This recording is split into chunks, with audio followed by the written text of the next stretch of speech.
Hashtag Chapter 1, Craze Gone Wild. My name is Lin Lu, and right now I'm sitting in a milk tea shop at a mall in Tian'an City, scrolling through my phone. I'm wearing the signature yellow uniform of a certain food delivery platform, with a bamboo dragonfly perched on my helmet, a proud symbol of my outstanding performance. I've been waiting in this milk tea shop for nearly an hour already. The store is having a discount sale, and there's a long line at the entrance. It looks like my order will take ages to pick up. Several delivery riders are sitting around me, everyone's impatient, same goes for the customers queuing outside. Miss, is it ready yet? My legs are killing me from standing so long. I placed my order an hour ago. Why isn't it ready yet? Getting bubble tea shouldn't be this much of an ordeal. The shop assistant was so flustered that beads of sweat formed on his forehead. His hands moved swiftly as he prepared the milk tea while apologizing. So sorry, we've got quite a few orders today. Everyone, please wait a moment. We'll definitely. Aha! Hearing the scream, I immediately looked up to see the shop assistant covered in blood. The switch of the milk tea thermos in front of her had been turned on, but what poured out wasn't tea. It was blood.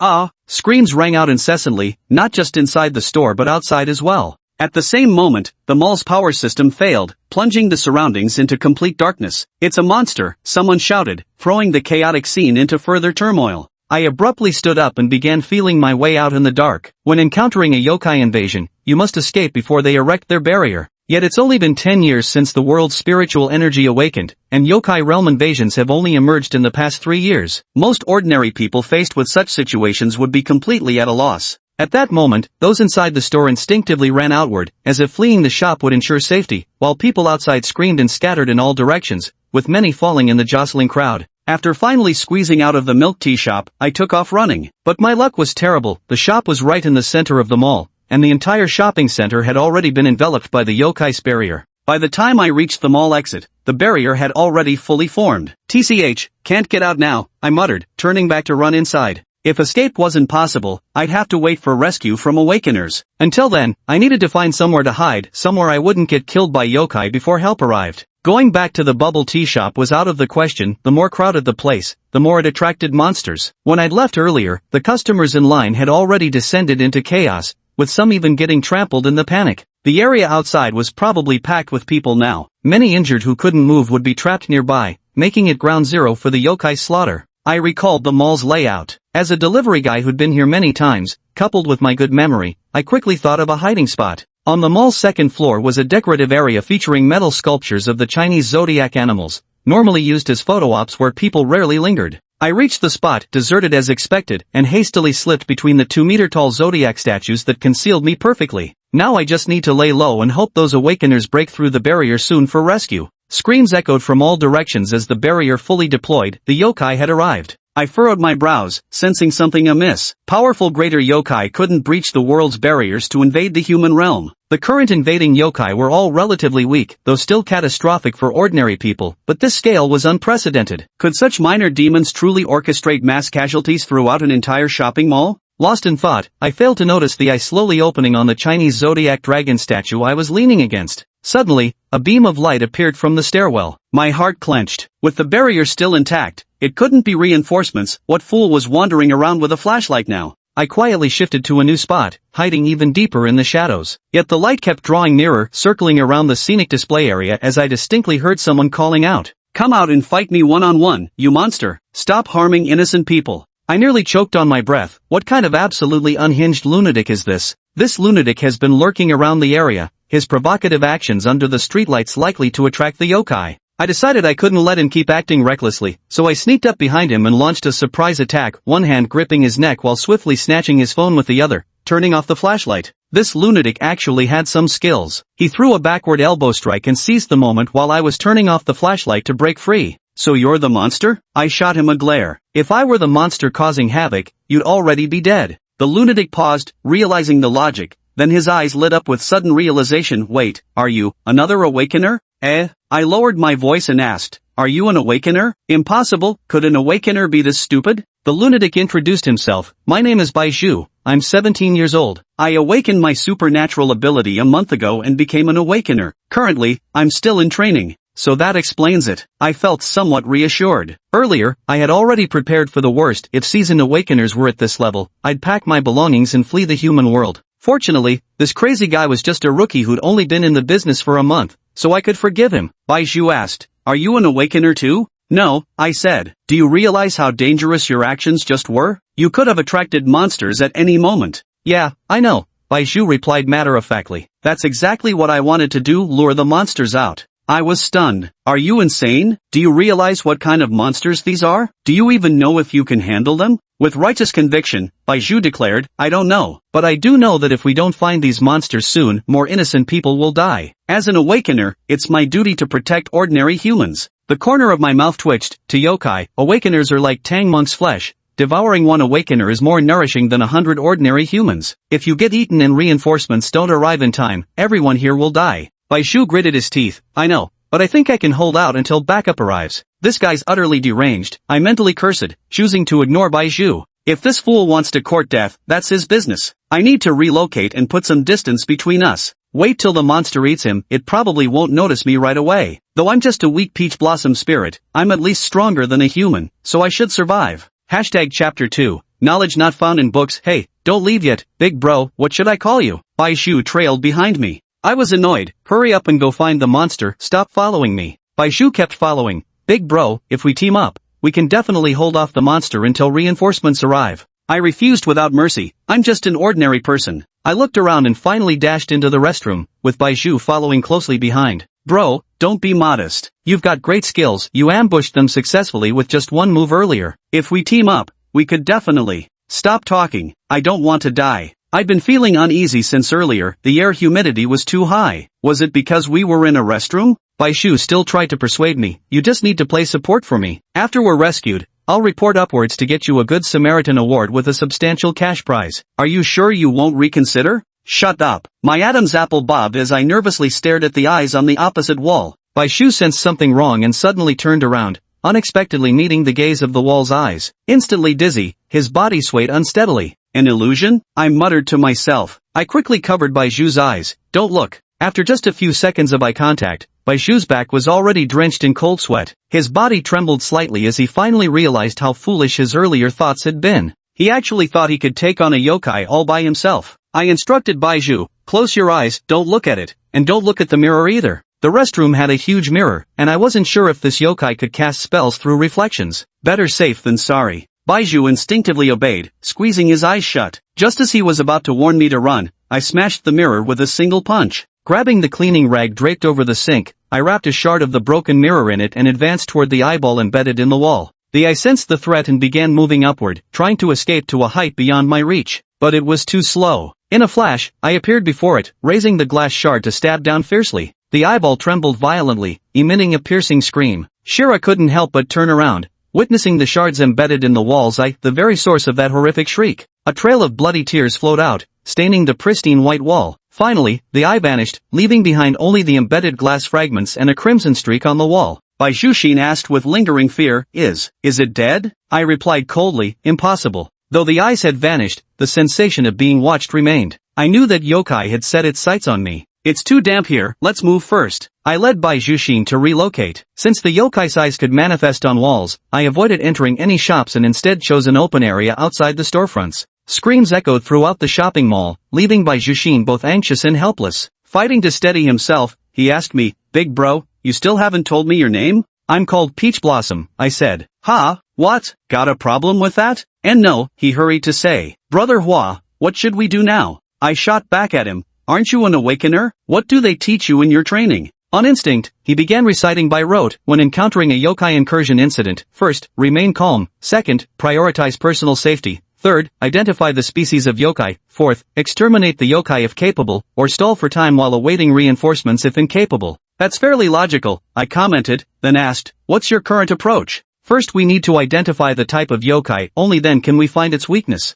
Bamboo mentally reviewed this month's study materials before admitting in frustration, but our textbooks don't record anything about this kind of monster. I couldn't help asking, how many types have you documented? 33. That's far too few. I said, the demon realm has at least thousands of different monsters. Baizhu was stunned. Peach Blossom, how do you know about this? And what is the demon realm? I didn't answer and began analyzing instead. I made a mistake at first. The monster appearing here isn't actually that powerful, but it's terrifying enough. eyes suddenly appearing on walls that stare at people, blood inexplicably manifesting in mall shops like bubble tea stores. Ordinary people encountering such phenomena would inevitably lose control and scream. That's why there were cries of terror everywhere. It wasn't the monsters slaughtering people, but humans being frightened out of their wits. But this monster's abilities go far beyond just scaring people. I asked Baiju, "What did you feel when you looked into those eyes?" He recalled, "At that moment, my entire body froze, I couldn't move or look away. Then, I felt the wall before me start twisting and distorting. That's when you covered my eyes." "Exactly as I thought," I said. "This yokai possesses the ability to create illusions. As awakeners, our current situation looks grim. This monster doesn't need to lift a finger, it makes people hallucinate and turn on each other, then just collects the corpses from behind the scenes. But there's some good news too, its true form might be exceptionally weak in combat." Baiju urgently said, "We must locate and eliminate it immediately. First step, we need to identify what kind of creature we're dealing with." But he was just a novice who had recently awakened his abilities, never formally participated in any missions, and all his knowledge was purely theoretical. This very first step stumped him completely. "I think I figured out what kind of monster it is," I said. "What?" he asked eagerly, his eyes lighting up. "Peach Blossom, tell me quick." I uttered 2 words, "Ibag." "Ibag?" Baiju ran through the list of 33 recorded yokai but confirmed this monster wasn't among them. I explained to him, the Ibag is a humanoid yokai that looks like a 14 or 15-year-old girl. It always carries a cloth bag on its back, and that bag is filled with eyes. Baiju asked in confusion, "Can those eyes on the wall alone prove this yokai is an Ibag?" "Of course not," I said. "There's another piece of evidence." I touched the railing, and my hand came away damp. "Haven't you noticed the air is getting increasingly humid?" Only then did Baiju realize, "You're right, it's incredibly damp, just like during the spring humidity." "That's the second piece of evidence," I said matter-of-factly. "From what I know, the Mibag clan serves the Dragon Maiden, one of the yokai kings. Since she controls water, the Mibags inherited some ability to manipulate it from her." Baiju looked utterly bewildered, he hadn't learned any of this. Drip drip. The condensed water on the floor and walls kept accumulating, forming droplets that fell, each sound at this moment like the chime of death spell. The staircase was turning into a waterfall. I saw several people fleeing slip and fall, while those who didn't manage to scramble upstairs. Some realized they shouldn't stay clustered together, desperately trying to escape the first floor. As they rushed past me, they were panting and exhausted as if they had just run a marathon. I asked Baiju, "What do you feel right now?" He answered blankly, "It feels magical. My mind is in total chaos. Demon kings, dragon girls, that's not what I meant," I said. I cut him off. "I'm asking what physical sensations you're experiencing? My body?" Baiju paused, then carefully reflected before answering. "I feel somewhat tired." "Right, I'm exhausted," he affirmed. "It shouldn't be like this, you know. Awakeners don't just gain special abilities, their physical stamina also surpasses ordinary people's. I shouldn't be this tired." Lost in thought, I realized that despite being a weak Peach Blossom yokai, I was still a supernatural creature after all. The effects weren't as severe on me as they were on humans. I couldn't feel my physical strength draining away. Baiju was unlikely to be lying, and the others were quite exhausted as well, so I was fairly certain about the abilities of this Minyaboku. Eyes create fear and illusions, while the water mist rapidly drains human stamina. Combined in an enclosed space, it's downright deadly. If rescue doesn't arrive soon, this mall will quickly turn into a massive tomb. Boom! A deafening crash came from the mall entrance, shaking the ground several times. Baiju tensed up again. "What now?" I sighed and glanced at him. "That's backup arriving, they're trying to break through the barrier." Baiju gave an awkward smile. "So that's how it is. This is my first time encountering something like this. Do we just have to wait for the barrier to be broken, then?" I shook my head. "Your companions on the outside will need at least 10 minutes to break through the barrier, but the people inside can't wait that long." Just as I finished speaking, the screams in the mall grew louder. I saw someone covered in blood rushing out of a store, and at the rear of the crowd, a man was waving a knife wildly, slashing at people. Others were picking up chairs and tables from shops to smash things randomly. Disturbances could be heard from both the first and third floors. The smell of blood in the air grew increasingly strong, and the water droplets on the walls had turned into droplets of blood. The commotion caused by the awakener breaking the barrier intensified human fear, and the massacre began. The one who orchestrated this slaughter was a yokai, yet the executioners were humans. The scene before them shocked Baiju greatly. As he snapped back to reality and moved to stop the assailants, I grabbed his arm. "It's useless. With so many people here, anyone could turn into an attacker under the illusion's influence. You can't stop them all." "Then let's find that yokai and kill it," Baiju said. "My thoughts exactly," I replied. "What's your awakening direction?" Baiju raised his clenched fists, flames instantly igniting across his knuckles. "Fire attribute. Perfectly counterbalanced by water then?" I rapidly visualized the scenario. Baiju would obviously be the main firepower, while Madai's true form wasn't particularly strong. With me attacking from behind, our chances of success were excellent. Extinguish your flames for now. We'll use them after locating Madai, I told Baizhu. Baizhu immediately retracted the flames from his fists and asked, Brother Hua, do you know where the yokai is hiding? I can roughly guess, I nodded and said. The eye pouch obtained the ability to manipulate water from the Dragon Maiden, but after all, it's not the Dragon Maiden. I suspect it can't create water out of thin air. Where it is now, there must be a lot of water. After the barrier was erected, the mall lost both water and electricity. The only place still with a substantial water source was a seafood restaurant on the first floor. Right at the entrance stood several massive water tanks filled with all kinds of seafood. I led Baizhu to the entrance of the seafood restaurant. The stench of blood was so thick it nearly made Baizhu retch. He ignited his flames again, and under their glow, we could clearly see the state of the place. The doors, the walls, every surface that could hold them were covered in eyes. All of them stared at us with looks of either greed or malice. The ground was completely red. I knew this place well, and I knew the floor wasn't originally red, it was this crimson because it was entirely covered in blood.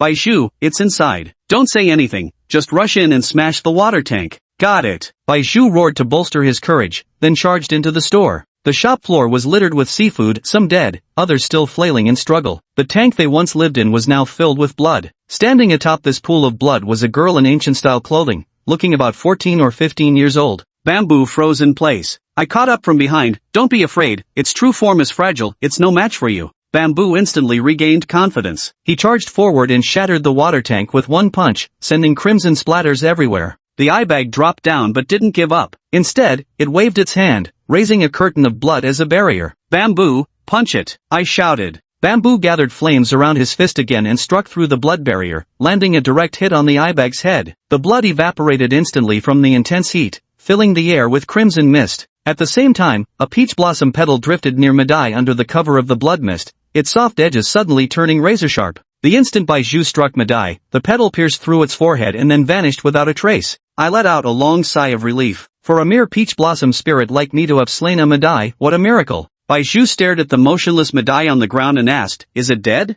I patted him on the shoulder and said, yes, congratulations on slaying a supernatural creature. The danger has passed now, the barrier will disappear soon. Let's split up and rescue the people in the shopping mall. Baizhu immediately responded, you're absolutely right, I'll head that way. With that, he ran off in one direction while I promptly sprinted the opposite way. The barrier vanished, and the rescue team finally entered. The shopping mall was in complete disarray, bloodstains everywhere. With the power restored, the full horror of the scene lay exposed under the harsh lights, appearing even more gruesome and devastating. The survivors were guided out of the shopping mall while the injured and deceased were carried out one after another. I blended into the crowd as I exited the mall, took off my bloodstained shoes, and walked barefoot on the road. When no one was looking, I quietly slipped away from the crowd, entered the parking lot, and sped off on my electric scooter. Returning to my rented apartment in the old district of Tianan City, I tossed the bloodied shoes aside and summoned the gate leading to my family's forbidden grounds. A faintly visible peachwood gate appeared out of nowhere. I pushed it open and stepped inside. Within the forbidden grounds, the golden water surface was dotted with peach trees, most of which were nothing but withered trunks. Only one grew lush and vibrant, its branches bursting with blossoms. I walked atop the water, passing through countless withered tree trunks until arriving at the center of the peach grove, where a flourishing peach tree stood before me. This was my true form. To completely eradicate a yokai, one must destroy its true form. For the Peach Blossom Yokai clan, their true forms are all hidden within the family's forbidden grounds. This sanctuary exists neither in the human realm nor the yokai world, it drifts through the rifts of time and space, never anchored in one place. Only bloodline members may enter, ensuring no clan member can ever be permanently slain. Still, I can't help but feel relieved that the human form I sent out today managed to escape safely. After all, even mannequins lose cultivation levels when they're destroyed. Through the peach grove, I arrived at the altar, where a glowing peachwood staff hovered at its center. The memory inheritance told me this is the founding ancestor of our Peach Blossom Spirit Clan. Grand Ancestor, what summons have you called me for? I asked toward the peachwood. The peachwood flickered with light, and a passage of text appeared in my mind. Location, Tianan City Central Park. Mission, find the fox spirits Fong to bring back to the clan's forbidden ground. Available container, spirit sealing pouch reward, demon blade soul severer. After reading these words, my gaze shifted to the peachwood nearby where a small box was placed. I opened it to find a brocade pouch inside. This must be the spirit sealing pouch. Head Ancestor, is there any danger? I tentatively asked. The head ancestor remained silent. Growing uneasy, I pleaded, Ancestor, I'm the last surviving blossom of the Peach Sprite clan now, you can't possibly betray me. Still, the head ancestor gave no reply. I dejectedly picked up the spirit sealing pouch and left the forbidden area, returning to my rented apartment where I flopped onto the bed like a salted fish. After a while, I grabbed my phone to search for Cheonan City's Central Street Park. The first result that popped up was about a yokai invasion incident that happened there last year, coincidentally involving fox spirits. That yokai incident claimed 3 victims, relatively minor compared to the recent shopping mall attack. According to news reports, the Supernatural Affairs Bureau had dispatched 3 awakeners who resolved the situation in under an hour.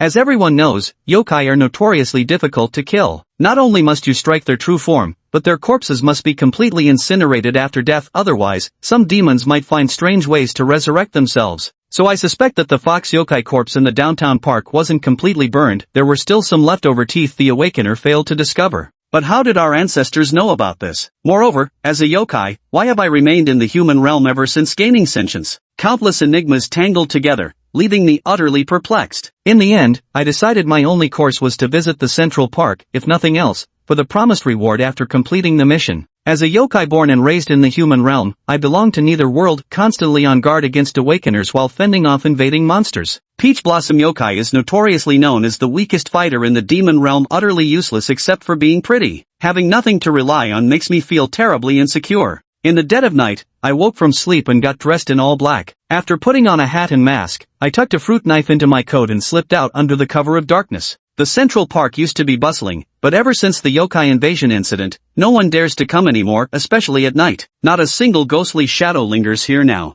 Walking through the park, I grew increasingly lost. In such a vast space, where on earth was I supposed to find a single tooth? This can't go on like this, I muttered to myself. After scanning my surroundings to make sure no one was around, I moved into the blind spot of the security camera. A little shouldn't matter. I activated the restraints within my body, releasing just a hint of my yokai aura. Since the spiritual energy revival began, I've been using the memory-inherited techniques to conceal my yokai aura, fearing discovery by humans. For 10 years, I've made myself appear more human until today, when I deliberately unleashed my supernatural essence for the first time. I detected a powerful surge of demonic energy sweeping through the entire neighborhood park. Following this sinister aura, I sensed the whereabouts of the fox spirit's fangs. After forcefully suppressing this malevolent energy once more, I immediately sprinted in the direction of my sensing. Before my eyes stood a derelict fountain, and the fox demon's fawn lay within its pool. All I needed was to retrieve that fawn, seal it in the spirit's oppressing pouch, and the mission would be complete. As I stepped into the pool, a sudden wave of danger shot from my toes straight to my skull. Reacting instinctively, I threw myself sideways. A streak of fire scorched the spot where I just stood. Now revealed in the pool's center was a fox demon.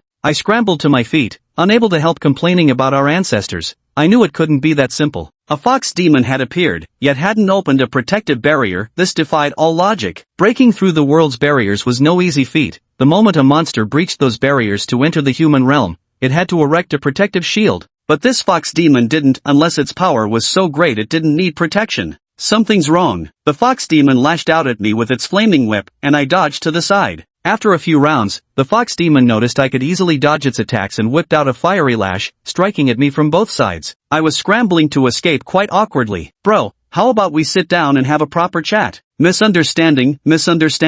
I'm not human, surprise. I'm actually a yokai too. We're practically family if you round it up, so why go all out for the kill? Hey, don't push my kindness to its limits, I'm warning you, stop right now. But the fox demon acted as if deaf, showing no reaction whatsoever, swinging its whip even faster instead. The fiery whip struck my left arm, instantly making it vanish, not with a spray of blood and gore, but dispersing into petals that swirled in the air before reforming into my arm once more. Hiss, I gasped in pain. Though uninjured, the sensation of the whip slash lingered. Even as my body ached, my mind grew sharper, and a realization dawned on me. As the fox demon closed in again, I stood my ground, my body dissolving entirely into petals that scattered in the wind, fleeing at a speed the demon couldn't match. The fox demon spun in place several times, unable to find me or sense any demonic aura, before retracting its fiery whip and returning to the fountain. I hadn't gone far. The petals drifted to a large tree where they coalesced back into human form, concealed by night and foliage as I carefully observed the fox demon in the pool. After a long while, I finally confirmed my suspicion. Wielding its fiery whip, this fox demon patrolled the pool relentlessly, vigilantly watching its surroundings, ready to strike at anything that approached. Yet it had overlooked a single peach blossom petal carried by the wind. The petal landed on its head, and passed straight through. I smiled faintly, just as I thought. This fox demon indeed had no physical form, it was merely an illusion. That's why there was no need to erect a barrier. A mere phantom wouldn't be recognized by the world as a demon. If my guess was correct, the only tangible parts of this fox demon were its 2 flaming whips. No longer afraid, I sent 2 clusters of petals flying swiftly toward the fox demon, aiming for its wrists. The sharp petals wrapped around its wrists like handcuffs. As the petals tightened, they sliced through its wrists effortlessly. With the demonic energy supply severed, the 2 flaming whips fell to the ground and vanished, and the fox demon dissipated amid the swirling petals. I reformed my human shape and dove into the pool to search for the fox demon's tooth. Found it. The fox demon's tooth lay at the center of the pool, but what I saw next sent chills down my spine. Strangely, the tooth was embedded in the pool's floor tiles, nearly indistinguishable from the mosaic unless inspected closely. This abandoned downtown park held its secret well. Had I not come, who knows how long this tooth might have remained undiscovered. What kind of joke is this? Isn't this the tooth left behind during the initial yokai invasion incident? Such meticulous planning, what conspiracy lies behind it? Why did the ancestors send me to find this tooth? What connection does it have to the Peach Blossom yokai clan? The more I thought, the deeper the mystery grew, but reality didn't allow me to ponder further. Around the tooth, another fox yokai's shadow was beginning to take shape. Enough thinking. I'll follow the ancestors' orders and take the tooth back. Kneeling on the ground, I took out a fruit knife and began smashing the tiles surrounding the tooth with fierce determination. Almost there, the tooth is nearly pried out. The fox demon's shadow is almost fully formed. Now it's just a race to see who's faster. The moment I grasped the tooth in my hand, the fiery whip lashed out again. I rolled to the side, dodging the attack, and with swift reflexes, I pulled out the spirit sealing pouch, tossed the tooth inside, and yanked the drawstring tight. As the demonic energy was cut off, the fox demon's shadow instantly vanished, and the park regained its tranquility. By the time I returned to the rented room, dawn was breaking. Without delay, I entered the forbidden zone, passed through the peach grove, and placed the pouch beside the ancestor. The next second, the silk pouch vanished, revealing a long rectangular box. I opened it to find the yokai blade Soul Severer inside. Name, Soul Severer. Function, directly attacks the soul, blocking spiritual or yokai power circulation. Note, effectiveness depends on the user's capability. Reading the Yi function description made my eyes light up. What an ultimate weapon. But seeing the note section immediately weighed me down with pressure. Having lived entirely in the human world until yesterday's yokai invasion, this was my very first encounter with other supernatural beings. I didn't have any reference points at all. Considering Peach Blossom yokai's low status in the demon world, I figured my demonic energy reserves must be quite limited. What a headache. But something is better than nothing. I picked up the demon blade Soul Severer and concealed it within my body. Seeing that the ancestor had no further instructions, I returned to my rented apartment. It's about time to move again. I never keep the same name for long, never hold the same job for too many years, and never stay in the same city permanently. I'd already lived here for 5 years and originally didn't want to leave so soon, but after getting accidentally involved in this supernatural incident and crossing paths with an awakener, I'd most likely been noticed by the Yokai Affairs Bureau. I needed to leave before they tracked me down. The Chanan City branch of the Yokai Disposal Bureau's first action team leader, Fong Xingyuan, sat before his computer, watching the endlessly looping surveillance footage from outside the mall during yesterday's yokai invasion incident. After the yokai appeared, the mall's surveillance system malfunctioned. All we've managed to retrieve are street cameras around the mall and footage from other nearby stores. Deputy Team Leader Zhuang Yan remarked, "Still watching? With so little footage, you won't find anything new even if you review it hundreds more times." I heard Fong Xingyuan ask lazily, "Any new leads?" "No." Zhuang Yan sat down beside her. "Why don't you believe that Bai Zhu actually killed that yokai? Do you think that's plausible?" Fong Xingyuan shot him a glance. A newcomer who's only been awakened for a month and is still undergoing training managed to not only locate the yokai but also kill it within half an hour of the monster's appearance? Even he himself doesn't believe it. "But the facts are right in front of us," Zhuang Yan insisted. "Unless you think it was that man named Tao Hua whom Bai Zhu mentioned?" Fong Xingyuan remained silent for a moment before responding. "I don't know, but the name left by that man is most likely fake. He could be an awakener who hasn't been discovered by the Yokai Control Bureau yet." "That's just your speculation." "Correct. It's merely speculation, but the Yokai Affairs Bureau won't allow awakeners to remain unchecked in the wild. Since headquarters assigned this case to our unit, it's my duty to get to the bottom of it." Zhuang Yan sighed. "The Bureau only assigned you to wrap up the yokai incident at Wanmu Shopping Mall. There's no need to pile on extra work for yourself. But fine, investigate if you must." Fong Xingyuan smoothly changed the subject. "What did you want to see me about?" Zhuang Yan handed her the report in his hand.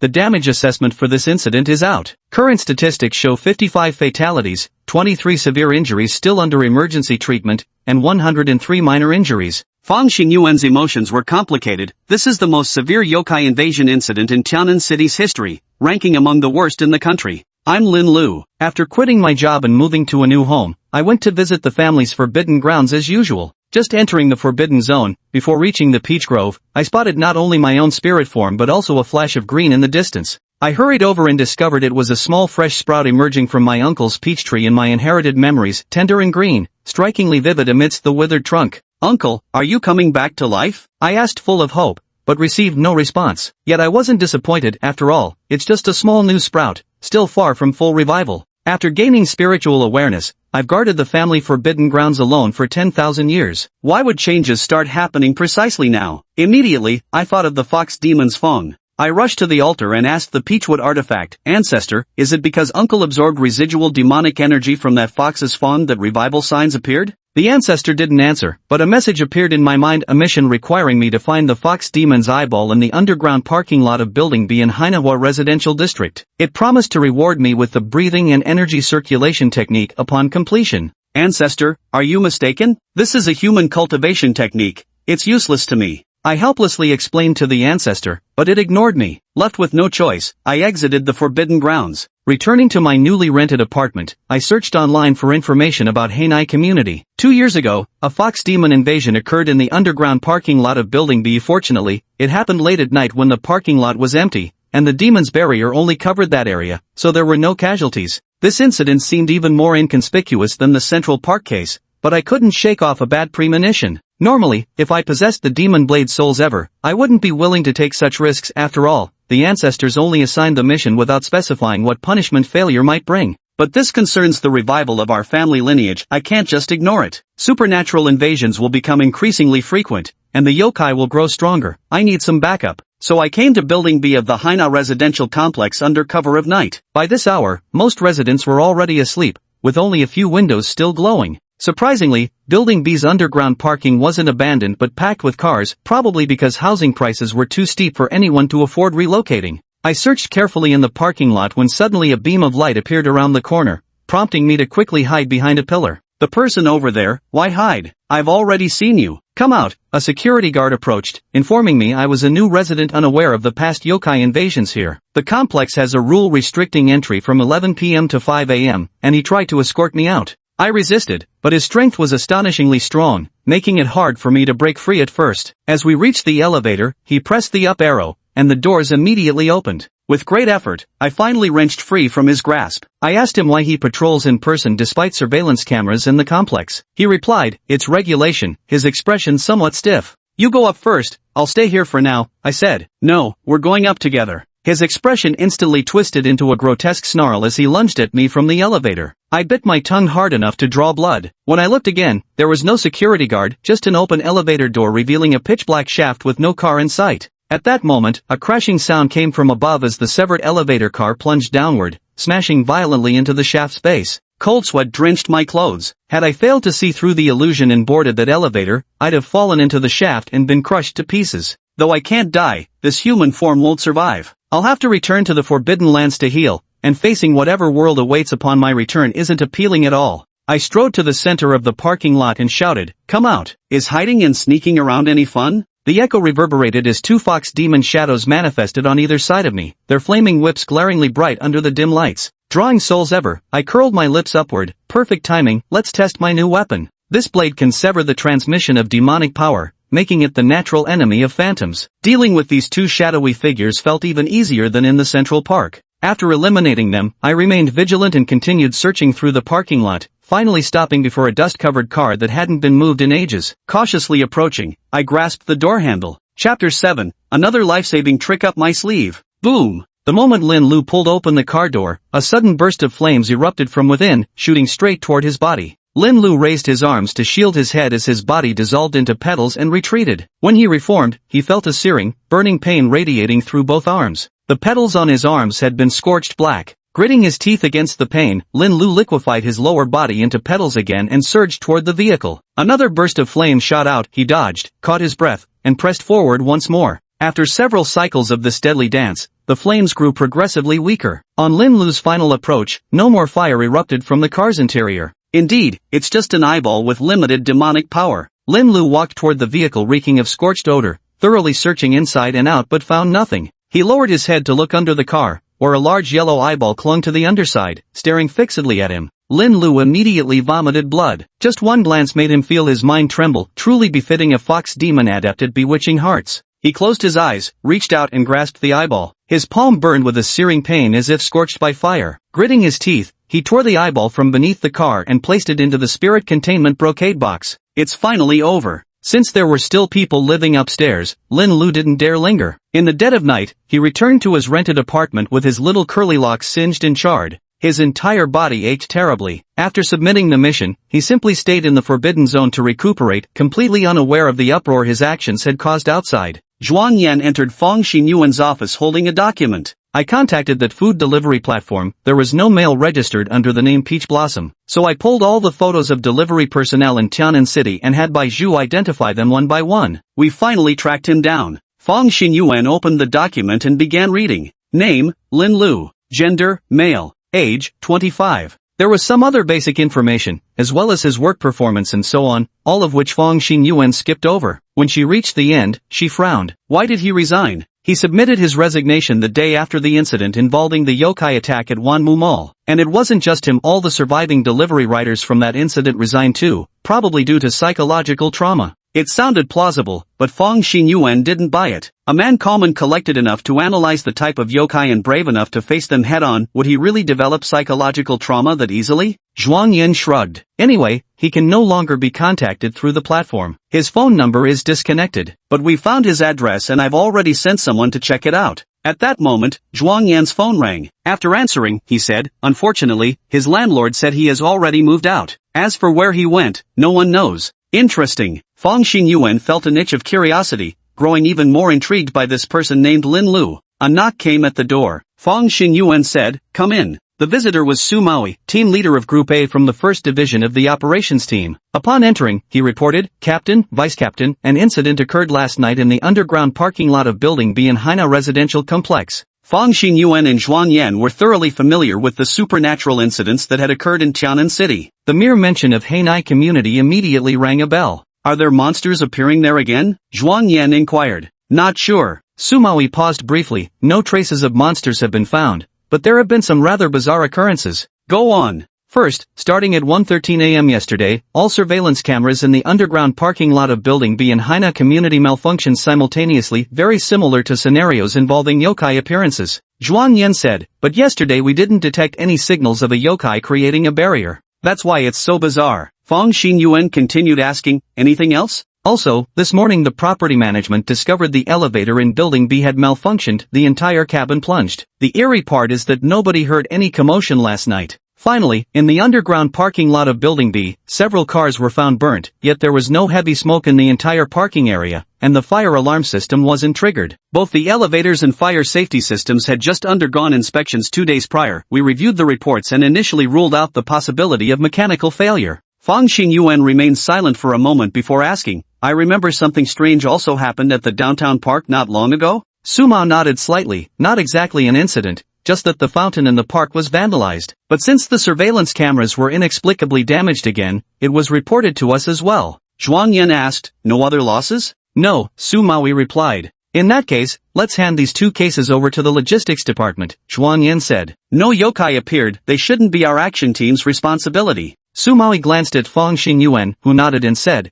proceed as Deputy Captain Zhuang suggested. All right. Su Maui picked up the report and prepared to leave. Wait, Feng Xinyuan called out to stop him. I'll assign that new recruit named Baizhu to you, no problem, right? Su Maui's heart leapt with joy. It was rare to encounter a new awakener, and every team was vying for them. He was no exception. No problem at all. I'll make sure to train him properly. Lin Lu woke up to find night had fallen again. At this hour, it wasn't convenient to go job hunting, and he suddenly found himself at loose ends. The ancestor had already bestowed the reward, and a cultivation technique appeared in Lin Lu's mind. Can demons practice human cultivation techniques? The ancestor wouldn't harm me. At least practicing it won't kill me. Lin Lu then began cultivating according to the technique. After completing 1 full qi circulation cycle, he was delighted to discover that he could actually practice this technique. Another means of self-preservation had been added. Unknowingly, 10 days had passed, and Lin Xiu had mastered the first level of the breathing and exhaling technique. He could feel his body becoming increasingly lighter. This must be what humans call Qingdong, lightness skill. Now, his body could move swiftly without needing to transform into petals, reducing the risk of exposure. His burns had completely healed. After tidying up his appearance, Lin Xiu went out to look for a job. It appeared to be a bright, sunny day, full of vitality, and Lin Lu quickly found a new job. Not far from his workplace, at Tianan City No. 1 High School, students were taking their monthly exams. The teacher walked around the classroom before settling at the podium, waiting for the test to conclude. The students were diligently writing away. One student, staring at the questions he barely knew how to answer, felt utterly flustered. Subconsciously, he glanced up to check the time and froze. He raised his hand. "Teacher, the classroom clock is broken. How much time is left before the exam ends?" The teacher looked up at the clock above the blackboard. Sure enough, the hands had stopped moving. "Teacher, please check, what time is it now?" He lowered his gaze to the watch on his wrist, but his voice abruptly trailed off. His watch had stopped too. He jerked his head up in alarm. The classroom clock and his watch had frozen at the exact same moment. Chapter 8 Another Fox Demon. At the Yanshan City branch of the Monster Control Bureau, Sumawi hung up the phone and rushed out of his office in a hurry. "There's a monster invasion incident at Anshan No. 1 High School. All members of Team A, First Squad, deploy immediately." "Roger." The members of Team A swiftly rose to inspect their weapons and equipment. Bai Shu felt somewhat flustered. Having just been transferred to Team A and participating in his first mission, he was at a loss when faced with his colleague's swift movements. Sumawi patted him on the shoulder. "Put on your gauntlets and stay close to me." "Yes." Bai Shu quickly retrieved the gauntlets from the drawer and put them on. These were the weapons issued to him by the team, customized gauntlets tailored to his characteristics and awakened ability direction, designed to maximize the potential of his fire-based powers. Team A arrived at First High School, where the yokai's barrier had already been deployed. Communication from the logistics department buzzed through Sumawi's earpiece. "Team Leader Su, we've detected that the current barrier energy ranks at level 2. Preliminary assessment suggests the appearing yokai strength is also level 2. The situation inside the barrier remains unknown." "Understood." Sumawi replied before issuing orders. "Prepare to breach the barrier."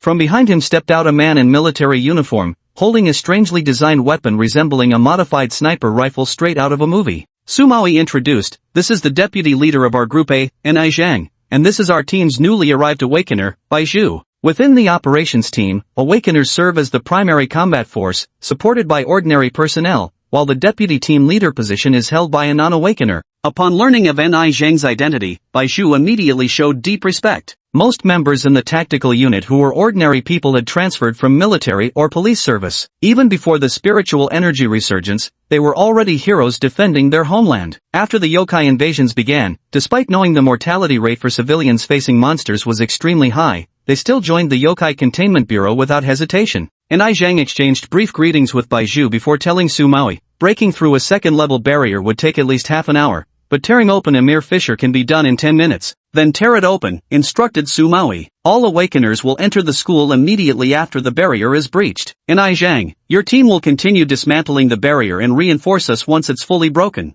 "Understood." Ni Zhang signaled his squad from Group A to move forward. They aimed that peculiar sniper rifle at the barrier and began firing. Every shot struck precisely the same spot. Sumawi explained to him, "This is a weapon jointly developed by the Monster Control Bureau and the Research Institute, specifically designed to deal with monster barriers." "That's amazing." Bai Zhu was exhilarated. In less than 10 minutes, Ni Zhang shouted, "Sumawi, get ready, a crack will appear in 10 seconds. All the Awakeners from Team A had gathered by the edge of the barrier. Sumawi turned to Bai Zhu and said, "Stay close behind me later. Run when I run, stop when I stop." "Yes," White Bamboo replied nervously yet excitedly. Ni Zhang began the countdown. "Straight ahead, 5, 4, 3, 2, 1 now." Led by Sumawi, the 6 Awakeners of Team A charged toward the barrier. A crack appeared in the faint blue glowing barrier, revealing the scenery of the school inside. But the crack immediately began to close the moment it opened, shrinking faster and faster. Clenching his teeth, White Bamboo followed closely behind Sumawi and dashed through the crack just before it sealed shut. "Wow, a second-level yokai sure knows how to set up a horror movie scene," team member Su Yuancheng remarked sarcastically.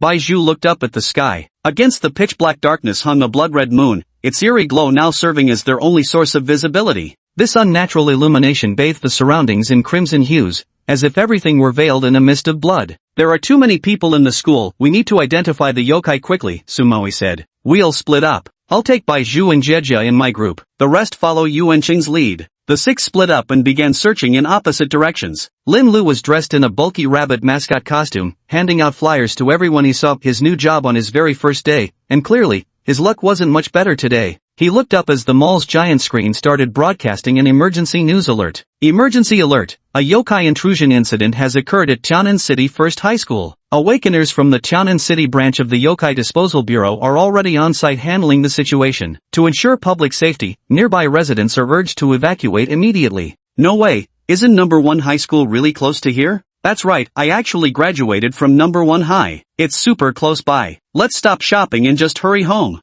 Similar conversations kept springing up everywhere along the once bustling pedestrian street, which soon became deserted as store after store pulled down their shutters. Lin Lu heaved a sigh right before his phone rang with a call from his boss. Lin Lu, there's trouble near you. Get out of there fast. Just hand out the rest of the flyers somewhere else. Okay, got it. Lin Lu hung up the phone, stuffed the flyers into his rabbit costume, and glanced in the direction of First High School. He didn't know exactly where First High School was located, but he could sense the yokai's aura coming from that direction. Another fox demon? Lin Lu muttered to himself as he walked in the direction of number 1 high school. Outside Tianan City's number 1 high school, Anai Zhan was gradually growing uneasy. Deputy team leader, half an hour has passed, and the barrier still hasn't budged. Could be a defensive type yokai. Anai Zhang didn't know whether he was comforting himself or his team members. We've encountered yokai with exceptionally sturdy barriers before too. Then let's keep breaking the barrier. Wait, Anai Zhang gave the order, start the timer. If the barrier hasn't changed in 10 minutes, request reinforcements from above. In a classroom of the school,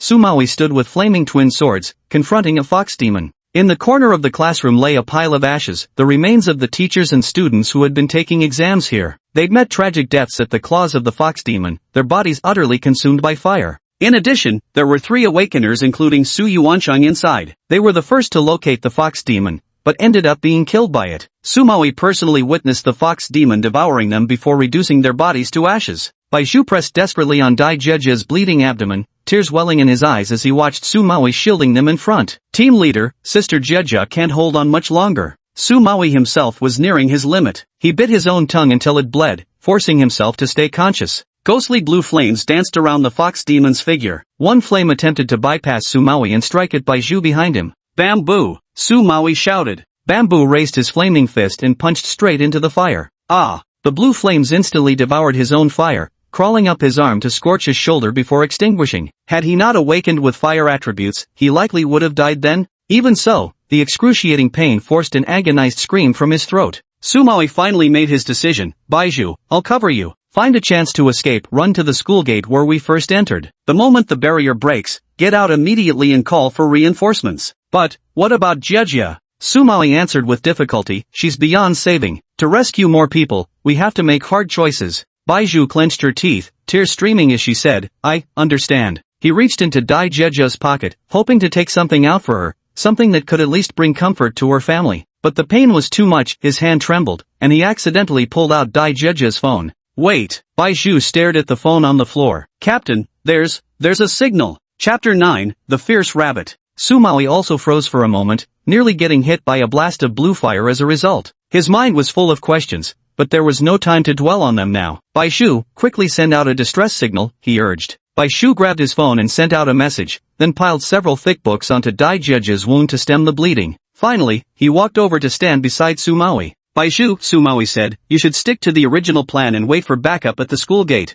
No, Baizhu refused. The distress signal has been sent. I'm staying here. Do you want to die? Sumawi's eyelids twitched. I want to live, Baizhu said. I want everyone to live. Team leader, like you, I'm a fire-type awakener. Together, we can hold out until reinforcements arrive. Idiot. Sumawi thought Baizhu was foolish yet strangely moved. Since you're hell-bent on dying, I won't stop you. I'll take point, you cover me. The fox demon let out a sinister ha-ha-ha laugh as the azure flames around it burned even more intensely, defeating Sumawi and Baizhu with a single strike. Baizhu was sent flying directly, his body slamming against the wall as he coughed up a mouthful of blood. Sumawi used his sword to prop himself up, barely managing to shield Dai Jejia behind him. He turned to Baizhu and said, as expected, this isn't working. You should still run. Before Baizhu could reply, the fox demon opposite them grinned savagely, opening its mouth as it uttered a string of unintelligible words no human could understand. What's it saying? White Bamboo instinctively asked. Sumawi spat out the blood in his mouth. Who knows? That's monster language. It says, so what if your fire attribute awakeners? Before my blue fox flames, your pitiful sparks are nothing. I'm going to kill you.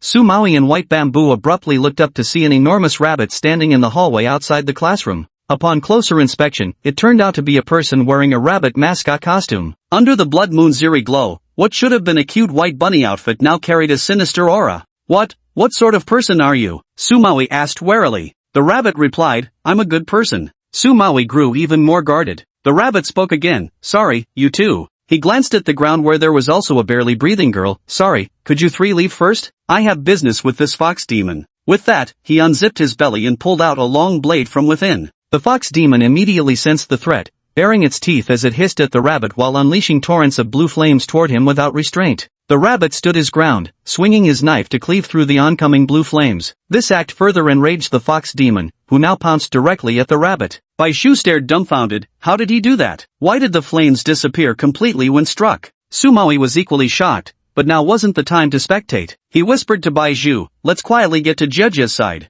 Baishu immediately averted his gaze and followed Sumawi to Jeja, who was already on the verge of death with her pupils beginning to dilate. Baishu, do you have any medicine left? Hand over everything you've got. I've used up all my medicine, said Baishu, scanning the area before spotting a small backpack that likely belonged to Su Yuancheng and his two companions. He scrambled desperately to retrieve the backpack and frantically emptied out all the medicine inside. Awakeners always carried medicine during missions specially formulated by the Monster Control Bureau. These medications were far more potent than anything commercially available. Sumao poured all the hemostatic powder onto Jeja's wound. Though the bleeding stopped, she'd lost too much blood. Without proper treatment, she still wouldn't make it. Baishu, regardless of whether that rabbit is friend or foe, right now he's dealing with the fox demon. I need to help. Only by killing the fox demon can we get Jeja out for treatment. As for you, ouch. Before Sumao could finish speaking, the fox demon's scream echoed from outside the classroom. You stay here and look after Jeja. I'm going out to check. Leaving these words behind, Sumao crouched low and slipped out of the classroom. The corridor was now completely engulfed in blue flames as Sumawi struggled forward,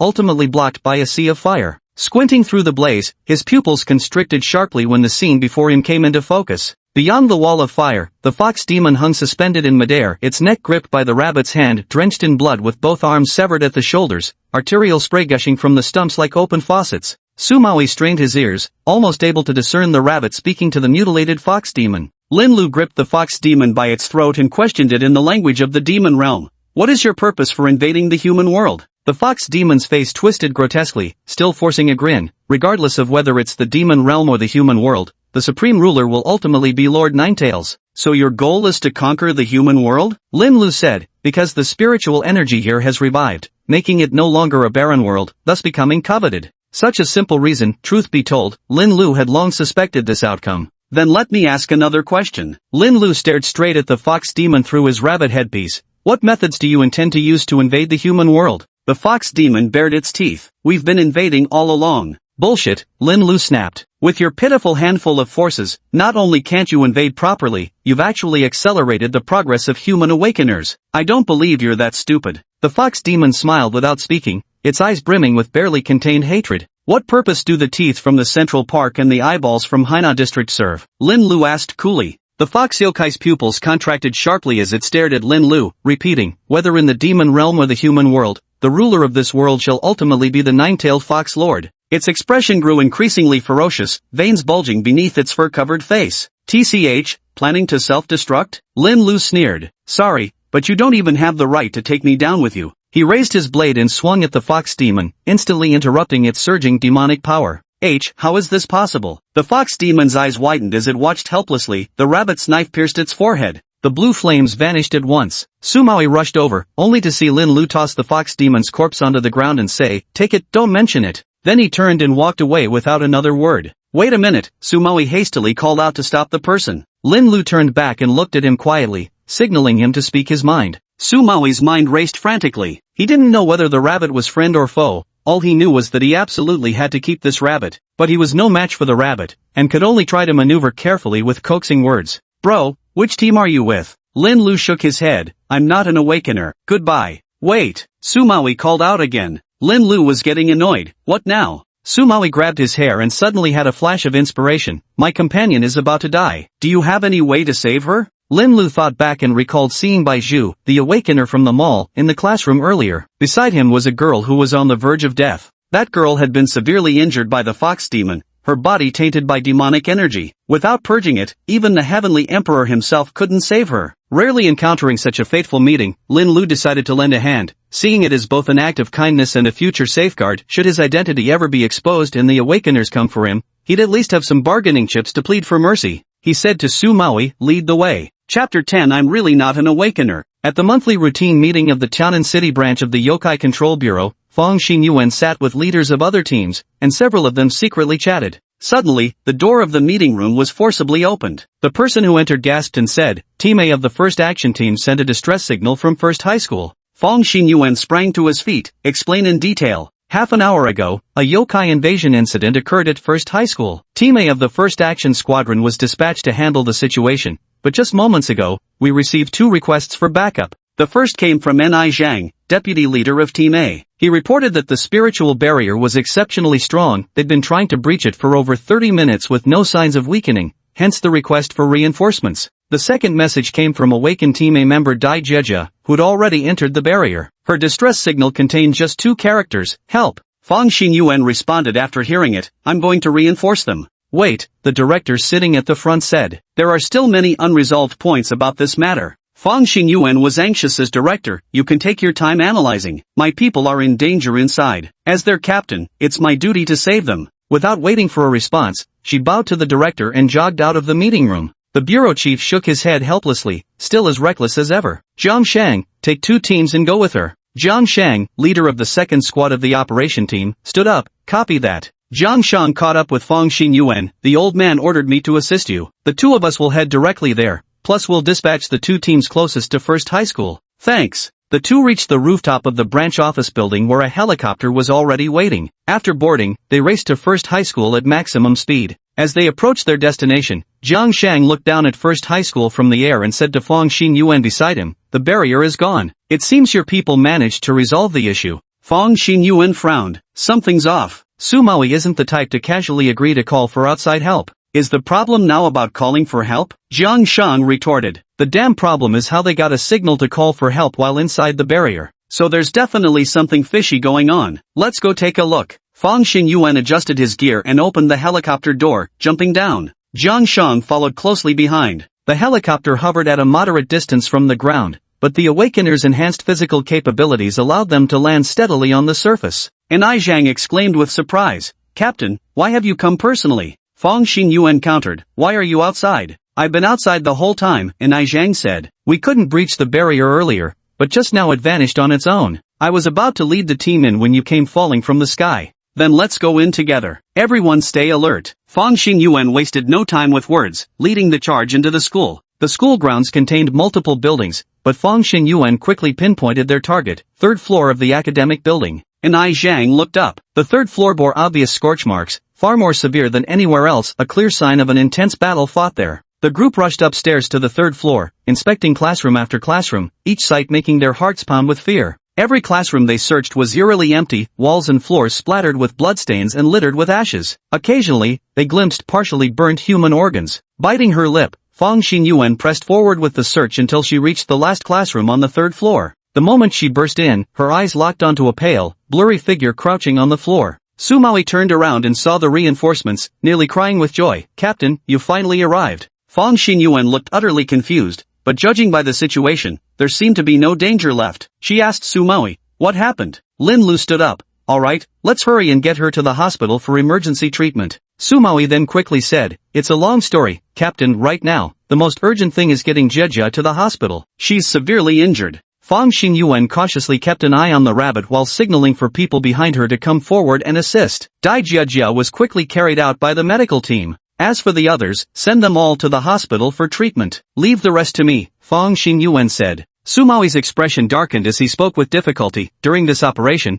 comrades Su Yuancheng, Ma Xiao, and Sun Zhengpeng sacrificed their lives heroically. Fong Xinyuan's breath hitched. After a long pause, she gently patted Su Maoi's shoulder. "You've all worked hard. You and Bai Zhu should go get treated first." Although neither of them was as severely injured as Dai Jieja, they still looked utterly disheveled. The medical staff waiting nearby immediately stepped forward to guide them downstairs upon hearing Fong Xinyuan's instructions. Lin Lu followed behind the 2, attempting to slip out of the school unnoticed amidst the chaos. "Wait a minute." Fong Xinyuan stopped them. "You are I'm not an awakener, Lin Lu blurted out preemptively. Fong Xingyuan froze for a moment. Then you're from the school? We received intel that today's a monthly exam day, not some cultural performance. Why would anyone dressed like that be here? Lin Lu was pondering how to answer without sounding suspicious. He couldn't very well say he'd sliced through a mystical barrier to sneak in, could he? Sumawi spoke up first. Captain, he's our savior. He's the one who killed the fox demon. Jiang Shang's eyes widened dramatically. You've got to be kidding me. If you can slay fox demons, how can you claim not to be an awakener? It's really not, Lin Lu answered honestly. Jiang Shang said, you should still come back with us. Only after testing will we know whether you are or not. Lin Lu asked, back to where? Where else? The Monster Control Bureau, Jiang Shang replied. Our country's regulations require awakeners to join the Monster Control Bureau. If you're a rogue awakener, you'll have to join us eventually. Lin Lu shuddered at the mention of the Yokai Disposal Bureau. What if they didn't detect him as an awakener, but instead identified him as a yokai? What would he do then? Perhaps he should kill everyone here and flee? But would he even stand a chance in a fight? Lin Lu meticulously analyzed the situation in his mind. Bai Shu and that team leader of his would undoubtedly be easy targets after all. They couldn't even handle a lowly fox yokai. Killing them should be simple enough. But the strength of these two people before me was clearly not on the same level as Bai Shu. Would they be easy to kill? Sumawi stopped, and Bai Shu also stood waiting for him. Both had overheard the previous conversation. Bai Shu's eyes rolled in circles as he pondered. That rabbit's voice sounded oddly familiar. Had he heard it somewhere before? He racked his brain, running through every person he'd encountered during this time. Finally, it came to him. Ignoring the pain from his wound, Bai Shu nearly jumped up. He ran to the rabbit and asked excitedly, Blossom Bro, Peach Blossom Bro, is that you? Chapter 11. Are you the inheritor? Fong Xinyuan's eyes lit up. So you're the one who killed Mu Dai together with Bai Shu at Wanmu Mall? Lin Lu's expression stiffened slightly. He nearly forgot about the time he'd tricked Bai Shu into believing his name was Peach Blossom. Seeing his identity exposed and realizing there was no escape from being taken back to the Yokai Administration Bureau, Lin Lu simply removed his mask, revealing his true face. Through gritted teeth, he greeted Bai Shu, long time, no, see? Completely oblivious to the tension, Bai Shu replied excitedly, Brother Blossom, I never thought you'd still remember me. He. The operation team had concluded their work, and the logistics department moved in to conduct searches. Lin Lu followed the rescued students down the school building. Suddenly inspired, he pulled out a stack of flyers from the rabbit suit and began handing them out to the students one by one. Come take a look, classmates. Our travel agency has just launched a new budget tour package, affordable, practical, and with an amazing experience. Remember to ask your parents to take you during summer or winter break. Here, one for everyone, no one misses out. Before long, he had accomplished his task for the day. Bai Shu moved closer to him. Brother Hua, did you change careers? Yeah, Lin Lu replied perfunctorily. That mall is pretty much done for, and I don't dare go back. Bai Shu was downcast. You're right. After a yokai invasion incident and so many deaths, who'd dare go there now? What a shame. That mall was really nice. I used to love shopping there. Sumawi said, things will get better eventually. Why? Bai Shu asked. Sumawi didn't answer, instead glancing at Lin Lu. Lin Lu said, as monster invasions become more frequent in the future, people will grow accustomed to them and won't avoid these places like the plague. Bai Shu was momentarily stunned. Sumawi asked, how do you know monster invasions will increase in the future? Lin Lu cut straight to the point. Stop testing me. I don't have any special sources of intelligence. I just pay more attention to the news. In Tianan City alone, there have been 2 yokai invasion incidents within just 1 month. I see. Sumawi forced a breezy smile. Don't get me wrong, that was just an offhand remark.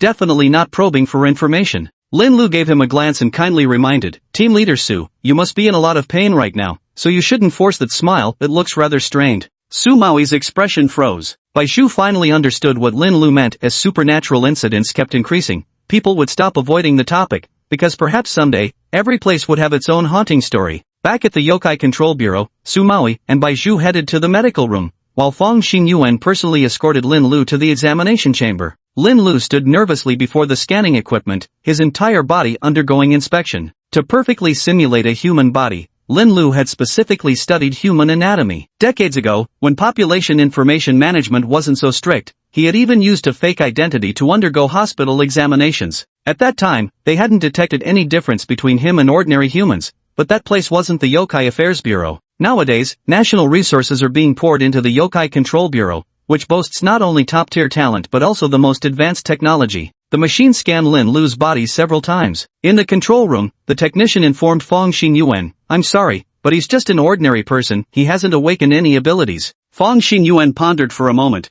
but he did single-handedly kill a fox demon, and possibly even the Madai at Wanmu shopping mall as well. Zhang Shang beside him said, though they're rare, even ordinary people can have masters like this. Fong Xinyuan raised an eyebrow. You mean, inheritors? Lin Lu emerged from the testing room and was escorted to an interrogation chamber. Someone served him tea with a friendly demeanor, which immediately put him at ease. Fong Xinyuan appeared shortly after. Lin Lu, we've conducted tests on you and confirmed you're just an ordinary person. Lin Lu said, I am just an ordinary person. However, regarding this incident, since you're directly involved, having even slain the fox demon, we need to ask you for some details. We hope you'll cooperate. Lin Lu smiled slightly. Of course, I'm a law-abiding citizen and will certainly assist with your investigation. So, are you an awakener? Fong Xinyuan asked bluntly. Lin Lu was stunned for a moment, then suddenly enlightened, so this was how one could conceal their identity. So he followed Fong Xinyuan's lead and said, all I can tell you is that my knowledge comes from our family ancestors. I've been training in various skills since childhood. That's what we call inheritors, Fong Xinyuan explained. After the spiritual energy resurgence, we discovered there were people in the world carrying various legacies, mostly martial arts traditions. Before the resurgence, they were dismissed as charlatans. But during the chaotic initial period, these were the people who helped the nation restore order. Lin Lu said with heartfelt respect, I salute them.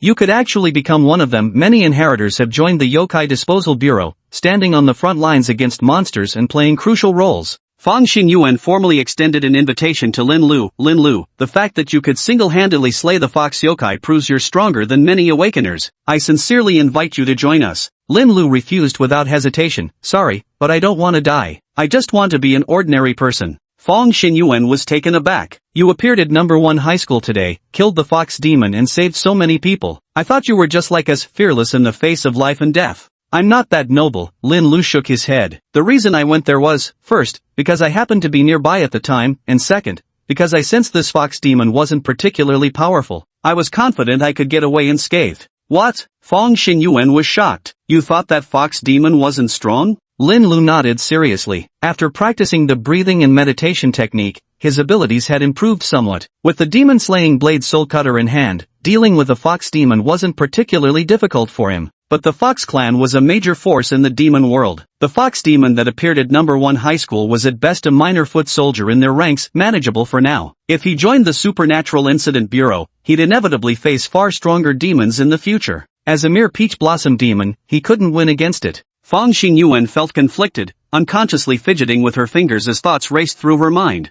Sumaoi's position as Tima leader was unquestionable proof of his strength, yet he'd been completely overpowered by the fox demon. This encounter had already claimed 3 awakeners' lives and left another severely injured. Yet Lin Lu claimed this fox demon wasn't particularly powerful. Fong Xinyuan swallowed hard. Lin Lu, we're completely sincere, we'll offer you treatment equal to an awakener's, with an annual salary you could never earn in your entire life delivering takeout and flyers. But you'd need to stay alive to spend it. Lin Lu remained unmoved. My mind's made up, there's no point in trying to persuade me further. Chapter 12, this talent must be recruited at all costs. Fong Xinyuan watched with reluctant eyes as Lin Lu left the Yokai Disposal Bureau. When she returned to her office, she remained visibly dispirited. Zhuan Yan strode in and sat down casually. Who would have thought such a big incident would happen while I was away on a 2-day business trip to the neighboring city? Was the person saved? Fong Xinyuan asked. They survived. Zhuan Yan sighed. Close call though. That yokai punched a hole right through his chest with lingering demonic energy clinging to the wound. Had I arrived any later, we'd have lost him.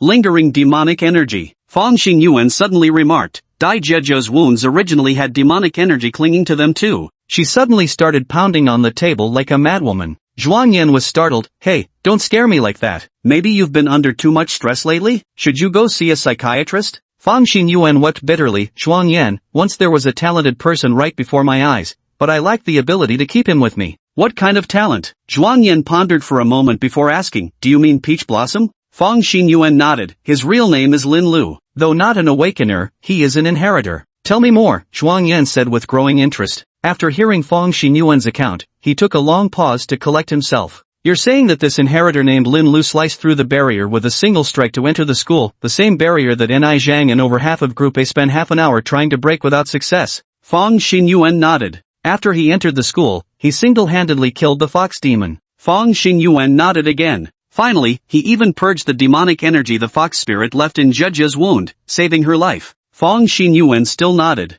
Zhuan Yan lamented with deep disappointment. Comrade Fong Xinyuan, How could you let such talent slip through your fingers? I'm utterly disappointed in you. Shut up, you. Fong Xingyuan was thoroughly annoyed. The landline on the desk rang, and Fong Xingyuan picked it up. After hanging up the phone, she said to Zhuang Yan, "Let's go upstairs for a meeting about the monster invasion incident at First High School. Bring Su Maui and Ni Zhan along." When the four of them entered the conference room, Bureau Chief Pan Zhengmin, Logistics Department Head LV Ying, and Yokai Forensic Specialist Xiao Guanshui had already arrived. Pan Zhengmin said, "Everyone, take a seat. Today we're just having an informal gathering to discuss the monster invasion incident at First High School. This isn't an official meeting, so feel free to speak your minds." After this opening remark, he turned to Su Maui and Ni Zhang and said, "You two, start by telling us about the situation at the time." Su Maui recalled, "At that time, we assessed the yokai inside to be a second-level threat. To eliminate it quickly and save more lives, I decided to split into search teams. Su Yuanchang, Ma Xiao, and Sun Jingping's three-person team was the first to encounter the fox demon." Remembering his three fallen comrades, Su Maui felt a lump form in his throat. Suppressing his grief, he continued speaking. "They engaged in battle with the fox demon. Hearing the commotion, I hurried over with Dai Jejia and Bai Zhu to provide backup, but by the time we arrived, Su Yuanqing's team had already perished. The fox demon was devouring their bodies." "What?" Fong Xingyuan exclaimed in shock. "That fox demon ate 3 awakeners?" Su Mao nodded slightly. "Aside from Yuan Chang and the other two, every teacher and student in the classrooms on the 3rd floor of the school building must have had their hearts devoured by the fox demon before being burned to ashes." Logistics Director Luing said, "According to our initial statistics from the logistics department, there were at least 100 teachers and students on the 3rd floor at that time. So, that fox demon not only had questionable original strength, but after consuming so many people inside, its power must have surged once again." Fong Xingyuan and Zhuang Yan exchanged glances. Their earlier discussion about Lin Lu had been too casual. Lin Lu was far more formidable than they'd imagined. "Go on," Fong Xingyuan signaled Su Maui. Su Maui continued, "When the three of us arrived, we immediately engaged the fox demon in battle. Dai Jejia was gravely wounded when the demon pierced her stomach, leaving only me and Bai Zhu. Because both Bai Zhu and I are fire attribute awakeners, we had some ability to resist the fox demon's azure flames. But we were barely holding on, until Lin Lu appeared." Su Maui paused and introduced to the others, Lin Lu was the civilian who helped Bai Zhu deal with the eyebag monster at Wanmu shopping mall. Fong Xingyuan cut in, "Update, Lin Lu isn't an ordinary person. He's an inheritor. So that's how it is." Su Maui nodded. "That explains everything. Then what happened after Lin Lu arrived?" Fong Xingyuan pressed. Su Maui replied, "I didn't witness his fight with the fox demon myself. At that moment, I was focused on saving Dai Jejia. Bai Zhu and I had just finished sprinkling medicinal powder on Jejia's wounds when we heard the fox demon's agonized shrieks from outside the classroom." Fong Xingyuan asked, "So the fight between them was very brief, right?" Su Mao nodded, "Exactly, extremely brief. He defeated the fox demon almost instantly." "Truly a remarkable talent," Pan Zhengmin remarked. "Is there any chance we could recruit him?" Fong Xingyuan rubbed his nose and answered vaguely, "Director, I'm currently doing my best to persuade him to join us." Pan Zhengmin spoke up, "Having someone like him join would significantly boost our strength." "Xingyuan, you'll need to redouble your efforts." "I understand." Fong Xingyuan's voice carried a faint tremor. By the way, Su Maui suddenly remembered something. Lin Lu can speak the language of monsters. "What?" Everyone present was stunned except for Su Maui. Fong Xingyuan and Zhuang Yan even leaped to their feet in excitement. Su Maui stated with certainty, "I'm positive he was genuinely conversing with a fox demon." Pan Zhengmin declared, "Since the establishment of the Yokai Affairs Bureau, studying yokai language has always been a crucial research subject. Though we've found a few inheritors who understand yokai speech, none are proficient enough to hold actual conversations with demons. So if Lin Lu truly can communicate with yokai, this would be tremendously significant, not just for our Tianan City branch, but for the entire world. Only by understanding what the yokai say can they obtain more intelligence." Pan Zhengmin rapped his knuckles on the table. "No matter the cost, we must recruit Lin Lu to our organization." Received. Fong Xingyuan and Zhuang Yan immediately pledged their commitment. The meeting then continued. After Su Maui finished speaking, it was Ni Zhang's turn. Ni Zhang stood up and saluted before stating, "Regarding this operation, I also have some doubts. First, I suspect this fox demon isn't a second-level monster at all, but rather third-level, possibly even fourth-level." Pan Zhengmin asked, "What's the evidence?" Ni Zhang replied, "There isn't any evidence. It's just my intuition." He recounted the process of breaching the boundary. Fong Xingyuan questioned, the fox demon didn't just devour hundreds of ordinary people at the school, it also consumed 3 awakeners. Its power would inevitably escalate, so it's entirely possible the barrier ultimately broke through to the second level. Ni Zhang denied, that's not the case. During the boundary breaking process, our team could sense the barrier's energy, it remained stable throughout without any signs of escalation. Fang Xingyuan fell silent for a moment before responding. So you suspect this fox yokai deliberately disguised itself as a second-class entity? Chapter 13, Joining the Yokai Affairs Bureau. Lin Lu felt an unprecedented joy. Though he'd failed to extract information from the fox yokai today, walking through the Yokai Affairs Bureau without having his identity exposed was truly something worth celebrating. He specifically went to the forbidden area to thank the ancestors for their blessings, and then the ancestors assigned him another task. Location, Tianan City branch of the Yokai Handling Bureau. Mission, retrieve the gallbladder of a snake demon and bring it back to the family's forbidden area. Available container, spirit sealing brocade box. Reward, shattered talisman. Lin Lu stared at the location for a long time, confirming his eyes weren't playing tricks on him. He let out a bitter laugh. Great ancestor, you sure love your jokes. An hour later, Lin Lu found himself standing once more outside the Yokai Disposal Bureau gates, the very place where he'd firmly rejected Fang Xingyuan's invitation not long ago. Bai Shu happened to come downstairs and spotted Lin Lu. He rushed over excitedly, Brother Hua, what brings you back? The team leader said you declined to join us, what a shame. I really thought we'd become companions. Lin Lu scratched his head awkwardly. The reason I came back this time was to ask, do you guys hire part-time workers? Part-time workers? Bai Shu didn't know either. Let me ask for you. He made a call to Su Maui. Shortly after, a group of people came pouring out of the conference room, rushing downstairs in a great hurry. Pan Zhengmin grasped Lin Lu's hand excitedly and said, Mr. Lin, on behalf of the Tianan City branch of the Yokai Disposal Bureau, I thank you. With your joining, our bureau's capabilities will surely be greatly enhanced, and we'll be able to better protect the citizens of Tianan City. Lin Lu awkwardly withdrew his hand. I just wanted to find a part-time job. I don't want to join your organization. Close enough, close enough. Fang Xingyuan stepped forward with a beaming smile. Let's go upstairs to discuss the details. It took Fang Xingyuan only 10 minutes to complete Lin Lu's onboarding procedures before placing the work ID in his hands. From now on, you can freely access any area on floors below the 15th level of the branch office building by wearing this ID. What about above the 15th floor? Lin Lu asked. Above the 15th floor requires special permission. Lin Lu suspected that such important yokai materials definitely wouldn't be stored on the casually accessible 1st through 15th floors, but floors above the 15th, there might still be opportunities to reach them. Anyway, the ancestral task had no time limit. He could bide his time at the Yokai Management Bureau, slowly searching for his chance. What should I do next? Lin Lu asked. Pan Zhengmin personally received him. Comrade Lin Lu, we need you to undergo an ability assessment. Based on the results, we'll assign you to a suitable position. The ability assessment was essentially a simulation test. The Monster Handling Bureau had established a simulation field using cutting-edge technology that contained data on all documented supernatural entities worldwide over the years, capable of simulating creatures of varying levels and types. Beyond assessment purposes, Awakeners regularly used these simulation fields for training sessions. Lin Lu stepped into the simulation field while the others all entered the observation room. Fang Xingyuan told the operator, send out a second-level yokai directly, no fox spirits, any other will do. Seeing that Pan Zhengmin had no objections, the operator proceeded as Fang Xingyuan instructed. Within the simulation field, the door of the room opposite Lin Lu slid open, and a yokai emerged from within. Fang Xingyuan switched on the simulation field's communication system and said to Lin Lu, this is a robot we've simulated using yokai data. The creature before you now will be your first opponent. The robot will activate in 10 seconds. Any questions?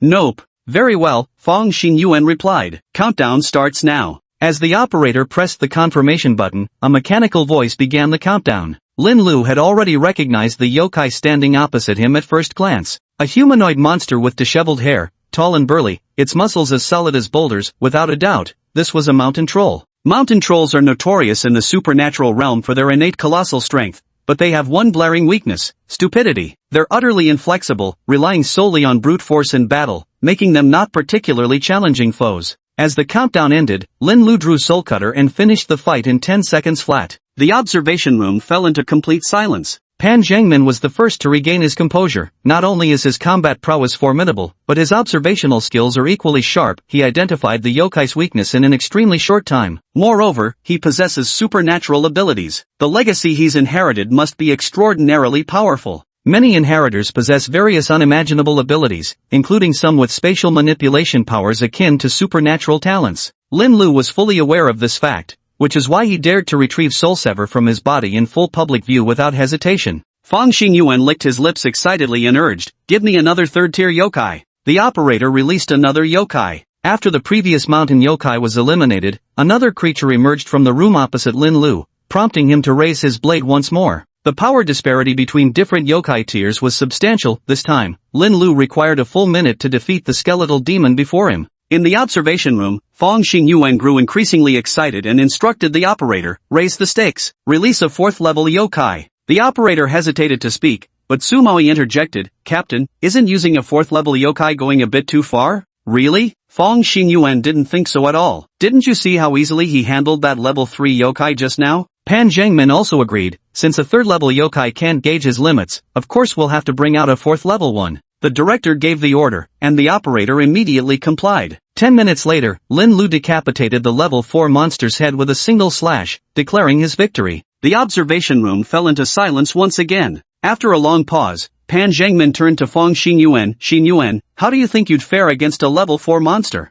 Fang Xingyuan shook her head. "I might barely win, but it would be a Pyrrhic victory at best, possibly mutual destruction. He's far stronger than me." He finished it in just 10 minutes without a single scratch. Pan Zhengmin suppressed his inner excitement. "Understood. Today's testing ends here." Bamboo White, who had sneaked in intending to watch the next match, suddenly heard the testing had concluded. Clueless, he asked, "Why not continue?" Sumaoi answered him, "He can already effortlessly slay 4th-level yokai reaching the pinnacle of human capability. There's no need to proceed further." "But we haven't seen Brother Hua's limits yet?" Bamboo White questioned in confusion, remembering how during his own ability test, they'd continued striking until he passed out completely. Sumaoi patted him on the shoulder. "At present, the database only contains data up to level 4 yokai. Where would we even find a level 5 yokai for him to test against?" "So, have level 5 yokai never appeared before?" Bai Zhu asked. "Yes, they have." Sumaoi cautiously glanced at Fang Xingyuan before lowering his voice to tell Bai Zhu, "But everyone who's ever encountered a level 5 yokai has died without exception." Chapter 14, Field Mission. Lin Lu officially reported for duty. Pan Zhengmin asked which team he wanted to join, and Lin Lu chose Bai Zhu's team. He thought Bai Zhu was simple-minded and easy to extract information from. Fang Xingyuan and Zhuang Yan were overjoyed.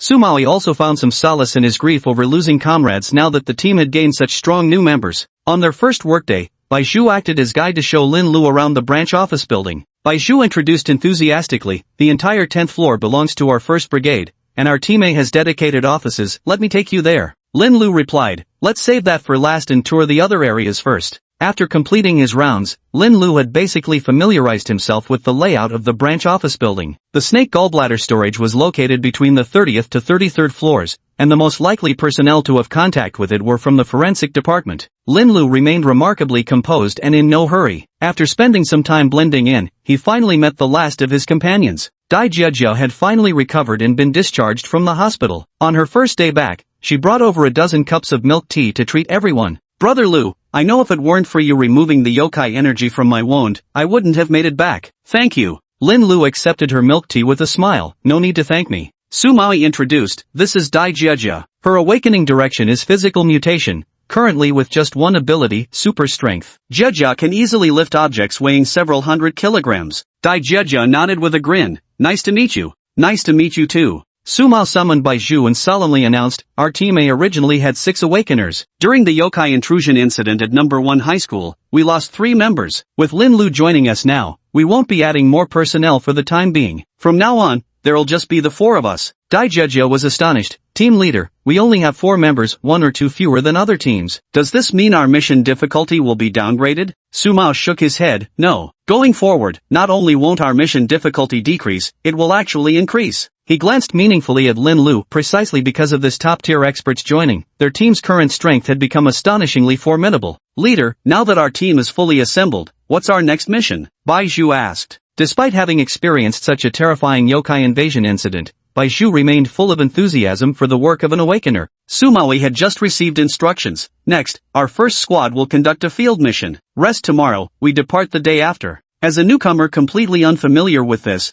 Bai Zhu humbly inquired, "Leader, what exactly is a field mission?" Sumaoi patted Dai Jiajia on the shoulder. "Jiajia, explain it to them. I have a meeting to attend now." Dai Jiajia pulled up a chair and sat down, explaining to the 2 newcomers, besides dealing with yokai, our Yokai Management Bureau has another important duty, conducting wilderness exploration. After the spiritual energy resurgence, not only humans awakened but also animals and plants, which evolved even faster than humans. As human living spaces shrank, protective walls were built around city borders. Beyond those walls lies the wilderness. Though dangerous, the wilderness is also a massive treasure trove. Mutated plants, animals, and minerals are all valuable resources. Many weapons and medicines used by awakeners incorporate these mutated materials. The Supernatural Affairs Bureau of Tianan City organizes task forces every month to explore and collect useful materials. This month, it was the first team's turn. On his day off, Lin Lu spent the whole day practicing cultivation techniques at home. Just before dawn, he finally mastered the second layer of the breathing and energy circulation technique. After daybreak, he quickly tidied up, put on the combat uniform issued by the Bureau, and set off directly to the south gate of Tianan City's protective wall to meet up with his teammates from Team A. Bai Shu waved excitedly, "Huaji, over here. We're here." The loudspeaker not only instantly caught Lin Lu's attention but also drew the notice of everyone else in the first division. Team A had it rough, they lost 3 awakeners at once. That's a devastating blow to their strength. I heard headquarters didn't replenish Team A with new awakeners this time, just passed them 1 inheritor. Now they only have 3 awakeners left. With just 3 awakeners, they'll definitely have to downgrade their mission difficulty. If they keep taking minor missions, there's no challenge at all. It'll be hard for awakeners to level up. Group A really took a fall this time. They used to be the strongest among all our squadrons and teams, but now they've directly dropped to the bottom. Lin Lu overheard many murmurs as he walked by. His supernatural hearing as a yokai had always been keen, but after cultivating the breathing technique, his auditory senses became even more extraordinary. He could clearly detect a mosquito flying over 100 meters away. Approaching his companions, Lin Lu remarked, "Seems like people aren't very optimistic about our group."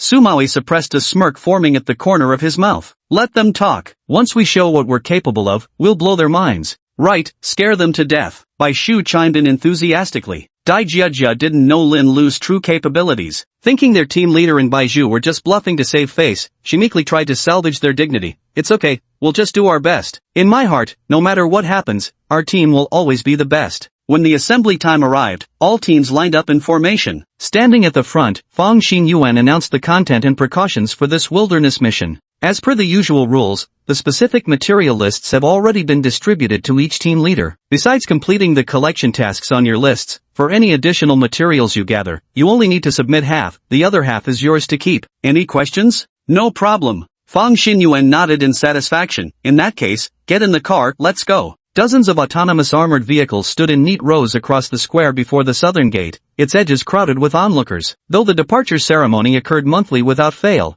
people still flocked to witness the spectacle. The 3 awakeners from Group A and Lin Lu shared one car, while Bai Zhu pressed her face against the window, her eyes flickering with curiosity. "I used to watch all of you setting off from outside the square too. Never thought the day would come when I'd be the one sitting here, watched by others as I depart." Dai Jiajia smiled nostalgically and said, "When I first became an awakener, I was just as excited as you. But after a while, you'll get used to it and wonder what the fuss was all about." She glanced at Lin Lu. "Look how calm Brother Lu is." Bai Shu turned to see Lin Lu's expression indeed remained unmoved. "Brother Hua, aren't you the least bit curious about what's outside?" "Why should I be?" Lin Lu countered. "Of course I'm curious." After the spiritual energy resurgence, only the members of the operations team know what the outside world has become. City dwellers can only catch glimpses through the videos and photos brought back by the team. But now, we can go out and see it with our own eyes. Lin Lu said, "There's nothing much to see. It's just that plants and animals have grown larger, even denser than the tropical rainforests of the past." "How do you know?" Bai Zhu asked. Lin Lu replied matter-of-factly, "Because I've been outside, of course I know." Chapter 15 Team A's Mission List. "Why is everyone looking at me?" Lin Lu belatedly realized.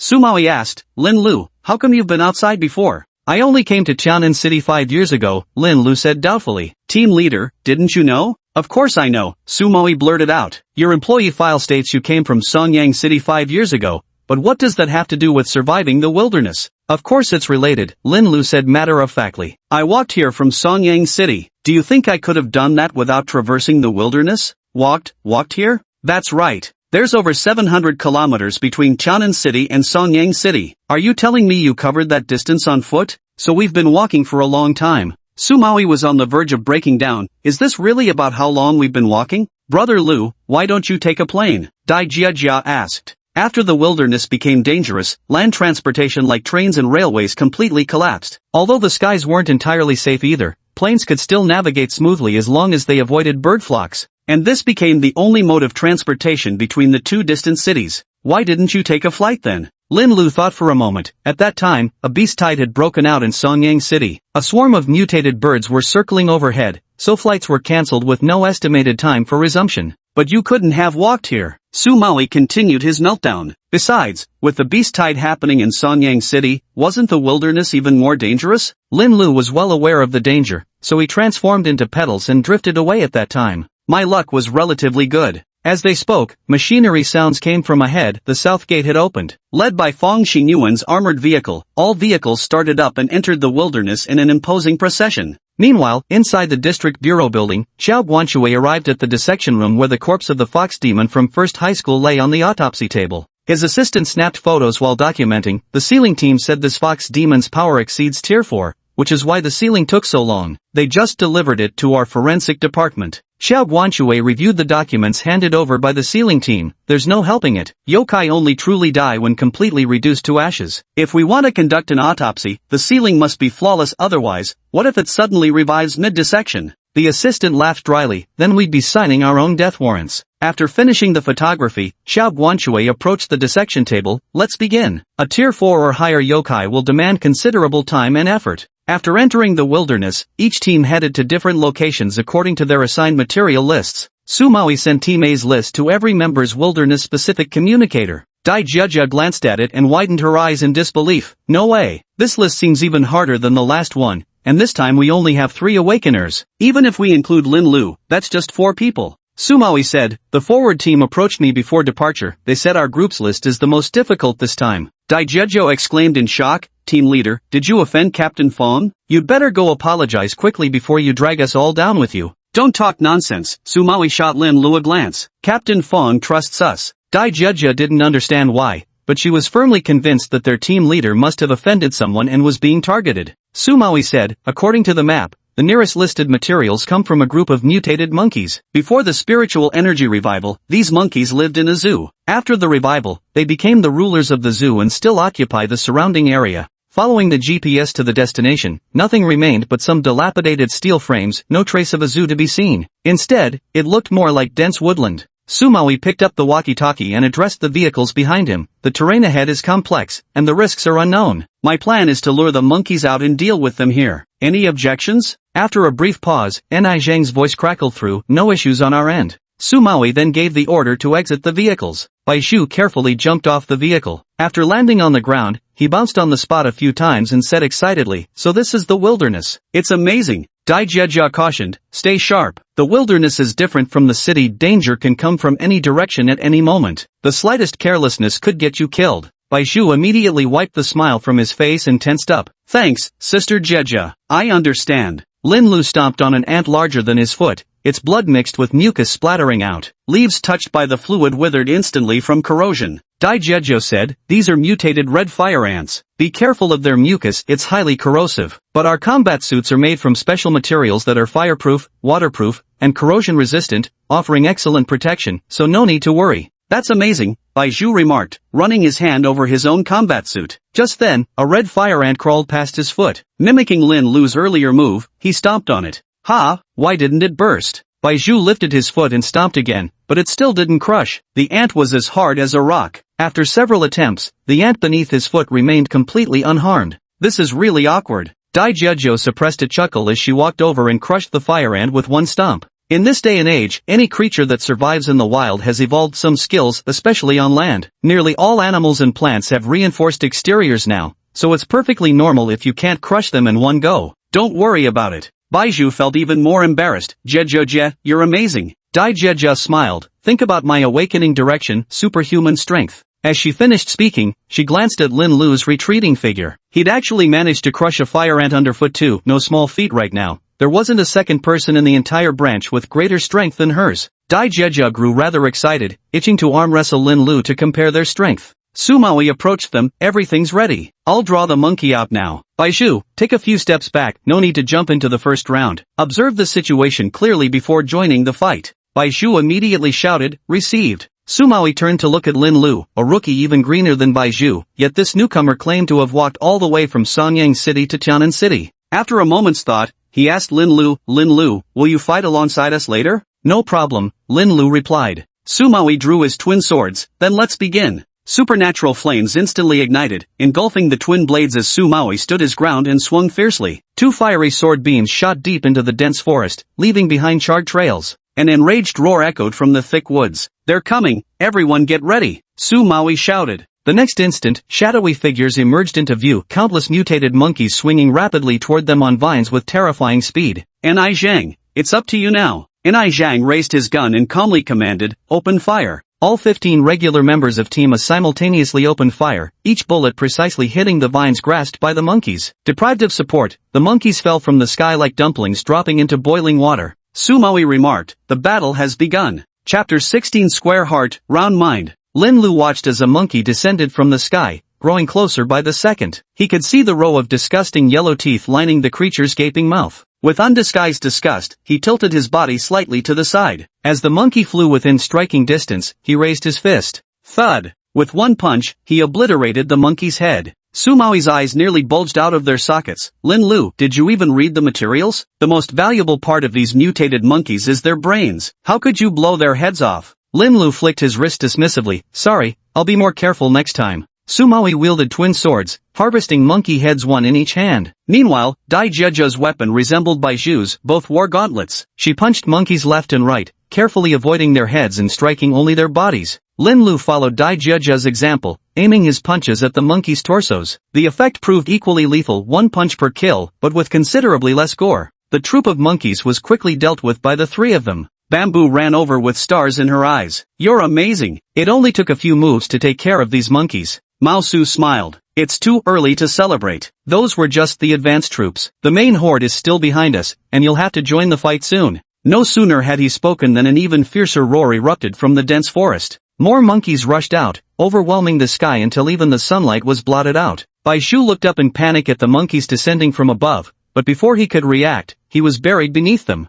Help me! Lin Lu drew Soul Severer. With a single swing of his blade, a flash of cold light cleared a path straight through. He strode to the monkey mound burying Baizhu, tossing the creatures aside one by one until he pulled Baizhu free. Bamboo gasped heavily. Thank you, Brother Hua. I almost suffocated. Light up your little flame and go beat those monkeys, Lulin said. I got it, Bamboo replied, immediately igniting the supernatural fire in his hand. After overcoming the initial panic, he gradually found his rhythm and was able to single-handedly slaughter the monkeys. As more and more monkey heads rolled on the ground, the Monkey King realized the situation was turning against him. Letting out a ferocious howl, he signaled the surviving monkeys to retreat. Lin Lu charged forward with his knife, only to be quickly stopped by Sumawi. Don't chase them, let them go. Lin Lu asked in confusion. Why? This is the perfect chance to wipe them out. Sumawi shook his head. We don't need to exterminate them. We're taking the sustainable development path, understand? Lin Lu didn't understand, and neither did Baizhu. Monkey brains are valuable goods. If we exterminate all these mutated monkeys, where would we find them when we need monkey brains later? Baizhu suddenly realized, I get it now. It's just like when we used to fish, we'd only catch the big ones and release the small fry, so they could reproduce. Exactly, that's the principle, Sumawi said, looking at the dead monkeys scattered on the ground. We've completed our mission already. There's no need to pursue them relentlessly.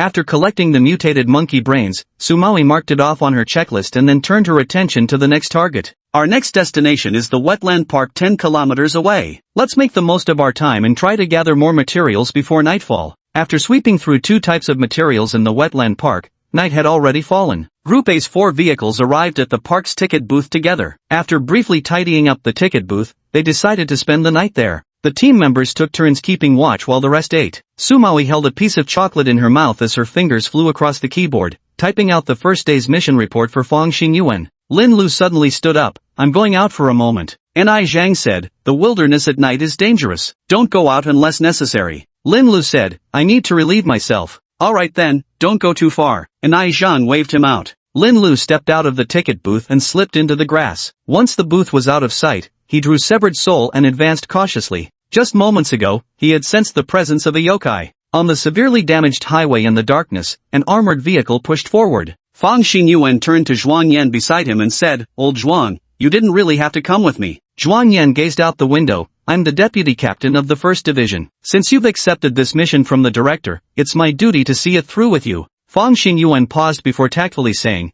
but your awakening leans toward healing abilities. Your combat strength is admittedly somewhat, not particularly outstanding. Thanks for not outright calling me a weakling. Zhuang Yan rolled her eyes. But it's precisely because I have healing abilities that I need to come along. Otherwise, if you went alone and got yourself killed, no one would even find your body. Fang Xingyuan said helplessly, actually, maybe you're all being too nervous. What if nothing happens when we go out this time? Detecting yokai barrier energy in the wilderness half a month ago, shouldn't that warrant concern? Before this, there had never been instances of yokai appearing in wild areas. But the detection device only sounded once. It might just be a machine malfunction, Fang Xingyuan said. Zhuang Yan sighed, alright, you're actually quite worried too. Otherwise you wouldn't have accepted the bureau chief's assignment, nor would you have gone to such lengths to trick me into returning. That's not true, I didn't, Fang Xingyuan protested stubbornly. Zhuang Yan pointed at the location on the map and showed her, we're almost there. There's no way I'm turning back now. Fang Xingyuan pretended not to care, fine. Stay in the car when we arrive. If things go south and a fight breaks out, drive off immediately, don't slow me down.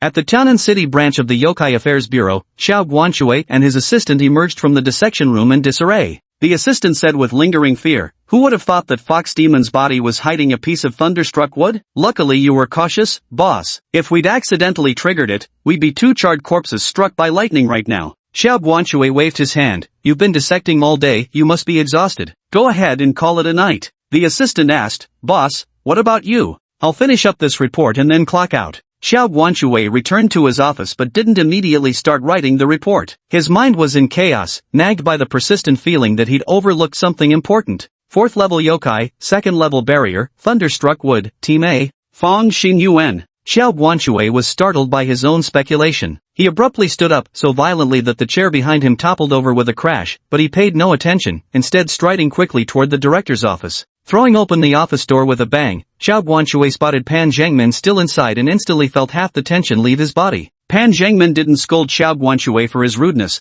but instead asked gently, Guanxue, what's wrong? Xiao Guanxue gasped and said, Director, recall the first team immediately. I suspect the yokai are targeting Fang Xingyuan. What did you say? Pan Zhengmin frowned. Without asking for details, he immediately grabbed the specialized communicator and tried contacting Fang Xingyuan who was in the field. The communicator rang for a long time, but no one answered. Chapter 17 The Poisonous Mushroom Monster. Pan Zhengmin continued calling Fang Xingyuan while motioning for Xiao Guanxue to sit down. Guanxue, I'd like to know why you have this notion. Xiao Guanxue sat down and said, Today I dissected the corpse of that fox demon from First High School and discovered a piece of lightning-struck wood hidden inside. Thunderstruck wood can attract lightning, making it a superior material for magical artifacts. Director, Fang Xingyuan's awakening ability is aligned with the metal element, which makes her vulnerable to thunder. Pan Zhengmin asked, Is that the only reason you suspect the yokai are targeting Xingyuan? Not just that, Xiao Guanxue said. Upon careful consideration, this incident has too many puzzling elements from the start. First, this fox demon was ultimately classified as a 4th level entity,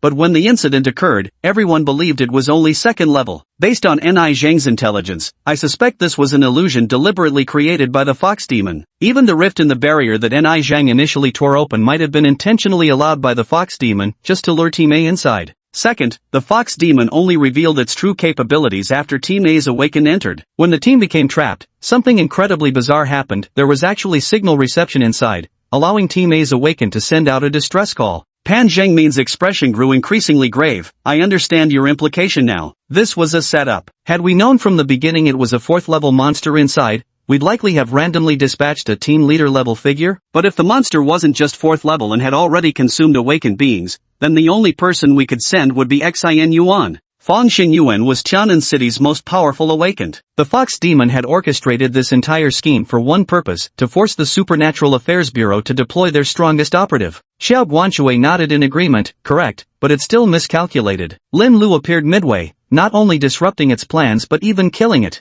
Pan Zhengmin remained worried. If our speculations are correct, they won't give up so easily. The entire communications team was abruptly called back for overtime work, and their floor remained brightly lit throughout the night. Director, we've contacted all team leaders from the first squad, but they all confirmed they weren't accompanying Captain Fong. As for Captain Fong and Deputy Captain Zhuang, we still haven't been able to reach them. Keep trying, don't stop. Pan Zhengmin issued the order. At that moment, the secretary hurried in to report, Director, we just received word that the captain of the first squad of the Yongchun City task force next door has been killed. What? Didn't we just send Zhuang Yan to treat him not long ago? Did the treatment fail? No, He was cured at that time. The secretary shook his head, but he was injured again recently during a mission. This time he wasn't as lucky, he died instantly, not even leaving a body behind. The Yokai Control Bureau has an unwritten rule. Within each branch office, the captain of the first action team is always the strongest individual in the entire division. Examples include Fong Xinyuan and the deceased from Yangchun City. It appears the yokai are indeed systematically targeting and killing the strongest humans. Pan Zhengmin finally made a decision, send Jiang Shang with a few elites to search the wilderness, prioritizing the abandoned Zhaohua Village Elementary School site. Lin Lu followed the trail of yokai energy for a while, but the aura kept fading in and out until it ultimately vanished completely. He had little confidence in his combat abilities, but was absolutely certain about his perception. He firmly believed he couldn't have missed it.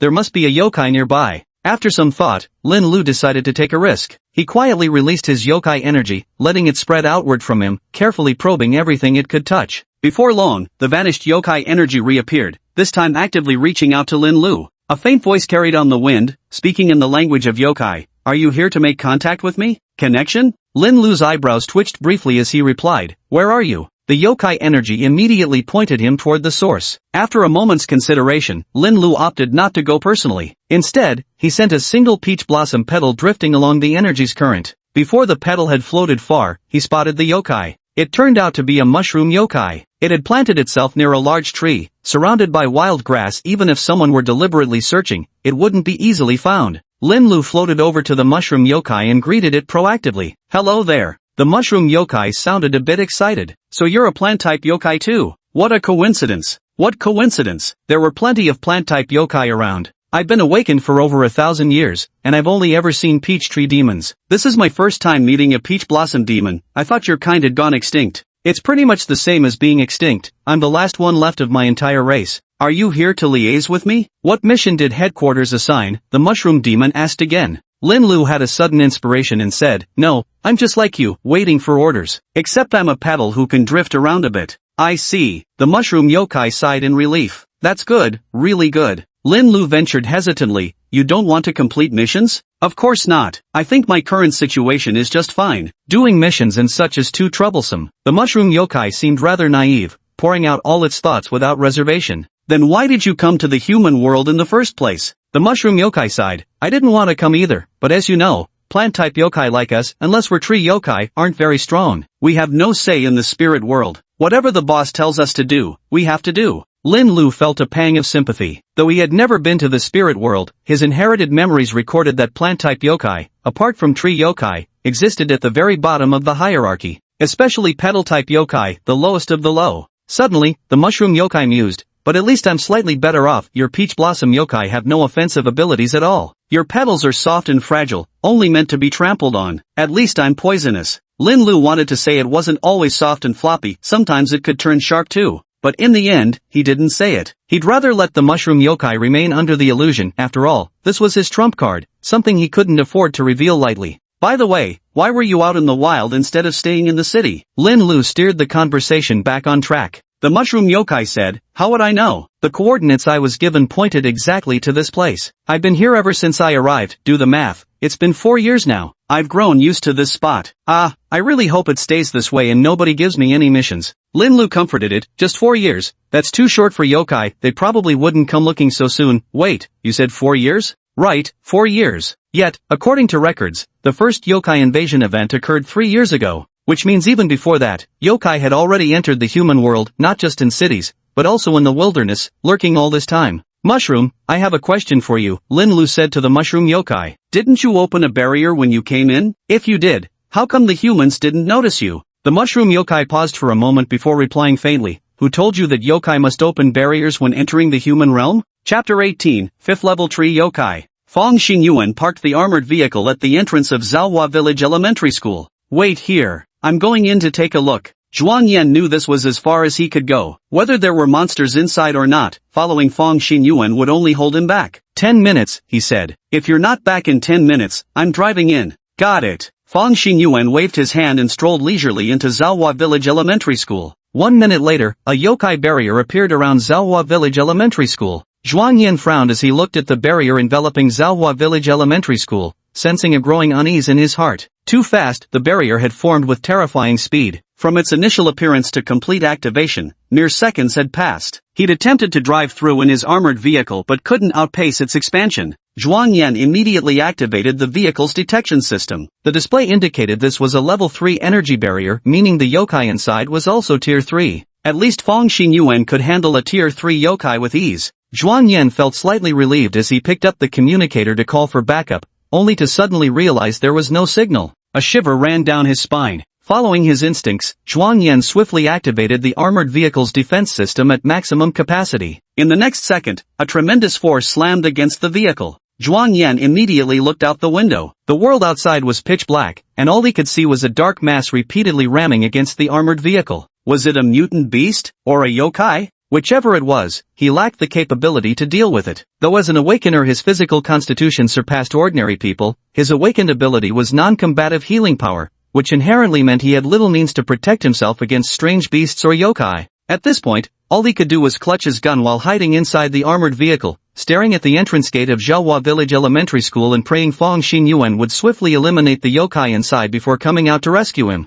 Feng Xinyuan strode through Zhaohua Village Elementary School, shouldering a rusted basketball stand. The metallic frame morphed continuously in her grip, ultimately transforming into a perfectly wieldable weapon. Come out then, let's make this quick. Though aware they couldn't understand each other's words, Feng Xinyuan still shouted aloud. The school playground had transformed into a dense forest. As Feng Xinyuan navigated through it, suddenly, several strands of spider silk came attacking from all directions under the cover of darkness. Feng Xinyuan leaped up to dodge the silk threads while simultaneously raising her weapon to strike them forcefully. The collision produced a loud metallic clang. Truly worthy of a third-level yokai, these spider silk strands are unexpectedly strong, Feng Xinyuan muttered to herself. If only that brat Su Maui were here right now. The best way to deal with spider silk is to burn it all with fire. As she spoke, the weapon in her hand transformed again, the originally massive weapon elongated into a spiked metal whip. Little spider, you're not the only one with threads. I've got some too. Come out and play. Feng Xinyuan shouted hysterically. But her mind remained sharp as she continuously leaped between trees, shifting positions. The spider silk kept attacking, yet it couldn't catch Feng Xinyuan no matter how hard it tried.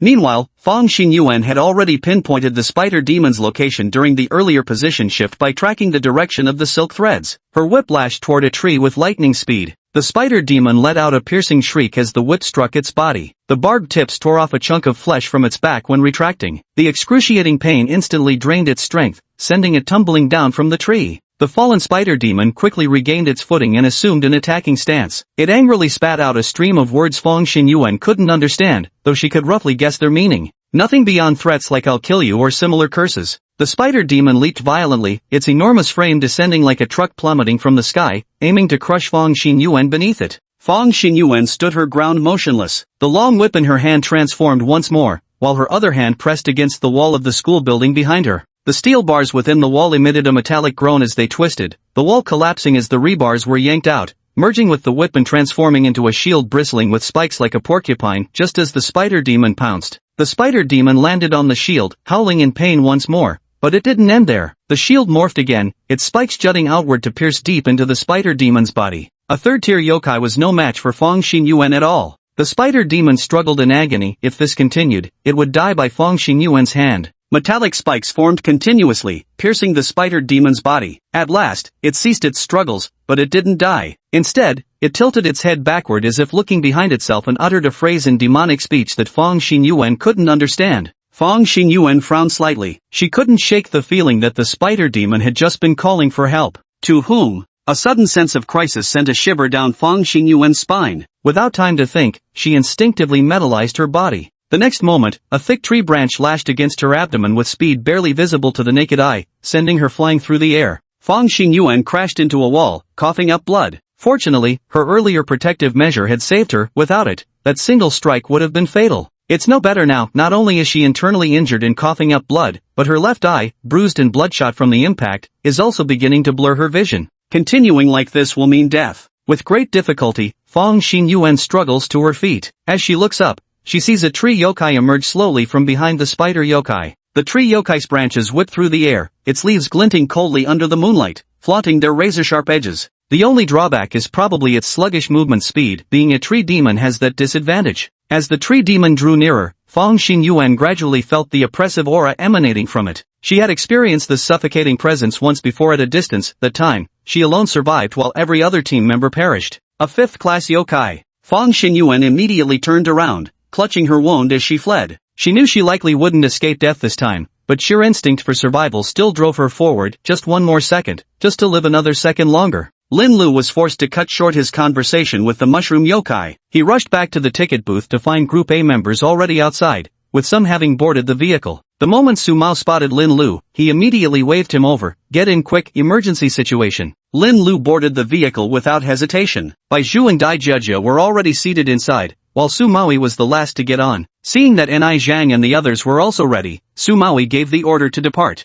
What happened? Dai Jia asked, echoing the confusion not only of Lin Lu, who had just returned, but also of everyone else present. Su Maui activated the vehicle's communication system, linking all 4 cars from Team A. He announced, just moments ago, all team leaders from the first division received direct orders from the director. We're to temporarily suspend our current mission and immediately locate Captain Fong and Vice Captain Zhuang. Bamboo asked foolishly, why? Dai Jia smacked his head, are you dumb? Obviously, Captain Fong and Deputy Captain Zhuang are in danger and have lost contact. That's why the director is so frantic. Just as the words left her mouth, the vehicle's detection system suddenly blared an alarm. Warning, yokai barrier detected 10 kilometers southwest from current location. Chapter 19, I'll go first, take your time, no need to rush. Su Mao immediately ordered full speed ahead toward the barrier's location. The atmosphere in the car grew tense. Lin Lu leaned against the car wall, his mind still occupied by the mushroom yokai's words. Who told you that yokai must open a boundary to enter the human realm? Lin Lu frantically searched through his inherited memories before finally spotting the anomaly. The inherited memories only mentioned that when yokai forcibly enter the human world, they would be attacked by the dimensional barriers. Some powerful monsters couldn't even breach them at all. Yet there'd been no mention that yokai must deploy protective barriers to shield themselves. That yokai manifestations always involve barriers was merely empirical knowledge gathered by humans. He'd been misled by humans. If yokai had other ways to silently resist the assaults from the world barrier, then tell me how many demons currently exist in the human realm? How many monsters lurked hidden within human cities just like him, suppressing their demonic auras? The vehicle came to an abrupt halt. They'd arrived at their destination wrapped in the barrier. Zhaohua Village Elementary School. Team B and Team D have already arrived earlier, and the 2 teams are working together to break the barrier. Su Mao spotted Zhuang Yan the moment he stepped out of the car. Deputy Team Leader Zhuang, what's the current situation? Zhuang Yan wore a grave expression. Before setting out, Captain Fong received a covert mission from the bureau chief to investigate a suspected yokai barrier detected at Zhaohua Village Elementary School. When we arrived here, Captain Fong ordered me to stay outside while she went in alone. Shortly after she entered, the barrier appeared, and I was attacked by an unidentified creature while remaining in the car. Unidentified creature? Su Maui frowned. Is it a mutated beast or a yokai? Zhuang Yan shook his head. Not sure, I couldn't see clearly from the car. After Team D arrived, the thing didn't show itself again. Su Maui changed tack. What about inside the barrier? The readings indicate a 3rd-level barrier. Team D started breaking it when they arrived, then Team B joined in, and now you're here too. The barrier will probably be shattered soon. As Zhuang Yan's words fell, Su Maui heard alarms blaring from the vehicles. Dai Jia rushed down in panic. Team leader, it's bad. The detection system just triggered an alarm. The current barrier level is Level 5. Alarms resounded one after another, with every vehicle's detection system reporting identical results. Zhuang Yan's body went limp, the color draining from his face. Could it be that Xing and Shi, Ni Zhang? Su Maoi's eyes burned with determination. Break through the barrier immediately with teams B and D. Above all, he commanded, his voice steel, we cannot allow any of those monsters inside to survive. Yes. Ni Zhang immediately signaled his team to fetch their weapons. Lin Lu stopped him. Deputy team leader, how long does it take to break through a level 5 barrier? Ni Zhang shook his head. There's no reference data, but according to existing records, the world's longest barrier breaking record is 2 hours, set by a level 4 yokai. Lin Lu frowned deeply with visible impatience. Too slow. The people inside could be dead several times over by then. Ni Zhang said sheepishly, current technology can only achieve this much, so whenever a level 4 yokai appears, no one survives within the barrier. Lin Lu fell silent. He found Ni Zhang's words unbearably pitiful and couldn't bear to blame him further. After all, it's only been 10 years since spiritual energy returned to the human world. It's natural that human strength still can't compare to yokai. I have a theory. Lin Lu quickly changed the subject. What if this level 5 barrier didn't appear because the yokai 8 team fawned to level up, but because there was already a level 5 yokai inside? Zhuang Yan shook his head. Unlikely. The initial barrier was level 3. A level 5 yokai could indeed compress the barrier's energy, but is that necessary? Nope, Lin Lu said. But what if there are 2 yokai inside? One level 3 and one level 5? Zhuang Yan grew even more despairing. A level 3 yokai and a level 5 yokai, could Feng Xinyuan still survive? Sumaoi's expression turned graver. We'll only know the situation inside after we break through the barrier. Lin Lu drew out Soul Severer. I'm betting that Captain Feng isn't dead. And then? Sumaoi asked. Then I'll tear open the barrier right now and go in first for the rescue. You guys can take your time getting here, no rush. Lin Lu walked up to the barrier, raised his blade, and swung. Instantly, a fissure split open in the barrier, revealing within the dense entanglement of lush tree branches. The sound of trees snapping and crashing down could also be heard. There's fighting inside. Captain Feng is still alive. Quick, everyone, hurry through the crack to rescue them. Lin Lu raised his hand to stop them. I'll go in alone. Sumaoi disagreed. No, it's too dangerous. I can't let you go in alone. I'm coming with you. Lin Lu shook his head. If I go in, I won't die, but you will. What he meant was even if he couldn't defeat the level 5 yokai inside, the worst outcome would be his human form perishing while his true form could be reforged in the Forbidden Lands. But for Sumaoi, death would be permanent. Meanwhile, Sumaoi was remembering how Lin Lu had sliced through level 4 yokai like chopping vegetables back in the simulation field. Was Lin Lu looking down on him for holding the team back? Sumaoi felt deeply aggrieved, but had to admit Lin Lu had every right to disdain him. Fine, you go in first, but promise you'll stay safe. We'll break the barrier as quickly as we can, he said gloomily. Lin Lu nodded and stepped forward into the barrier. Wait, Zhuang Yan stopped him. I'm coming with you. My awakening specialization is healing. Feng Xinyuan is either dead or dying right now. She won't last long without me. Lin Lu couldn't refuse, so he turned to Sumaoi and said, in that case, Team Leader Su, you should come too. Your job is to protect Deputy Team Leader Zhuang. Sumaoi and Zhuang Yan exchanged a glance, both feeling complicated emotions. Why did such an utterly ordinary tone sound so thoroughly disdainful? Lin Lu had already stepped halfway into the barrier. Seeing Sumaoi and Zhuang Yan hesitate, Bai Shu anxiously urged, Deputy Captain Zhuang, Team Leader, the barrier is about to close. Are you two going in or not? The two snapped out of their hesitation and entered the barrier one after another. The torn seam in the barrier instantly repaired itself, sealing off passage between inside and out. Dai Jiajiao frowned with worry. I wonder how Captain Feng is doing,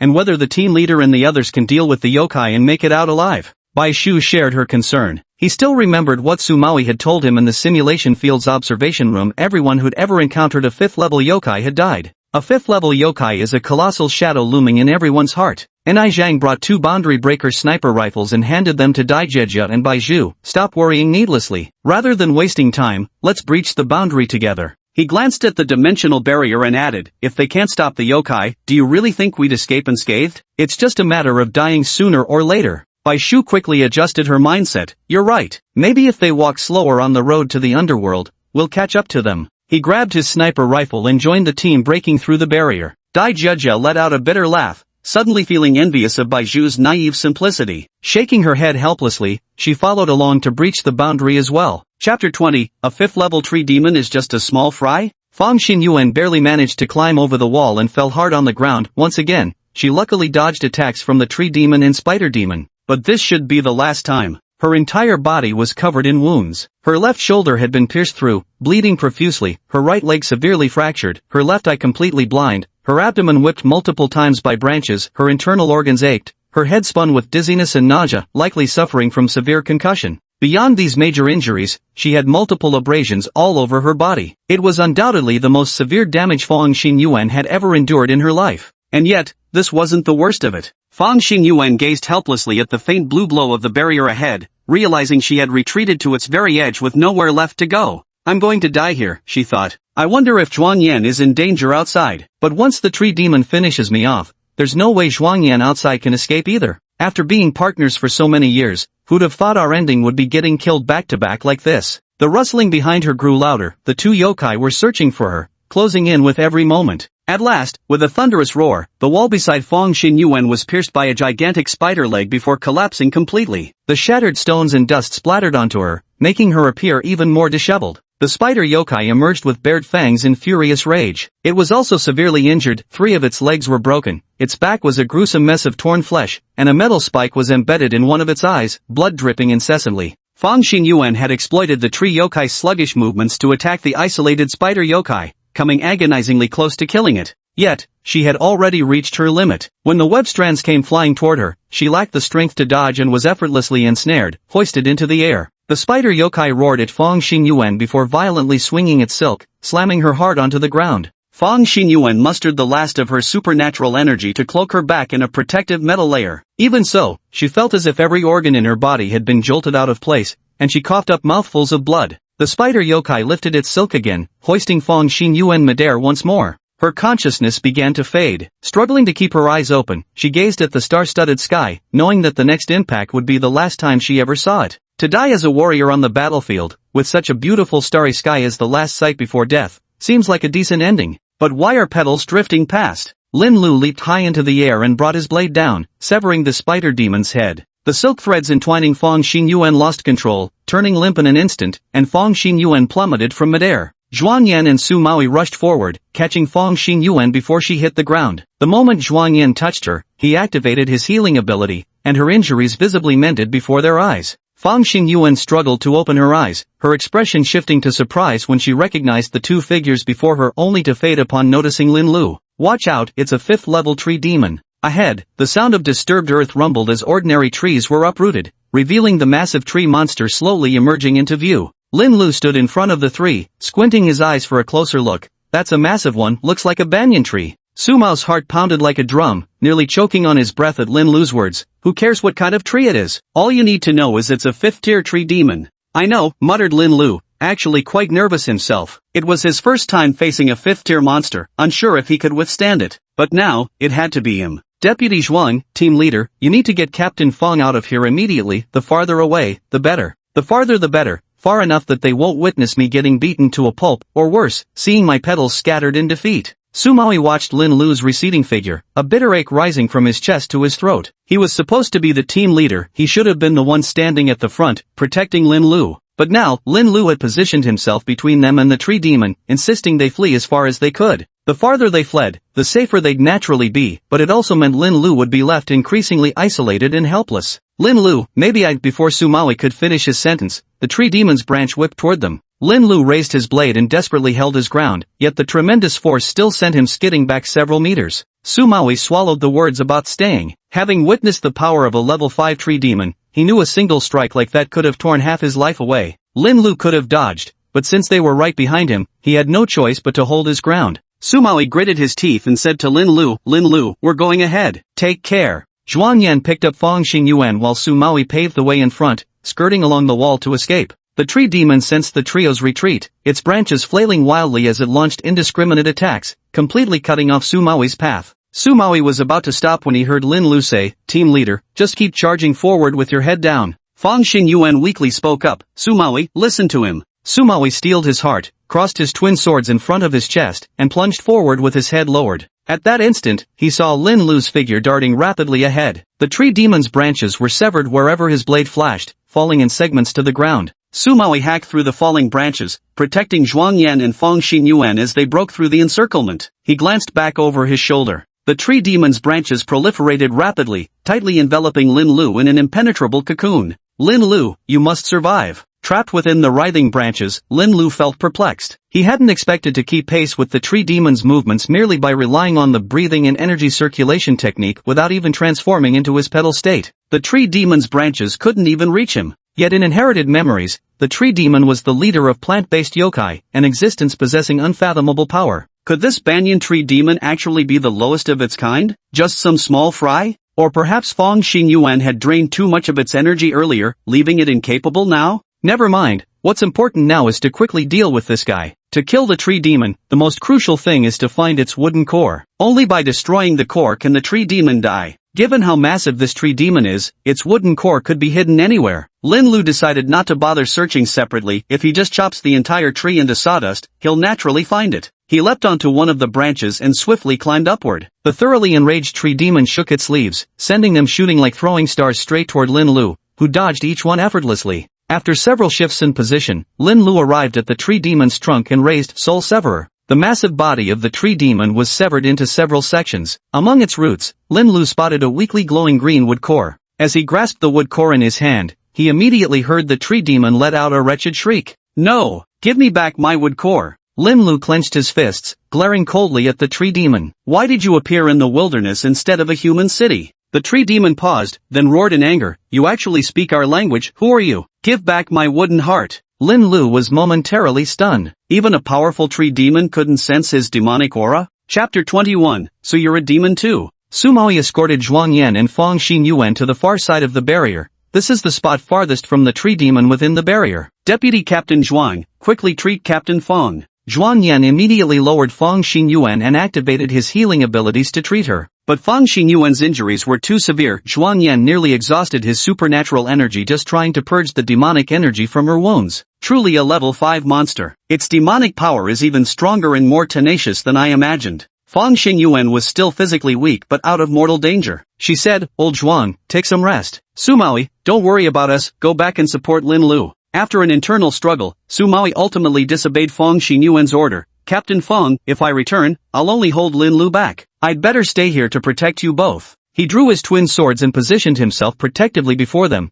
There are dangers here besides yokai. The dappled tree shadows swayed in the dark night. Beyond the yokai, numerous mutated plants and animals were watching them with predatory intent. Lin Lu held the wooden core, still in no hurry to kill the tree demon. I'll ask one more time, why are you in the wilderness? There are no humans here for you to kill. The tree demon chuckled hoarsely, the human realm will eventually belong to us yokai. We descend wherever we please. Under which demon king's dominion? The tree demon instinctively replied, naturally, we belong to the dragon maiden. Lin Lu's inherited memories revealed that tree demons were a highly diverse species, though not particularly united, with different tree demons potentially pledging allegiance to different monster lords. The banyan tree demon before him served under the dragon maiden. Lin Lu changed his question, how long have you been in the human realm? The tree demon snorted, why do you ask? I want to know, can't I? The tree demon remained silent for a moment before speaking. I've been here a long time. My roots have grown deep in this place, until the summons came. Lin Lu's eyes instantly turned icy. Are you waiting for me to ask what mission you've accepted? What? The tree demon froze. Lin Lu flung the soul severer in his hand, striking the demon's roots with precision. The tree demon instantly howled in pain. You thought I wouldn't notice your little trick? From the very beginning, the tree demon had been stealthily shifting its severed branches during conversation, attempting a counterattack by surprise. But it had failed to escape Lin Lu's notice. I don't want to question you anymore, just go die. Lin Lu tightened his grip around Woodheart's hand, applying increasing pressure. The tree demon panicked and cried, wait, I'll stop playing tricks, I'll tell you everything. Lin Lu refused sharply, I don't want to hear it. Just as he was about to crush the wooden heart, a new thought suddenly emerged in his mind. Yokai can rapidly grow stronger by absorbing the life force of ordinary people and the abilities of awakened ones. Similarly, yokai can also absorb the demonic power of other yokai. What would happen if he absorbed this wooden heart? Lin Lu relaxed his grip and began drawing out the demonic power within the wooden heart instead. Feeling the loss of his demonic power, the tree demon writhed in agony on the ground. Impossible. How can you absorb my demonic energy? You're actually a monster too. As the wooden core was completely absorbed by Lin Lu, the tree demon's torso rapidly withered before turning into ashes swept away by the wind, leaving only a large pit in the ground. The tree demon's chaotic energy raged wildly through Lin Lu's body. His entire form burned with feverish heat as his physical body dissolved into flower petals, only to reform into human shape moments later, a cycle that repeated endlessly. After the tree demon died, the barrier disappeared, and rescue personnel entered the scene. Lin Lu could already hear footsteps in the distance, along with Baizhu calling out for him, Brother Hua. This couldn't continue any further, his identity as a supernatural being would be exposed. Summoning the last of his strength, Lin Lu struggled to resist the tree demon's lingering power with his own. Then, he coughed up a mouthful of blood, straightened his body, and collapsed backward. Brother Hua, where are you? Baizhu followed the other members of Team A into Zhaohua Village Elementary School, where chaos reigned. Fallen trees lay scattered everywhere, interspersed with the crumbling ruins of the school buildings. Something's happening over there, let's go, someone shouted, and everyone sprinted in that direction. Sumao had just killed a mutated snake when he heard someone calling his name. He snapped back to reality, only to realize the pale blue barrier had disappeared at some point. Captain Fang, is everyone alright? The leader of Team B rushed over first. Fang Xinyuan immediately responded, all personnel proceed swiftly to the northern area of the school. Lin Lu and a level 5 tree demon are engaged there. What? The Team B leader exclaimed in shock. Lin Lu, the newly recruited inheritor assigned to Team A? Why would he be left alone to hold off a level 5 yokai? Is he even capable of that? Sumaoi darkened his expression as he said, the yokai barrier has already dissipated. Surely you understand what this signifies. The disappearance of the yokai barrier means the yokai that created it has been killed. So, the awakener named Lin Lu from Group A killed a level 5 yokai? How is this possible? We don't know Lin Lu's current situation. Xuan Yan, you go with them to search for him. Fang Xingyuan commanded again. Everyone immediately mobilized, rushing toward the northern part of the school. The members of Group A were worried about Lin Lu, while those from other teams, who had no prior connection with him, were more eager to verify whether he had truly slain a level 5 yokai. Bamboo Bai searched alone amidst the school ruins. The moment he saw Fang Xingyuan, Zhuang Yan, and Su Maui, he'd been looking for Lin Lu. When he couldn't find Lin Lu, he immediately changed direction to continue searching. Brother Hua, where are you? Answer me please. Bamboo's voice trembled with panic as he called out. He could almost imagine what terrible things must have happened here moments ago. Brother Hua must have drawn the yokai away alone, giving the team leader a chance to escape with Fang and deputy leader Zhuang, just like at number 1 high school, where he pulled the battle outside the classroom to face the fox demon by himself. But this was a 5th-tier yokai. Everyone who had encountered one before had died. Bai Shu grew increasingly anxious, his footsteps turning erratic, when suddenly, he noticed a few flower petals drifting past his eyes. They appeared to be peach blossom petals. Bamboo stared wide-eyed in the direction where the petals floated. Directly ahead of him, countless peach blossom petals swirled in the air, forming a miniature tornado. Beneath the flurry of petals, what appeared to be a human figure lay motionless. It was too far away to see clearly. Without a second thought, Bamboo instinctively ran toward it. When he reached the spot, not a single petal remained in sight, as if what he'd seen moments before had been nothing but an illusion. On the ground lay a person pale-faced, with bloodstains at the corners of his mouth, his combat uniform's front stained crimson where he'd clearly vomited blood. Brother Blossom! Bai Shu immediately rushed forward, carefully pressing his fingers against Lin Lu's neck. The moment he detected a pulse, he exhaled a long breath of relief. Luckily, not dead. Chapter 22, the first and only case in the world. As Su Maui got into the car, he saw Lin Lu lying pale-faced on the back seat. Lin Lu? Su Maui called his name. Lin Lu didn't respond, he was still unconscious. He sat down beside Lin Lu, occasionally glancing at him. Today he gained new insight into Lin Lu's abilities. Lin Lu had single-handedly slain a 5th-level tree demon. Though it appeared to be a narrow victory, this battle had firmly seated him upon the throne of humanity's strongest. He wondered what arrangements the director would make for him next, but it probably wouldn't involve staying with their current team anymore. What a waste of talent. With Lin Lu's capabilities, he could easily join the headquarters in the capital, maybe even enter that organization. Zhuang Yan stepped forward and said to Su Maui, "Let me help examine Lin Lu." Su Maui promptly moved aside, allowing Zhuang Yan to crouch beside Lin Lu and apply his healing abilities. But a few seconds later, he retracted his ability, his brows slightly furrowed as if in thought.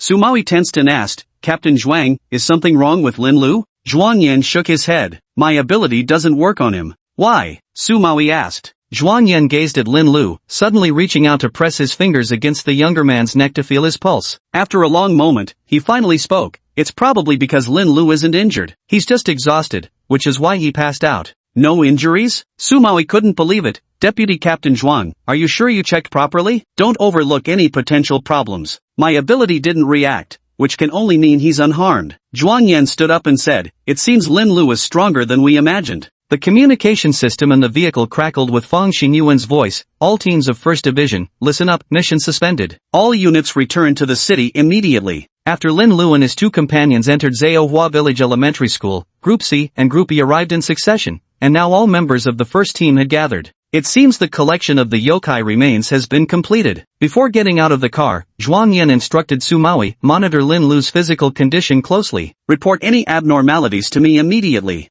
"Roger that." Bai Shu and Dai Jiejiu boarded the vehicle, and the convoy quickly set off, heading back to the city at full speed as requested by Fang Xingyuan. Just as the sky began to lighten, they encountered the elite search team from the 2nd squad sent out to look for them. Zhang Shan directly boarded Fang Xingyuan's car. "I say, what are you guys up to? Couldn't reach any of you." The old man was so anxious he nearly came looking for you himself. Fang Xingyuan pointed at the vehicle's communication system, "Ran into yokai. Communications damaged, only internal channels still work. All external links are down." "No wonder," Zhang Shan remarked casually. "Didn't expect yokai in the wilderness too. But with you here, it's no major issue." Fang Xingyuan replied calmly, "2 yokai, a 3rd-grade spider demon and 5th-grade tree demon. But just as you said, no major issue. Handled them in the end." "Oh, a 3rd-level spider demon would indeed be." "Wait. What level tree demon did you say?" "5th level. Zhang Shang chuckled coldly. "Fang Xingyuan, stop boasting. I know you're strong, but a 5th level is truly impossible." Fang Xingyuan shifted to a more comfortable sitting position. "I certainly couldn't defeat a 5th level yokai, but someone can."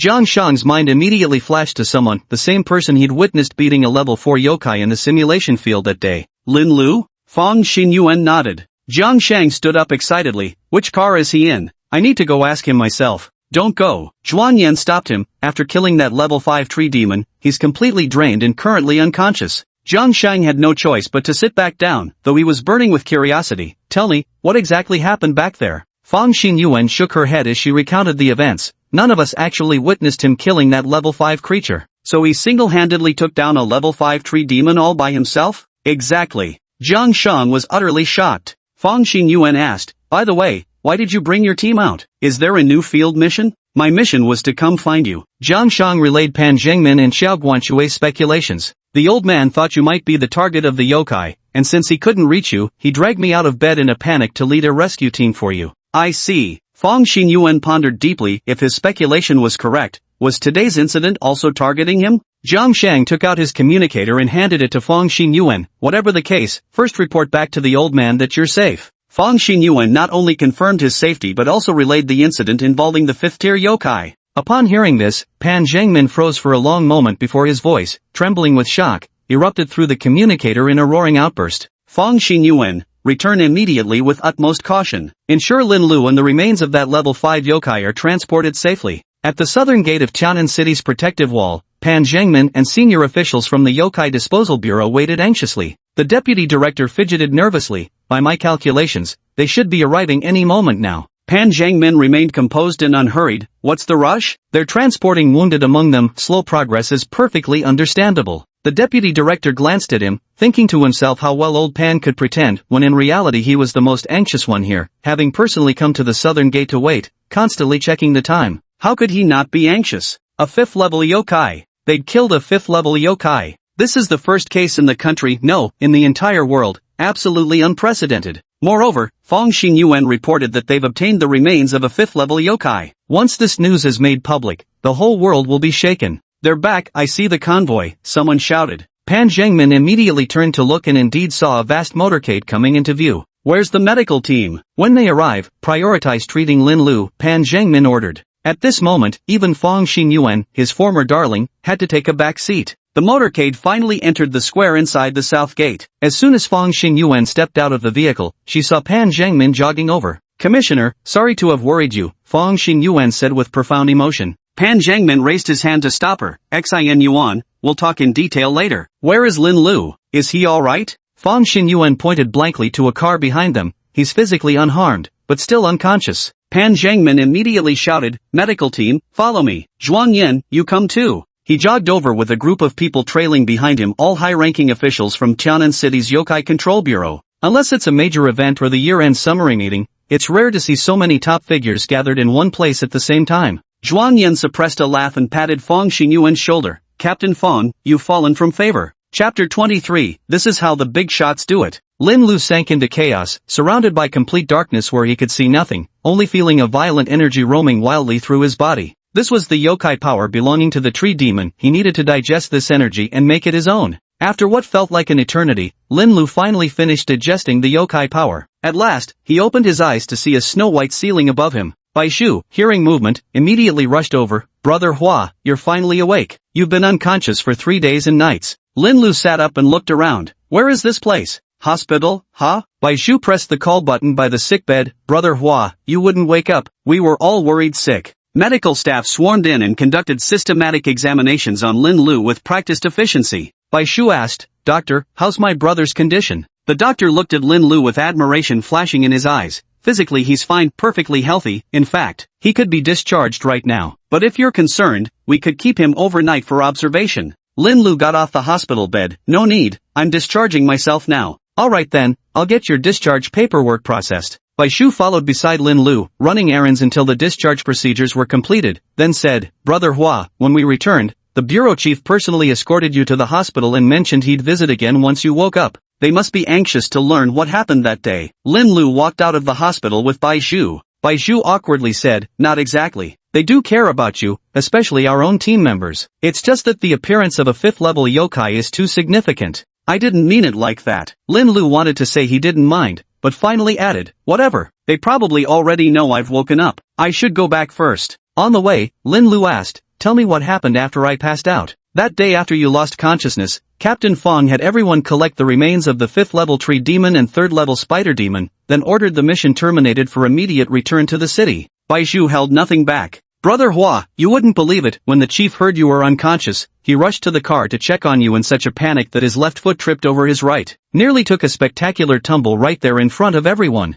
Lin Lu had no interest in knowing about such things. He said, tell me about the yokai remains. Oh, about this, honestly, I don't know much. Baizhu said, that day after carrying you back to the car and settling you in, I intended to get out and help, but I arrived too late. Everyone moved swiftly, and I didn't get to contribute much. The implication was that he hadn't participated in the collection of the yokai corpse remains. At the time, all teams of the 1st Brigade had arrived, and with over 100 people working together, low efficiency would have been inexcusable. Returning to the Yokai Management Bureau building, Pan Zhengmin had indeed heard the news and personally came downstairs to greet Lin Lu. Standing beside him were several unfamiliar faces. Pan Zhengmin stepped forward to shake Lin Lu's hand, his smile remarkably sincere and enthusiastic. Comrade Lin Lu, on behalf of the Yokai Control Bureau, and indeed all of humanity, I thank you. By slaying that 5th level yokai, you've enabled us to successfully collect crucial samples. Your contribution to the world is immeasurable. This marks a giant leap for mankind. Baizhu's face flushed crimson with excitement as she gazed at Lin Lu with unabashed admiration.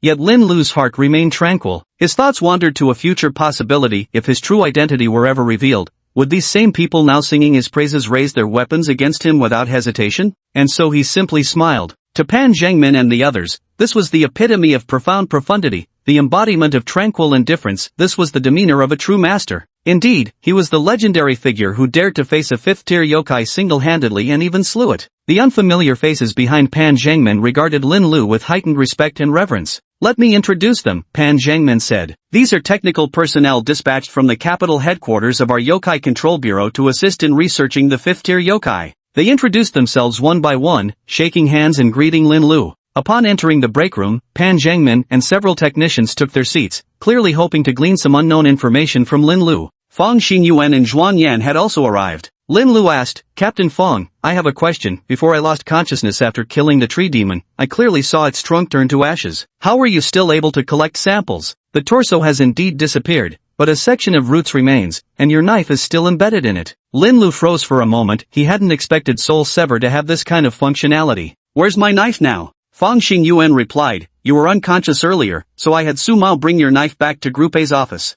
Thank you, Lin Lu said. Pan Zhengmin waited until they finished speaking before addressing Lin Lu. Lin Lu, can you describe what happened that day? After Xin Yuan and the others left, how did you deal with that level 5 tree demon? The technical staff around him had long grown impatient and began bombarding him with questions. Comrade Lin Lu, may we ask how you killed the tree demon? By exploiting its slow movement speed weakness? Probably not. According to Captain Fong's report, you didn't move from your position after they left, meaning you never increased the distance between yourself and the tree demon. So, you're saying you found other weaknesses of the tree demon? Facing several pairs of expectant eyes, Lin Lu responded calmly, the only reason I could kill the 5th-ranked tree demon was thanks to my weapon. Fong Xinyuan asked in surprise, your knife? That's right, my blade. But I've seen your blade, it doesn't seem special at all, Fong Xinyuan said. Before handing Lin Lu's weapon to Su Maui, she had actually studied Lin Lu's blade. It appeared to be just an utterly ordinary sword, not even comparable to an awakener's weapon. Lin Lu answered truthfully, that blade is my family heirloom. It can sever the flow of supernatural abilities and yokai power. Everyone's eyes widened, especially those of the technical staff from the headquarters, their eyes gleaming like starving jackals spotting plump prey,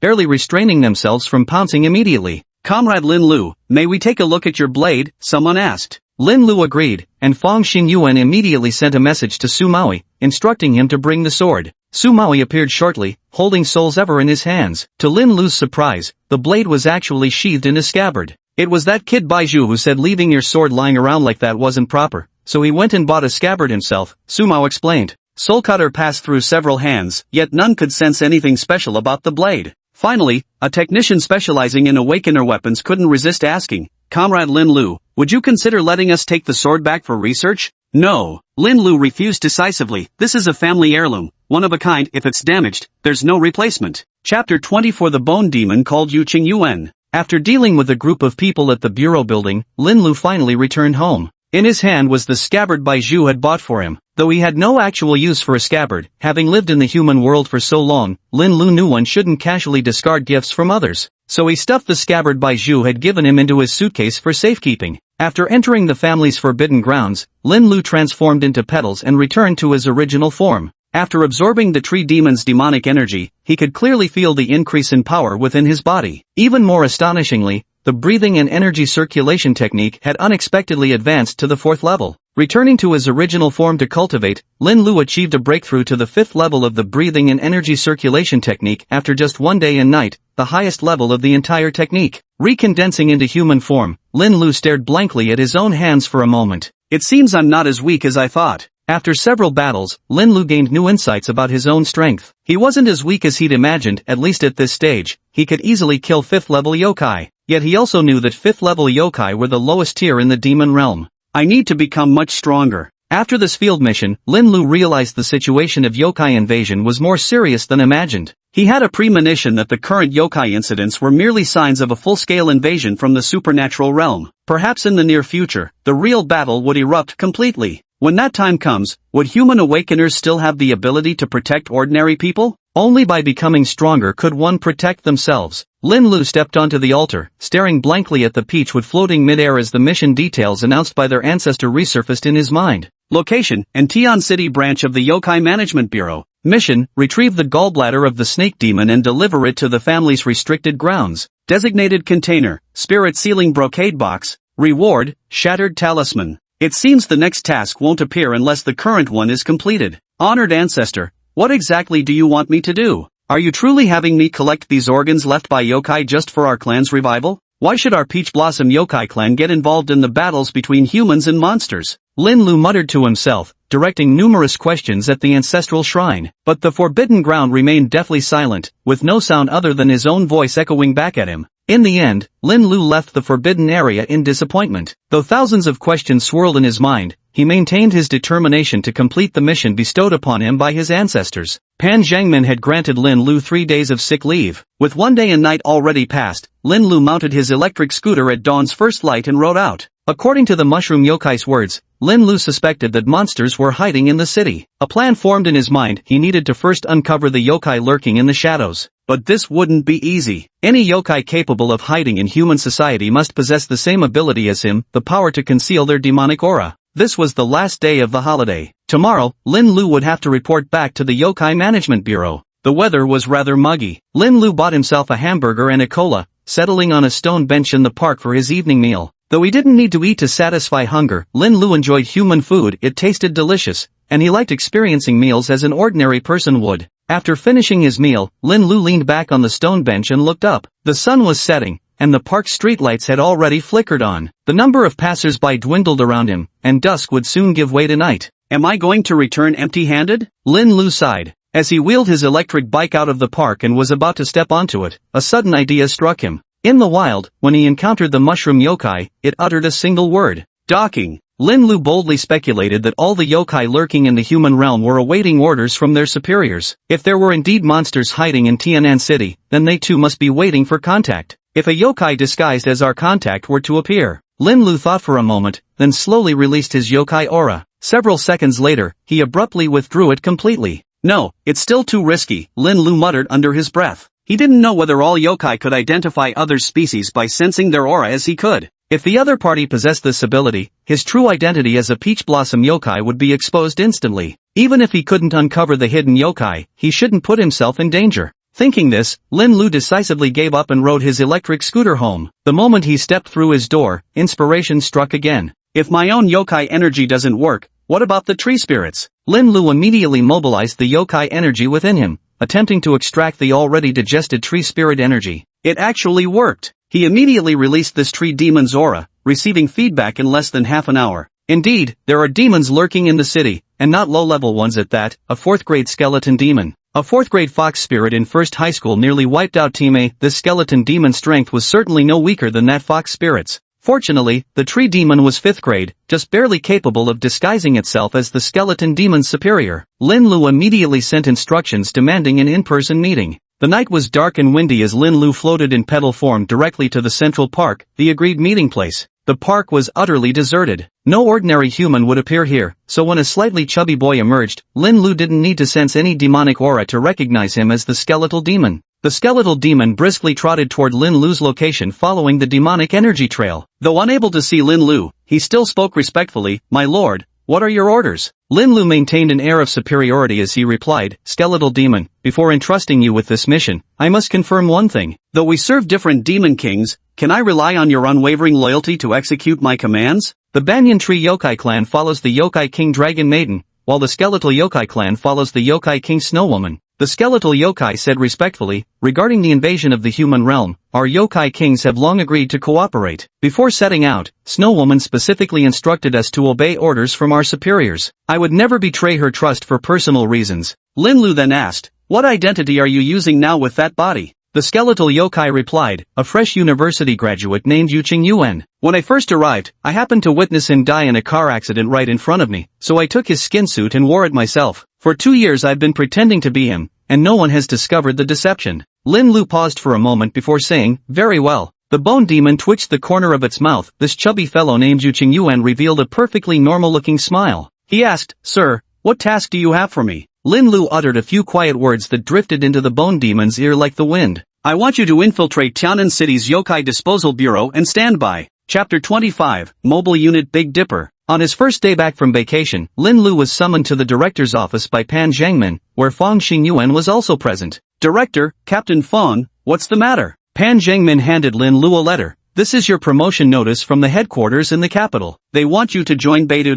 Lin Lu was completely baffled. "What's Beidou? You don't know?" Pan Zhangmin was equally puzzled. Lin Lu replied, "Should I have known?" Fang Xingyuan cleared her throat and explained, "Beidou is a special division within the Bureau for Monster Affairs. You can think of it as their mobile task force. They don't operate in fixed cities, but move nationwide to handle the most challenging monster incursions." Through their explanation, Lin Lu finally understood this organization called Beidou. "So, they want me to join Beidou?" "Exactly." Pan Zhangmin nodded. "Beidou literally consists of 7 teams. Right now, the headquarters is planning to form the Yuheng team, and they want you to join it." "Why formation?" Lin Lu asked. "The Jade Balance Star is in the middle of the Big Dipper. If we're talking about order of formation, the last one established should be the Shaking Light Group. Don't tell me that after 3 years of the Monster Control Bureau's existence, only 4 of the Big Dipper's 7 groups have been established?" Pan Zhangmin quickly explained, "Of course not. All 7 teams were formed when the Big Dipper was initially established. My wording was inaccurate. It shouldn't be formation but rather reorganization."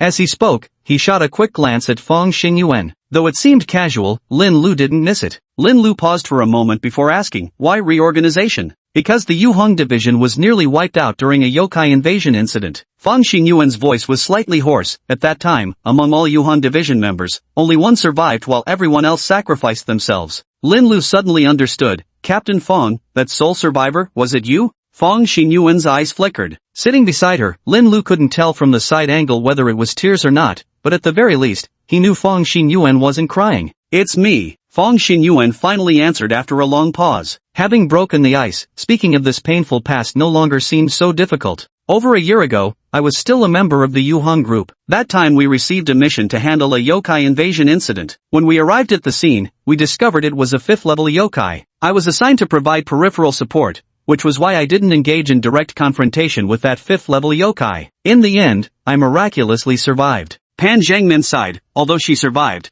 Xingyuan sustained severe injuries during that incident. The Yuheng group existed in name only afterward, and she was reassigned to Tianan City, becoming a member of our branch bureau. "So, Captain Fang is going back to the Yuheng group too?" Lin Lu asked. Pan Zhangmin looked at Fang Xingyuan, equally tense about this issue. When Beidou had invited Lin Lu, they had extended the same invitation to Fang Xingyuan as well. Fang Xingyuan shook his head. "No, I'm already the captain of the first squad. Every member of the first squad is my responsibility. I can't just leave here." Pan Zhangmin let out a long inward sigh before turning to Lin Lu. "Lin Lu, what about you?" Lin Lu was merely a team member, or to put it in his own words, just a part-timer. He bore no responsibilities, had no family tying him down. If he wanted to leave, all he had to do was pick up his bag and walk away. But Pan Zhangmin still hoped Lin Lu would stay. Such talent was something everyone wanted. Lin Lu hardly needed to think long before shaking his head. "Director, I don't want to leave Tianan City for now." What kind of joke was this? He hadn't even obtained the snake gallbladder from the bureau yet. If he joined the Yuheng team and left Tianan City, the mission would remain at a standstill.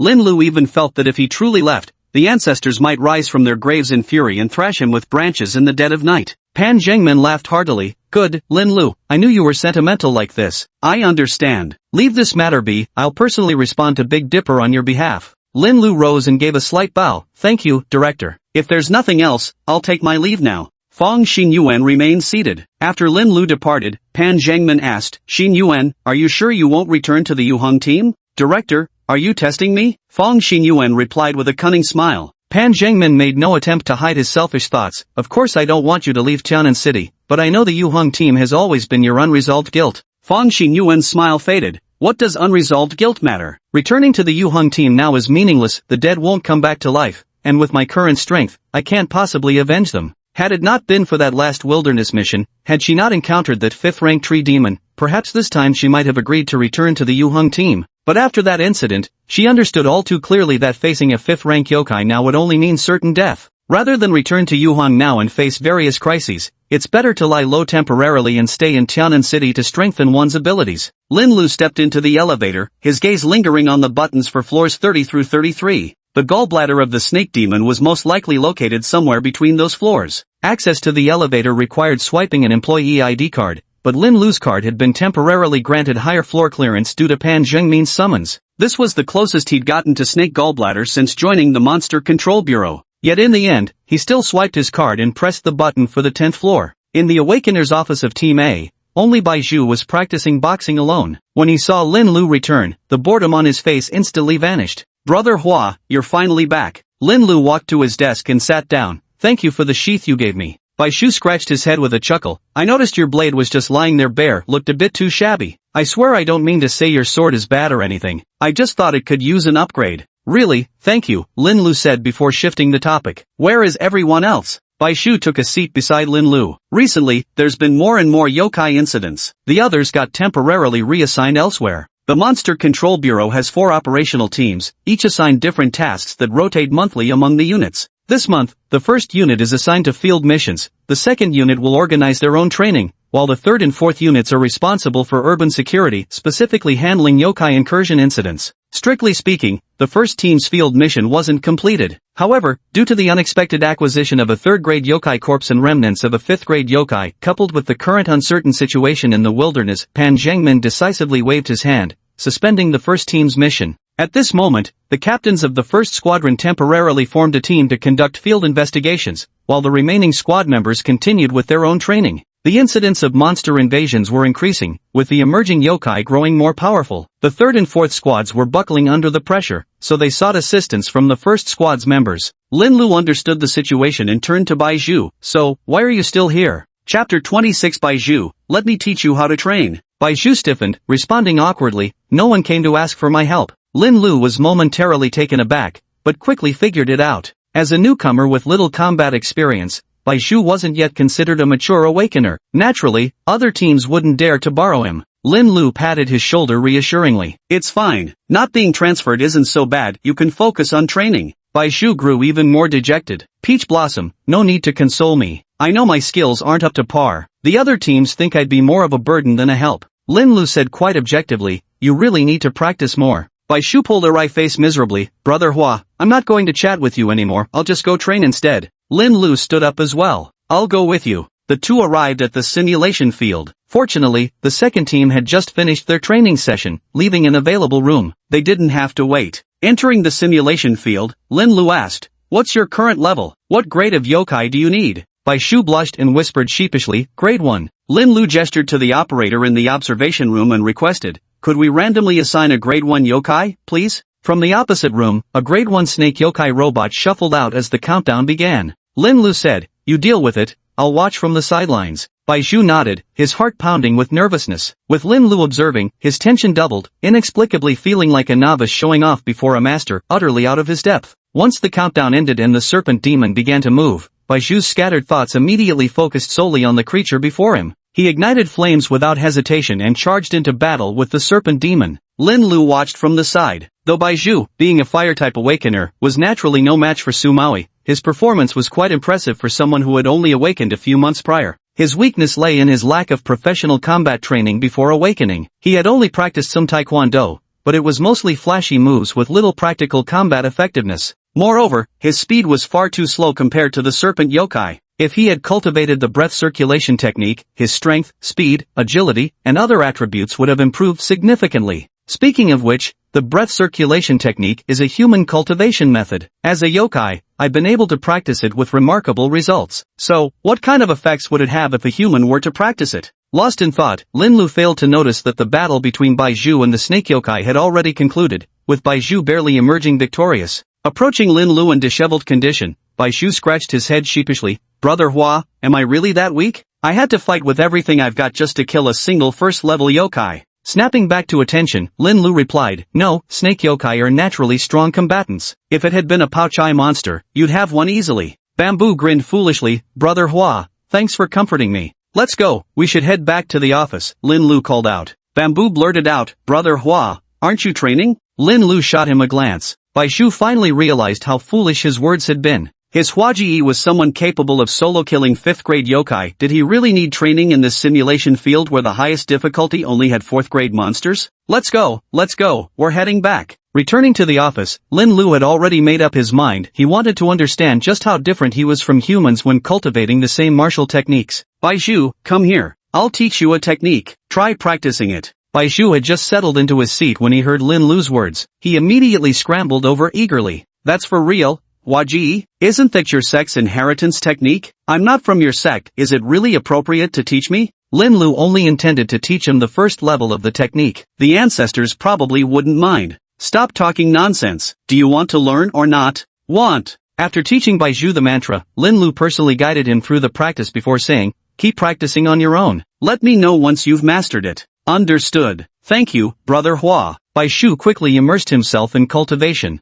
As days passed, supernatural incidents in Tianan City became increasingly frequent. Lin Lu started receiving mission invitations from other teams and accompanied them on several assignments. The citizens of Tianan City gradually became desensitized. Now when caught in yokai invasion incidents, they no longer panic as intensely as before. They remain calm, seeking shelter for protection. When encountering weaker yokai, some even organize collective resistance. Martial arts dojos, taekwondo gyms, and shooting ranges in the city have recently seen booming business. Regardless of age or gender, everyone is finding ways to enhance their capabilities. The number of awakeners is also increasing. Within just 1 month, Tianan City produced 2 new awakeners. Though neither possessed combat-oriented abilities, their emergence was still cause for celebration. Just as Lin Lu predicted, the increasingly frequent yokai invasions are accelerating human progress. The second month saw a rotation of tasks among the teams, with Squad 1 beginning their independent training. Baizhu finally mastered the first level of the breathing and energy circulation technique after 15 days, 5 days slower than Lin Lu's own cultivation time. Let's go test its effects in the simulation field, said Lin Lu, draping an arm over Baizhu's shoulders as they returned to the training arena. Please activate a level 1 snake demon for us, thank you. Facing the level 1 snake demon again, Baizhu took a deep breath. As the countdown ended, he quickly immersed himself in battle. Lin Lu observed from the sidelines. Baizhu's strength, speed, and agility had all improved dramatically. Surprisingly, his mastery of supernatural abilities had also advanced far beyond his previous level. Yet Lin Lu noticed Baizhu's cultivation progress still couldn't match his own. Could it be because Baizhu's innate talents weren't good enough? Lin Lu had just entertained this thought before dismissing it. For Baizhu to awaken his supernatural abilities before even reaching adulthood, even if his innate gifts weren't top tier, they were undoubtedly excellent. Over there, the battle concluded swiftly. Lin Lu asked, how do you feel? Baizhu's face flushed with excitement. Brother Hua, the effect is amazing. I've never felt my body so light before. My punches flow much smoother now. Even activating my abilities feels easier than ever. And he placed a hand on his chest, sensing the energy within, and I think I can actually feel my ability reserves have increased. Lin Lu raised an eyebrow. He hadn't expected that additional effect. As a yokai, he couldn't possess supernatural abilities, and in this moment, he even felt a tinge of envy toward Baizhu. Don't stop, keep practicing. This time try a grade 2 yokai. Got it, Baizhu agreed without hesitation. Exiting the simulation field, the two walked toward the elevator and waited. Baizhu looked disheveled, with scorch marks on his hair and clothes, yet he remained exhilarated, animatedly sharing his experience with Lu Lin. The elevator doors opened, revealing 2 individuals stepping out. Lu Lin recognized one of them as the assistant to Chao Guanshui, the senior forensic examiner from the medical examiner's department. The other person was a slightly plump young man. Xiao Guanshui's assistant smiled and said, "Hello, colleagues from the operations team. Let me introduce you, this is our new team member from the medical examiners department." The slightly chubby young man smiled and introduced himself. "Hello everyone, my name is Yuqing Yuan. I look forward to working with you." Chapter 27, The Beast Tide in Yongchun City. Report, a yokai intrusion incident occurred at Sunflower Children's Playground. Preliminary detection confirms yokai at level 3. Report, a yokai intrusion incident occurred at Building 9 of Yonghuo 7th Residential District. Preliminary detection confirms yokai at level 3. Report, a yokai intrusion incident detected in the Southern District Commercial Pedestrian Street. Preliminary assessment indicates a 4th level threat. Dai Jiejia slumped into her chair and groaned, 5 yokai incidents in less than 2 weeks? I'm about to drop dead from exhaustion. Bai Shu looked equally drained as he asked, Jiejia, do yokai become more active during summer? Not likely. Dai Jiejia turned the air conditioning lower. This fortnight's workload already equals last year's entire tally. Poor timing, little Baiju, you entered the profession right during a yokai outbreak cycle. Sumawi had just walked in when he heard this remark. He patted Baiju's shoulder and added, not only that, but the monster's strength has also increased. Before, most yokai we encountered were tier 1 or 2, now even the weakest are tier 3. Dai Jiejia swiveled her chair over. Team leader, has headquarters given any official statement? What kind of statement? Sumawi glanced at her. This isn't just happening in Tianan City, supernatural invasion incidents are increasing worldwide. It can only mean the yokai incursion has entered a new phase. Dai Jiejia sighed worriedly. It's too sudden. I don't feel ready for this. Me too. Bai Shu sighed along, clenching his fists tightly. I thought making progress against level 2 yokai by myself was a big achievement, but in the blink of an eye, I'm still the one dragging everyone down. I'm just pathetic. Sumawi lifted his eyelids slightly, giving Baiju a glance. Baiju, if I recall correctly, you've been awakened for less than half a year, he asked. Just over 3 months, Baiju blurted out instinctively. Only slightly over 3 months. Sumawi subconsciously furrowed his brows. You can already single-handedly kill second-tier yokai now, that's remarkably fast progress. Baiju kept her head lowered. But what's the use? The weakest yokai appearing nowadays are all 3rd tier. That's not your fault though, you're already doing brilliantly. Sumawi said, it's just that humanity's progress can't keep pace with the yokai invasion. Something's wrong. Lin Lu suddenly spoke up. Sumawi, Baiju, and Dai Jiejia all turned to look at him simultaneously. Lin Lu, why would you say that? Lin Lu sat by the window. He raised his head to gaze at the sky. The summer skies of Tianan City stretched vast and clear, with white clouds drifting lazily. Yet in the distance, the horizon faintly shimmered with dark purple hues. What's that place over there? Lin Lu pointed towards the distant sky and asked. Sumao and the others gathered around, also noticing the eerie color of the sky. Let me check. Bai Shu took out his phone.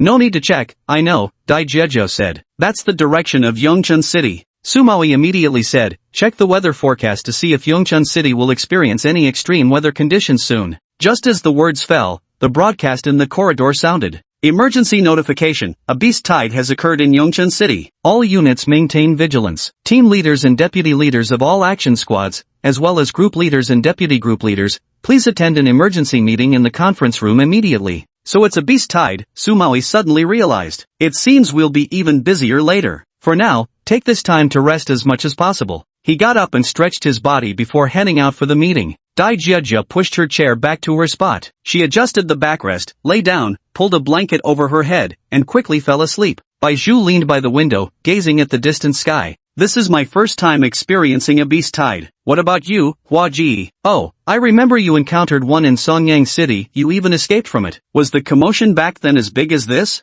I can't remember clearly. Lin Lu responded vaguely. He frowned slightly, also gazing at the distant sky. After a long pause, he murmured to himself, something's wrong. When the beast tide hit Songyang City, there was no demonic aura. Ha, Elder Hua, did you say something just now? Baiju turned his head and asked. Lin Lu shook his head. You must have misheard. Oh. Lin Lu mimicked Dai Jiejia's posture and lay down. With his eyes closed, he appeared to be asleep, but in reality, he was manipulating the yokai energy of the tree demon to send it toward the forensic department. Yuqing Yuan was sitting in front of his computer writing a report when suddenly, his hands froze mid-sentence. A colleague nearby noticed his abrupt pause and asked, "What's wrong? Did you get stuck? I can help if you need it." Yuqing Yuan smiled and replied, "No, I'm just weighing my words carefully." "I see," said the colleague. "Actually, you don't need to worry too much about these things. Just make sure your descriptions are accurate and clear. You don't need extraordinary writing skills." "Understood, thank you." Yuqing Yuan stood up. "I'm going to the restroom."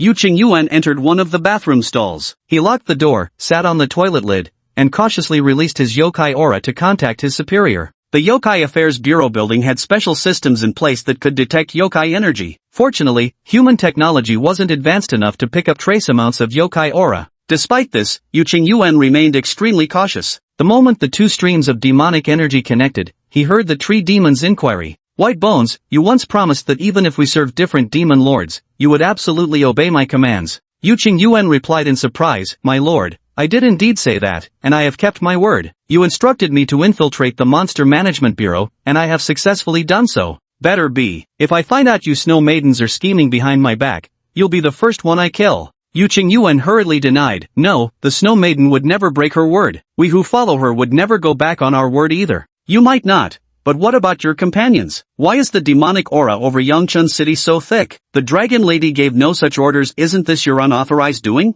Yongchun City? Yu Qingyuan paused before understanding. My lord, you've mistaken. I too noticed the dense demonic aura there, but I swear it wasn't us. As for which demon king gave the order, I truly don't know. I hope you weren't lying to me. The tree demon's sinister aura vanished instantly. Yu Qingyuan swallowed hard, still shaken by lingering fear. Indeed, he'd been warned before setting out demons from different factions would naturally distrust each other. He just hadn't expected his luck to be this bad, running into what seemed like an extremely ill-tempered tree demon. With a bitter smile, Yu Qingyuan stepped out of the restroom. Pausing before a floor-to-ceiling window, he gazed at the distant skyline. The dark purple haze grew increasingly dense as yokai energy coalesced, likely undetectable by human systems at such an astronomical distance. Yu Qingyuan watched for a while before murmuring to himself, we agreed to act a year later. Which demon lord couldn't wait and broke the pact? Chapter 28, Arrival in Yongchun City. The operation team's meeting lasted deep into the night. Su Maui dragged his exhausted body back to the office where Awakener Group A members Dai Jiejia and Bai Zhu were both present. Bai Zhu was still asleep,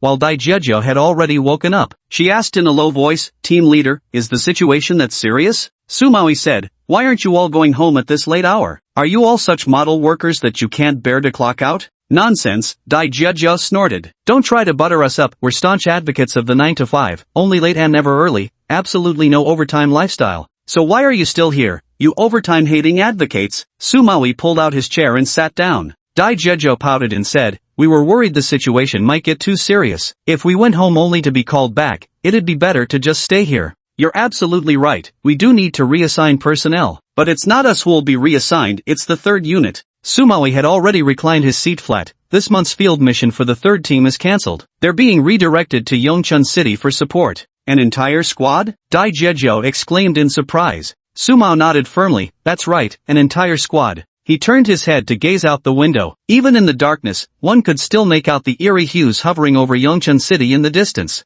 By the way, where's Lin Lu? Dai Jiejia replied, he said it was too boring and went out for a stroll. Lin Lu walked down the street. Ever since the frequent occurrences of yokai intrusions, pedestrians had become noticeably fewer. After aimlessly wandering for a while, he returned to the Yokai Affairs Bureau. Only a small wall lamp was lit in the Awakeners Group A office. Bai Zhu had just woken up, wrapped in a blanket with messy hair. His eyes narrowed into slits as he struggled to open them. Su Maui slept wearing an eye mask, occasionally emitting low snores. Dai Jiejia was scrolling through her phone with headphones on. Seeing Lin Lu return, she gestured toward the takeout bag on the conference table and murmured, midnight snack. The takeout bag contained fried chicken and fries. Sitting at the conference table, Lin Lu ate methodically, appearing quite refined though his actual pace of consumption wasn't slow at all. Ding-a-ling. The public phone on the conference table emitted an urgent ringing. Su Maui immediately sprang up, removing his sleep mask with one hand. Dai Jiejia took off her headphones. While Bai Zhu finally opened his eyes, all three turned to look at Lin Lu in unison.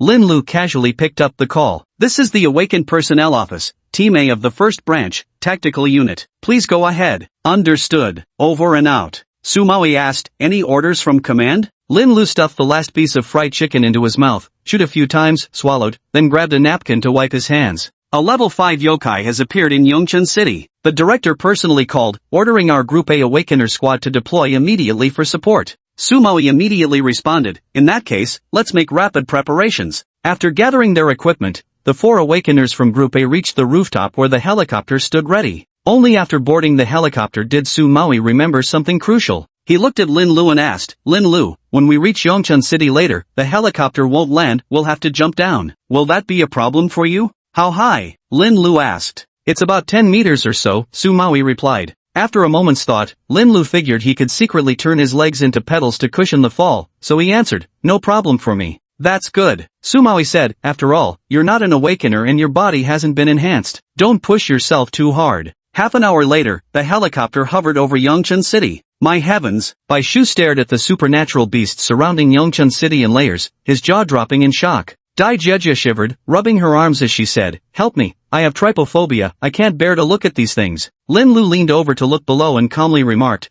"There really are a lot, like a cluster of fish eggs, or perhaps..." "Stop," Dai Jiejiao swiftly interrupted. "Don't describe it." The helicopter flew into the downtown area of Yongchun City as Fang Xingyuan's voice came through Sumawi's headset. "Sumawi, the helicopter will take you directly to the area where the level 5 yokai appeared. Try to finish it quickly, but remember, your team's safety comes first." "Understood," Sumawi replied. "Team leader Fang, we're about to land. Gotta hang up now." "Alright, keep the communication lines open. Contact me immediately if anything unusual happens." The helicopter hovered above a street as Sumawi reported. "According to intel, a 5th-tier yokai has appeared on the road directly below us. The barrier's range is small, only covering 2 intersections." Dai Jieja looked down again and indeed spotted an elongated barrier formation. "How many casualties?" "There are no casualties reported for now. The monsters appeared late at night, and after the beast tide hit Yongchun City, all work, production, and classes were suspended citywide. The public was ordered to stay indoors, so there was no one on the streets when the creatures emerged. A fortunate turn in this misfortune."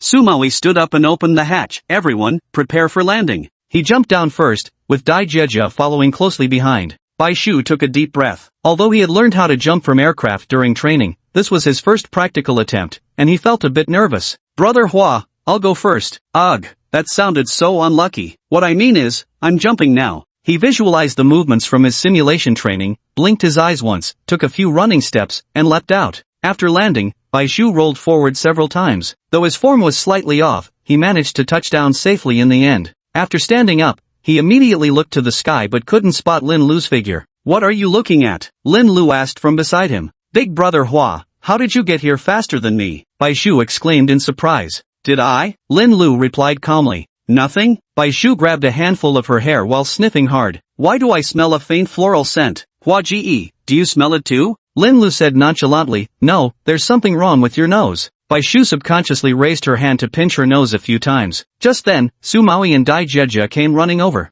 Sumawi sighed helplessly. "How did you two wander so far off track?" Bamboo immediately apologized. "I'm sorry, I hesitated when jumping, and the helicopter flew a bit farther away." Dai Jieja knocked him on the head with a touch of nostalgia and said, "Back when I first jumped from a plane, I was just as hesitant as you. It feels like it happened not long ago. But so much time has passed, now I become the senior." They were currently standing at an intersection, about 2 kilometers away from the barrier. Several armored vehicles pulled up and stopped before the 4 of them. A middle-aged man stepped out of one and walked straight towards Sumawi. "Group Leader Su, long time no see." Sumawi shook his hand. "Captain Tan, long time no see." Chapter 29, a single slash tearing through a 5th-level yokai's barrier. "These are my team members Lin Lu, Dai Jieja, and Bai Shu. This is Captain Tanzong from Yongchun City's 4th Unit." Qin Zonghe shook hands with each of the 3 individuals, his gaze finally settling on Lin Lu. "So you're Lin Lu. I didn't expect you to be this young." With a 5th-level yokai appearing in our Yongchun City, we couldn't handle it ourselves and had no choice but to ask for your help.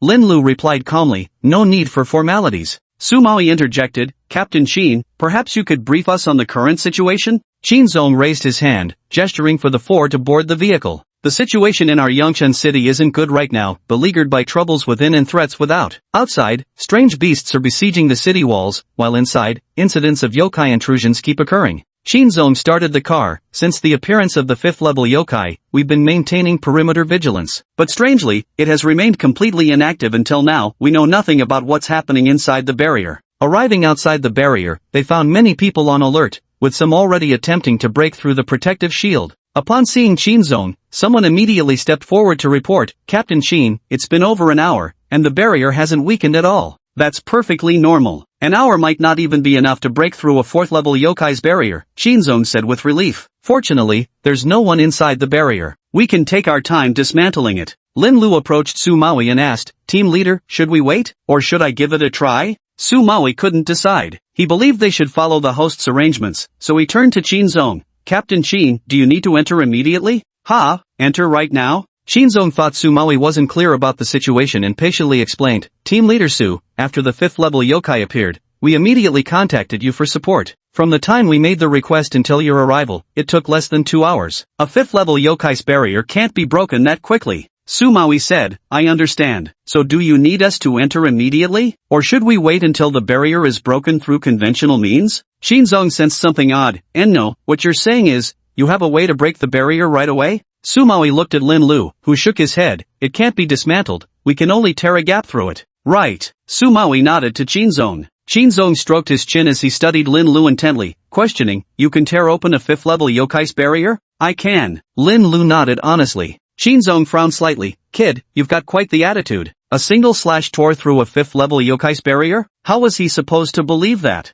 Sumawi was being quite smug. Patting Shinzong on the shoulder, he said, this teammate of mine speaks his mind a bit too blunt and not very humble. Honestly, he doesn't have much going for him. Except maybe his strength is just a little better than most. A 5th tier yokai's barrier can't even withstand a single strike from him. Do bear with him, Captain Shin. Shinzong said skeptically, really? A single slash can tear through a 5th tier yokai's barrier? That's one hell of a boast, hope you're not just spinning tales. Of course, Sumawi said matter-of-factly. Would I brag about something so easily disproven? With a 5th level yokai's barrier right here, any hollow boast would be exposed in an instant. Our Lin Lu genuinely has real skills. Shinzong found Sumawi's reasoning sound. So this inheritor named Lin Lu not only claimed to have single-handedly slain a 5th level tree demon but could also slash open a 5th level barrier with one strike. Team leader Su, if you don't think Lin Lu has any redeeming qualities, why not hand him over to us? In Yongchun City, we quite fancy people like Lin Lu who shoot their mouths off. Sumawi promptly released his arm from Shinzong's shoulder. Dream on, he said.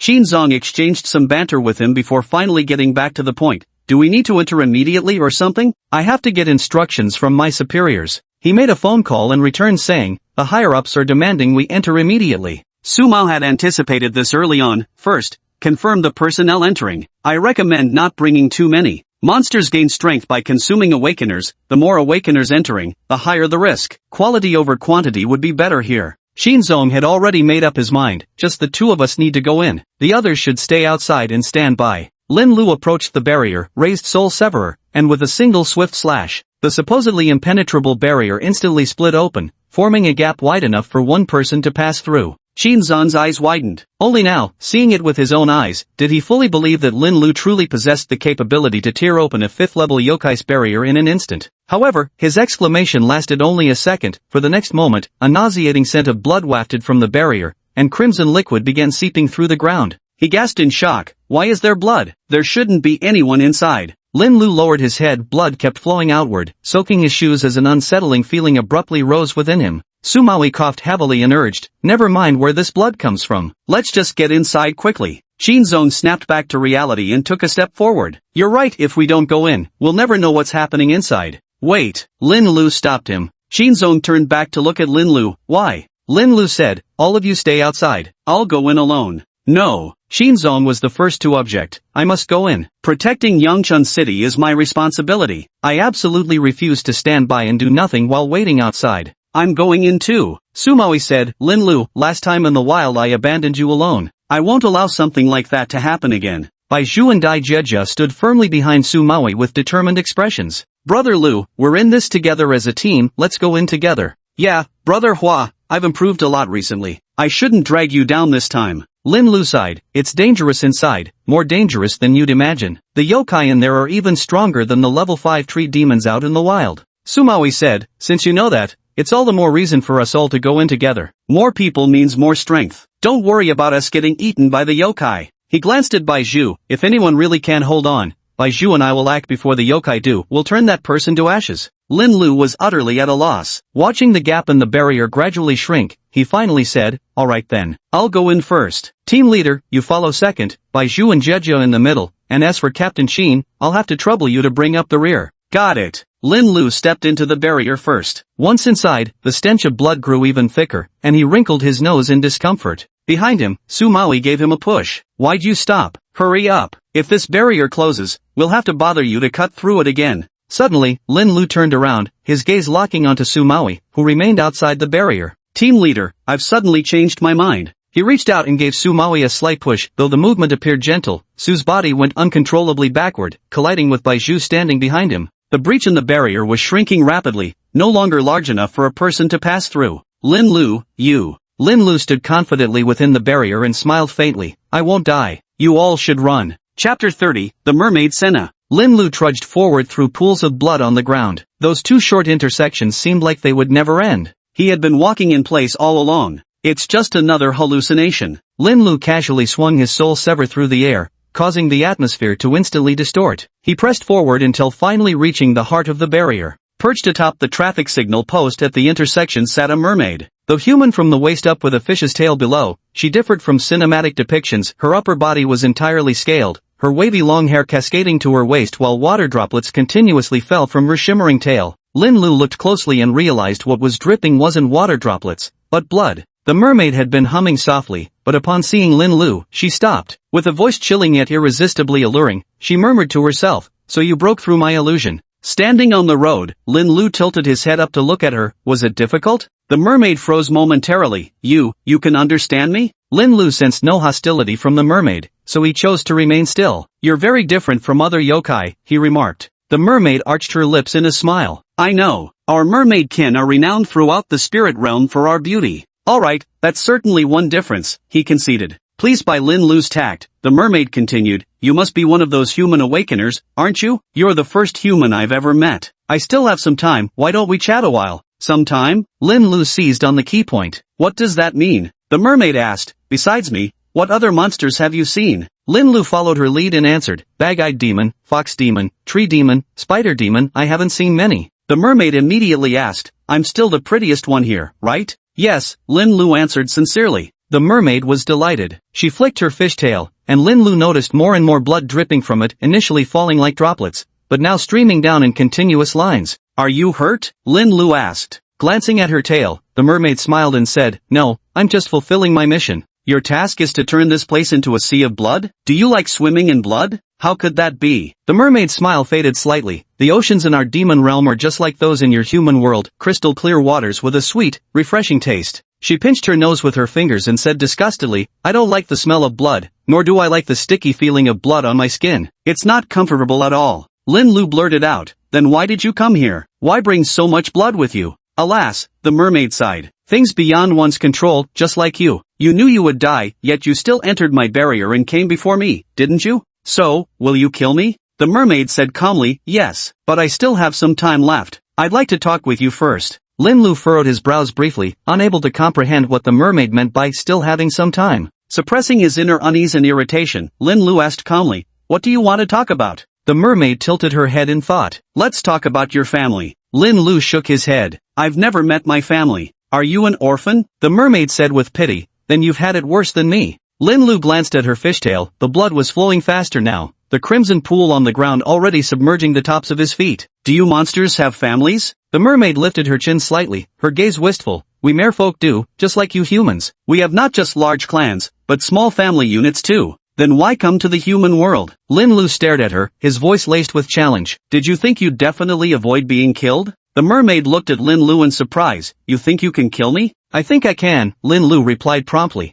The mermaid paused for a moment, then straightened her back. Lin Lu tightened his grip on Soul's Ever, sensing that this mermaid was stronger than the tree demon. But contrary to his expectations, the mermaid didn't attack. She remained seated in place, merely flicking her blood-streaked tail that cascaded like a waterfall. Never mind. For what little time remains, I don't want to fight. Besides, you're quite interesting, I'd rather not kill you. Lin Lu maintained his vigilance. You keep emphasizing time, what exactly do you mean by that? Are you trying to coax words from me? The mermaid's smile turned cunning. Lin Lu said, obviously, yes. The mermaid suddenly burst into laughter. You're quite an amusing human. I'm almost reluctant to kill you now. Blood had already reached Lin Lu's calves, and he knew he couldn't continue like this. Though I don't know what your plans are, but currently I stand on humanity's side, I can't let you continue like this. With a swing of his blade, the energy slash struck the traffic signal pole. The mermaid fell along with the collapsed pole, landing in the bloodied water and sending up a massive wave. But she didn't get angry. She stood up straight, her eyes fixed intently on Lin Lu. You say you stand with humanity now,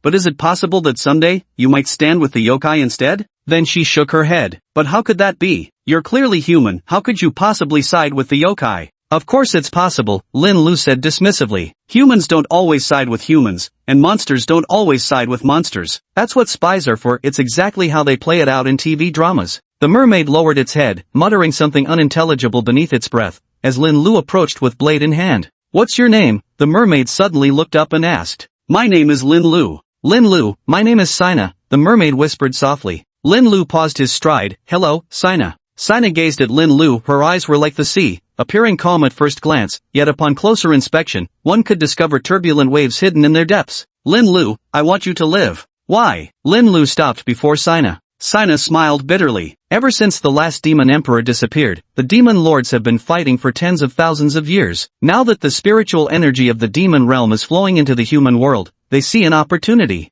A flash of surprise crossed Lin Lu's eyes. "You mean the spiritual energy in the human world didn't appear out of nowhere, it came from the demon realm?" Sina nodded. "The two worlds are destined to converge. The demon lords all wish to become the new rulers." Lin Lu abruptly took several steps back, eyeing Sina warily. "Why are you telling me this?" Sina lifted its fishtail, blood gushing forth in a torrent. "Do you know whose blood this is?" Without waiting for Lin Lu's reply, it continued, "This is the blood of those mutated beasts outside the city walls. The more beasts you kill, the more humans will die soon after." Chapter 31, 100 Numbers. At the western gate of Yongchun City's protective wall, members of the third branch of the Tianan City Yokai Management Bureau's operations team were stationed. Captain Luo Ruli spread his hands, condensing air bullets in his palms. He released them, triggering 2 explosions amidst the horde of beasts. Before they knew it, dawn began to break. They had been locked in fierce battle with the aberrant creatures all through the night. Damn it, what's gotten into these monsters? Have they all got a death wish? Perhaps they truly have no brains at all. Come on, there's definitely something abnormal going on. Haven't you heard that some awakened beasts evolved to become more intelligent than before? I just saw simian-type beasts. They wouldn't be stupid enough to come here just to die for free. Alright, quit complaining. Another wave is coming, let's keep fighting. Luo Ruli once again fired air bullets at the beast horde, while pondering his teammates' words from earlier. Indeed, the beast tide occurring in Yongchun City was highly unusual. It seemed as though something in the city was attracting them, driving them to charge into the urban area even at the cost of their lives. Or perhaps, something was controlling these aberrant beasts, forcing them to attack against their will? Before Luo Ruli could reach any conclusions, the sun rose, revealing an increasingly clear scene below the protective walls. Countless monster corpses were piled beneath the city walls, while even more beasts kept charging forward endlessly. One teammate complained, "This is unbearable. The weather's so hot, and with the sun out these monster corpses decompose even faster. The stench is intolerable. I'm afraid I might vomit any moment." Luo Ruli's heart skipped a beat as he finally recognized the unsettling incongruity that had been nagging at him. With so many monsters slaughtered, there was actually no smell of blood at all. Where did all that blood go? "What do you mean?" Lin Lu asked within Yongchun City's barrier.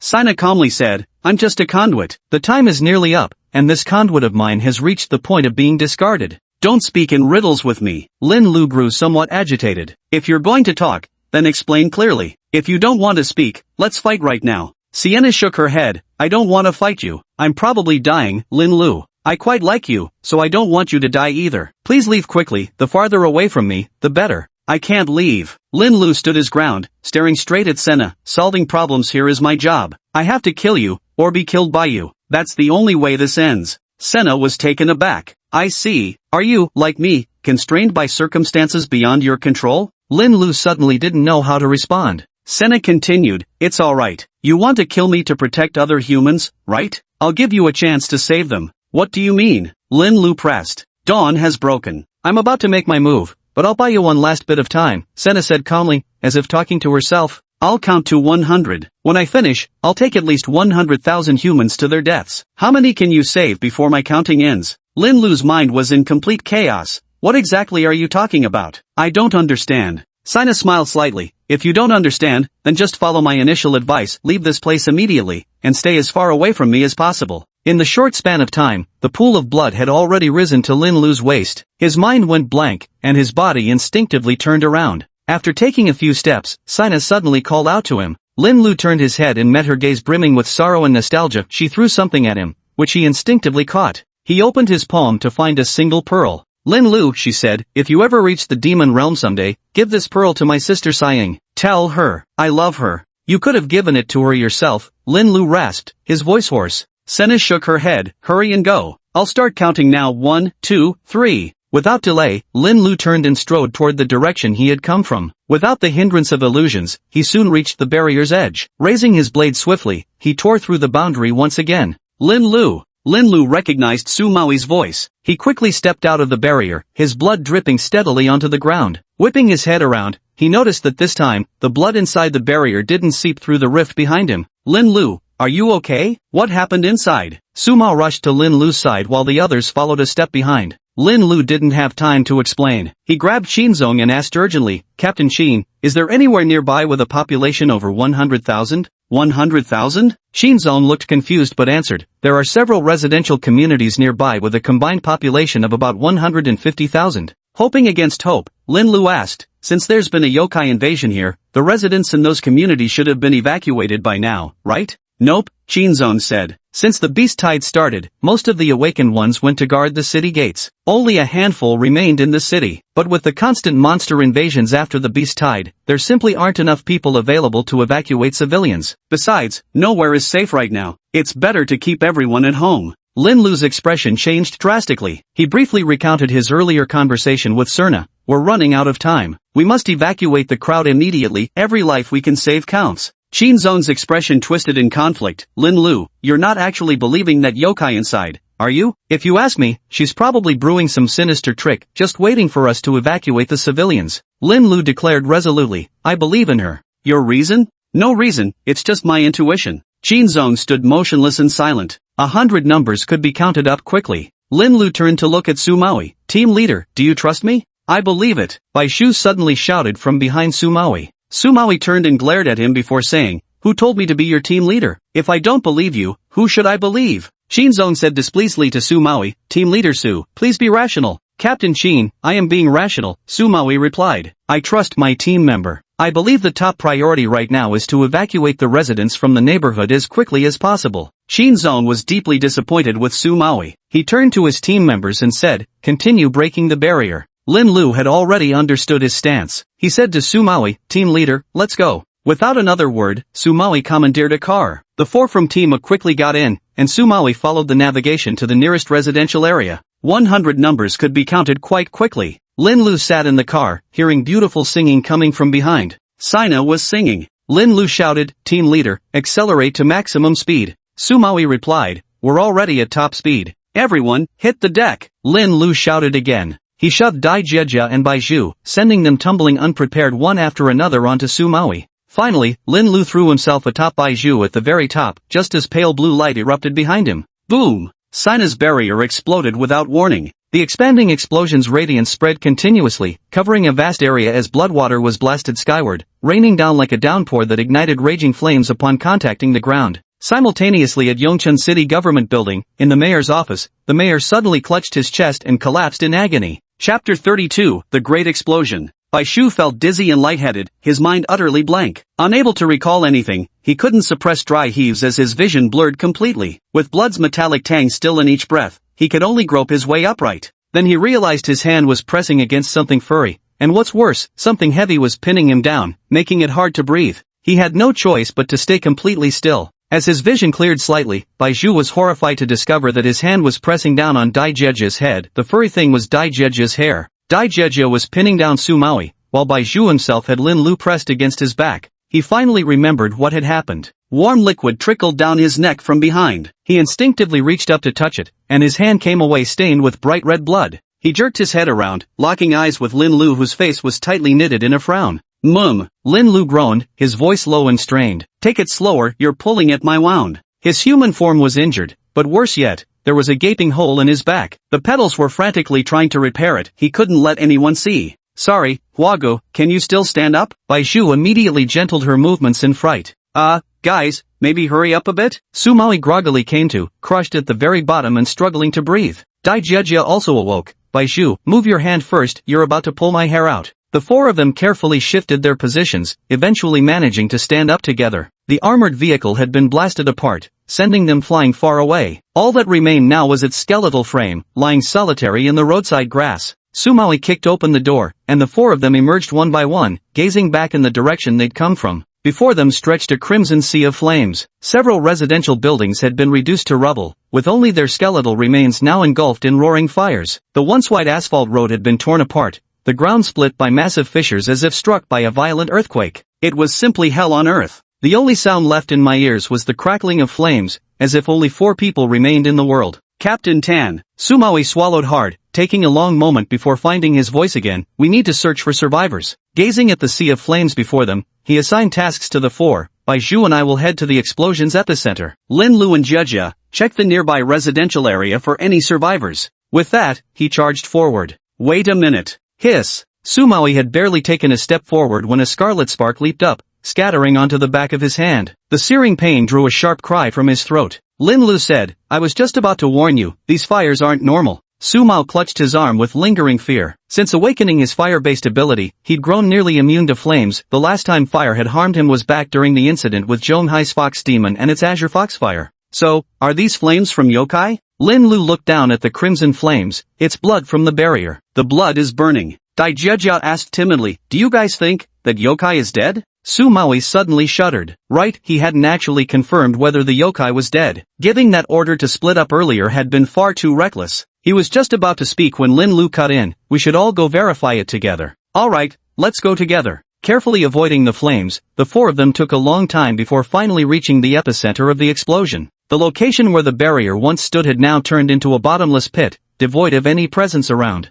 Those who remained near the barrier during the explosion were all killed, utterly obliterated, without even bones remaining. Qin Zong. Sumao instinctively called out the name. He couldn't quite articulate what he was feeling. Though he wasn't particularly close to Qin Zong, they'd merely collaborated on work before witnessing the sudden death of someone he knew left him profoundly unsettled. Just minutes earlier, they'd been standing together, talking and laughing. Lin Lu gazed at the enormous pit before finally saying, the yokai is dead. Helicopters buzzed overhead as sirens wailed in the distance. Yongchun City's rescue efforts had already begun. After coordinating with the newcomers, Sumawi returned to his team members. They're taking over relief operations. We need to assist them with intel. Dai Jiajia asked nervously, Team leader, is everything going to be alright? It's alright, Sumawi reassured her. Just tell the truth, this has nothing to do with us. Only then did Baiju realize the magnitude of the incident. An entire detachment of Yongchun City's operations team had been wiped out, along with over 100,000 residents in the surrounding neighborhoods who perished in the fire.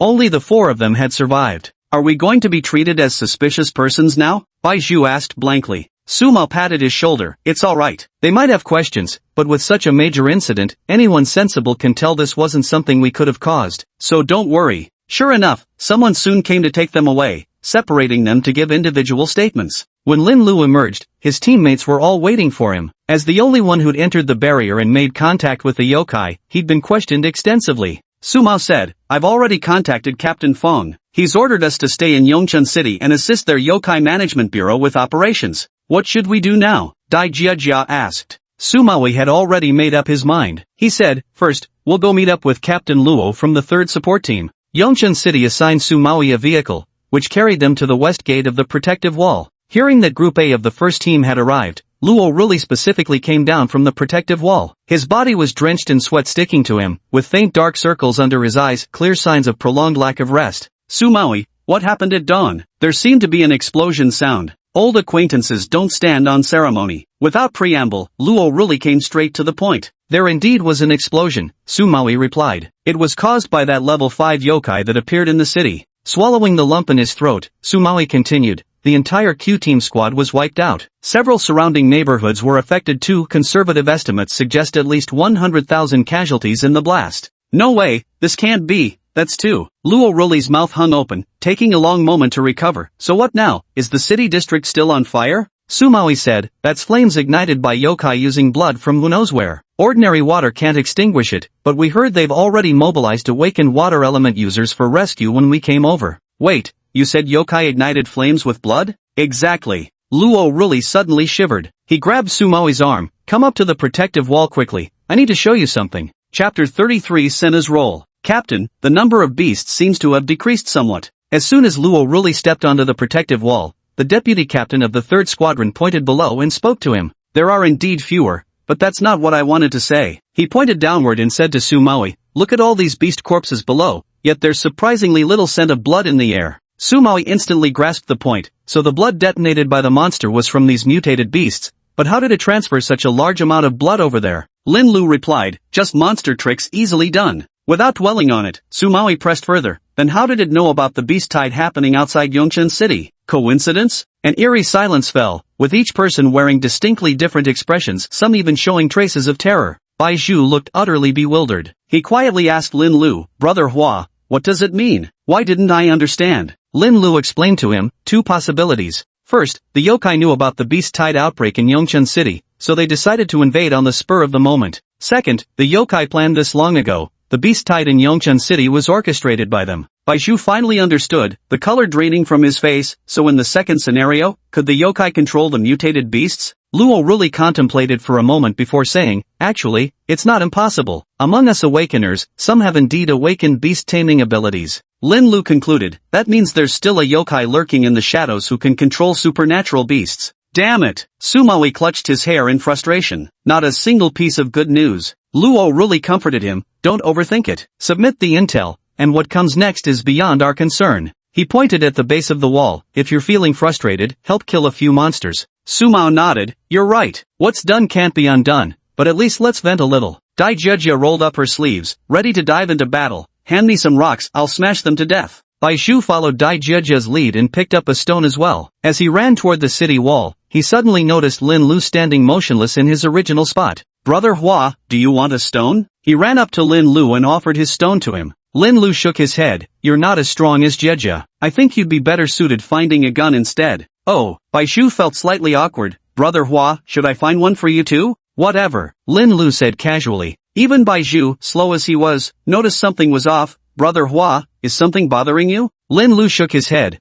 "There are just some things I can't figure out." Bai Zhu wanted to share his burden. "Brother Hua, if you don't mind, maybe I could help think things through if you tell me about it." Lin Lu found that reasonable. "I was wondering why she caused the explosion." "You mean the yokai?" Bai Zhu said matter-of-factly. "Isn't it just to kill people? Probably around 100,000 people died. Then what was her purpose in killing those 100,000 people?" Lin Lu asked again. "Why?" asked Sumawi, who happened to be passing by and overheard Lin Lu's words. "Isn't it normal for yokai to kill people?" Lin Lu shook his head. "No, it's not normal. Not normal at all." "Captain, have you ever encountered a yokai who'd sacrifice their own life just to kill?" Sumawi slowly shook his head. "Damn, something's really not right here." Lin Lu muttered to himself, "There must be a reason." Senna never wanted to die. She was forced into this. It was as if a bolt of lightning had struck him, sending a flash of insight through his mind. A medium, Selena called herself a medium. If by medium she wasn't referring to the medium of beast blood, but rather something else entirely. "Captain Luo!" Lin Lu suddenly cried out. "Here!" Luo really blurted out, his voice ringing with military vigor. Lin Lu was startled and hastily replied,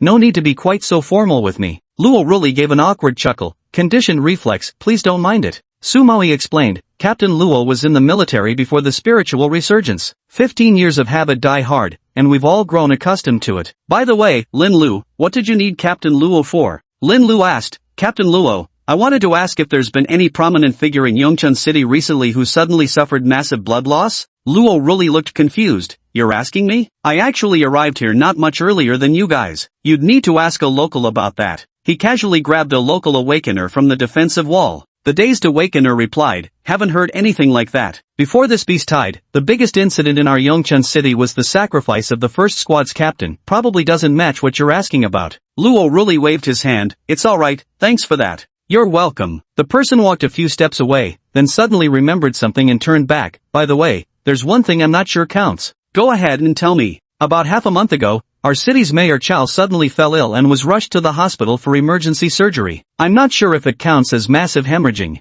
Lin Lu's eyes gleamed. "Consider it done." At the Yongchun City government building, a secretary hurried toward the mayor's office with a thick stack of documents. He knocked several times but received no response from within. The secretary, sensing something amiss, cautiously pushed the door open. "Sir, are you in here?" he called. Mayor Chow slowly rose from the floor. The secretary, startled, rushed in to support him. "Director, did you fall? I'll call a car to take you to the hospital right away." "No need, it's nothing." Mayor Chow pushed away his secretary's hand and sat down at his desk. "What do you need to see me about?" The secretary immediately handed over the report in his hand. "This is the preliminary investigation report and initial casualty statistics for the explosion on Fascia Road early this morning. Please review it." Mayor Chow set aside the investigation report and opened the casualty statistics report. "Initial estimates show the death toll has reached 120,000? With tears in her eyes and voice choked with emotion, the secretary responded, "That's correct. Many perished in the explosion, and subsequent fires claimed most who had narrowly survived the initial blast.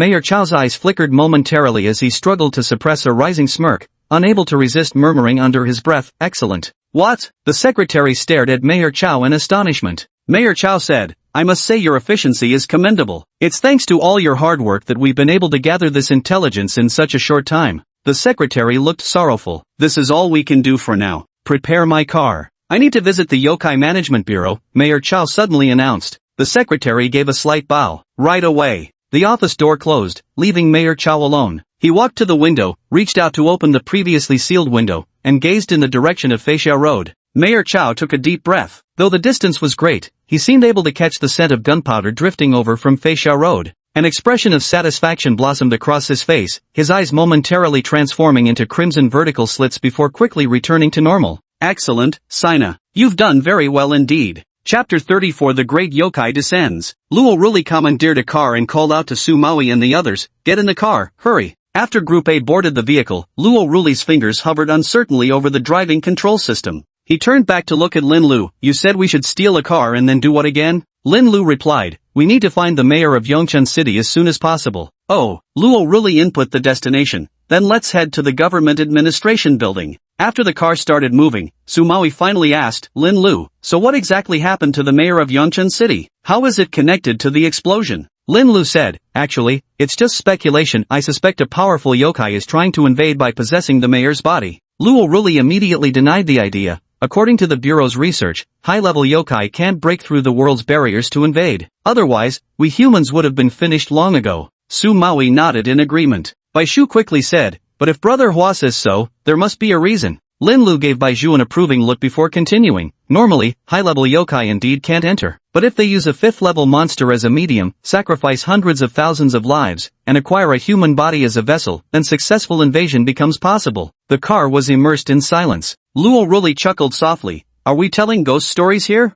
No one paid him any attention. He suddenly slapped his thigh. "Holy shit, if it's real, what the hell does that great demon even want?" Su Maui gave him a disgusted look. "What else do monsters do besides kill people when they appear? A great demon's arrival is 80% for the same reason." "Claiming territory," Lin Lu suddenly said. "Claiming territory from us humans?" Su Maui angrily retorted. "Are they out of their minds? Do they really think we don't exist?" Luo Ruli smacked him. "Stop interrupting." Su Maui immediately shut up. Lin Lu voiced his conjecture. "The 5th-level monster inside told me that humanity's spiritual energy flows over from the monster world. So for monsters, if they don't want their resources downgraded, they must seize the human world. But currently, the monster world isn't at peace. Several demon kings refuse to submit to each other and are locked in competition." Su Maui's face grew solemn. "I see. The demon kings are vying to be the first to descend upon the human world, as whoever does so gains the upper hand. That's why they're resorting to any means to invade. And Yongchun City is unlucky enough to have been chosen by one of these demon kings. The beast hordes they've created, all the suffering endured by Yongchun citizens, it's all preparation for a demon king's descent." Luo Ruli clenched his fists, his teeth grinding in fury. He yearned to immediately confront this demon king, to tear it limb from limb as an offering to the spirits of their countless fallen compatriots. "It's not a demon king, but a greater demon." Lin Lu cleared his throat and corrected. "If it were a demon king, even 100,000 people wouldn't be enough." Luo Ruli felt the rage in his chest burn all the way up to his throat, yet Lin Lu's words blocked its release. The pent-up fury churned violently within him, leaving him utterly frustrated.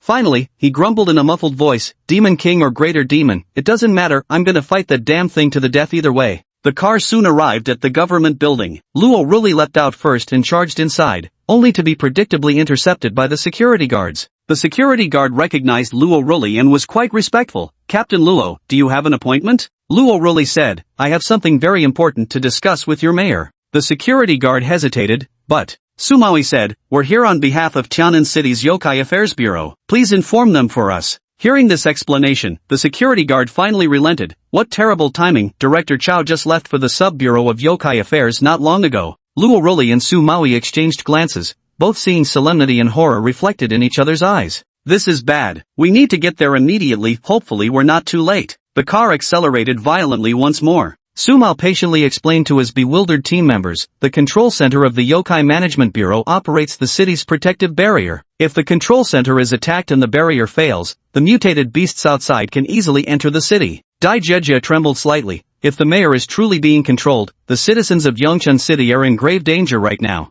I think we need reinforcements," Luo Ruli said as he took out his communicator and directly called Pan Zhengmin. After explaining the situation and hearing Pan Zhengmin's response, he felt somewhat relieved. Our director said he'd personally contact the chief of Yongchun City's Yokai Management Bureau. We'll head over there according to plan. Sir, we've arrived. The secretary parked the car in the lot opposite the Yokai Management Bureau and alerted Mayor Chow in the back seat. Mayor Chow gazed at the bureau's entrance with a cheerful grin, telling his secretary, "Excellent, your task is complete." The secretary froze momentarily. Something about the mayor felt off today, but considering the terrifying explosion that had occurred at dawn, everyone's behavior seemed slightly abnormal right now. "Leader, let me open the door for you." The secretary reached out to unbuckle his seatbelt. Mayor Chow said, "You don't need to accompany me upstairs." The secretary froze for a moment. "You refused to bring bodyguards when we departed." "If even I." He paused abruptly upon hearing a squelching sound, then felt a sharp pain in his abdomen. Looking down, he saw a blood-drenched hand piercing through the seat and through his own body.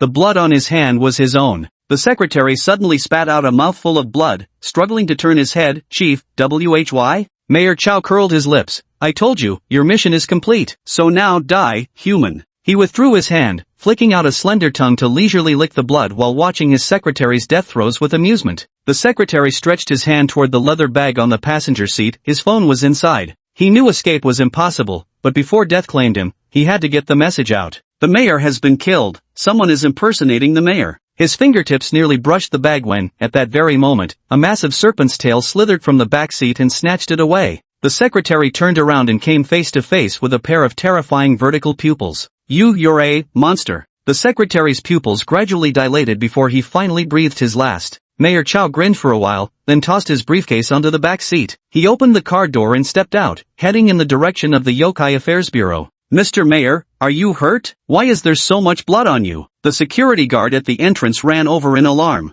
Mayor Chow said with deep sorrow, "My secretary and I were attacked by monsters on the road. My secretary sacrificed himself to protect me. Take me to your director immediately." With Yongchun City currently in turmoil, the security guard didn't doubt Mayor Chow's words for a second and hurried over to support him. "Let me help you inside." Chapter 35 Control Center. Upon hearing that the mayor of Yongchun City had arrived and encountered a yokai attack en route, Tong Wu, director of the Yokai Affairs Bureau, immediately set aside his work and rushed downstairs to greet him. "Mayor Chow, are you injured?" Tong Wu was startled by the sight of Mayor Chow covered in blood when he met him. Mayor Chow shook his head. "I'm fine, but my secretary wasn't so lucky." Tong Wu had already heard the news and could only say regretfully, "Mayor Chow, please accept my condolences." "Now is not the time for such matters," Mayor Chow replied. "Too many incidents have occurred in the city these past 2 days. I'd like to personally inspect the control center to ensure the system's security." Tong Wu instinctively furrowed his brow. "Mayor, the system is completely secure. The control center is the most heavily guarded core location in all of Yongchun City. You have our word it will be protected." Yet Mayor Chow insisted, "I must see it with my own eyes to put my mind at ease." "Don't worry, I'm fully aware I have no clearance to enter. Just a brief exterior inspection will suffice."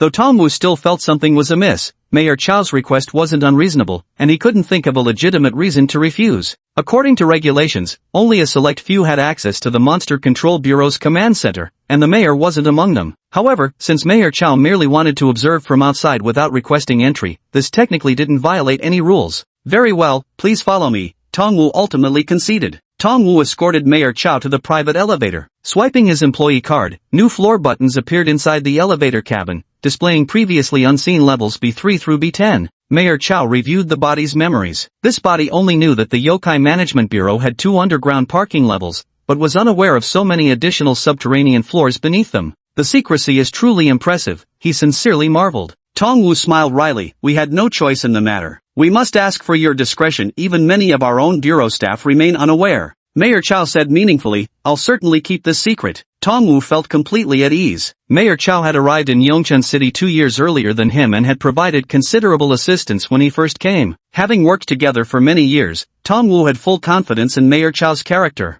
"By the way, will you be returning to the administrative building later? Should I arrange for some people to escort you back?" Tong Wu suggested. Mayor Chow replied, "Then I'll trouble you for that." Tong Wu then took out his phone and made a call. After hanging up, he was just about to put away his phone when it rang again. "Strange, why is old Pan calling me out of the blue? Could he be offering help proactively?" He answered the call. "Hey, old Pan, spit it out if you've got something to say." At the same moment, the elevator emitted a ding sound as they arrived at their designated floor. The doors opened to reveal the bold lettered sign Control Center. On the other end of the line, Pan Zhengmin's voice carried a sense of urgency. Lao Tong, no matter what I say next, you must believe me. I've received intelligence that a great yokai is attempting to invade Yongchun City. Wait, old pan, what do you mean? Tong Wu interrupted. You should know very well that great yokai can't break through the world barrier to enter the human realm. So it resorted to cruel methods. It created an explosion, sacrificed over 100,000 people, and then found a vessel to manifest itself in the human world.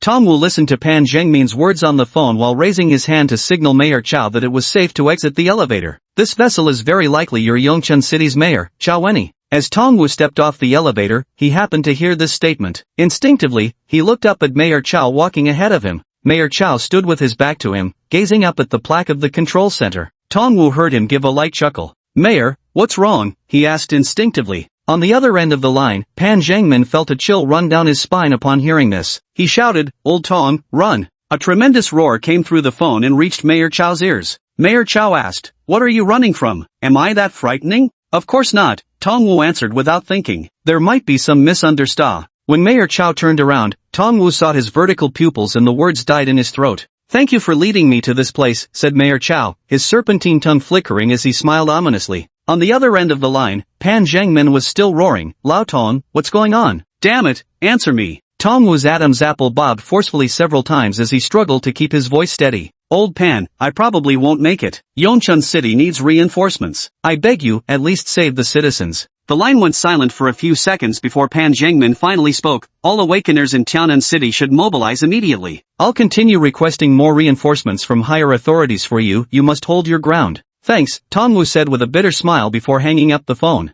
Luo really checked the GPS and said, almost there. Just one more intersection and we'll reach the Yokai Processing Bureau. Dai Jiajia clasped her hands in prayer. I hope we make it in time. No, actually, I hope Brother Lu's guess is wrong. I hope the mayor's okay and no great yokai has descended. Please, heavens, hear my prayer and answer it. Boom! A tremendous noise erupted from all directions. The car screeched to a halt, jolting Baizhu upright in his seat. His terrified eyes locked onto Dai Jiejia's face as he stammered, Sister Jiejia, has the heavens really answered our prayers? Dai Jiejia looked equally stunned. You call this answered prayers? Su Maui snapped, his expression darkening. The dam containment wall's been breached. He and Luo really thrust their heads out the windows simultaneously, witnessing towering dust clouds unfurling like tidal waves in the distance, encircling the entire city of Yongchun within their ominous embrace. The worst-case scenario has occurred. Luo really took a deep breath and said, the self-destruct sequence of the protective wall might have been activated. The barriers protecting Yongchun City may have completely collapsed.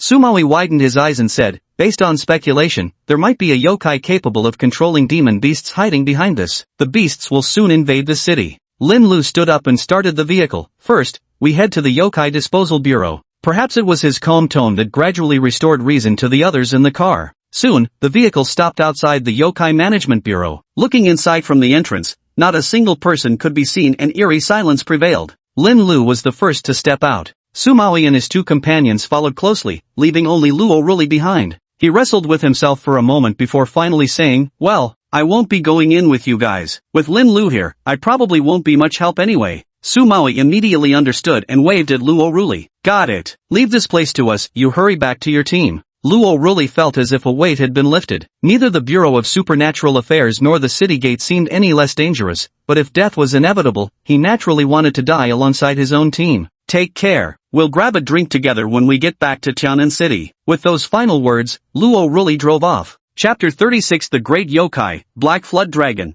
Standing at the building's entrance, Lin Lu could already sense the yokai's presence. Upon entering, the building stood completely empty. Sumawi immediately gave orders. Lin Lu and I will form separate teams. Jiejia and Baizhu will be one team. We'll conduct a sweep of the area separately. Lin Lu quickly said, I'll search downstairs, starting from the underground parking lot. Sumawi gave a nod. Alright, Jiejia and Baizhu, you start from the 10th floor. I'll go from the 20th floor upwards. Everyone, keep the comms clear. Dai Jiejia walked to the emergency exit and punched straight through the safety door. The four entered the stairwell, and Sumawi reminded them, prioritize your own safety. Let's move. Lin Lu walked downward while the others ascended. When he reached the basement's second level, the staircase vanished. Lin Lu circled around and finally stopped before an elevator. The Monster Control Bureau's elevator was made of special materials nearly impossible to breach by force. Instead of confronting it head-on, Lin Lu transformed into flower petals and slipped through the elevator's seams. The first elevator couldn't descend, so he drifted out and entered a second one, this time moving forward unimpeded. Sensing the demonic aura, Lin Lu made his way down to the 7th underground level. No sooner had he emerged from the elevator in human form than he saw the devastated entrance to the control center,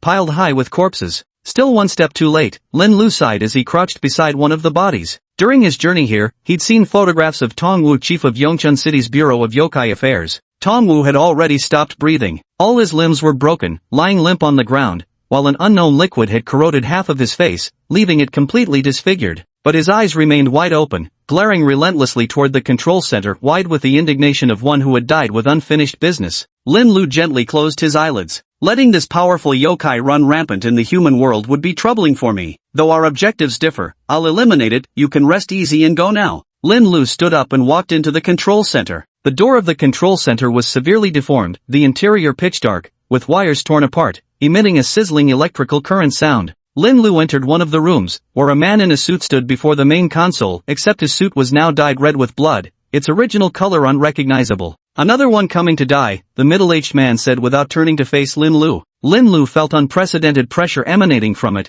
along with an inexplicable surge of excitement and exhilaration. Should I address you as Mayor, or the Great Yokai Black Flood Dragon? Oh, so you actually know of me? The Black Flood Dragon turned around, its face no longer resembling Mayor Chao's, but instead transforming into that of a black serpent. Its crimson vertical pupils fixed intently on Lin Lu, staring at him as though he were prey. It sniffed the air, wearing an intoxicated expression as it said, "You smell delicious. Are you an awakener?" "No, awakeners don't smell like this. I've never encountered a scent like yours before." Lin Lu's heart settled slightly. At least this powerful yokai hadn't detected that he was also a monster. If not for his exceptional stealth abilities, or if this yokai couldn't currently unleash its full strength, Lin Lu suspected the latter possibility was more likely. "Did you go through all this trouble just to blow up Yongchun City's protective barrier?" Lin Lu attempted to fish for information. The black serpent flicked its forked tongue excitedly, saying, "There aren't enough dead humans yet. Not enough. We need many more." "Then why don't you destroy the protective barrier yourself instead of infiltrating the Yokai Disposal Bureau?" The black serpent fixed Lin Lu with a chilling gaze. "Are you trying to trick me into talking?" Lin Lu continued persistently. "You could have personally destroyed that barrier to watch the mutated beasts slaughter humans, but you didn't. Or you could have personally orchestrated a massacre, yet again you held back. Is it because you don't want to?" The black serpent narrowed its eyes, its fierce vertical pupils gleaming with dangerous light. "It's not that you don't want to, it's that you can't. You haven't fully descended into the human realm, have you?" Though phrased as a question, Lin Lu's tone left no room for doubt. The black serpent suddenly laughed. "I admit you humans do have some skills. Your so-called technology has indeed caused us some minor inconveniences, but only minor ones. Just wait until more humans die and more blood flows, then I'll descend completely." "You won't get this chance." Lin Lu drew Soul's Ever. "I'll kill you right here." The black serpent roared with laughter, and following the sound of tearing fabric, its lower body transformed into a massive serpent's tail, swaying incessantly in midair. After the protective wall self-destructed, the monstrous beasts charged into the city, causing massive casualties. The Black Flood Dragon was gaining more and more abilities. Now its tail could fully take form. Soon, it would fully descend and reveal its true visage to the world. "Kid, since you're itching to die, I'll gladly oblige." The enormous black serpent's tail swept through, colliding with broken electrical wires and crumpled steel reinforcements amidst crackling explosions, sending a trail of sparks and flames directly toward Lin Lu. Lin Lu gathered energy beneath his feet and raised his blade to his chest, meeting the strike head-on. The Soul's Ever lodged itself in the serpent's tail, leaving a 1-inch deep gash upon its scaly length. Hiss! The black serpent writhed in agony, its forked tongue flickering painfully as its vertical pupils remained fixed on Lin Lu's blade. Its gaze first scrutinized the weapon, then burned with undisguised covetousness. "So the Soul's Ever has been lost in the human realm all this time. No wonder nobody could find it for years. And now that I've discovered it, this is simply perfect." Lin Lu didn't fully comprehend the words, but one thing was crystal clear: this snake coveted his Soul's Ever. Absolutely unacceptable. Soul's Ever was his only weapon. Anyone daring to take it from him might as well be asking for his life. At this moment, an unprecedented fighting spirit ignited within Lin Lu's heart. He leapt up, actively attacking the black dragon, which was desperately trying to kill the human before it to obtain the legendary divine weapon Soul's Ever. The two clashed in battle. The control center, originally quite spacious, now seemed extremely cramped. Lin Lu weaved through various chairs and equipment, his speed so fast that the black dragon couldn't catch up. Damn it! If I had fully manifested, how could I let such a puny fly toy with me? After multiple failed attacks, the black dragon grew increasingly impatient with its burning frustration. Just a bit more, just a bit more. The black serpent's body was already faintly revealing its true snake-like form. Seizing the loophole, Lin Lu swiftly closed the distance and pressed close to the black serpent's body. The next instant, Soul Severer pierced the serpent's right eye, sending blood flying in all directions. But that wasn't the end. Gripping the hilt with both hands, Lin Lu twisted forcefully. Soul Severer directly shredded the serpent's right eye into fragments while driving deeper and deeper, plunging straight into its skull. Roar! The black dragon let out a heaven-shaking bellow. Due to the ability of Severed Soul, the black dragon's demonic power was forcibly interrupted. In that instant, it lost all its protective demonic energy. Lin Lu swiftly pulled out Severed Soul. Planting his feet on the black dragon's back, he raised the blade with both hands and drove it down with all his might, aiming straight for its vital point. Chapter 37. It seems I'm not afraid of electricity.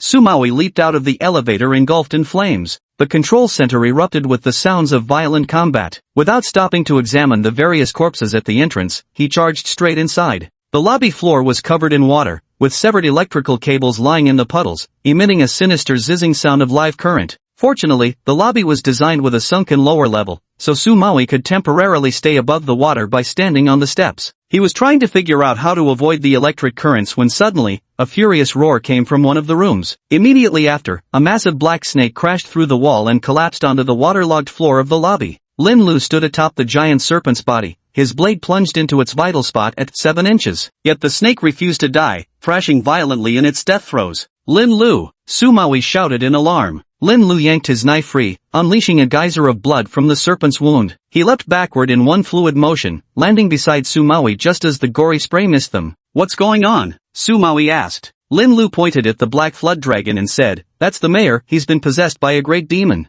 Sumawi stared at the black flood dragon flailing weakly on the water's surface. As its head twisted toward him, their eyes met, those crimson vertical pupils sending a wave of primal terror coursing through his veins. Even on the brink of death, the great demon still radiated an overwhelming, dreadful pressure. He swallowed hard with difficulty and said to Lin Lu, We can't let it escape out there, Lin Lu. We've got to kill it here. That's exactly what I had in mind. Lin Lu's tone carried a hint of disappointment. He shot Sumawi a quick glance, secretly feeling some regret. Had Sumawi not shown up, he could have absorbed the black flood dragon's demonic energy after killing it. Now with Sumawi present, he didn't dare reveal even the slightest hint of this intention. What's wrong? Sumawi sensed Lin Lu's gaze upon him. No. Lin Lu quickly composed himself. The black flood dragon serves the dragon maiden. It can manipulate water. When I go to kill it later, there's no guarantee it won't fight back. Team leader, at that moment, I'll be counting on you. No problem. Wait, are you planning to take on this black flood dragon alone? Sumawi asked in surprise. Lin Lu nodded. It hasn't fully manifested yet and can't exert its true power. I have a chance at victory.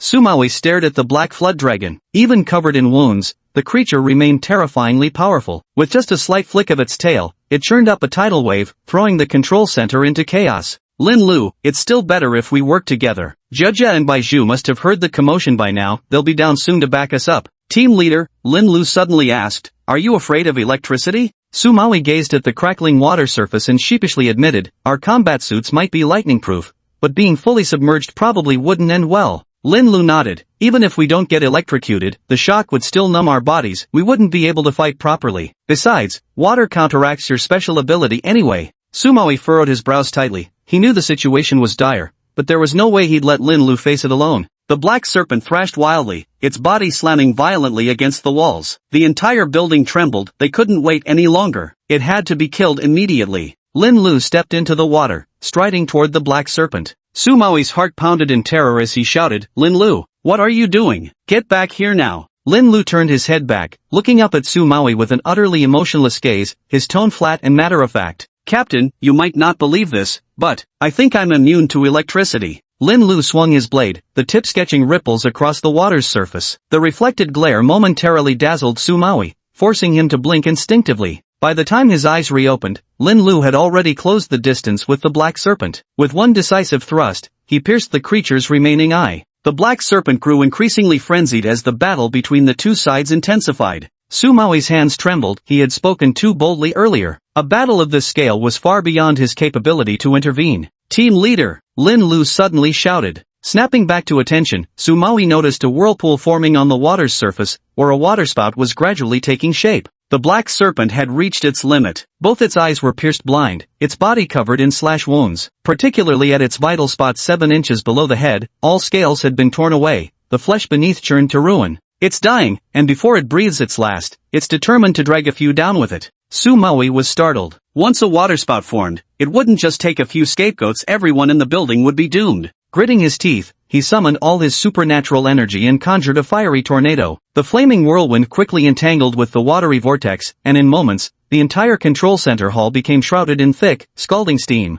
Su Maui could no longer see Lin Lu. Lin Lu raised Soul's Ever and sliced the black dragon's head clean off with a single stroke. He glanced in Su Maui's direction, steam filled the air, an expanse of white haze. The control center's surveillance equipment had long been destroyed in the fight. No one could know what he was doing now. Lin Lu hesitated no longer. With one swift slash, he split the serpent's body open, plucked out the black dragon's heart, and simultaneously summoned the gateway to his family's forbidden grounds. He swiftly opened the gate, tossed the heart inside, then waved his hand to make the portal vanish. The black dragon's head thrashed for a brief moment before finally ceasing all movement in death. As the waterspout dissipated, Su Maui withdrew his awakened abilities as well. The mist gradually dissipated, and Su Maui saw Lin Lu emerging from the lobby, drenched in blood. Then he turned around, crouched on the steps, and swiftly washed the blood off his blade before the black dragon's gore could flood the entire pool. Lin Lu, is the black dragon dead? Su Maui asked. Dead. Lin Lu jerked his chin toward the black dragon's direction. Got lucky, we found it early before it could fully descend. Su Maui stared at the colossal serpent head and body faintly visible through the mist,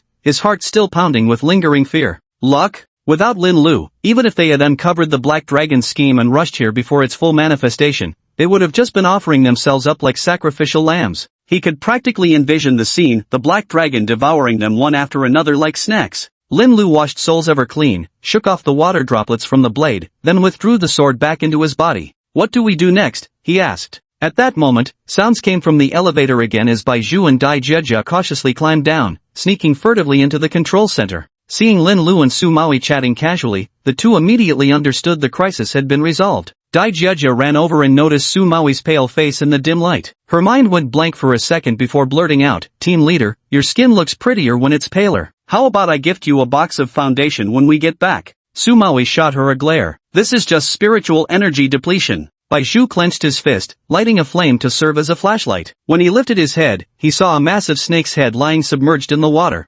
Holy! The flame in his hand instantly extinguished from shock as he instinctively scrambled for cover. Yen Lin Lu cleared his throat lightly and said, "I think we should immediately notify our own Monster Management Bureau to arrange personnel for disposing of the Black Dragon's corpse." Su Maoi's eyes lit up. Exactly. Yongchun City clearly doesn't have the capability to study this major yokai. We should hand it over to Tianan City. Chapter 38, Yongchun City, Lost. Bai Zhu and I conducted a swift investigation. All combat personnel in the building, including the remaining tactical team members and security staff, had already gone to support the control center on basement level 7 before we arrived. Only logistical support staff remained in the building, and we've already instructed them to evacuate. The four of them climbed up through the elevator shaft, with Dai Jia leading the way at the front while briefing Su Maui on the situation. When they reached the first floor, they happened to hear the sound of a helicopter approaching through the air. Fang Xingyuan jumped down, followed by other members of the first team behind her. "Captain Fang!" Su Maui exclaimed excitedly. He jogged over toward her, but his footsteps were unsteady due to his nearly depleted supernatural energy. Fang Xingyuan shot him a glance. "Don't look at me like that. I might think you have a crush on me and can't wait to throw yourself into my arms."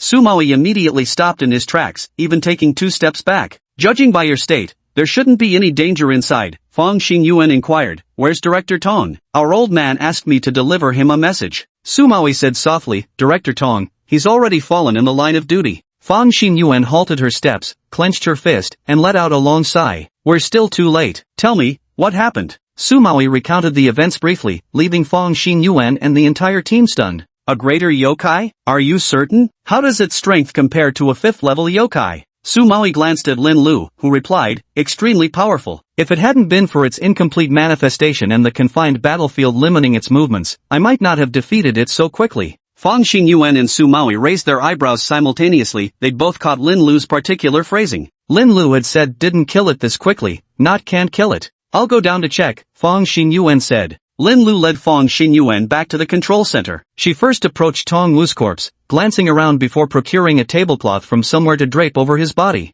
"Commissioner Tong, we must ask for your understanding to temporarily cover your body with this tablecloth. Once we've quelled the turmoil, we'll hold a grand funeral in your honor. We will never forget your dedication to our nation and people. We shall carry forward your legacy and save the citizens of Yongchun City." Having said this, she bowed deeply before entering the command center. The massive corpse of the Black Flood Dragon still lay submerged in the water. Just by looking at it, Fang Xingyuan could tell there had been a fierce battle here. Captain Fang, we need to transport the Black Flood Dragon's remains back to Tianan City, Lin Lu said solemnly. Fang Xingyuan said, absolutely, don't worry about this. I'll notify our logistics team to take over. The two didn't stay underground for long and soon returned to the surface. Chaos reigned above ground as Zhuang Yan ran over and reported, news of the protective wall's collapse has spread among the citizens. The city is in complete disorder now. Fang Xingyuan asked, have we managed to contact Yongchun City's deputy mayor yet? We've made contact. The deputy mayor was originally at the explosion site directing rescue efforts,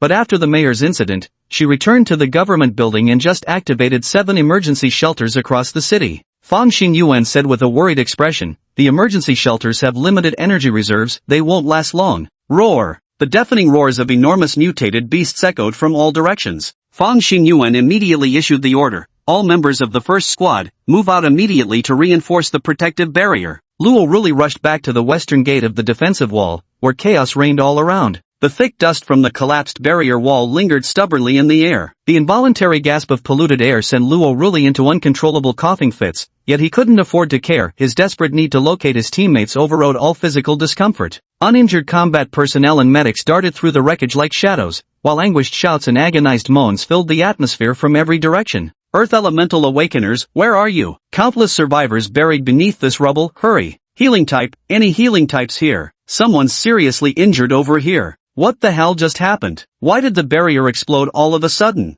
Luo really recalled the locations of his teammates and sprinted through the chaos, though he still stopped to lend a hand whenever he saw someone in need. Captain Luo, a member of the third squad waved and shouted from a distance upon seeing him. Was anyone hurt? Luo really rushed over and asked. The vice captain shook his head, we got lucky. The Earth-type awakener from our team acted quickly and used her power the moment the wall collapsed, so no one got hit by debris, though some injuries were inevitable. Luo really exhaled with relief, but remained tense, quickly reorganized the team, send the wounded to the rear for treatment, and have uninjured members prepare for battle. The aberrant beasts will react any moment now. The sudden collapse of the defensive wall startled not just the humans, but the aberrant beasts as well, which explained why they hadn't been attacked yet. Roar! A deafening roar of monstrous beasts echoed from the ruins. Luo Ruli's dreaded scenario had come to pass. Humans remained in disarray, but the beasts had already regained their senses, seizing this perfect invasion opportunity with relentless determination. Luo Ruli's face darkened as he bellowed, all members of the 3rd Battalion advance across the ruins and engage immediately. Yes, the situation proved even more dire than Luo Ruli anticipated,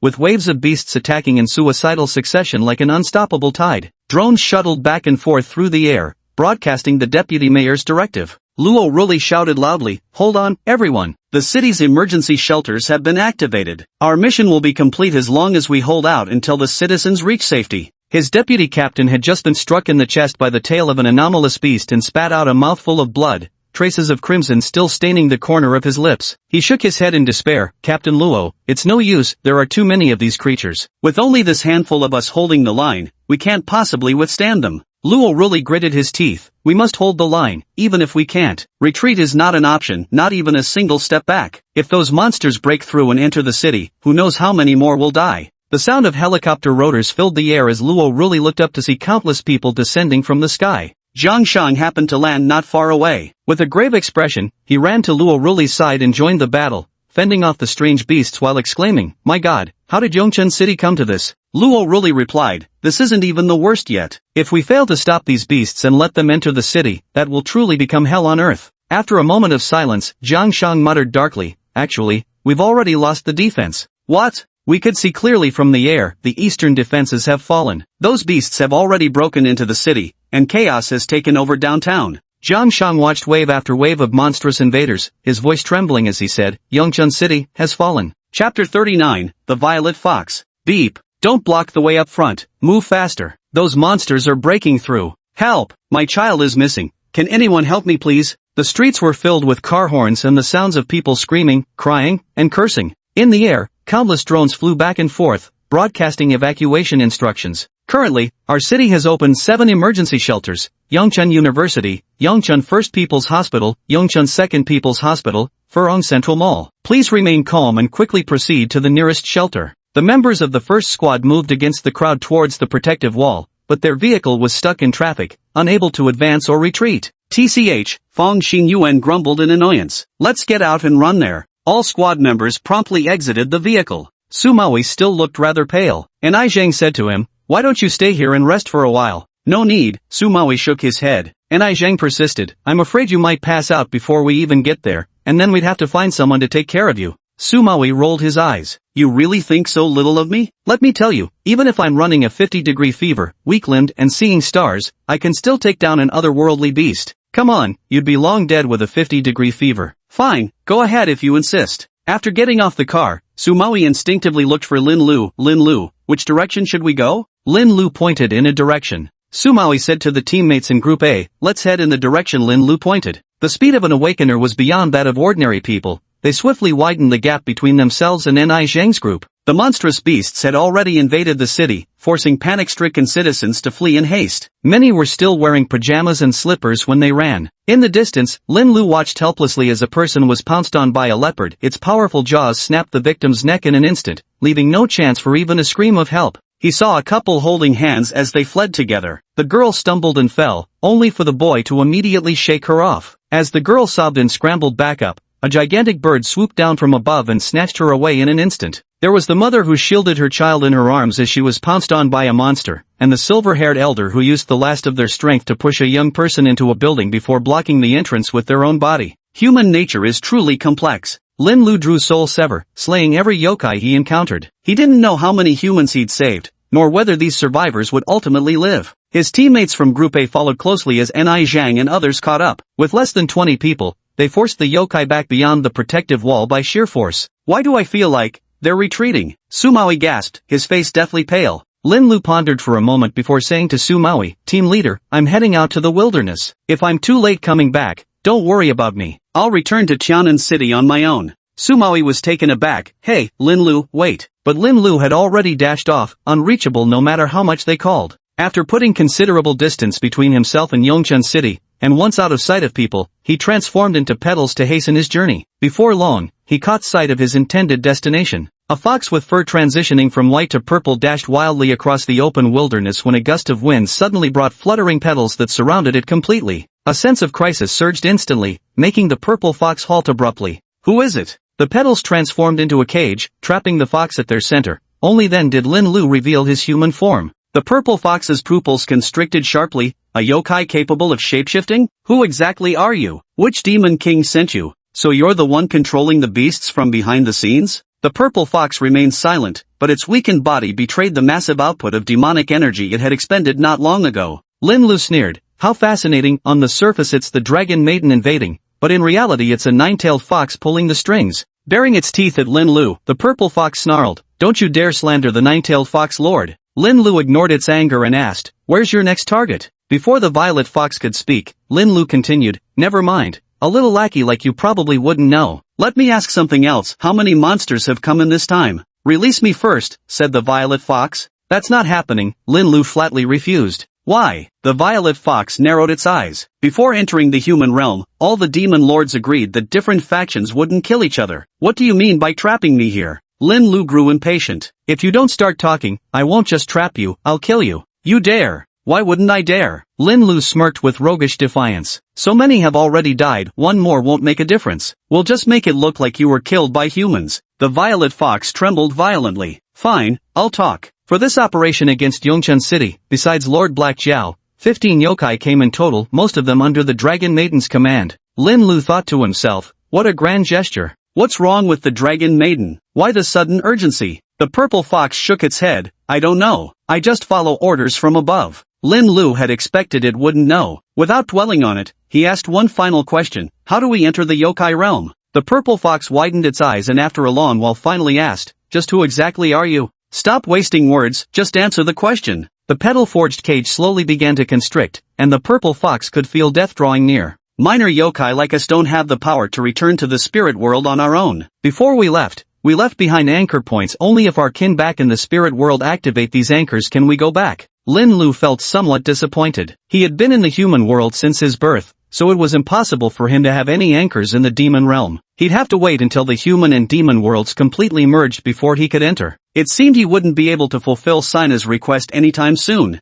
Lin Lu grew increasingly agitated as the petal cage contracted faster, making the purple fox screech in terror. You promised to let me go if I answered your questions. Lin Lu glanced at it. Are you deaf? When did I say I'd let you go? The purple fox bared its fangs and roared, attacking the cage with its sharp claws to no avail. The cage had already pressed close to its body, the flower petals turning into blades that sliced through its fur. What must I do for you to spare me? Impossible. Lin Lu chuckled. You've learned my secret, I can't possibly let you go. The violet fox froze in shock as the petals pierced its body, rupturing its internal organs. Wide-eyed in its final moments, it gasped in disbelief. No, you're not a yokai that invaded from the demon realm? Blood sprayed as the violet fox was torn limb from limb. Lin Lu crouched before the corpse, greedily absorbing the lingering fox demon's aura. This time, with no one around, he no longer restrained himself, his body dissolved into swirling petals that scattered everywhere. Chapter 40, The Black Serpent's Heart. Lin Lu didn't know how long he'd drifted, nor how far. By the time he'd fully absorbed the fox demon's power, he found himself in an unfamiliar place. Where is Tianan City exactly? Lin Lu was bewildered as he aimlessly wandered in some random direction. By sheer luck, he somehow drifted to a familiar place. The mushroom yokai, as usual, hid beneath the tree every day with nothing to do, and it relished this idleness. Hey mushroom, have you gotten any missions lately? Lin Lu floated over. The mushroom yokai shuddered slightly. Oh, it's Peach Blossom. I didn't receive any mission. Did you? Nope, Lin Lulua replied as he landed beside the mushroom yokai. By the way, which boss do you serve? Lady Snowwoman, the mushroom yokai answered without hesitation. And you? After a moment's thought, Lin Lulua said, what a coincidence. I serve Lady Snowwoman too. The mushroom yokai said curiously, huh? I never heard that Lady Snowwoman had a peach blossom yokai under her command. I'd never heard she had a mushroom yokai either. Oh, the mushroom yokai shook itself again. Probably because we're both too weak to be worth mentioning. Lin Lu changed the subject. By the way, I heard there was major activity in Yongchen City the other day. Did you know anything about it? The mushroom yokai paused and asked, where is Yongchen City? That's not important. What matters is I heard about a dozen yokai descended and attacked Yongchen City.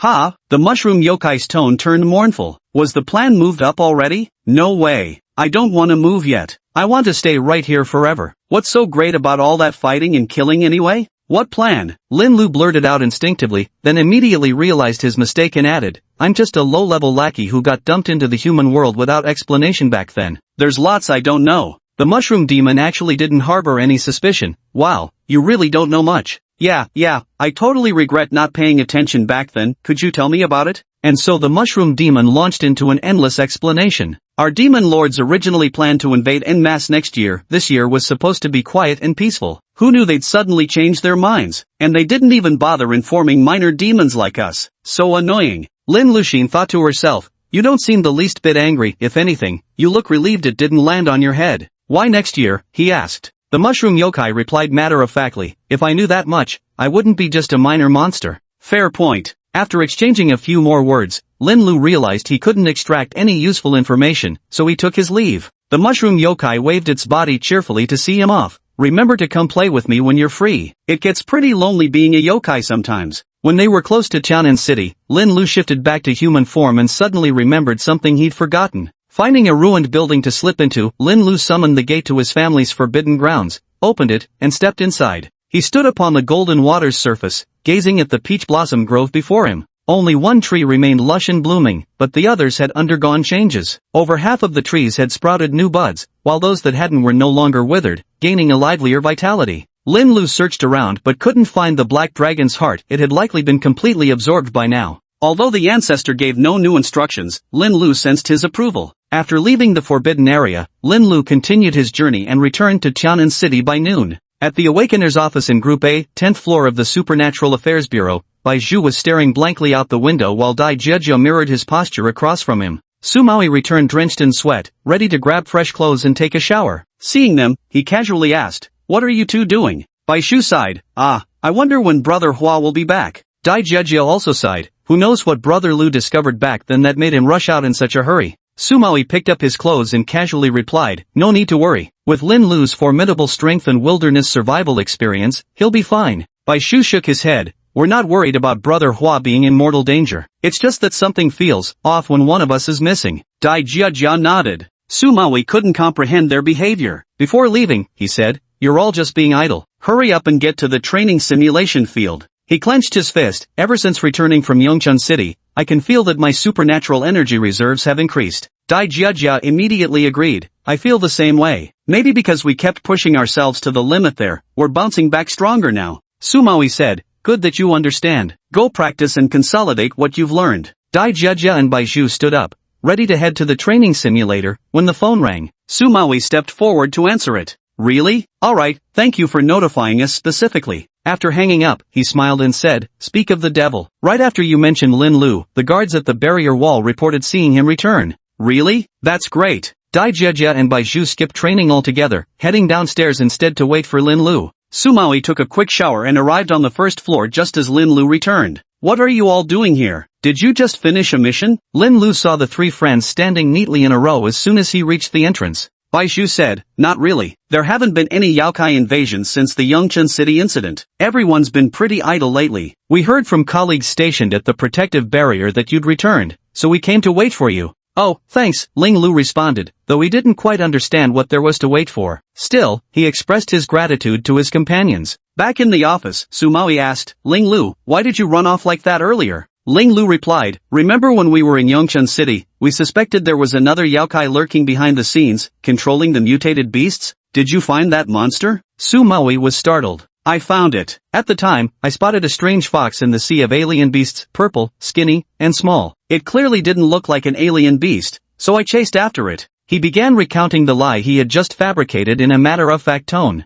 Sumawi tensely asked, and then, did you kill that monster in the end? Lin Lu shook his head, it got away. This was the consequence of his deliberation. After absorbing the purple fox's demonic energy, it had turned to ashes. He couldn't explain why he hadn't been able to bring back the fox's remains. Sumawi sighed regretfully, though it's a bit disappointing, what matters is that you're unharmed. Anyway, I need to report this immediately, there's a yokai capable of controlling strange beasts on the loose. He had just stood up when Fong Xinyuan walked in. Fong Xinyuan exchanged perfunctory pleasantries, Lin Lu, you're back? Rested enough? If so, head upstairs for a meeting. Lin Lu stood up, alright, let's go to the meeting. He had already prepared all kinds of persuasive arguments, confident he could hoodwink this group. Chapter 41, Dissecting the Black Serpent. Lin Lu followed Fong Xinyuan out of the office and asked, Captain Fong, has the black python's body been retrieved? Fong Xinyuan chuckled helplessly. Don't worry, the old man arranged for a helicopter to fetch it as soon as he heard. It's temporarily stored in the morgue at the forensic department now.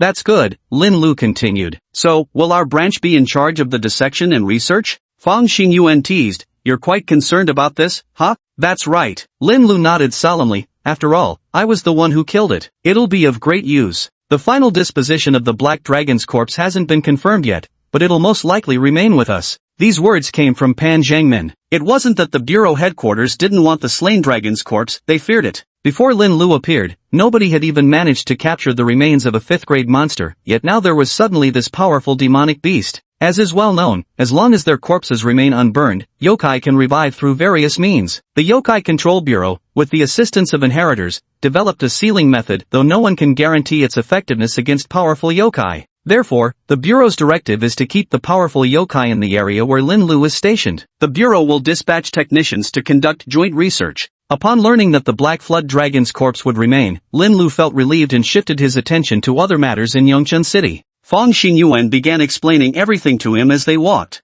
Thanks to the Violet Fox's retreat, the supernatural beasts gradually withdrew, and Yongchen City was ultimately saved from complete devastation. The funeral was held just a few days ago, it's a shame you missed it. Speaking of this, Fong Xinyuan's mood grew somber. Too many people had died in Yongchen City. The director of the Yokai Control Bureau, Tong Wu, was dead. The mayor and his secretary were dead. The entire unit under Qin Zoni had been wiped out. Other squads had lost personnel too, not to mention countless civilians. Many casualties couldn't even be recovered as bodies, leaving only cenotaphs with their personal belongings to commemorate them. Among the support personnel deployed from Tianan City, some were sacrificed while others suffered severe injuries. According to Fong Xinyuan's account, this Yongchen City incident ranks as the most severe yokai invasion event globally. Upon hearing of Lin Lu's return, Pan Zhangmin hastily organized an interim meeting. Starting from Serena's case, Lin Lu recounted events all the way to the Purple Fox incident, revealing half-truths and concealing half-facts, weaving a narrative that was neither fully genuine nor completely fabricated. Finally, he hinted cryptically, when I saw that Purple Fox demon, it was hiding among the strange beasts. Very odd, it had no protective barrier. Pan Zhangmin furrowed his brows and said,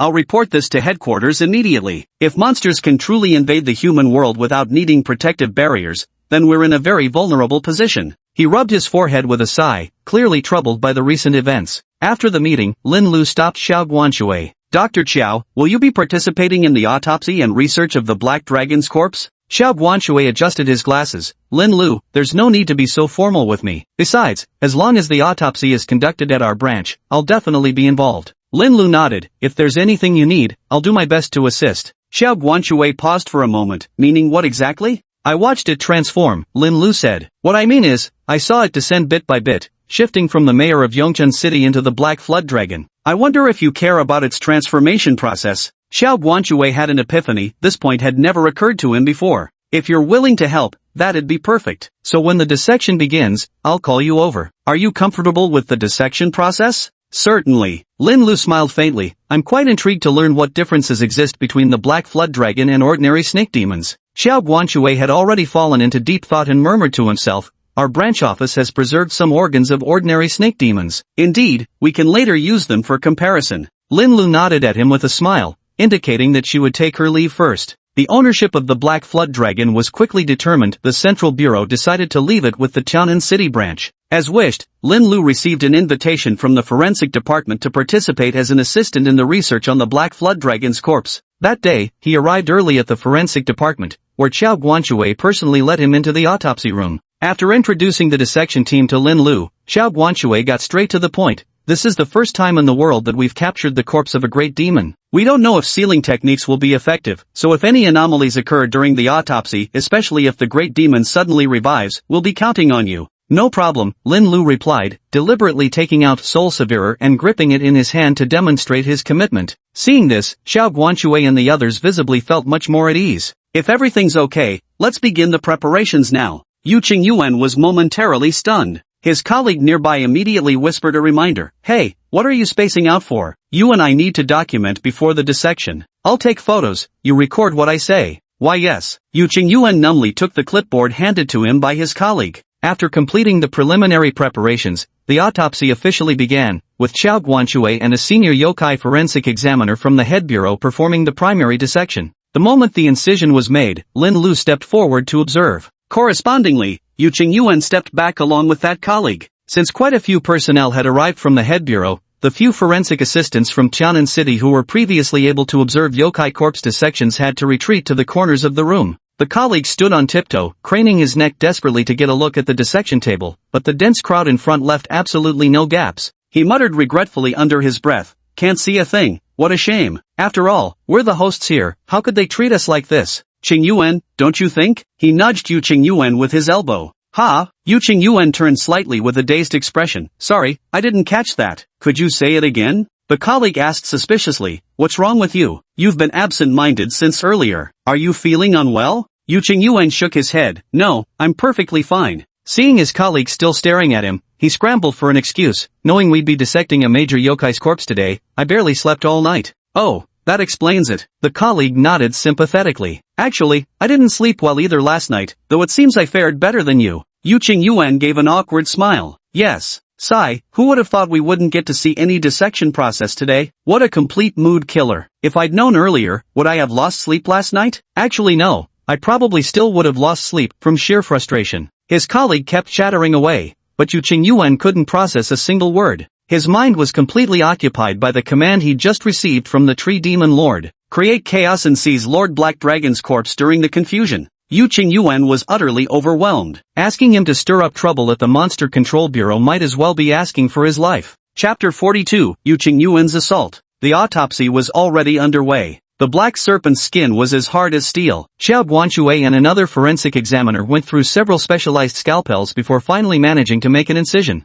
The forensic examiner from headquarters joked, truly worthy of being a great yokai. This is the first time I've worked up a sweat just from making a single cut. I must be getting old. Xiao Guanshui chuckled, Teacher Pang, if you consider yourself old, then who in this world could possibly be called young? Forensic Pang burst into laughter. When did you become such a smooth talker, kid? You're doing me an injustice, I'm just speaking the truth. Xiao Guanshui's tone was natural. 2 years ago when I went to headquarters for training, you were my instructor. I learned so much from you that your impression has stayed vivid in my memory. Frankly, you look exactly the same now as you did 2 years ago. Forensic expert Pang was thoroughly charmed by Xiao Guanxue's flattery. Rarely one for modesty, he demurred, everyone overestimates me. Supernatural beings have only appeared in the last 3 years, so technically I'm just a 3-year veteran in this field, hardly deserving of being called your teacher. Xiao Guanxue persisted with the compliments. You're a pioneer in this profession, entirely different from latecomers like us. When I heard you were coming, I was thrilled, I still have so much to learn from you. Flattered beyond measure, Dr. Pang swapped his scalpel and said, in that case, let's skip the small talk and proceed directly to the organ examination. Ha! He rummaged through the black flood dragon's body in astonishment, puzzled, why doesn't this dragon have a heart? Xiao Guanxue immediately leaned in to look. With surprise, he said, you're right, why doesn't it have a heart? Every snake demon we've caught before had one.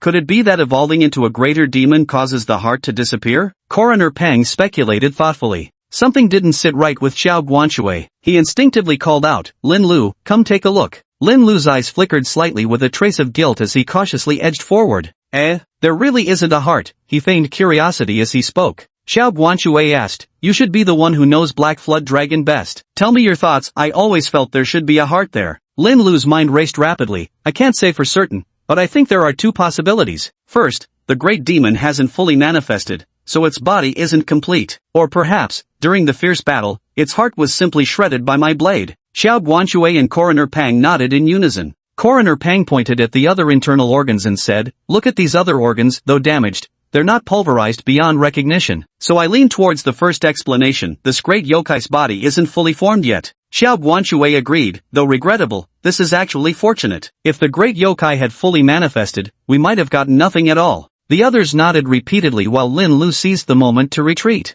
The autopsy work continued. Yu Qingyuan grew anxious. He knew this was his only chance. Once the autopsy concluded, he might never get another opportunity to approach the corpse of the Black Flood Dragon. After arriving in the human world, Yu Qingyuan had picked up some human knowledge. Mentally offering himself a silent farewell, he resolved to throw caution to the wind. Before anyone realized, the autopsy had lasted over 3 hours. The forensic examiner was exhausted, but everyone persevered. Lin Lu sensed the yokai aura belonging to Yu Qingyuan gradually thickening around him. Soon enough, it would trigger the building's detection system. He silently repositioned himself closer to the cabinet storing the specimens. Inside the cabinet lay organ specimens of all snake demons from Tianan City, including the snake gallbladder their ancestors sought. Beep! The piercing alarm sounded, leaving the group of forensic examiners staring at each other in confusion, unsure of what was happening. Lin Lu shouted, oh no, that's the alarm for detecting demonic energy. A monster has infiltrated the building. The autopsy room erupted in gasps. While the forensic team had seen plenty of monsters before, all of them dead, the news of a living monster's intrusion startled everyone present. Suddenly, ghostly white bone spikes emerged, sealing the entrance shut and trapping everyone inside.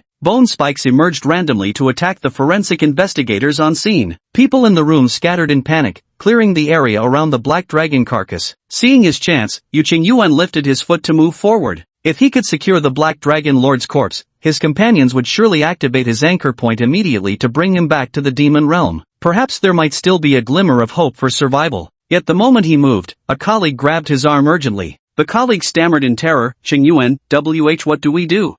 There are monsters infiltrating. Are we going to die? Yu Qingyuan was delayed for a moment as Xiao Guanxue on the other side suddenly realized the situation. He shouted at the top of his lungs, protect the Black Flood Dragon's corpse first. The yokai's goal must be to take this body. He rushed forward to shield the Black Flood Dragon's remains. Quick! Everyone worked together to seal the corpse immediately. Forensic expert Pang and the others immediately moved to assist, but bone spikes kept erupting from the ground. People were getting injured one after another while others scrambled for cover, creating absolute chaos. Lin Lu swung his Soul Severer blade to cut down the bone spikes, saving several people in the process, then took advantage of the confusion to topple the specimen storage cabinet. With quick reflexes, he swiftly retrieved the snake's gallbladder amidst the chaos, stuffed it into the spirit-sealing brocade box, and then concealed the box within his body. The sound of violent pounding came from the door. The Awakener had already begun their assault. Yu Qingyuan gritted his teeth. There was no time to delay, he had to act immediately. Controlling a bone spike to materialize between himself and his colleague, in that split second he shoved his co-worker aside while shouting, "Look out!"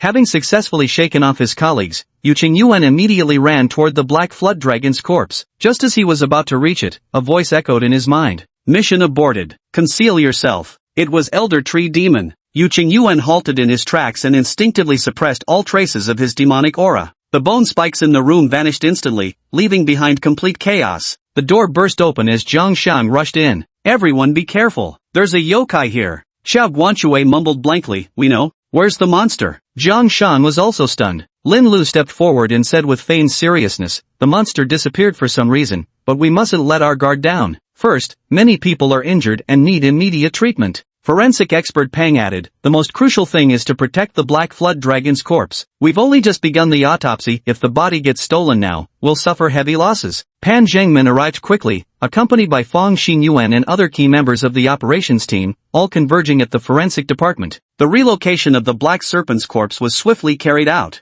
Lu Ying, head of the logistics department, arrived accompanied by the leader of the technical team. The technical team leader was sweating profusely. The appearance and disappearance of the yokai were extremely sudden. There were no signs of attack on the branch's protective barriers, leading us to a bold suspicion. Taking over the conversation with a grave expression, Lu Ying stated, we suspect a yokai has infiltrated our branch. This attack was launched from within. Chapter 43, Research work completed. Here, have some water to relax. Thank you. Yu Qingyuan took the water cup from a task force member with trembling hands. His entire body was shaking violently, but since everyone else was shaking too, it didn't seem particularly out of place. Close call, but everyone's alive. We won't be so unlucky next time. Actually, yokai aren't that scary, right? The awkward squad member struggled to squeeze out a few words of comfort. Not comforting in the slightest. After the squad member left, Yu Qingyuan's colleague trembled as he shuffled over and sat down beside him. Qingyuan, thank you just now. If you hadn't pushed me aside, I'd definitely have been wounded by those bone spikes. You're welcome, Yu Qingyuan said.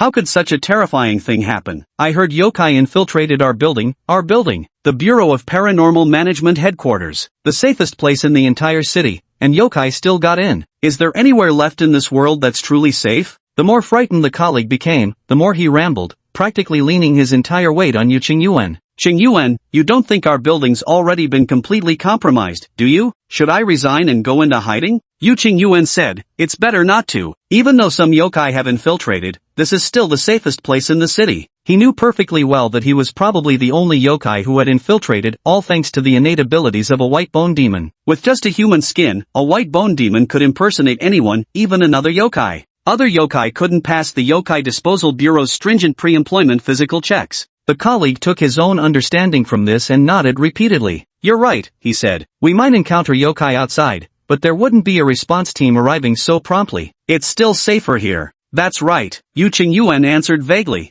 Everyone was busy, especially the operations and technical teams, who had inspected the building repeatedly. Strangely, they hadn't found any trace of yokai. It was as if the bone spikes and demonic aura that had appeared earlier had manifested out of thin air, only to vanish just as mysteriously. Lin Lu stayed until dusk before finally saying to Su Mao, Team leader, if you don't need me for anything else, may I go home first? Su Maui hesitated a bit. He felt it would be better for Lin Lu, the strongest fighter in the bureau, to stay behind given the current turbulent situation. Do you have something urgent to take care of? I know this, interrupting as he passed by. Bai Shu raised his hand. Brother Hua used to live too far away. He's been planning to move recently. Lin Lu nodded, yes. In that case, Su Mao waved his hand. Alright, you can go back first. Lin Lu left the Yokai Management Bureau unhurriedly and returned home. He immediately entered the family's forbidden ground, placing the forbidden spirit brocade box containing the snake gallbladder on the altar. The brocade box soon vanished, after which a talisman slowly appeared, floating in midair. As soon as Lin Lu reached out his hand, the talisman fell into his grasp.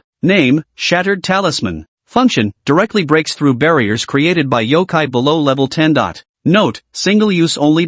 Lin Lu smiled wryly. He already possessed Soul Severer, though incapable of completely dismantling barriers, it could effortlessly tear fissures through them. Thus, the barrier breaker talisman seemed rather redundant for him, yet he still carefully stored the talisman within his body, treating it as something precious. Location, Changhai Industrial Zone, Tianan City. Mission, retrieve the fox demon's palm and deliver it to the family forbidden grounds. Available container, spirit sealing cloth bag. Reward, elementary thunder control arts. The ancestor couldn't wait to issue the next mission. Lin Lu had no choice but to leave the forbidden area holding the suddenly manifested spirit sealing bag. With today's daytime commotion likely causing days of turmoil within the bureau, Lin Lu decided to complete the mission tonight. After changing clothes, Lin Lu hurried out the door. The Changhai Industrial Zone had long been mostly abandoned, with only a few factories still operating. Lin Lu easily avoided both people and surveillance, locating the two fox demons' paws. During this period, he fought against the phantom projections of 7 or 8 fox spirits, eventually managing to seal the severed hand into the spirit-restricting cloth bag before staggering home. After completing this mission, the ancestor didn't immediately issue a new task. Lin Lu speculated that the clan members probably needed some time to fully absorb the demonic energies from both the snake gallbladder and the severed hand consecutively. Having finished these tasks, Lin Lu began packing his belongings. By the time he finished moving, dawn was already breaking. He took advantage of the last remaining moments before work to quickly review the elementary thunder control technique. When the sky brightened completely, Lin Lu got up and left for work. Just as he had expected, yesterday's incident with the skeletal yokai invasion had left everyone in a state of high tension. A few days later, the forensic department notified Lin Lu to resume the autopsy research on the Black Dragon corpse. Upon arriving at the dissection room, Lin Lu spotted Yu Qingyuan assisting in positioning the Black Dragon's body. True to its nature, the skeletal yokai possessed an exceptionally strong innate ability for disguise, a born deceiver that had indeed evaded the Bureau's search. Inside the dissection room, Xiao Guanshui and Chief Medical Examiner Pang let out heavy sighs. Finally, it's over. This was quite a fruitful endeavor. After nearly 2 months, the research on the Black Dragon's corpse has finally concluded. Xiao Guanshui peeled off his gloves and remarked, "Now we can finally put an end to these days of constant worry."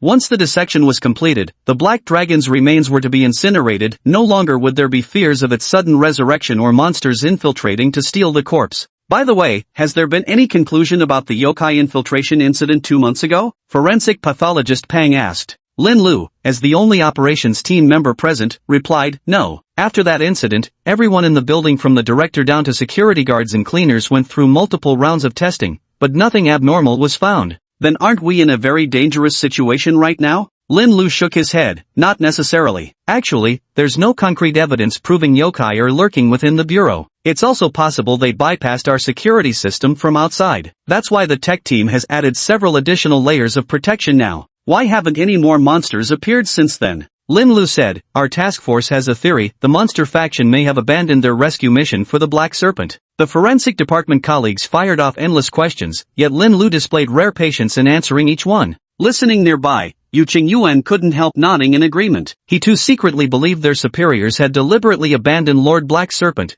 which would explain both the sudden cancellation order and the subsequent radio silence. Though he agreed, he still had doubts in his mind, like why the operation was called off so abruptly when it had barely begun, long before they reached a dead end. Still, Yu Qingyuan was glad to at least have his life spared. Lin Lu returned to the 10th floor after leaving the forensics department and was immediately greeted by Dai Jieja bouncing over as soon as he entered the office. "Lu Ji, have you ever been to Jingping City, the capital?" "Been there, over 100 years ago." "No, I've never been." Dai Jieja exclaimed excitedly. "I haven't been there either. Before the spiritual energy resurgence, I was still a student planning to attend university in Jingping City. Who knew the spiritual awakening would suddenly happen and disrupt all my plans? Why bring this up suddenly?" Lin Lu asked casually. Dai Jieja grew even more excited, "Because our team is about to go on a business trip to Jingping City." Chapter 44, Arrival in Jingping City. Sumaoi tapped Dai Jieja's head lightly. "Don't go spreading this around. What if we end up not going after all?" Rubbing her head and pouting, Dai Jieja said, "I'm not carelessly spreading anything. Brother Lu is one of us. What's wrong with telling him?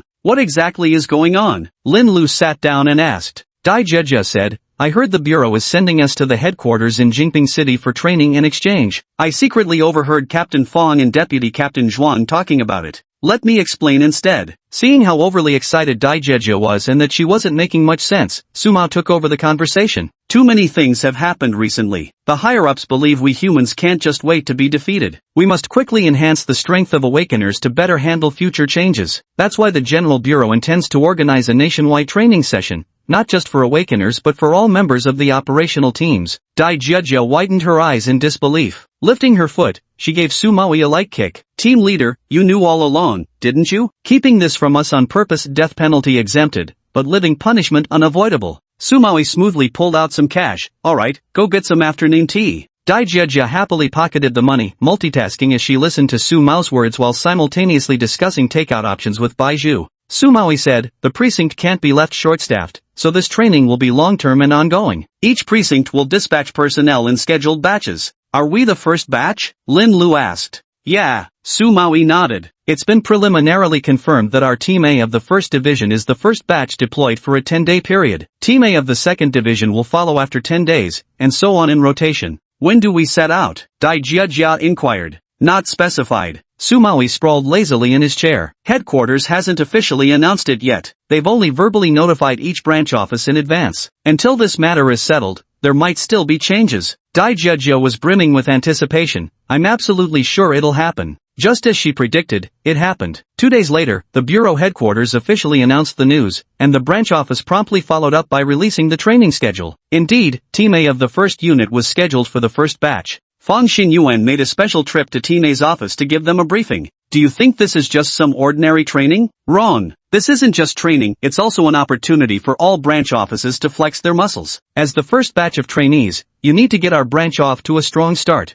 Dai Jia and Bai Zhu exchanged glances, both suddenly feeling their afternoon tea from the past 2 days had lost its flavor. Why does this sound less like an exchange program and more like preparing for a fight? We depart in half a month. Before then, no one in your team participates in missions, everyone trains in the simulation field. Fang Xinyuan issued the order, which Sumawi promptly agreed to without hesitation. Pan Zhangmin also took this very seriously. For the past half-month, besides training, all members of Team A had been assigned courses specifically studying the strengths of other bureau branches. The day of departure finally arrived. Tianan City dispatched a special aircraft for transportation. With 19 members from Team A and additional personnel from other departments attending the training, over 30 people set off in grand formation. More than 3 hours later, the plane landed at Jingping City Airport. Holy shit, this is way too extravagant. Suma was startled the moment he stepped off the plane, thoroughly shocked by the grand reception before him. From the helicopter landing pad, a red carpet stretched all the way forward, flanked by elaborate floral arrangements and enormous banners. Welcome colleagues from branch offices of the National Yokai Management Bureau to Jingping City. It looked exactly like a celebrity red carpet event before the spiritual energy resurgence. Daijia hid behind Lin Lu, frantically fixing her hair while complaining. Why didn't they give us any advance notice? At least let me put on some makeup before disembarking. Bai Zhu fawned, Jia, you look beautiful even without makeup. Then she was grabbed by Daijia to block the flank. Su Mao glared at her. Quit sneaking around. Have you forgotten the chief's and Captain Fawn's warnings? Straighten your back and stride with confidence. He lifted his head and straightened his back. Stepping forward first, the headquarters had arranged for someone to meet them. The receptionist approached with a beaming smile to shake hands with the team leader Sumawi. Our apologies, we originally planned to arrange an honor guard, but with Beijing's unpredictable sandstorm weather these past few days, we unfortunately had to cancel the ceremony. Sumawi drew a sharp breath. You're too kind, we're deeply moved by your thoughtfulness. The receptionist grew even more enthusiastic. Right this way please, we've prepared accommodations for everyone to rest. The group followed toward the shuttle vehicle direction. Hey, there are clearly shuttle vehicles available, why won't you let us use them? Does your headquarters look down on us branch office folks or what? We sincerely apologize, our shuttle schedules are pre-arranged. This vehicle is designated for colleagues from Tianan City branch office. The shuttle for your group is currently on its way, please wait just a moment. Tianan City? What backwater town is that? Since they haven't arrived yet, let us use the vehicle first. Truly sorry, but Tianan City's plane has already landed. They should be arriving shortly. That's a no. Are all of you from the main bureau really this inflexible? Just then, a group from Tianan City arrived. The two receptionists met and quickly exchanged information about the situation. These colleagues are from Yunjiang City, their flight arrived earlier than expected, and the shuttle is still on its way. They'd like to borrow Tianan's shuttle now. Could you talk to the Tianan team and arrange this favor? The receptionist from Tianan City immediately felt a headache coming on. Yunjiang City was the nation's second-largest metropolis, surpassed only by Jingping City, and its branch bureau's awakeners matched both in number and strength to those at Jingping's headquarters. Though during deployment their superiors had shown inexplicable favoritism toward the small city of Tianan, both receptionists privately agreed that Tianan's importance paled in comparison to Yunjiang City's. The receptionist assigned to Tianan jogged over and cautiously began explaining the situation to Sumawi.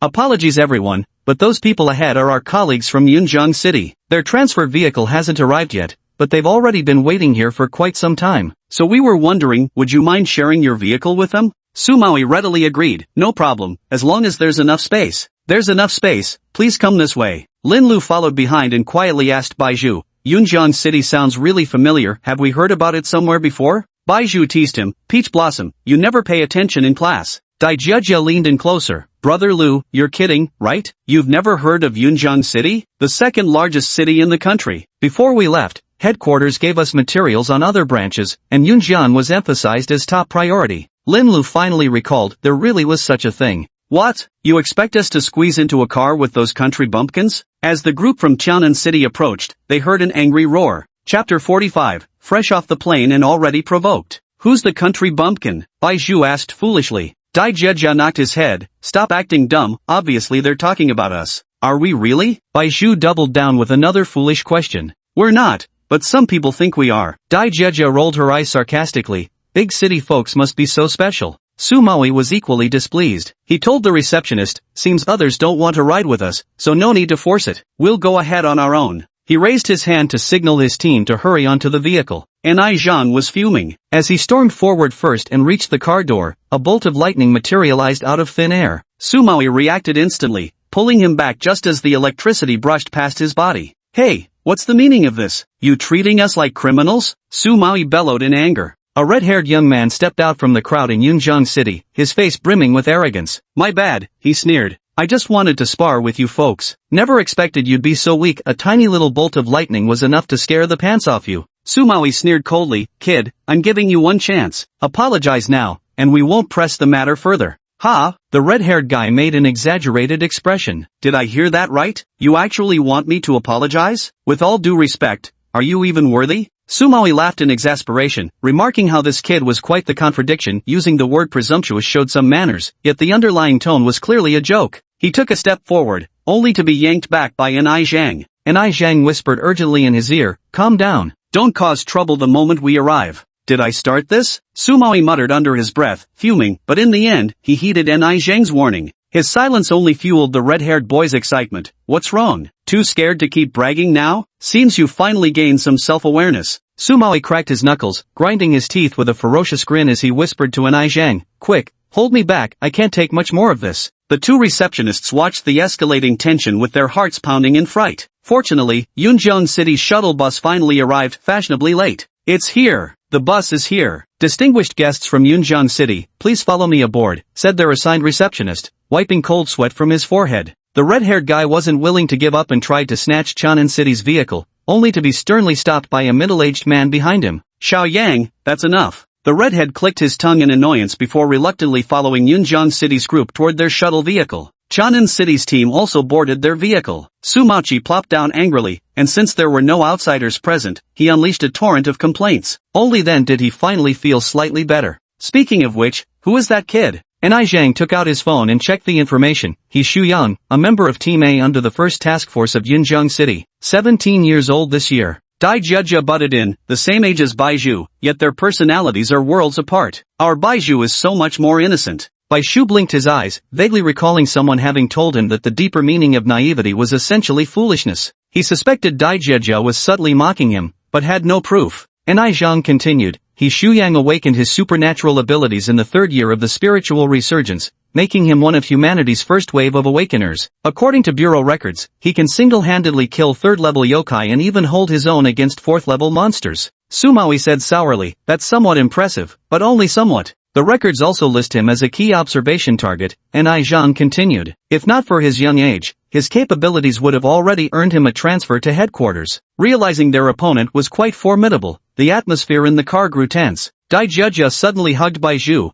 but he's still no match for our Baizhu. Our little Baizhu awakened his powers less than a year ago, yet he can already single-handedly defeat 2nd-level yokai and has over 50% success rate against 3rd-level ones. Baizhu was both flattered and guilty. How could he have doubted that Jieja was subtly mocking him earlier? He shouldn't have entertained such thoughts. Lin Lu suddenly spoke up. Don't worry, we've improved tremendously. Su Mao nodded firmly. Absolutely, we've been improving constantly. Especially after our experience in Yongchun City, our strength is leagues ahead of what it used to be. Let's all cheer up a bit. The car was very quiet. After a long silence, Anai Zhang cleared his throat lightly. Team leader Su, it's only you 4 who need to cheer up. Ha! Anai Zhang maintained a stern expression as he said, the rest of us aren't awakeners. When competing against other ordinary people, we're quite confident we won't lose. The regular members of Team A nodded in unison, with one speaking up, Team Leader Su, we regular members came this time mainly for training on new weapons. Whether it's marksmanship or combat techniques, we're all quite confident in our abilities. A colleague from the forensic department chimed in, our forensic department certainly won't fall behind. After all, we've studied 5th-tier tree demons and even dissected major yokai. Not to mention our branch office, even the forensic teams at headquarters might not match our expertise.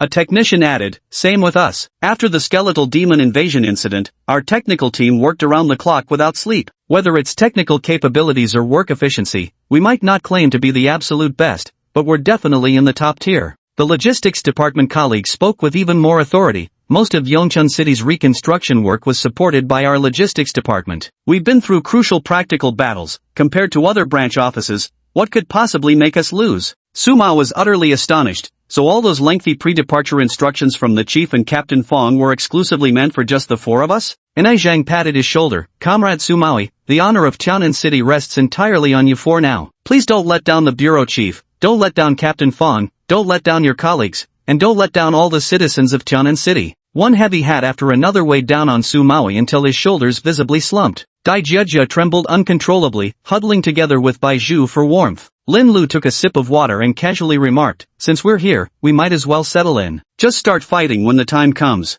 And Ai Zhang smiled, Lin Lu's right. No need to feel pressured about saving face, just fight when you need to. Sumawi glared at him, now you're playing both saint and demon, first tearing us down, then pretending to comfort us. What kind of nonsense is this? And Ai Zhang turned away, we're here. Get ready to disembark. The shuttle stopped, and the group waited several moments before their reception finally appeared. The receptionist sat in the passenger seat of the shuttle vehicle, separated from the rear seats by a soundproof partition, completely unaware of what was being said in the back compartment. He deliberately slowed down the vehicle and dawdled for a while after parking before getting out to greet the passengers. His intention was to avoid the shuttle from Yunjiang City, making sure they arrived only after the Yunjiang delegation had left. When he stepped out and saw the visibly slumped shoulders of Tianan City's team leader, he felt he had made an absolutely perfect decision. Chapter 46, Heard Lu Lin is here? A shuttle bus directly transported the group from the airport to their destination. The receptionist was now sitting with everyone from Tianan City, carefully briefing them. For this training session, the headquarters specifically cleared a field location to serve as the training ground. Later, we'll first take the logistical staff to a hotel near the headquarters, while the operational team members will proceed directly to the field dormitory. Bai Zhu panicked momentarily, looking around to realize he was the only one who reacted that way.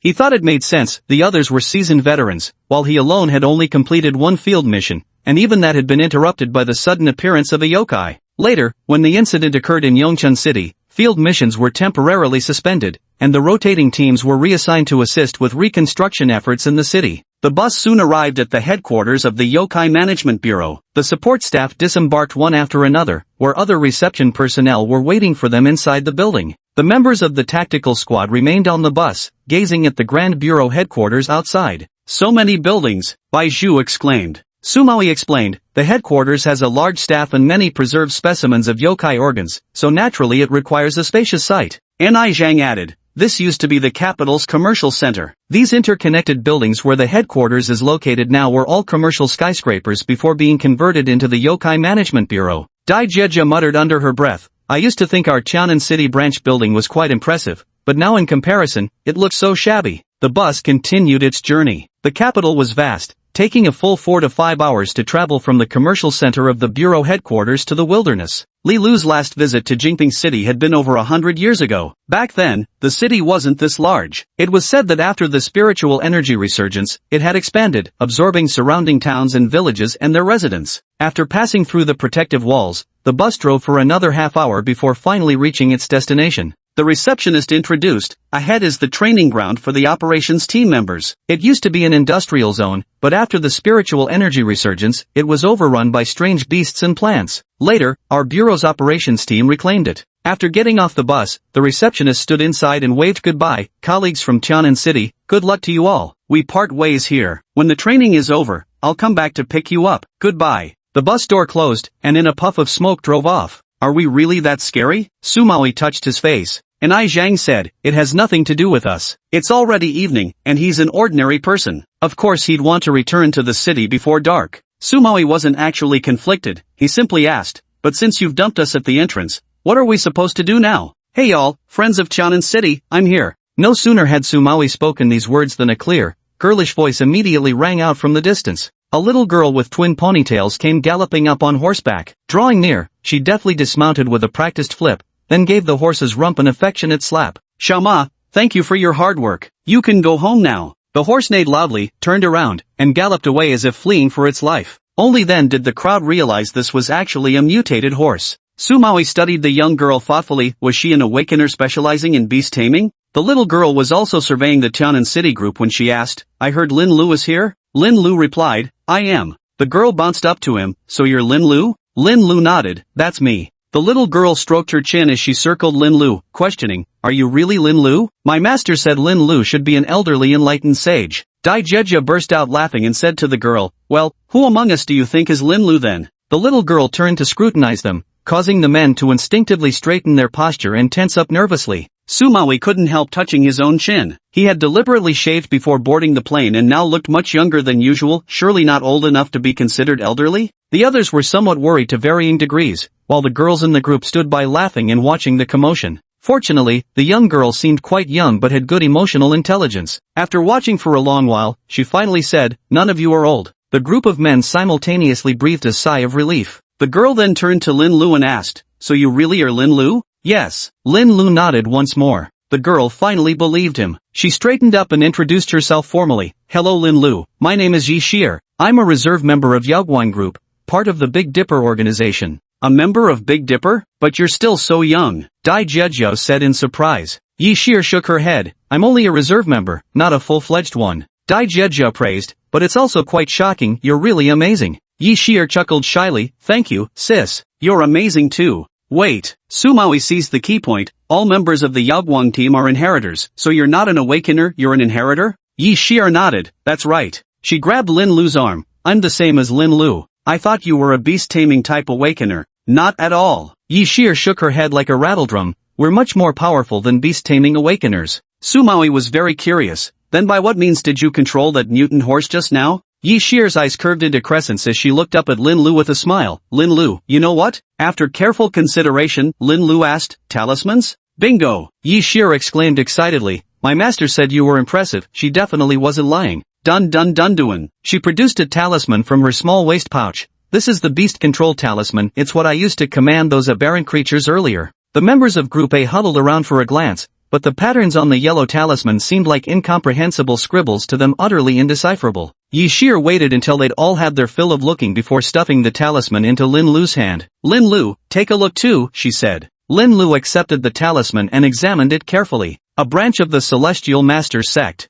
Yi Shir's eyes widened in astonishment as she exclaimed, you could actually tell my sect just from a single talisman? You're amazing. Bai Shu puffed up with pride. Of course, Brother Hua is omnipotent. Ignoring Bai Shu, Yi Shir turned to Lin Lu and asked, Lin Lu, what sect do you belong to? Lin Lu pondered for a long while but couldn't fabricate a sect name. Yi Shir's wide, round eyes gazed at Lin Lu with anticipation, but after his prolonged silence, disappointment gradually seeped into her expression. Lin Lu, is it something about your sect that you can't tell me? Lin Lu had no choice but to reply, no, I don't belong to any sect. Impossible. The corners of Yi Shir's eyes reddened slightly. Even if you won't tell me, you shouldn't lie to me. Lin Lu sighed helplessly, really, there isn't any. My skills are family heirlooms, I never apprenticed under a master. Yi Shir chose to believe him nonetheless. Keeping her arm linked through his, she made a joyful fuss before finally remembering her professional duties. Everyone, she announced, I, Yi Shir, shall now escort you into the camp. Chapter 47, Encounter with the Yunjiang City Team. The Tianan City Group followed Yi Shir into the industrial zone, which had been entirely converted into a training base with multiple specialized training grounds of various functions.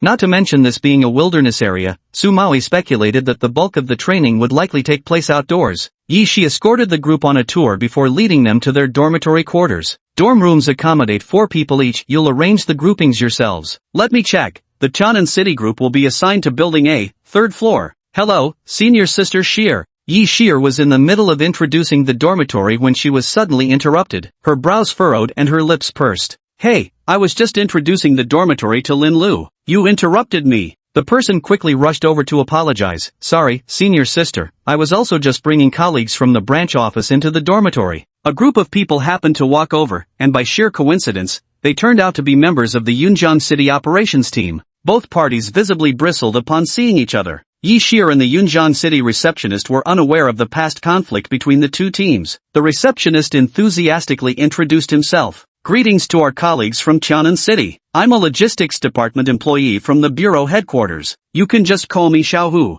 Yi Shir then imitated Xiaohu's self-introduction. Hello everyone from Yunjiang City, my name is Yi Shir, a reserve member of the Big Dipper Yaoguang Group. As soon as these words were spoken, the people from Yunjiang City immediately erupted. Red-haired He Shuyang was the first to lose his temper. They assign us a logistics department staffer as our receptionist, while Tianan City gets a member of the Big Dipper. What's the meaning of this, headquarters? Looking down on us from Yunjiang City? Xiao Wu's face instantly darkened. He'd always known that awakeners held high status, some even had eyes on the top of their heads, but being openly insulted by an awakener was a first for him. Sumawi couldn't take it anymore and snapped, "You all know perfectly well what you did, must you announce it so loudly? Is this something to be proud of?" The people of Yunjiang City were momentarily stunned. They hadn't expected an awakener from tiny Tianan City to have such nerve, daring to provoke them. He Shuyang instantly activated his supernatural ability, arcs of lightning crackling around his body, making his red spikes of hair stand on end. "You looking for a fight or what?" Sumawi was absolutely enraged. Were it not for Ni Zhang desperately holding him back, he would have already drawn his sword. But stopping one man didn't mean stopping the second. Lin Lu drew Soul's Ever and strode forward, standing before the Tianan City group to stare straight at He Shuyan with unmistakable battle lust in his eyes. "You're a lightning-type awakener? Perfect, I've been wanting to see what you've got."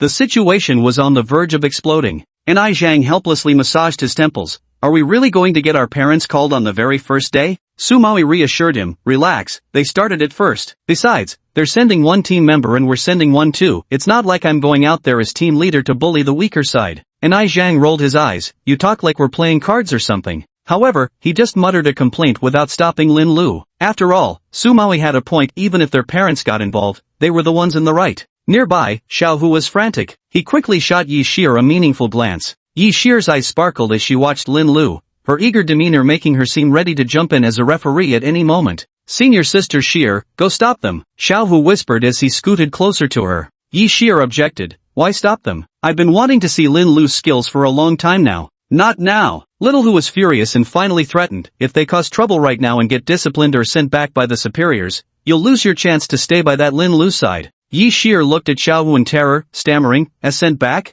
Of course not." Xiao Hu declared categorically, "Of course we will. Didn't we agree during the meeting that friendship comes first and competition second? We must stay united." Yi Shir was thoroughly intimidated and immediately rushed between Lin Lu and He Shuyang to call for a halt. "Stop fighting, all of you." Suddenly, silence fell. Lin Lu reminded them, "Actually, we haven't even started fighting yet." Yi Shir didn't seem embarrassed as she explained, "All our assigned receptionists are from the logistics department. I personally volunteered to be in city's receptionist that day. It wasn't special treatment." As a reserve member of Big Dipper, she proactively offered a conciliatory gesture, and both Sumawi and the team leader from Yunjiang City sensibly took the opportunity to de-escalate. Sumawi said, "Lin Lu, let it go. Come back now." "Okay." Lin Lu obediently sheathed Soul Severer and returned to the main group. He Shuyang was displeased. "Hey, you coward, scared or something?" "Shuyang, shut up." The leader of Yunjiang City stepped forward to stop He Shuyang. He extended his right hand toward Sumawi. "Hello, I'm Deng Song, team leader of Group A from the 1st Squadron of Yunjiang City's action team. Nice to meet you."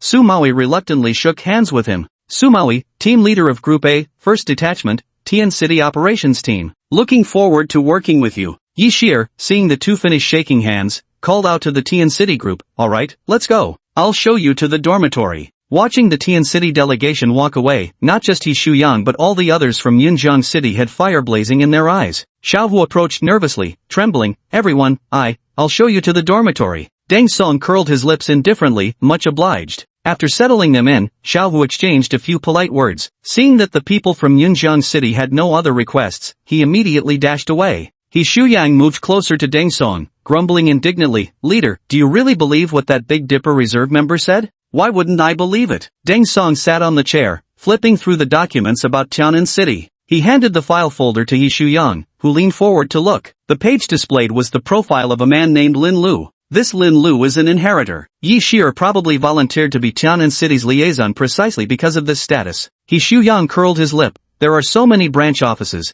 and this Lin Lu isn't the only inheritor around. Why doesn't she go liaise with the other inheritors then? Deng Song shot him a glance. "Don't get stuck in a dead end. This little place called Tianan City isn't the reason we came here." I know. He Shuyang waved his hand dismissively. "Our goal is the Central Bureau. For this training, we must trample over those awakeners from the Central Bureau and let the whole country know that our Yunjiang City is the strongest." "That's good that you understand." As for Tianan City, Deng Song said dismissively, "Just teach them a casual lesson during training." He Shuyang slumped in his chair, his excitement bubbling up at the thought of training starting tomorrow. He raised his hand, a ball of lightning crackling ominously in his palm. "Those country bumpkins in Tianan City couldn't even take down a second-grade yokai on their own. They're not even qualified to warm me up, but then again, I do love putting arrogant newbies in their place." Chapter 48, Emergency Assembly. The dormitory was a four-person room shared by Lin Lu, Su Maui, Bai Zhu, and Nai Zhang. That night, around 3 a.m., urgent whistles suddenly sounded from below the dormitory building. Nai Zhang immediately rolled out of bed and kicked Su Maui hard on the lower bunk. After taking 2 steps, he vigorously shook the bed frames of Lin Lu and Bai Zhu. "Get up quickly, assemble now," Nai Zhang shouted while pulling on his outer clothes. Su Maui snapped awake instantly. "Holy shit, are we doing military-style management now?" Though he complained verbally, his movements were swift. He sprang up and dressed in a flash. Lin Lu had slept fully clothed, ready to move at a moment's notice. He hauled the groggy Bai Zhu down from the upper bunk in one motion, startling the sleep right out of him. Nai Zhang came from a military background and had always drilled Group A's ordinary members with military discipline. Thus, the only ones struggling to keep pace now were the awakeners in their team. Fortunately, their room had Nai Zhang, and Dai Jiejia's room also contained female ordinary members. Though their group wasn't the fastest when assembling downstairs, they still ranked among the top performers. Su Maui glanced around and noticed many others were slower than himself, finally letting out a sigh of relief. At least we didn't lose this first battle. In the monitoring center of the training base, a group of high-ranking officials had gathered in the dead of night. Wang Ming, director of the Yokai Disposal Bureau headquarters, frowned slightly as he watched the team members from various branches on the screen. "It was our oversight, the capability gap between branch offices is too vast. Even operational mobility and efficiency show noticeable disparities." Immediately some sycophant brown-nosed. The Yokai Disposal Bureaus only existed for 3 years. Establishing branches in every city is already miraculous, all thanks to our leaders' diligent work. Wang Ming shook his head slightly without speaking. The sycophant instantly realized his flattery had backfired, though he couldn't fathom why. Everyone in the monitoring center who was in the know understood that the Yokai Management Bureau hadn't been established just 3 years ago, it had merely surfaced and revealed itself to the public then. But there was no need to explain this to those who weren't privy to the information. The door to the monitoring center swung open as a middle-aged woman walked in. "Director Wang, it's been a while." Wang Ming immediately stepped forward. "So it's Commissioner Cui. It really has been a long time." The Supernatural Affairs Bureau has an internal committee composed of 8 members. Including the director, these 9 individuals constitute the highest leadership of the bureau. Cui Yuerong happens to be one of the committee members. She shook hands with Wang Ming and said, "This training session is the largest scale program since the establishment of the Supernatural Affairs Bureau. The committee sent me to observe. Everyone should proceed as usual. I'm here merely as an observer and won't interfere with any training matters." Wang Ming invited her to take a seat. Cui Yuerong asked, "How long has it been since the start?" A staff member nearby responded, 1 minute and 23 seconds have passed since the whistle blew. Cui Yuerong frowned. "Over a minute has passed, and so many teams still haven't assembled completely?" Wang Ming gave an awkward smile. After all, many of these awakened individuals never received this kind of training before. They can't compare with regular troops. Cui Yuerong bluntly criticized, "They're meant to be our main force against yokai. If this is their level, humanity won't last long." Seizing the moment, Wang Ming replied, "Exactly right. That's precisely why we're conducting this training. I believe they'll be completely transformed by the end of it." Cui Yuerong reluctantly conceded the point. "So far, which teams have completed assembly?" Each team had a dedicated camera crew following them, and soon the responsible person obtained the list and handed it to Cui Yuerong and Wang Ming. Aside from the Central Bureau's team, major cities like Yunjian, Wushan, Ningfeng, and Chaohai have all responded.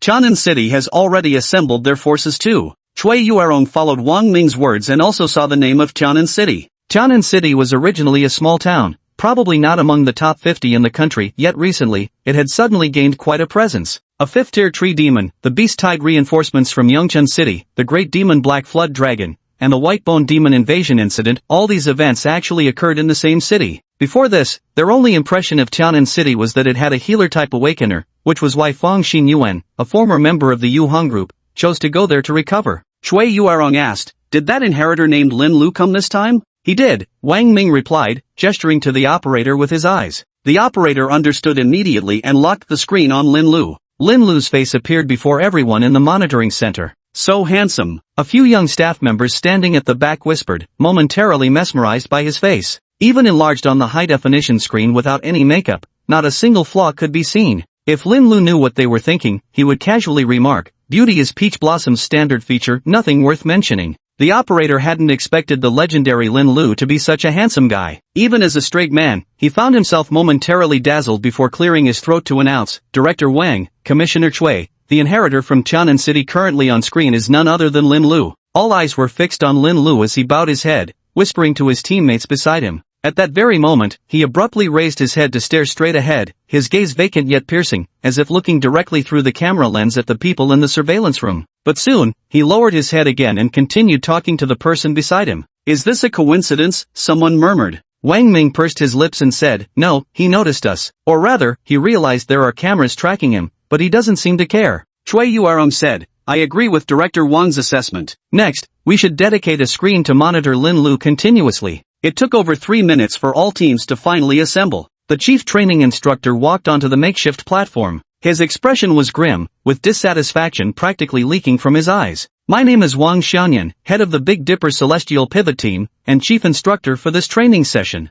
"Hello, chief instructor." "Hello, chief instructor." Scattered voices rose from the audience, clearly coming from two distinct groups. One group, like Ni Zhang, consisted of former soldiers or those with military training. Their responses were swift, loud, and perfectly synchronized. The other group, represented by Bai Zhu, reacted in confusion, hurriedly following suit with disorganized and lackluster greetings. The last group of people had kept their mouths tightly shut the entire time, Lin Lu being one of them. A vein on Wang Xianyan's forehead twitched as his anger grew even fiercer. "I'm deeply disappointed in you. With skills like yours, you're supposedly humanity's protectors? If all members of the tactical teams are at your level, with all due respect, humanity is doomed." Chapter 49, the benchmark examination begins. Now, all team leaders come forward to collect supplies. The field mission will begin in 10 minutes, and mission details will be sent to each leader's communicator after the start. Just as Wang Xianyan finished cursing with gusto, the mission abruptly commenced. Su Maui immediately stepped forward to collect the supplies while the other team members huddled together waiting. Other teams followed the same procedure. With his keen ears, Lin Lu picked up the hushed discussions of neighboring groups strategizing and coordinating tactics. On their side, Bai Shu rubbed his stomach and whispered, "I miscalculated, I didn't have a midnight snack before bed last night, and now I'm a little hungry." Someone immediately chimed in, "Me too. I wonder if we can grab breakfast before setting off." Dai Jeja grabbed a few female team members and boasted smugly, "We're different, we deliberately went to the cafeteria for a meal last night." "Wow." Bai Shu asked curiously, "How is it? Is it delicious?" "It's delicious." Dai Jeja praised without hesitation. "All 8 major Chinese cuisines are here, plus foreign dishes, and this is just the midnight snack. I can't imagine how lavish the proper meals must be." Lin Lu's appetite was thoroughly awakened as he joined the discussion. "What a shame we arrived so late yesterday and had to eat instant food on the bus." Ni Zhang nearly facepalmed. While other teams were discussing tactics, his team was debating cafeteria food. Glancing around nervously, he finally whispered a reminder, "Keep your voices down, or people will hear." Su Maui returned quickly, holding a car key in his hand. "Here, this is all the supplies we've got," he said. Ni Zhang immediately responded, "Let's set off right away." The other teams were already moving out as everyone rushed toward the exit of the dormitory. The parking lot outside the dorm was lined with minibuses, each marked with a different number corresponding to the various teams. The people of Tianan City found their vehicles loaded with supplies. Mostly just food and drink, not many weapons. After checking the supplies, Ni Zhang shook his head. Su Maui looked dumbfounded. "Are they expecting us to survive in the wilderness?" Ni Zhang pulled out a package containing tactical watches, 19 in total, exactly matching the number of members in Tianan City Team A. He proceeded to distribute them to the team members. "Everyone put these on. This is probably our only communication device. I think tonight's show is 80% a placement test we can't afford to lose." Su Mao nodded, took the watch, and put it on. He noticed it required identity binding, so he entered his personal information. "Drive," Lin Lu suddenly said. Everyone in the car turned to look at him as he pointed to the tactical watch he just strapped on his wrist. 10 minutes are up. "Holy shit, a bunch of sneaky bastards, they started without warning." Su Maui reacted instantly, "Drive fast, let's be the first out of this industrial zone." Ni Zhang immediately jumped into the driver's seat. It was an old model bus without autonomous driving, but mere driving couldn't stump Ni Zhang. He started the vehicle swiftly, zooming toward the industrial zone's exit in an instant. In the surveillance center, Wang Ming wore an expression of surprise. Who would have thought the ones from Tianan City would be the first to react? Chief Instructor Wang Xianyan had already returned to the monitoring center. Staring at the screen, he said, "Tianan City has now seized the initiative. With over 200 teams, merely being the first to exit the industrial zone already puts them far ahead." The industrial zone had only 4 exits. Even with equal distribution across all exits, 50 to 60 vehicles would have to pass through each. Without seizing the advantage early, they could only wait in frustrating queues. Once the vehicles from Tianan City started moving, others nearby immediately followed suit, and soon cars from other regions began rolling out as well. Ni Zhang's driving skills were superb. Rumor had it he'd driven tanks before the spiritual energy resurgence. Now, maneuvering a small bus seemed almost child's play to him. With a series of sharp turns and skillful handling, he quickly left the trailing vehicles in the dust. Sumawi turned on the location tracker and found the nearest exit. Gate 2 is closest. Let's just charge straight out without worrying about anything else. We can't afford to get trapped inside.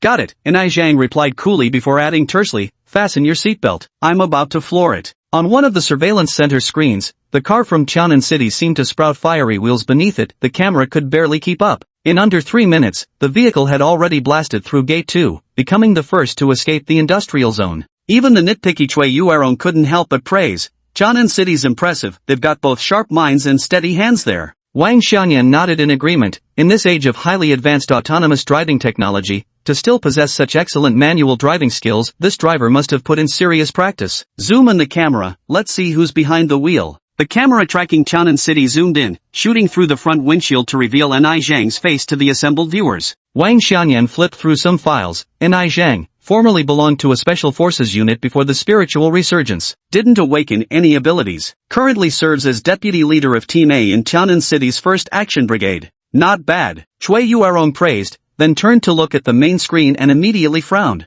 The main screen wasn't specifically tracking any particular team, instead showing an aerial panoramic view. The quick-reacting teams had already begun leaving through the 4 exits one after another, while vehicles from the second echelon were queuing up in long lines near the gates. The slower teams got stuck on inner roads of the industrial district, with some even experiencing collisions between vehicles. With neither coaches nor staff appearing, team members got out of their vehicles, some arguing, others negotiating. The worst-ranked teams were still stuck in the parking lot, their vehicles failing to start. In many teams, shockingly not a single person among 20-odd members could operate a minibus. They huddled together studying the manual, taking forever just to figure out how to turn on the headlights. Right from the outset, the glaring disparities between teams became unmistakably clear. Wang Xianyan checked the time and ordered, now broadcast the mission details. Su Maoi's tactical watch vibrated briefly. He tapped open the newly received mission details and skimmed through them quickly before forwarding the task to all team members. Lin Lu also saw the mission content. He read it carefully and summarized several key rules. First, the instructor team had placed numerous small beads of different colors in the wilderness. The mission objective was to collect these beads within a 24-hour period, with final rankings determined by converting the total beads collected into points. Second, there were 3 colors of beads, green beads worth 1 point each, blue beads worth 2 points each, and red beads worth 3 points each.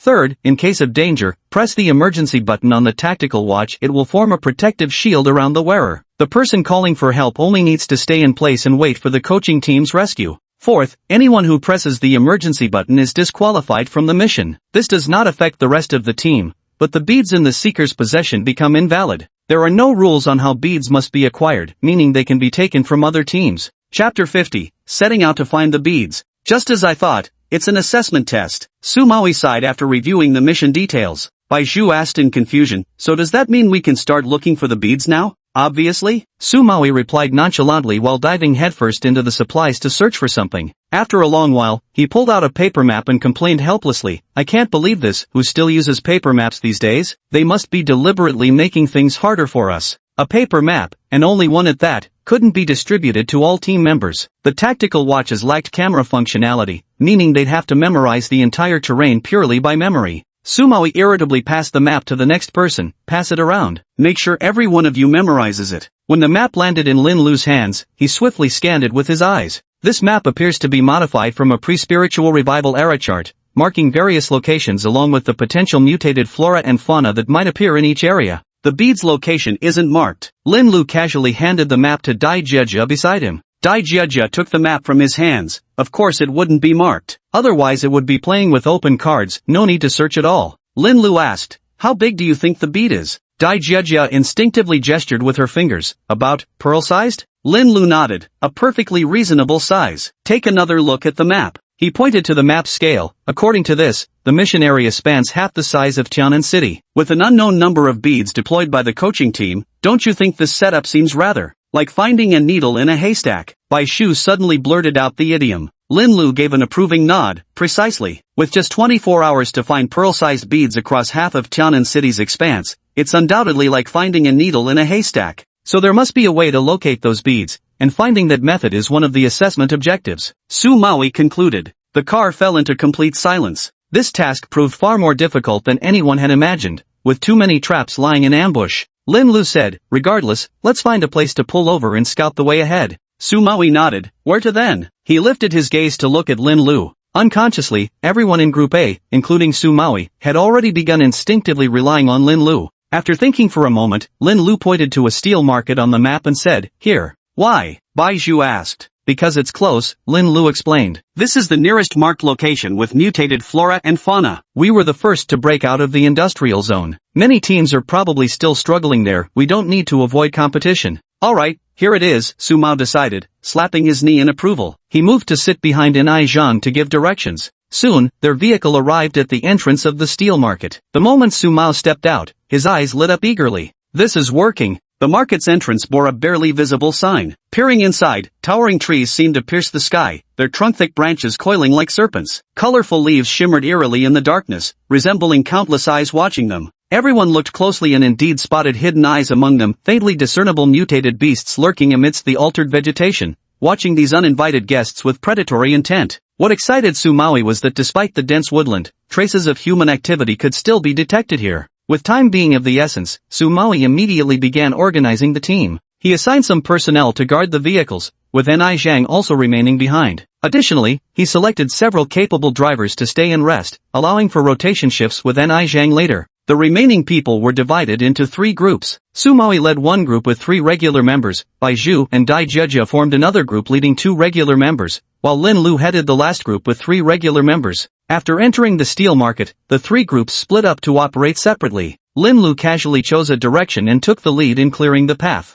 The 3 regular members consisted of 2 women and 1 man, named Huang Mingni, Wu Yu, and Zhong Ziyuan respectively. Should we try to deduce where the instructor team would hide the beads? Huang Mingni suggested. Lin Lu nodded, sure. Flushed with unexpected approval, Huang Mingni stammered slightly, I was just guessing. Since this is an assessment screening, the instructors would definitely want us to confront the yokai head-on. That's the only way to evaluate our true capabilities. A perfectly sound deduction, Lin Lu remarked without turning his head. So we're going to actively provoke the yokai now? Wu Yu asked. Zhong Jia shook his head. I don't think that's wise. Our ultimate goal is to obtain the beads, not to fight the yokai. If we accidentally get dragged into battle and can't disengage quickly, our accumulated time advantage will disappear. His reasoning made so much sense that Huang Mengni and Wu Yu both nodded subconsciously. So what should we do now? Lin Lu swung his blade, cleaving a mutated bat clean in 2, then remarked, the beads come in different colors. They can't all be on mutated beasts, you should just pick any store and search inside.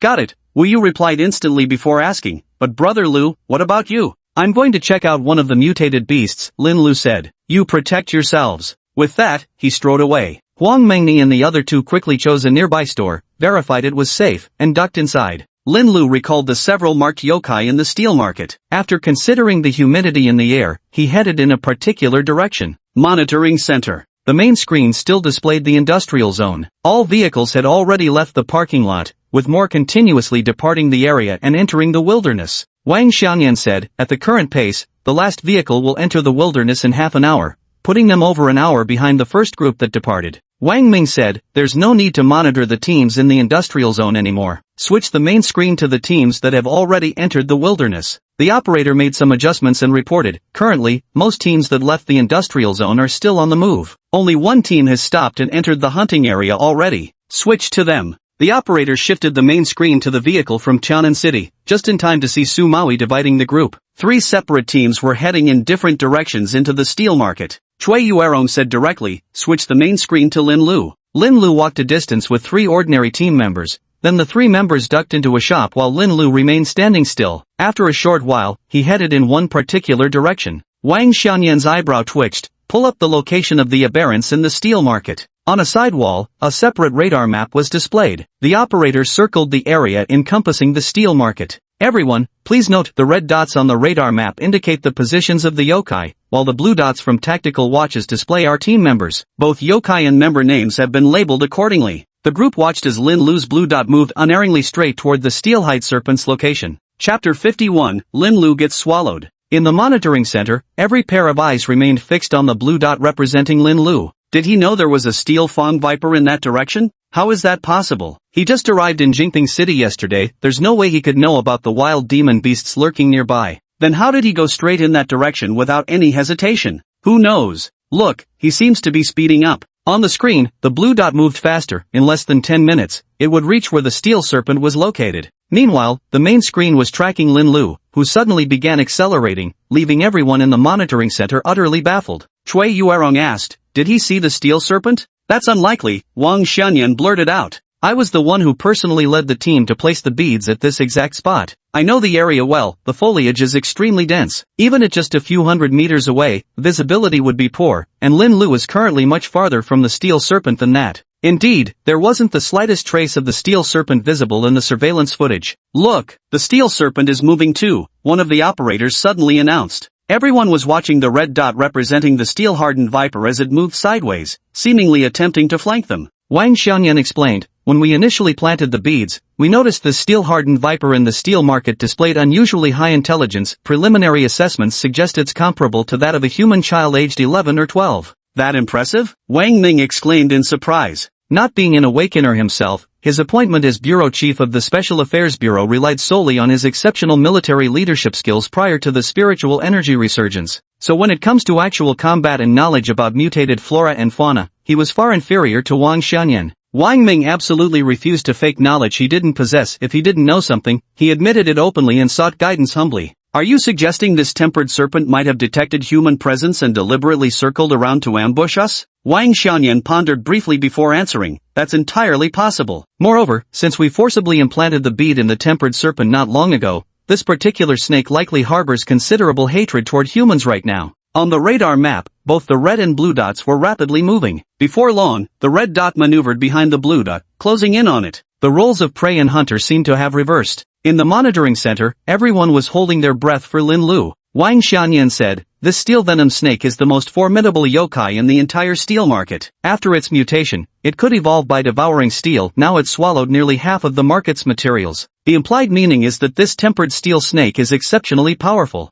How does it compare to yokai?" Wang Ming pressed further. Wang Xianyan answered fluently, "Currently there's no standard for measuring the strength differential between strange beasts and yokai, but based on my personal judgment, this tempered steel snake's power falls between a second-tier and third-tier yokai. Of course, its intelligence is far inferior to yokai, and it lacks their supernatural abilities." Wang Ming nodded to show basic understanding, "So it's not an easy opponent." Cui Yuerong chimed in at this moment. "What a pity. If we'd encountered something more formidable, we could have better assessed his true capabilities." The row of staff members behind them collectively shivered, especially those belonging to the operations team, who unanimously thought Commissioner Cui was being exceptionally harsh. Then they heard Wang Xianyan remark, "Indeed, after all, this is someone who single-handedly killed a level 5 tree demon. A mere tempered steel serpent really couldn't test his limits." Gasps rose and fell uncontrollably throughout the room, their surprised sounds so pronounced that everyone in the entire monitoring center heard them clearly. Wang Ming and Cui Yuerong immediately furrowed their brows. Wang Xianyan quickly mediated, "The incident of Lin Lu killing the 5th-level tree demon wasn't publicly announced, so very few people know about it. Naturally, everyone feels some curiosity about the first person to slay a 5th-level monster. Stay diligent, everyone. Keep focused on monitoring all the teams," Wang Ming commanded. "Yes, sir." The entire group collectively exhaled in relief. For safety reasons, each group of 10 teams was assigned one technical operator and one action team member for tracking. At this early stage, many teams were still en route, so there wasn't much worth watching. Consequently, most people's attention was focused on the main screen. Particularly after learning that the man named Lin Lu currently displayed on the main screen was the first person in the world to kill a 5th-level yokai, everyone's interest skyrocketed. Despite Wang Ming's warnings, many still secretly kept an eye on the unfolding situation. The steel snake crept up behind Lin Lu. Its figure was already visible on the main screen, yet Lin Lu still didn't turn around. He kept walking forward with his back to the approaching creature. Everyone held their breath for him, especially the 2 staff members in charge of Tianan City, who were constantly monitoring whether the emergency button on their tactical watches would be pressed. Suddenly, Lin Lu stopped and stood still. He lowered his head, staring at the ground as if searching for something. Wang Xianyan immediately recognized the spot. He's standing exactly where the tempered serpent was coiled at the beginning. Lin Lu was scrambling around the area, occasionally jumping up or squatting down, even putting away the knife in his hand because he found it cumbersome. Some people in the monitoring center were nearly breaking down. The hardened serpent was glaring menacingly behind him, yet he actually put his knife away. Some members of the action team kept shaking their heads. To be so careless in the wild, this was truly the behavior of someone from a small place, showing no signs of proper training at all. Wang Ming shook his head. I heard Lin Lu joined the Monster Control Bureau just a few months ago and never received proper field training. He was probably a bit careless. Although Cui Yuerong didn't respond, a trace of disappointment flashed in her eyes. Lin Lu might be powerful, but his combat awareness is too weak. It's like a child wielding a divine weapon. Just a swing of the blade could make him invincible, but instead, the child treats it as a toy, completely unaware of its true potential. That's exactly why we're holding this training. Among all the awakeners across the country, who knows how many are like Lin Lu? They all need proper training. Only Wang Xianyan remained silent, staring fixedly at the main screen. Lin Lu was squatting on the ground, holding a branch to dig into an anthole, clearly searching for the bead. Behind him, the steel-scaled serpent had crept dangerously close, even blocking out a portion of sunlight. Something's off, Wang Xianyan said. He must have noticed the steel serpent long ago, but he doesn't seem to care at all. At that moment, the steel serpent opened its massive maw, arched its head back, and with venomous eyes, struck at Lin Lu's position with lightning speed. A huge cloud of dust billowed around, obscuring the camera lens as everything became indistinct. At the final moment, everyone witnessed Lin Lu being swallowed whole by the steel serpent. Chapter 52. How could it be missing? How's the situation? Wang Xianyan asked sharply. The technical operator in charge of Tianan City reported, Lin Lu didn't press the emergency button. There are two possibilities: either Lin Lu chose not to press it himself, or he never got the chance to press it. Either way spells trouble. Wang Ming immediately issued the order. The rescue team near the steel market must depart immediately to Lin Lu's location. Whether he has pressed the emergency button or not, top priority is to ensure his safety. Received. Wang Xianyan promptly relayed the directive to the rescue team. The standby rescue team members near the steel market immediately mobilized, heading toward Lin Lu's location based on the coordinates provided by the monitoring center. At that moment, the dust raised by the sudden attack of the tempered steel snake gradually dissipated, allowing everyone to see a clear picture once again. The enormous tempered glass serpent filled the entire screen. The operator adjusted various angles, but Lin Lu's figure never appeared in any frame. Did he get swallowed? Someone asked in horror. This training session carried inherent risks. From its initial planning stages, death and disability quotas had been established. As long as casualties stayed within these quotas, the training would be deemed successful. They had anticipated fatalities during the training, but no one expected the first casualty to be Lin Lu, the very person who'd single-handedly slain a 5th-level yokai, and on the first day's aptitude assessment no less. Wang Ming sighed. Dispatch the rescue team immediately. If possible, save him alive. If not, at least retrieve the body. Wang Xianyan said, at our current speed, the rescue team can arrive within 2 minutes. 2 minutes. Wang Ming muttered softly, let's hope he can hold on. As the words left his mouth, new changes appeared on the main screen. The tempered steel serpent that had swallowed Lin Lu and lain motionless suddenly raised its head, jaws gaping toward the sky. Though the surveillance center couldn't capture any sound, everyone could sense its agony through the creature's tortured expression and movements. Moments later, the raised serpent head abruptly crashed to the ground as its body convulsed wildly. Its tail flailed uncontrollably, smashing trees and shattering rocks while kicking up another swirl of dust. What's it doing? Ate something bad? Are humans really that hard to digest? I'm so nervous. Is Lin Lu actually dead or not? The surveillance center, which had been silent moments ago, once again filled with the hushed whispers of the staff. Wang Xianyan's communication device buzzed with a response from the rescue team, and he immediately switched it to speaker mode. Reporting to the head instructor, Rescue Team E is about to arrive at the scene. Good, Wang Xianyan replied. Turn on the recording. We need first-hand information. The leader of Rescue Team E immediately turned on the video recording, and the operator projected the footage onto the main screen. From the rescue team's perspective, they could finally see glimpses through the dust while hearing live sounds from the scene. The hardened serpent continued thrashing amid crashing impacts and hissing roars, faintly accompanied by a crackling zitsilala sound. As the rescue team approached, the crackling noise grew increasingly distinct until everyone could see fleeting flashes of lightning appearing across the hardened serpent's underbelly. The rescue team leader asked, Chief Instructor, is this trainee swallowed by the hardened serpent a lightning element awakener? Our initial assessment indicates the trainee might still be alive. He appears to be struggling inside the serpent's stomach. Should we attempt a rescue? Wang Xianyan hesitated, but Cui Yuerong said, no need. Stand by over there. Follow Commissioner Chui's orders, Wang Xianyan then instructed. Roger that. The thunder grew louder as white lightning gradually spread across the steel viper's body. Beneath its belly, fleeting bulges suddenly appeared one after another. Lin Lu must still be alive. He's punching his way out from inside the steel viper's stomach, Wang Xianyan declared with certainty. Sizzle sizzle. Bang bang bang. The steel serpent's underbelly showed charred black patches, with the impacted bulge no longer contracting. That's incredible. This steel serpent has devoured nearly half the materials from the steel market, making its body as hard as actual steel. Even a strength-type awakener would struggle to penetrate its defenses so quickly. Who is this person who got swallowed? They're amazing. The voices of the rescue team members spectating nearby reached the surveillance center. After a few more minutes, the hardened snake finally stopped struggling, clearly having met its end. A large hole had been punched through its belly, from which Lin Lu emerged, drenched and dripping with the snake's gastric juices. Why isn't it here? He muttered to himself. What? The rescue team leader happened to run over just then, catching his words. Lin Lu regarded him with a guarded expression. Which precinct are you from? The leader of the rescue team froze for a moment before realizing the confusion. Misunderstanding.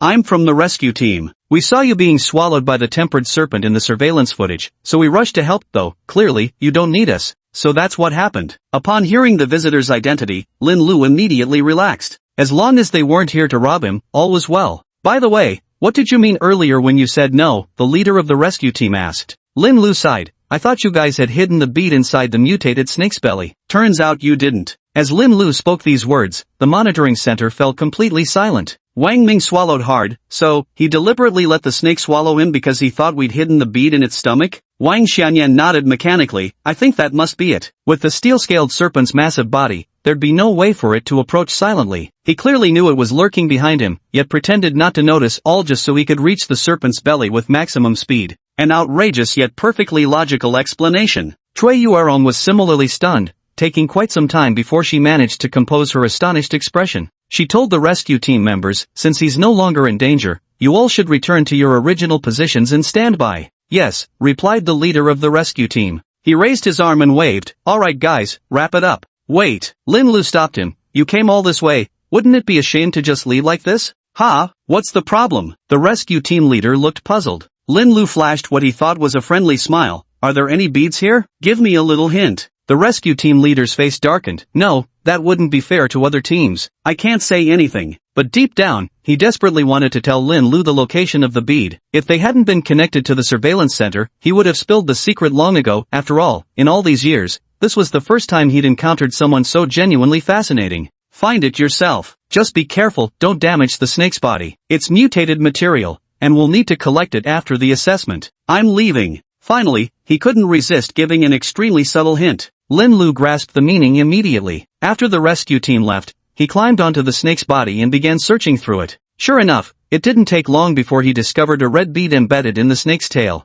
Chapter 53, Roadblock. After putting the red bead into his waist pouch, Lin Lu first found a water source to wash off the stains on his body before heading back. Huang Mengni and the other two were still sneaking around between various shops. Did you find any beads? Lin Lu suddenly appeared behind them. The three turned around cautiously, relaxing only upon seeing it was Lin Lu. Huang Mengni excitedly pulled out 2 green beads from her waist pouch. Lu, we found 2 green pearls, one in the shop, the other was tangled among trees in a street corner. Lin Lu took the pearls and asked, did you have to fight? Huang Mengni shook her head halfway. We ran into a group of mutated ants in the shop, but they weren't hard to deal with, probably doesn't count as a fight. As for the pearl in the street, we just stumbled upon it. Wu Yu chimed in. Along the way, we encountered a mutated plant. We didn't engage, just fled. That's when we accidentally spotted the pearl. Lin Lu pondered thoughtfully, so not all beads can only be obtained through combat, there's also an element of luck involved? He glanced at the time. It's about time to head back. The four returned to the steel market entrance, where Ni Zhang and the others stood by their car, locked in a standoff with another vehicle. Seeing Lin Lu return,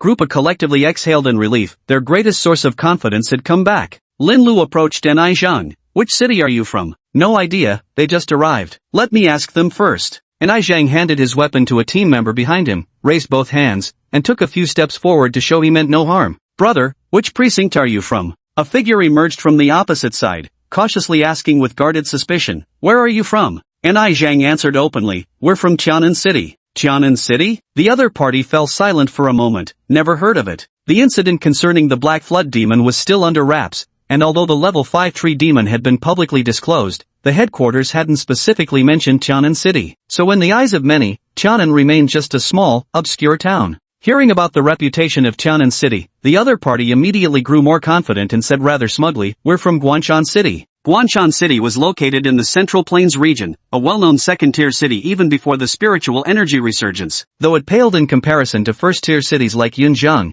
it was still far more renowned than Tianan. If it weren't for the emergence of someone like Lin Lu in Tianan City, and Zhang truly wouldn't have had the confidence to confront the team from Guanshan head-on. Of course, he wasn't looking for a direct confrontation now either. But the other side didn't see it that way. Upon hearing the name of Tianan City, the team leader from Guanshan City immediately felt confident of victory. He smiled at Lin Lu, who had just emerged from inside. "Excuse me, what's the situation inside? Did you find any beads during your trip in there?" And Zhang was momentarily stunned. "Bro, while friendship comes first and competition second, we are still rivals after all. Isn't it a bit inappropriate for you to ask like this?" The Guan Mountain City team leader suppressed his smile. "You might have misunderstood. This isn't a question, it's an interrogation." Another awakener from Guan Mountain City stepped forward, standing at least 1.9 meters tall with bulging muscles that made him resemble a wall of flesh. "Speak up if you know what's good for you. Don't force us to resort to violence." And Zhang let out a cold laugh. "These days you really need all kinds of bizarre characters." "What did you say?" The muscular man's lips twitched with anger. "Seems you prefer force to persuasion. In that case, we'll stop being polite to you."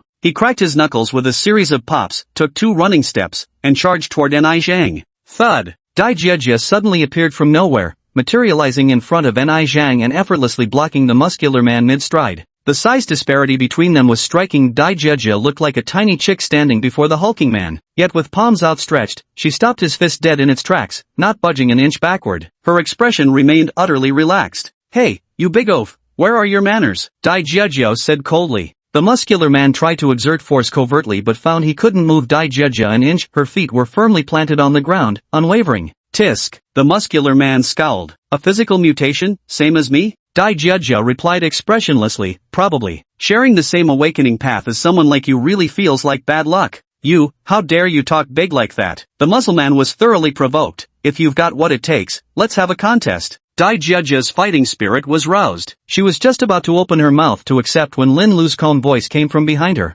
"Jiejia, let it go." Dai Jiejia immediately released the muscleman and retreated a few steps to shield Lin Lu. "Brother Lu, they look down on us, can we really swallow this grievance?" "No way." Bai Zhu and Dai Jiejia returned together. Having just heard from other team members about the arrogant attitude of the Guanshan City people, he was fuming with rage. He smashed his fists together fiercely, itching to join Dai Jiejia in a good fight. Lin Lu grabbed him by the collar and yanked him backward. "Don't act impulsively. We only have 24 hours for the assessment. Fighting them now won't help. Even if we win, it's obvious they don't have the beads." Dai Jiejia immediately backed down. "Brother Lu, you're right. Knocking them down would be easy, but the cost outweighs the gain. It'd just be a waste of our energy." Everyone from Guanshan City instantly flew into a rage. The muscular man's veins bulged on his face as he clenched his fists and adopted a fighting stance. "Whether we fight or not isn't your decision to make." Meanwhile, the leader of Guanshan City's team narrowed his eyes shrewdly. "From what you're saying, it seems you found the beads. The rules don't prohibit teams from taking others' beads, so we can't let you leave." He pulled out a pair of nunchaku from his backpack and casually swung them a few times. Water droplets flew off the weapon, corroding small pits in the earthen ground where they landed. A water-type awakener with specially treated weapons, his abilities now carried corrosive properties. Such a versatile weapon could engage in both ranged and close combat. As expected of a second-tier city, their financial resources are formidable indeed. The weapon development team from Guanshan City is clearly a force to be reckoned with. Lin Lu leaned forward slightly and drew a short dagger from his tactical boot, gripping it firmly in his hand. Zhang took one look and felt greatly reassured. Lin Lu hadn't even pulled out his signature weapon, Soul's Ever. Clearly, the opponent before him was no more threatening than an ordinary beast in his eyes. As Lin Lu drew his weapon, the members of Guanshan City moved in unison, charging toward the people of Tianan City. At the same moment, a flaming blade shot out from the steel market, slicing right between the two teams. Su Maui returned with 3 ordinary team members, his eyebrow twitching impatiently. "What kind of trash dares block our way?" The leader of Guanshan City was momentarily stunned by Su Maui's strength. Before he could react, Lin Lu had already appeared in front of him. His wrist went numb as the nunchaku fell from his grip, just as a short dagger pressed against his throat. Lin Lu said coldly, "Get lost. We don't have time to play with you." Chapter 54 Smashing Open the Pearl to See. In the surveillance center, Wang Ming burst into laughter. "How fascinating. Who would have thought that Tianan City would be the first team to break out of the industrial zone, the first to obtain the orbs, and now the first to encounter conflict? This must have come as quite a surprise to everyone." Chui Yuero nodded in agreement. "That's absolutely right." Her gaze shifted to the other screens, where several teams had already acquired beads. But based on what she could see, Tianan City currently held the top spot in points ranking. However, this is just the beginning. There's still considerable uncertainty about who will emerge victorious when the assessment concludes. Indeed, Wang Ming's eyes rested on the other teams. Teams from Yunjiang City, Wushan City, Ningfeng City and several others have already hit their stride. The real battle lies ahead. Wang Xianyan's gaze remained fixed on Tianan City. As the leader of the Tianshu group, he knew all the inside stories about Tianan City and Yongchen City. While he'd been closely monitoring Lin Lu, the recent minor conflict had drawn his attention to the other awakeners in Tianan City as well. Dai Jieja appeared deceptively ordinary, yet effortlessly blocked the full-force strike of the physically transformed awakener from Guanshan City. Though Su Maui hadn't joined the fight, the fiery blade he projected radiated palpable energy even through the screen. The only one he hadn't properly evaluated was that youngster called Bai Zhu, awakened for less than a year and therefore of limited reference value. Xiaoyan, what do you think? Wang Ming suddenly asked. After a brief silence, Wang Xiaoning finally spoke. The outcome is unpredictable, but I have a feeling Tianan City will be the dark horse of this training session. Outside the steel market, the people from Guanshan City could only watch as the Tianan City delegation boarded their vehicles and drove away. The muscular man gnashed his teeth and said, "Team leader, why are you stopping me? Let's take them on." The leader of Guanshan City wiped the cold sweat from his forehead and watched the rear of Tianan City's minibus with lingering fear in his heart. They're right. The assessment has just begun, and it's not wise to clash with other teams so soon. If we get injured, we'll be at a huge disadvantage in subsequent operations. There was one more thing he didn't mention. He had a strong premonition that if a fight broke out, their Guanshan City team might become the first squad to be completely eliminated among all the teams. Can't beat them. Tisk. The muscular man was displeased, but didn't argue against his team leader. "Get in the car," said the leader of Guanshan City's team. "Team leader, aren't we going in? We need to find the beads. They've all come out from inside. Even if there were pearls in there, they'd have taken them by now. What's the point of us going in now? Sightseeing?" The team leader from Guanshan City angrily got into the car. "Let's move out. Keep an eye on Tianan City's team." Which direction did they head just now? "We'll go the opposite way." In Tianan City's vehicle, a new team member had just taken over driving duties, leaving Inai Zhang with free time. He leaned over to examine the pearls along with the others. Su Mao's group had found 2 blue pearls and 1 green pearl. Dai Jieja and Bai Zhu's team had worse luck, encountering no threatening supernatural creatures along their route. They'd only collected 2 green pearls, including those from Lin Lu's group. They now had 1 red bead, 2 blue beads, and 5 green beads in total. Su Maui picked up a green bead and examined it closely. "Wow, high-tech stuff. The colors inside are moving." The others eagerly grabbed the beads to take a look. Lin Lu also got one, the very red bead he had found earlier. He held the red bead up to his eye and saw the crimson hue slowly swirling within. "How beautiful," said Dai Jieja, holding a blue bead in her hand. Inai Zhang was too slow to grab the bead and had to wait anxiously until Su Maui finished examining it before he could snatch it over for observation. "So, the method we initially discussed for finding the beads involves searching through these colors?" An ordinary team member suggested. "How about we smash a green bead to see what's inside those colors?" This proposal gained approval from most people, with all eyes now fixed on Su Maui. Su Maui remained silent for a moment. Only after Inai Zhang reminded him did he speak. "I keep feeling something's off, but I can't pinpoint what it is. Lin Lu, what do you think?" Lin Lu stared intently at all the orbs and suddenly said, "Team leader, we haven't compared intel yet. Let me first explain how our team obtained these orbs." He recounted their encounter with the steel bane serpent when obtaining the red orb, then asked Huang Mingni and others to explain how they acquired their green orbs. Su Maoi's thoughts gradually became clear. "Jieja, Bai Shu, what about your team?" Bai Shu said, "Same as Mingni Jie's team, both green beads were accidentally found during the shop searches. Let me report our team's situation too. 2 blue beads obtained from a mutated vine and a mutated rat respectively. As for the green bead, we found it accidentally on our way back." Nearly everyone formed the same speculation almost instantly. The red and blue beads must be obtained by defeating yokai, taking them from the creatures' bodies, while acquiring green beads is far more arbitrary,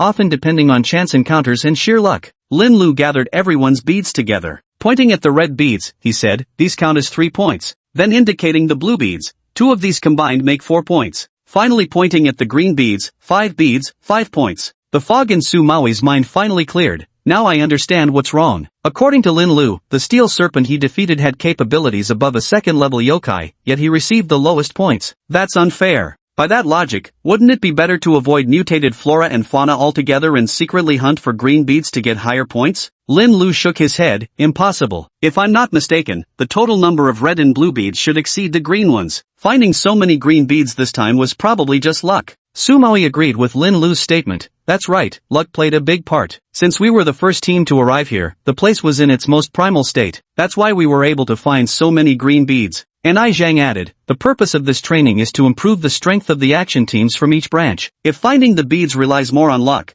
How can this be considered a proper assessment? I don't think the instructor team would make such a big oversight. Baizhu looked left and right and asked, so, what's the conclusion? Lin Lu said, there's no conclusion, but there is a speculation. I think the green beads can't be located. Only the red and blue beads might be traceable through certain methods. Sumao nodded, and both the red and blue beads are likely placed on mutated flora and fauna. We'll need to defeat these mutated creatures to obtain the beads. Ultimately, the coaching team's arrangement was designed to make them directly confront the mutated flora and fauna. So what should we do now? Lin Lu lowered his head and picked up one red bead and one blue bead. I agree with the earlier suggestion, let's break the bead open and see. Chapter 55, Bamboo Leaf Ghost. Sumawi snatched the red bead from Lin Lu's hand, leaving him with only one blue bead. We don't know if our speculation is correct, but let's try the blue bead first anyway. Alright, Lin Lu agreed readily. He drew his short dagger and, before anyone could react, plunged it straight into the blue pearl. Crack! The blue pearl emitted a faint sound as wisps of blue smoke drifted from the puncture. Lin Lu's pupils contracted almost imperceptibly. He sensed demonic energy. This blue pearl was actually emanating demonic energy. Everyone watched as the blue smoke rose and then slowly dissipated. Nothing happened. They all stood there with blank expressions. Is that it? Baizhu asked foolishly. And I Zhang said, were we wrong in our guess? Is there really no way to locate the beads? Sumao instinctively shook his head. He felt something was off, there had to be a way. Otherwise, with only 24 hours for the test, it was entirely possible someone might fail to find even a single bead by sheer bad luck. He always believed the instructor team wouldn't make such a major oversight. Let me see the map. Lin Lu suddenly reached out his hand. Someone immediately handed him the map. His eyes quickly scanned across it, then the corners of his lips curled slightly, just as I thought. What is it? Lin Lu, what did you figure out? Sumawi immediately asked. Lin Lu pointed to a spot on the map. If I'm not mistaken, the tool to locate the bead is here. Everyone followed his finger and saw it was an abandoned zoo. Don't get it, one team member voiced directly. Sumawi didn't understand either, his gaze fixed on Lin Lu. Lin Lu said, take a look at the notes for this place. It specifically mentions that before the spiritual energy resurgence, there was an enormous panda pavilion in this zoo. Next to the panda pavilion, they planted a bamboo grove to provide food for the pandas in the enclosure. So what? Still don't get it. Everyone exchanged confused glances. Lin Lu suddenly turned to Baizhu. Baizhu, tell us what you know about the yokai bamboo leaf ghost. The bamboo leaf spirit is a creature born from bamboo leaves. Baizhu blurted out. Monster code 017, resembling a firefly in appearance. While its combat strength is weak, it possesses exceptional tracking abilities. The moment the phrase tracking abilities was uttered, everyone immediately grasped Lin Lu's implication. Lu Ji, are you suggesting the colors inside these beads are created using the bamboo leaf spirit's abilities? Has the Bureau's technology advanced this far already? Someone asked. Ni Zhang said, it's entirely possible. Last year, I read a research paper published by the institute that proposed a theory whether we could utilize monsters to create materials, just like we do with exotic beast components. The arguments in the paper were quite convincing, and I suspected back then that this research had already begun. Lin Lu's body suddenly shivered. Brother Hua, what's wrong with you? Is the air conditioning in the car too strong? Asked Baizhu beside him. Lin Lu's expression looked unnatural. I'm fine. Sumawi made a decisive decision. Since we're currently as directionless as headless flies anyway, let's head to this zoo first. The team member driving responded immediately, steering the vehicle toward the zoo. The horizon began to lighten with the first hints of dawn, and the car was approaching a landmark building marked on the map. The driver asked, Team leader, should we swing by inside for a quick look? We might find something useful. Sumawi hesitated, glancing quickly at Lin Lu just in time to catch him furrow his brow. He quickly said, no, let's hurry to the zoo in case anything unexpected happens on the way. The vehicle sped past the landmark building. Half an hour later, the driver announced, everyone, will arrive in about 10 minutes. Sumawi immediately instructed, everybody get ready. Later, Baizhu will lead a team to stay behind and guard the vehicle. The rest will split into 3 groups to enter the zoo from different directions and surround the bamboo grove next to the panda enclosure. Copy that. In the monitoring center, the operator had also identified the destination in Tianan City. Report, the vehicle from Tianan City is approaching the zoo. Cui Yuerong said, switch the main screen back to Tianan City. Just now, because Tianan City kept driving while other teams had begun combat, the main screen had switched. Sure enough, everyone saw the vehicle from Tianan City driving onto the main road leading to the zoo. Is it a coincidence? Wang Xianyan muttered to himself. The tactical team member monitoring Tianan City responded, no, their target was clearly the zoo. They passed by Chongqing Stadium on the way but didn't enter. The map provided by the instructor team clearly marked a mutated vulture occupying Chongqing Stadium. By normal reasoning, there must be beads inside. Moreover, up to this point, no other teams had reached Chongqing Stadium. The Tianan City team wouldn't have avoided entering the stadium just to prevent conflicts with other teams. There's only one possibility: they had already predetermined their destination, and it's of such importance to them that they're desperate to reach it quickly. Did they catch on so fast? Wang Ming was astonished. Wang Xianyan dialed a communication number and spoke into the device. A team will arrive within 10 minutes. Be prepared, release machine number 1 now. The response came through the communicator, received. The car drove straight into the zoo, stopping less than 200 meters from the panda exhibit. Ahead of the vehicle stood layer upon layer of bamboo stalks, each as thick as a person's waist. I've heard bamboo grows aggressively, but this is my first time seeing it for real. Sumawi rubbed his temples while surveying the bamboo forest. Everyone adjust your team assignments quickly. The larger members wouldn't fit through there anyway. Stay and guard the vehicles. The team quickly adjusted their formation. In the end, a group of burly men stood by the vehicle, while the petite Baiju stood waving amidst them. Go with peace of mind. We'll definitely protect our vehicle. Be careful on your journey. The 3 teams entered the bamboo forest from different directions. Lin Lu led 3 regular members as they struggled to navigate through the densely packed bamboo stalks. It looks pretty open up ahead, one of the team members said. The 4 of them squeezed through for a while longer and finally emerged from the bamboo grove. Sumawi wiped the sweat from his forehead and grinned without turning around. Yo, you guys are pretty slow. Lin Lu responded earnestly. Team leader, you just charged straight in. We had to take a detour through another entrance, so naturally we're slower. What's the situation now? Sumao tilted his chin toward the front. See that? That's a robot modeled after the 5th level tree demon you killed. When I got here, it declared that defeating it would grant the location beat item. Chapter 56, I'll challenge all the robots. Dai Jieja and Ni Zhang's team soon arrived at the clearing in the middle of the bamboo forest. Sumao said, Jieja and I will handle the combat. Ni Zhang, you take the others for backup. As for Lin Lu, just stand aside with your arms crossed and watch. Back at Jiaohua Village Primary School, Sumawi had no choice but to leave Lin Lu alone to deal with the 5th level tree demon while he made his escape, an act that remained a thorn in his conscience ever since. Now, though facing only a replicated robot, Sumawi couldn't possibly retreat again. Lin Lu pondered for a moment before sheathing Soul Sabirer and walking to the edge of the clearing. Leaning against a bamboo stalk, he signaled his compliance with Sumawi's decision. He wouldn't interfere. True to martial honor, the robot didn't strike first, but the moment Sumawi's flaming blade came slicing down, it sprang to life, its branches cracking like whips. This account is reconstructed from the testimonies of Lin Lu and Fong Xinyuan,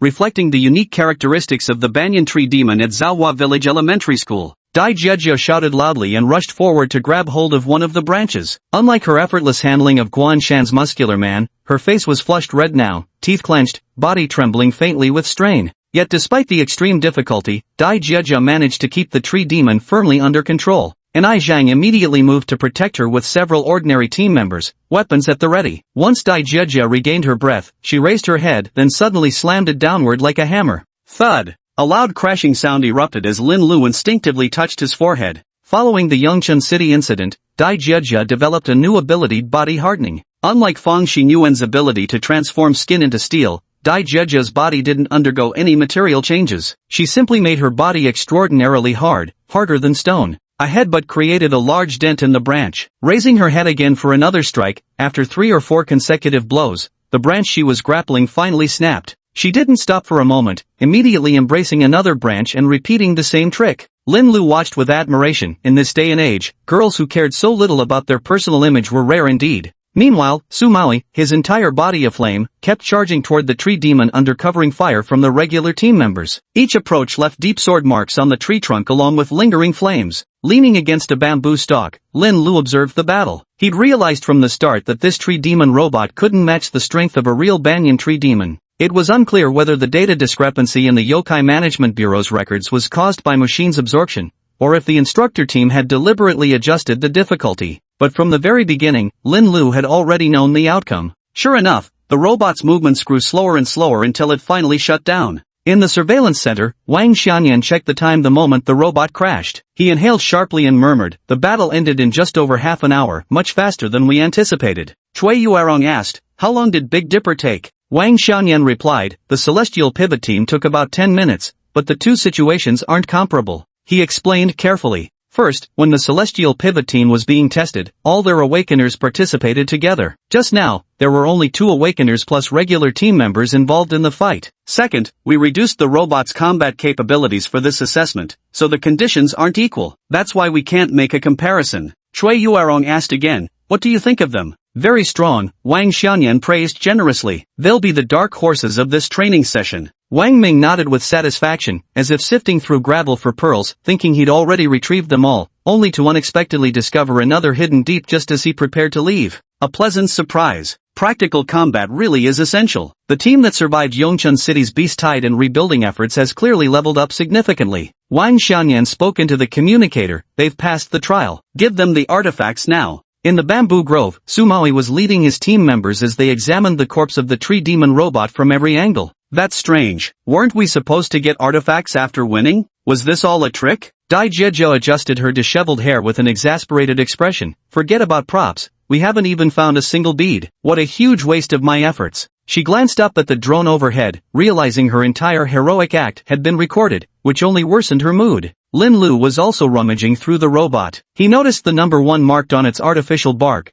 barely discernible as it was colored to blend with the bark. Alert! And Ai Zhang suddenly shouted. The ground suddenly trembled, emitting a series of booming sounds. Under everyone's gaze, the edge of the bamboo grove clearing abruptly collapsed. Upon closer inspection, it turned out there was an ascending platform installed there. Soon, the platform rose, revealing a new tree yokai robot. Are you kidding me? Again? Nobody mentioned this would be a battle of attrition, one team member grumbled. Please don't misunderstand. This isn't a battle of attrition. I'm here to deliver equipment. The tree demon robot suddenly spoke up. One of its branches coiled around a small box, precisely extending it towards Sumawi. Sumawi opened the offered box to find over a dozen tiny chips inside. The robot explained, these are tracker chips for the beads. Insert them into your tactical watches and you'll be able to locate the beads. You may depart now, safe travels. Sumawi didn't doubt that the instructor team was deceiving him, or rather, he knew even if they were lying to him, he could only obediently swallow the deception. So he simply picked up the box and signaled everyone to leave. As they were leaving, Lin Lu inexplicably turned back and asked, how many do you have?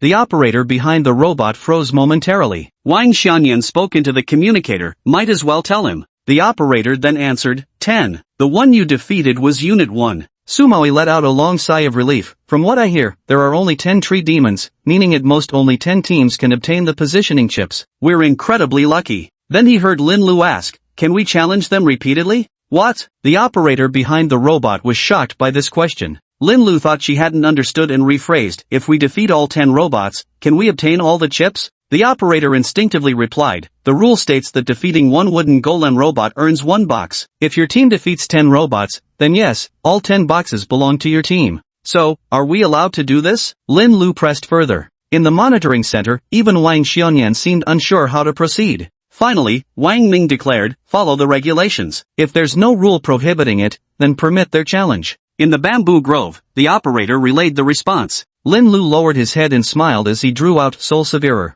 I challenge all the robots. To save time, send the remaining 9 together. Chapter 57, unfortunately, you're too late. The minibus from Tianan City had just departed from the zoo. On the back seat were piled 10 boxes, one of which lay open, its contents missing. Lin Lu carefully examined the chip, confirming it was a device crafted from a bamboo leaf specter. Evidently, this training session wasn't merely about enhancing their abilities, it also served to test certain scientific products. With a sigh, he observed a moment of silence for the chip, for the bamboo leaf specter reduced to a tool, and for himself, struck by this pang of vicarious sorrow. Sumawi eagerly inserted the chip into his tactical watch and indeed saw a blinking locator dot appear. Only red and blue, he murmured while staring at the screen. As expected, the green beads can't be tracked, we'll have to rely on luck. Ai Zhang had already picked up a pen to mark locations on a paper map while shooting Sumawi a glance. Don't get cocky yet, come analyze this. Over 4 hours had passed since the assessment began, with less than 20 remaining. Finding all the red and blue beads within this time frame was impossible, so they'd need to prioritize strategically.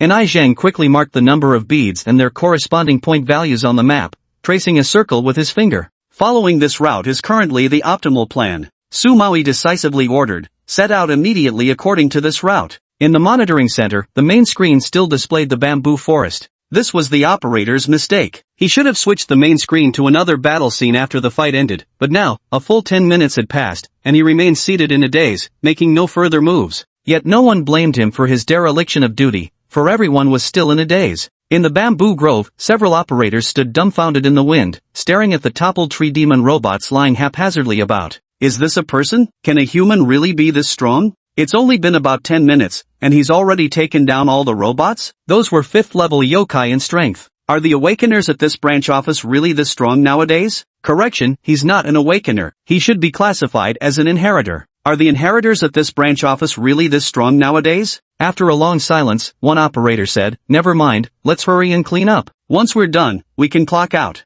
Another chuckled, yeah, when you think about it, we should thank them for letting us leave early. The wreckage of the disabled robots needed to be collected and shipped back to the R&D department at headquarters. These damaged materials could be reprocessed and reused. To stay true to the original form, the tree yokai robot's body was constructed to be extremely bulky. The operators, clad in exoskeletons, began the laborious task of cleaning up. Suddenly, they heard a sound coming from the bamboo grove. Stay alert, be careful, it might be a strange beast. Several operators immediately stopped their work and grabbed their weapons, vigilantly facing the direction of the noise. A few people squeezed out from the bamboo grove, and the operators instantly relaxed. It was you guys, you gave us such a fright. We thought you were yokai. The newcomers turned out to be the Bureau's team, familiar with the operators. The Bureau's leader asked, hey, what are you doing here? An operator also asked, what brings you here? The team leader said, our resident wise guy deduced that we might find a way to locate the beat here, so we came to check. So, was my reasoning correct?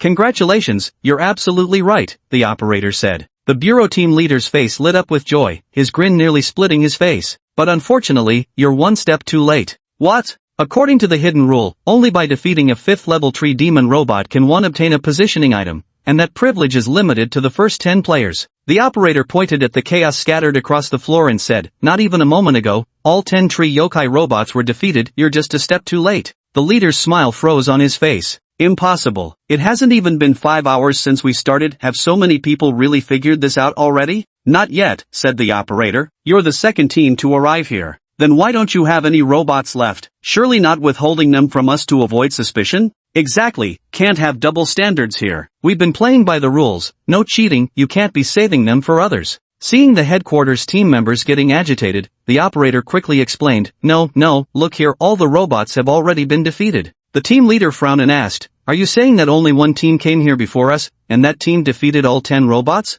The operator nodded vigorously, yes, that's exactly what I mean. That can't be possible? The operator pointed to the mess scattered across the floor, see? Facts speak louder than words. These are all the evidence. If you really don't believe it, you can request to review the video playback from the instructor team after the assessment. The leader quickly said, no, we certainly trust your impartiality. But could you tell us which team beat us to it? This actually wasn't confidential information, so the operator told him directly. It was the team from Tianan City. Suddenly everything made sense to the leader. I see, no wonder then. He turned to his team members and said, let's go, we shouldn't waste any more time. Even without a tracking method, we can't give up now. After the headquarters team left, the operator continued working when suddenly a sound came from another direction. A thin bolt of lightning shot out from the bamboo grove and struck one of the yokai robots with a thunderous crash, further damaging the already battered machine. A red-haired youth appeared following the lightning. Captain, come quick. There's definitely something fishy here, He Shuyang shouted excitedly into the bamboo grove.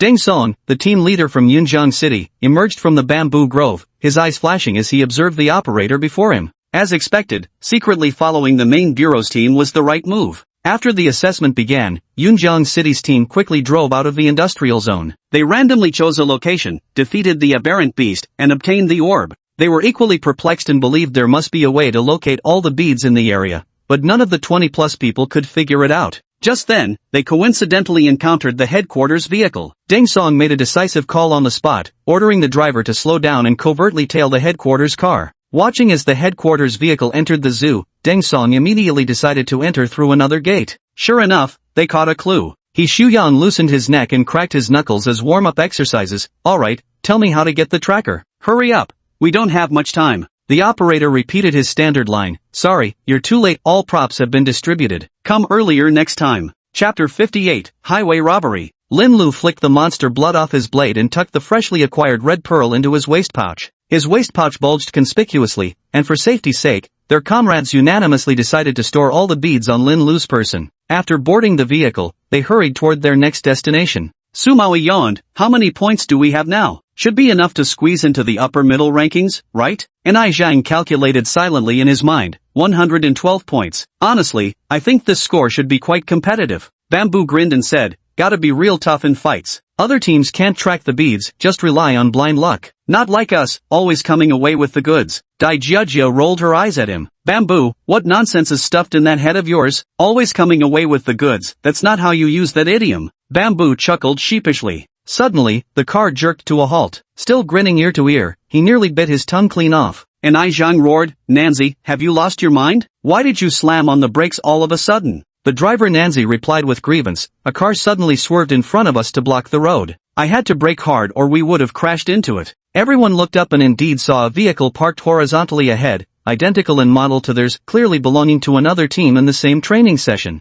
Figures began stepping down from the opposing car, with He Shuyang's flaming red hair standing out conspicuously among them. Holy shit! Sumawi leapt from his seat. Is this guy challenging us right now? And Ai Zhang shook his head. This is a robbery. Perfect timing, Sumawi said with unwavering confidence. Let's show them who's robbing whom. Outside the car, He Shuyang arrogantly shouted, get out, there's no escaping now. Lin Lu was the first to step out of the car, staring fixedly at He Shuyang as he said, quiet. Let's settle this now. He Shuyang's gaze immediately went to Lin Lu's waist pouch, and his eyes lit up at the sight of its bulging contents. Now I can teach you a proper lesson without holding back, he growled, cracking his knuckles menacingly. Lin Lu replied coolly, I was about to say the same to you. Such bold words. Let me show you my true power. He Shuyang's face twisted into a snarl as lightning abruptly enveloped his entire body, the curved blade in his hand humming with pent-up energy. Wait a moment. Lin Lu suddenly interrupted. So you are afraid after all. Even if you beg on your knees now, I won't spare you, He Shuyang boasted shamelessly.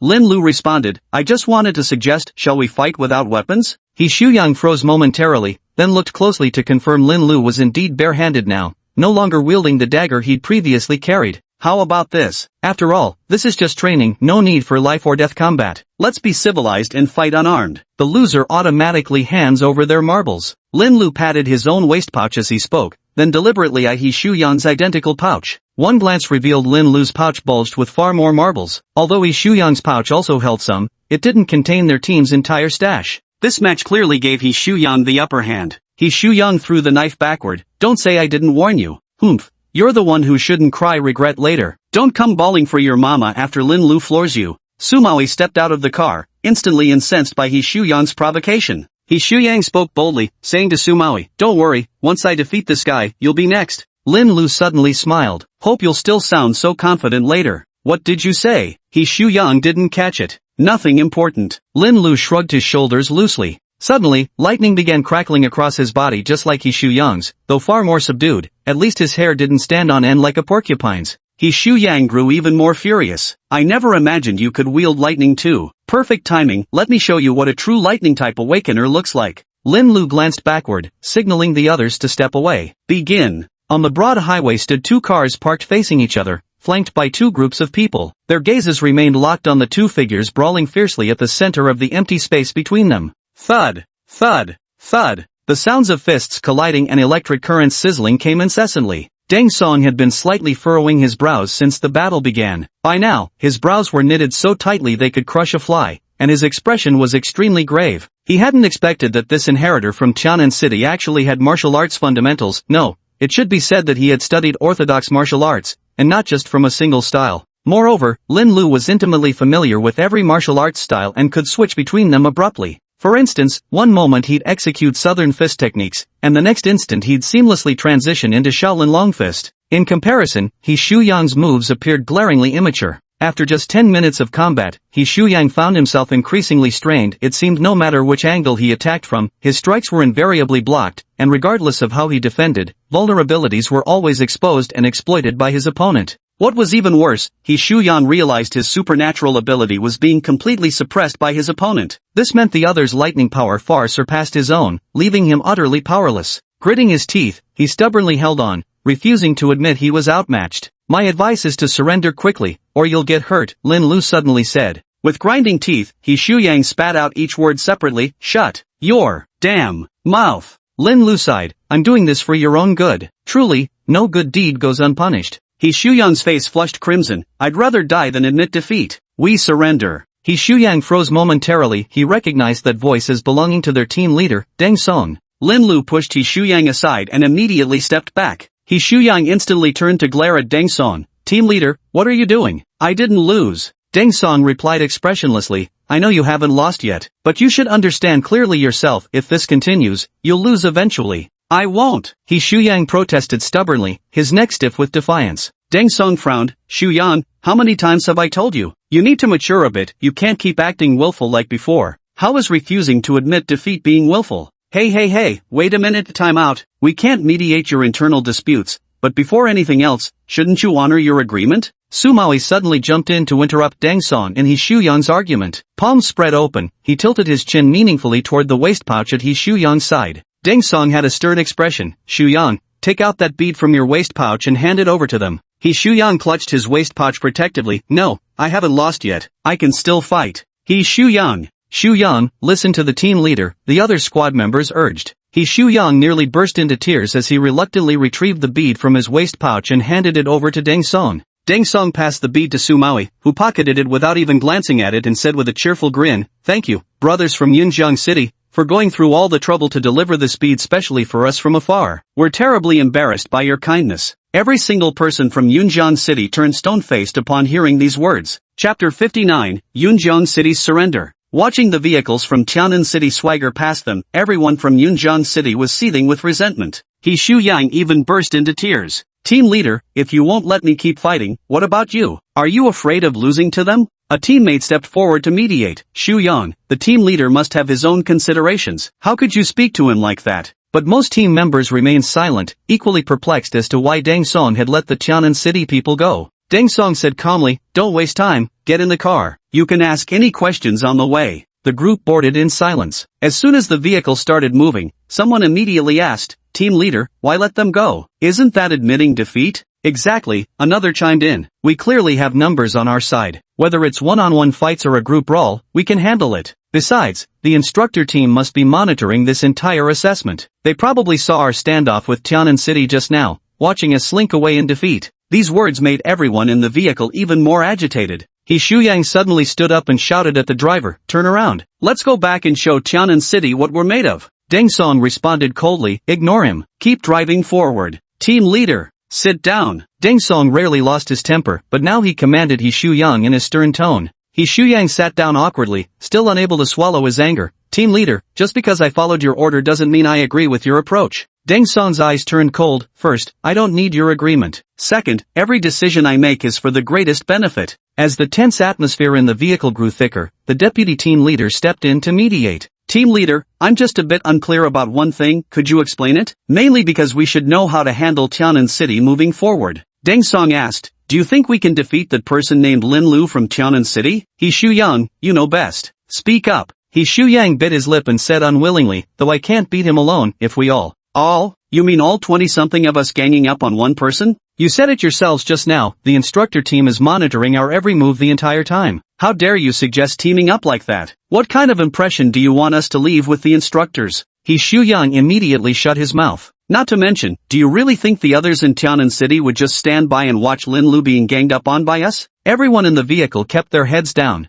not daring to voice any rebuttal. Moreover, they couldn't think of any argument that would hold up. "No," Deng Song said sharply. "This will eventually turn into a chaotic brawl between both teams. Even if we win, it'll be a narrow victory. There are still nearly 10 hours left. Are you really willing to throw away the rest of that time? Are you only considering the team from Tianan City in your eyes? Admit defeat cleanly, and all we lose are the beads in He Shuyang's hands. But if we keep fighting, we might end up with nothing at all. If we lose now, only the instructor group will know, and at least they won't go around broadcasting it. But if something unexpected happens and our final score falls short, we'll be humiliated in front of every branch team across the country, and the General Bureau itself. Is that what you really want?" Deng Song's voice grew louder and his tone harsher, shaking the entire bus into terrified silence, with no one daring to move or make a sound. Now everyone understood his intention. He had discerned Lin Lu's strength and knew He Shuyang would inevitably lose if the fight continued. As one of the team's main combatants, it was better to have He Shuyang concede early rather than let Lin Lu injure him,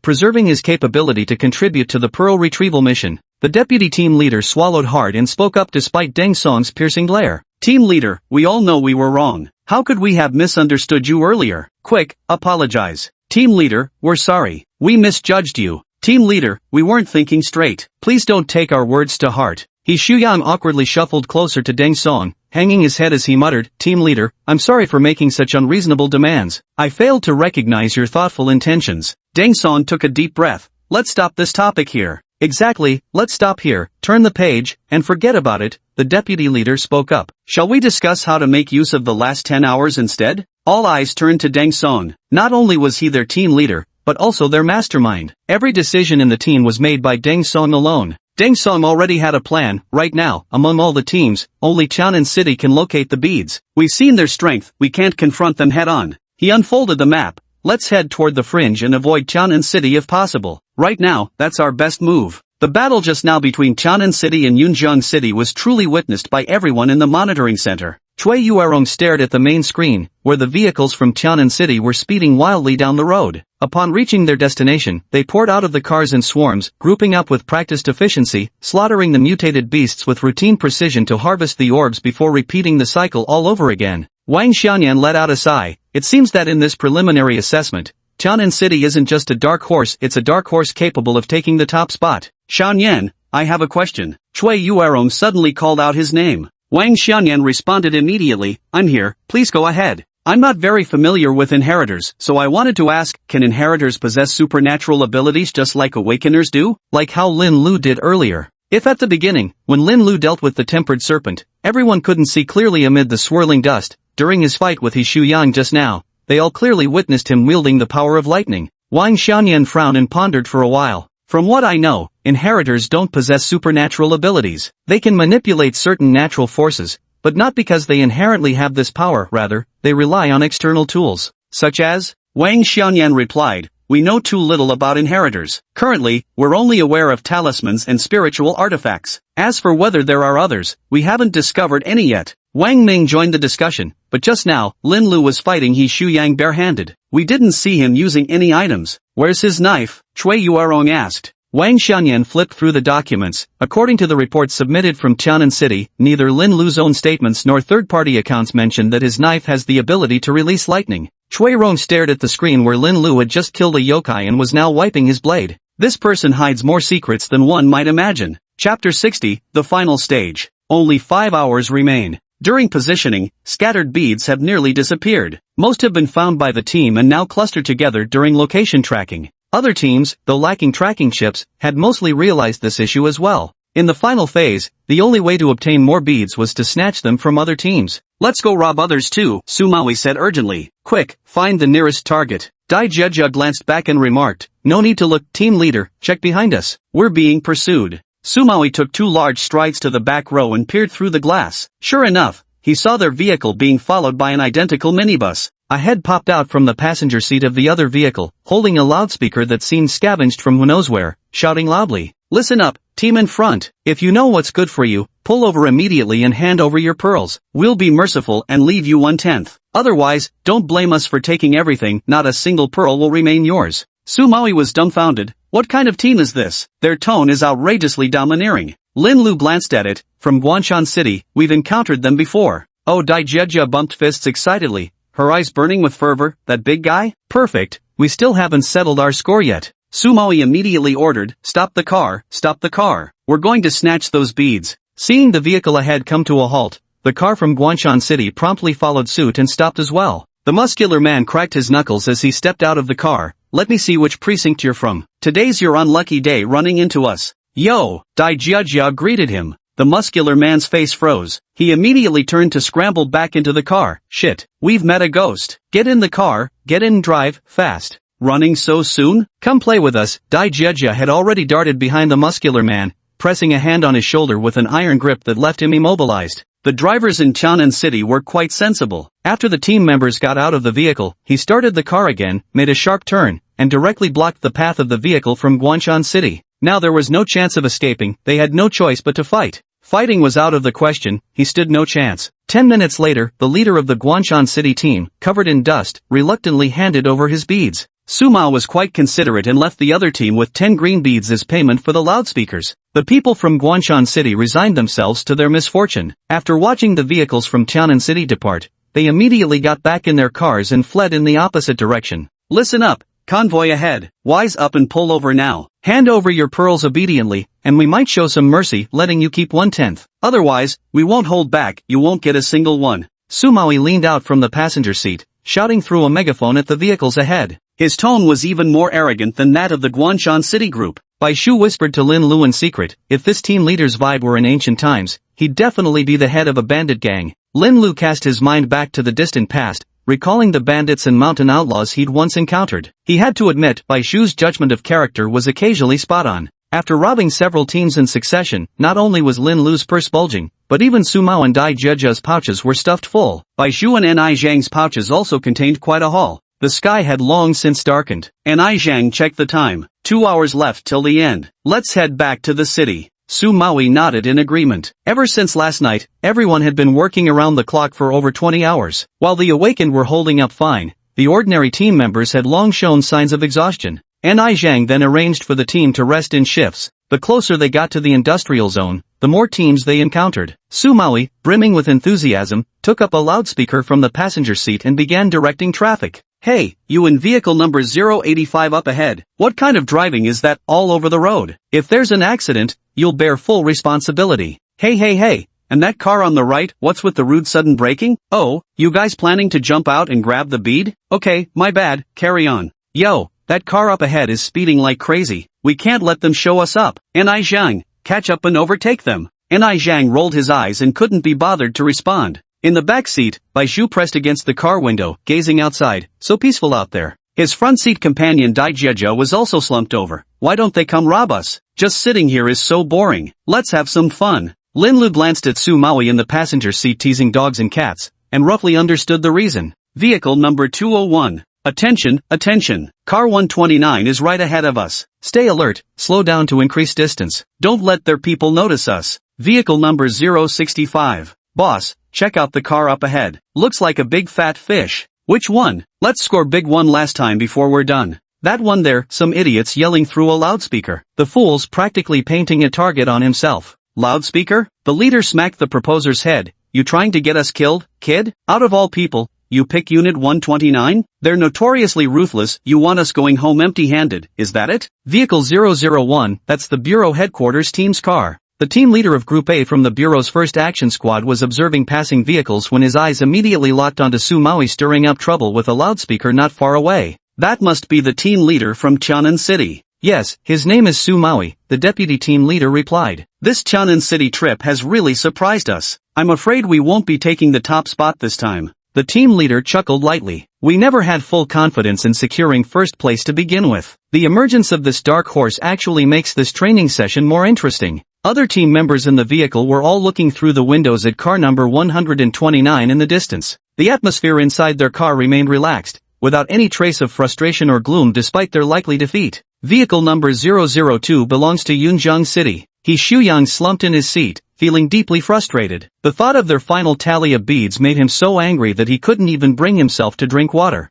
Deng Song wore an ugly expression, growing increasingly irritated as he watched the deputy team leader count the beads over and over. Stop counting already. Do you think another tally will magically make more beads appear? The deputy team leader said awkwardly, Boss, based on our estimates, the number of beads we have might not even make the top 3. Deng Song sighed helplessly. What else can we do? After getting robbed by Tianan City midway, just staying in the top 5 would be an achievement. He Shuyang nearly gritted his teeth to dust when he heard this. The deputy leader suggested, Team leader, we still have a little time left. Should we pick another target, and rob them again? No way, give it up. Deng Song looked out the window, where the vehicles numbered 001 and 129 were clearly visible not far away. If I get off the vehicle now to snatch the bead, there's no guarantee other powerful enemies won't take advantage of the opening. Though regrettable, this is the final outcome. Chapter 61, Results Announcement. A massive bell tolled across the industrial district as tactical watches vibrated simultaneously on everyone's wrists. Drones buzzed overhead, broadcasting instructions for all teams to return immediately to the industrial zone.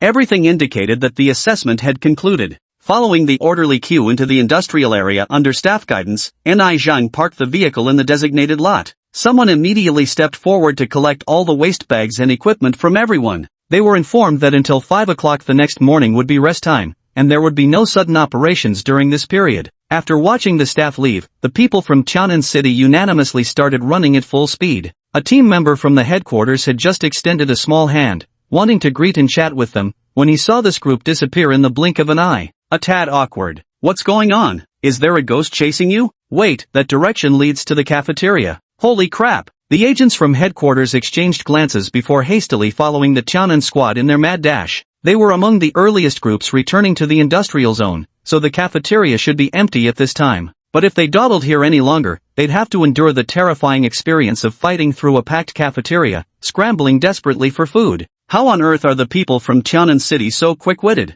I think they planned this long ago. Before setting off, I faintly overheard a nearby team discussing the cafeteria meals. Now it's clear it must have been the Tianan City group all along. But they had to admit, the people of Tianan City had saved them. When they emerged from the cafeteria with their meals, they saw a swarm of people rushing toward them like locusts from all directions. Their jaws were clenched, faces twisted in desperation, each refusing to be left behind even a single step. The agents from HQ huddled against the wall, clutching their lunchboxes, pitiful and helpless. No, it was sheer smugness. They lifted their food containers high above their heads and shouted at the crowd, "Make way, we've got our meals, please clear a path so we can leave first, thank you everyone." This level of resentment they stirred up instantly made them the most detested presence in the entire venue. Meanwhile, the Tianan City group had already returned to their dormitories with their meal boxes in hand. The bureau has deep pockets, with unlimited food and drinks available. So these animals from Tianan City ordered every single dish on the menu, each returning to their dormitory with takeout boxes filled to the brim.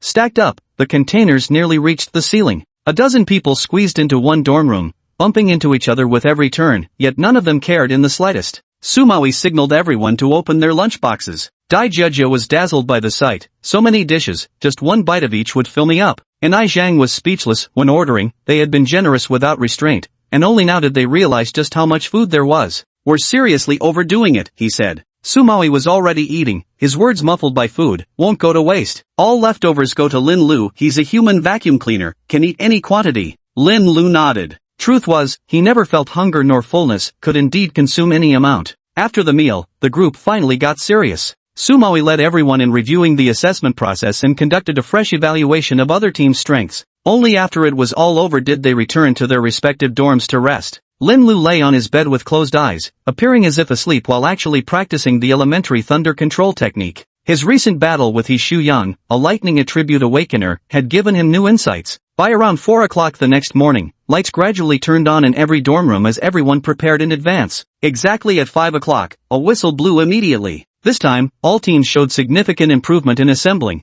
completing the formation in just over a minute. Wang Xianyan still wasn't satisfied. Taking the stage, he announced, "All awakeners will run 100 laps around the industrial zone. All ordinary personnel will run 50 laps. Return here for assembly after completing your runs. One more thing, the last 100 to finish will run an extra 10 laps." Everyone immediately started running. The awakened from Tianan City all followed Sumawi, while the regular members jogged behind Ai Zhang, each keeping their own pace. After several laps, Bai Zhu suddenly turned to Lin Lu and asked, "Flower brother, since you're not awakened, why are you running with us?" Lin Lu paused for a moment. "You're right, I should go find Vice Captain Ni." But he made no move, continuing to run behind Sumawi. Honestly, whether it was 100 laps or 50 made no difference to him, this distance wouldn't tire him out in the slightest. The industrial zone was enormous. After over an hour, most people were panting heavily, their groans rising and falling around them. Another hour passed before everyone gradually finished running. Everyone in Tianan City survived the crisis safely, with none falling into the bottom 100.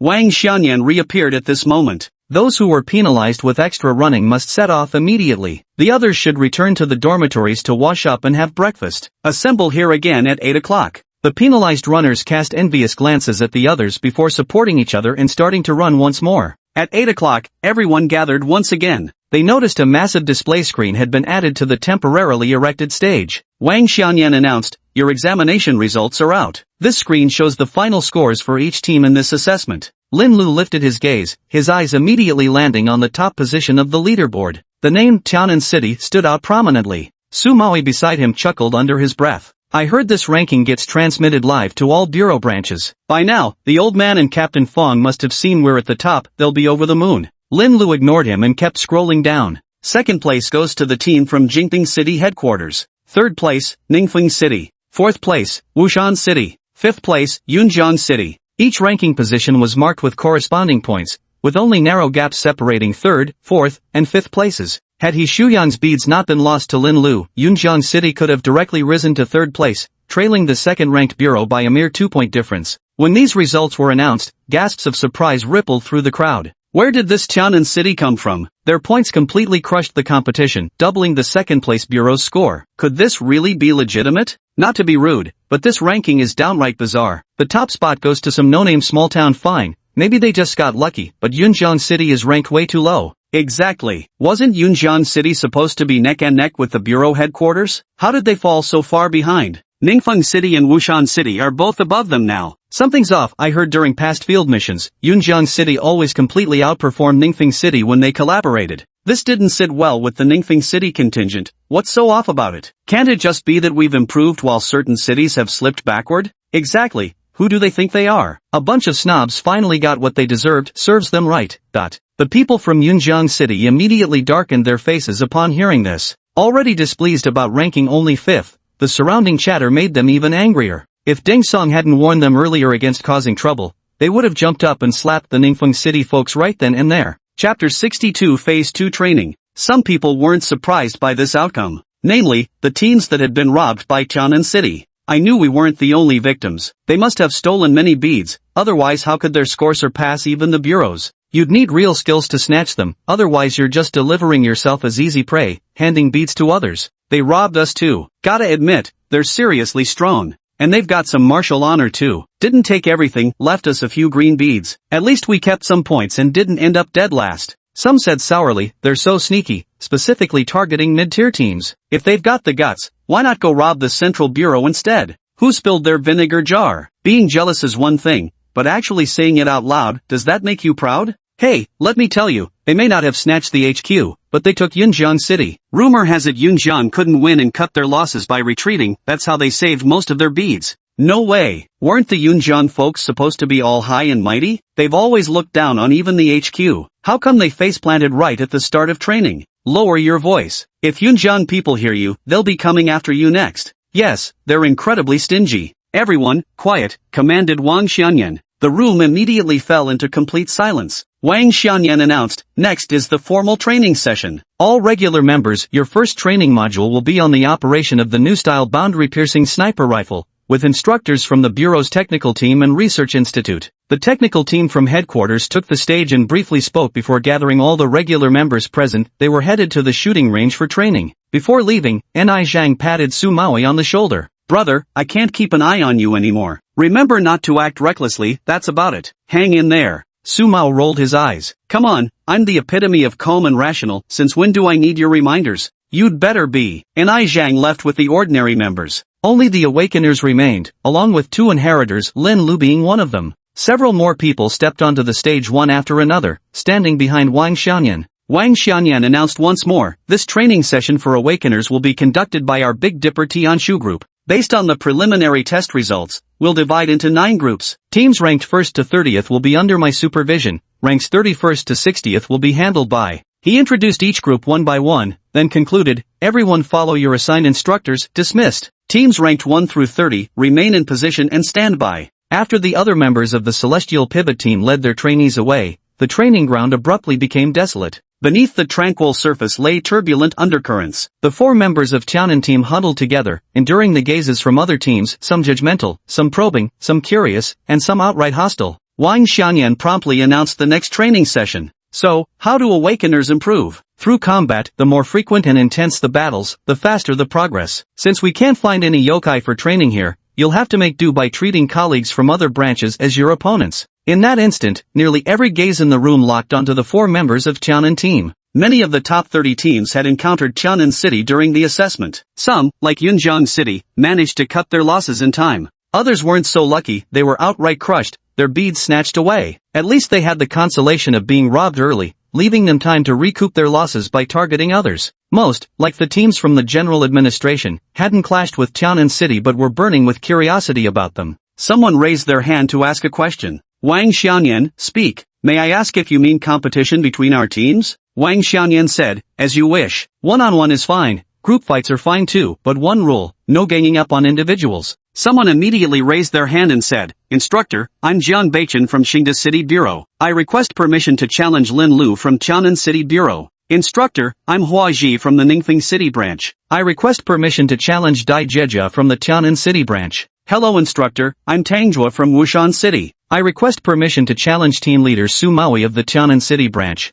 Good day, Instructor Wang. I'm Su Chaoqiao from Fengjiang City. I request your approval to challenge Bai Zhu of the Tianan City branch team. Thank you. Instructor, I'm He Shuyang from the Yunjiang City branch. I request permission to challenge Lin Lu of the Tianan City branch. Good afternoon, Instructor Wang. I'm Qiao Zonhui, team leader from the Jingping City headquarters. I request permission to select 4 members from my team to compete against 4 members from the Tianan City branch. Please grant your approval. In an instant, nearly everyone present clamored to challenge Tianan City. Not just individual challenges either, there were requests for duo battles and group matches as well. Wang Xianyan raised his hand, signaling for silence. Take a 10-minute break now. After that, the 30th ranked team will be the first to challenge. Bamboo's little heart pounded wildly in her chest. Team leader, do you think we'll make it out of here alive? Su Maui hadn't expected his family to attract so much resentment either. With complete nonchalance, he said, what's there to fear? Lin Lu's got our backs anyway. Dai Jieji was so furious she nearly stepped forward to tear his mouth off. Shut your trap already, didn't you hear we could settle this one-on-one? Su Maui continued his sarcastic remarks. Don't worry, buddy, I'll collect your corpse for you. If you die here, it'll count as making a contribution to our Tianan City branch office. We can even apply for posthumous honors that benefit your family. Dai Jieji kicked him. Su Maui suddenly turned serious. Speaking seriously now, we might face a battle of attrition later. Everyone needs to focus on protecting themselves, forget about dignity and pride. If you need to surrender, then surrender. Bai Shu nodded emphatically. Don't worry, team leader. If I can't handle it, I'll be the first to back down. But I might be able to hang on a little longer. The 10 minutes passed quickly. Wang Xianyan announced the rules once again. All teams are only permitted to challenge teams ranked higher than themselves, starting from the 30th position. Each member may choose to challenge or voluntarily forfeit without any restrictions or penalties. A challenged party, when targeted consecutively, may either accept the challenge or declare a temporary truce. However, the truce can only be used for 3 consecutive rounds at most. This means that once a person has been challenged, they can rest for up to 3 rounds at most. On the 4th round, if selected, they must compete. After announcing the rules, Wang Xianyan led them to the combat arena. Rather than a combat arena, it more closely resembled a gladiatorial coliseum. A steel coliseum. Standing at the center of the arena, Wang Xianyan declared the challenge officially begun. Ranking 30th was precisely Guan Mountain City. Though having their beads snatched early by Tianan City, their team didn't lose heart but quickly rallied to target others. While they ultimately didn't achieve their desired results, they managed to squeeze into the top 30. At this moment, the members from Guan Mountain City obtained their initial qualification for the challenge. Chapter 63 The End of Training. The team leader from Guanshan City quickly fixed his gaze on the group from Tianan City. Su Maui sighed and said, brothers and sisters, it's time to take the stage. He leaned forward slightly, about to stand up, when the Guanshan City leader declared, reporting to the instructor, the 6 members from Guanshan City request to challenge any 6 members from the Jingping City headquarters. Permission requested. Su Maui immediately sat back down, muttering, what's that bastard staring at us for if he's not going to challenge us?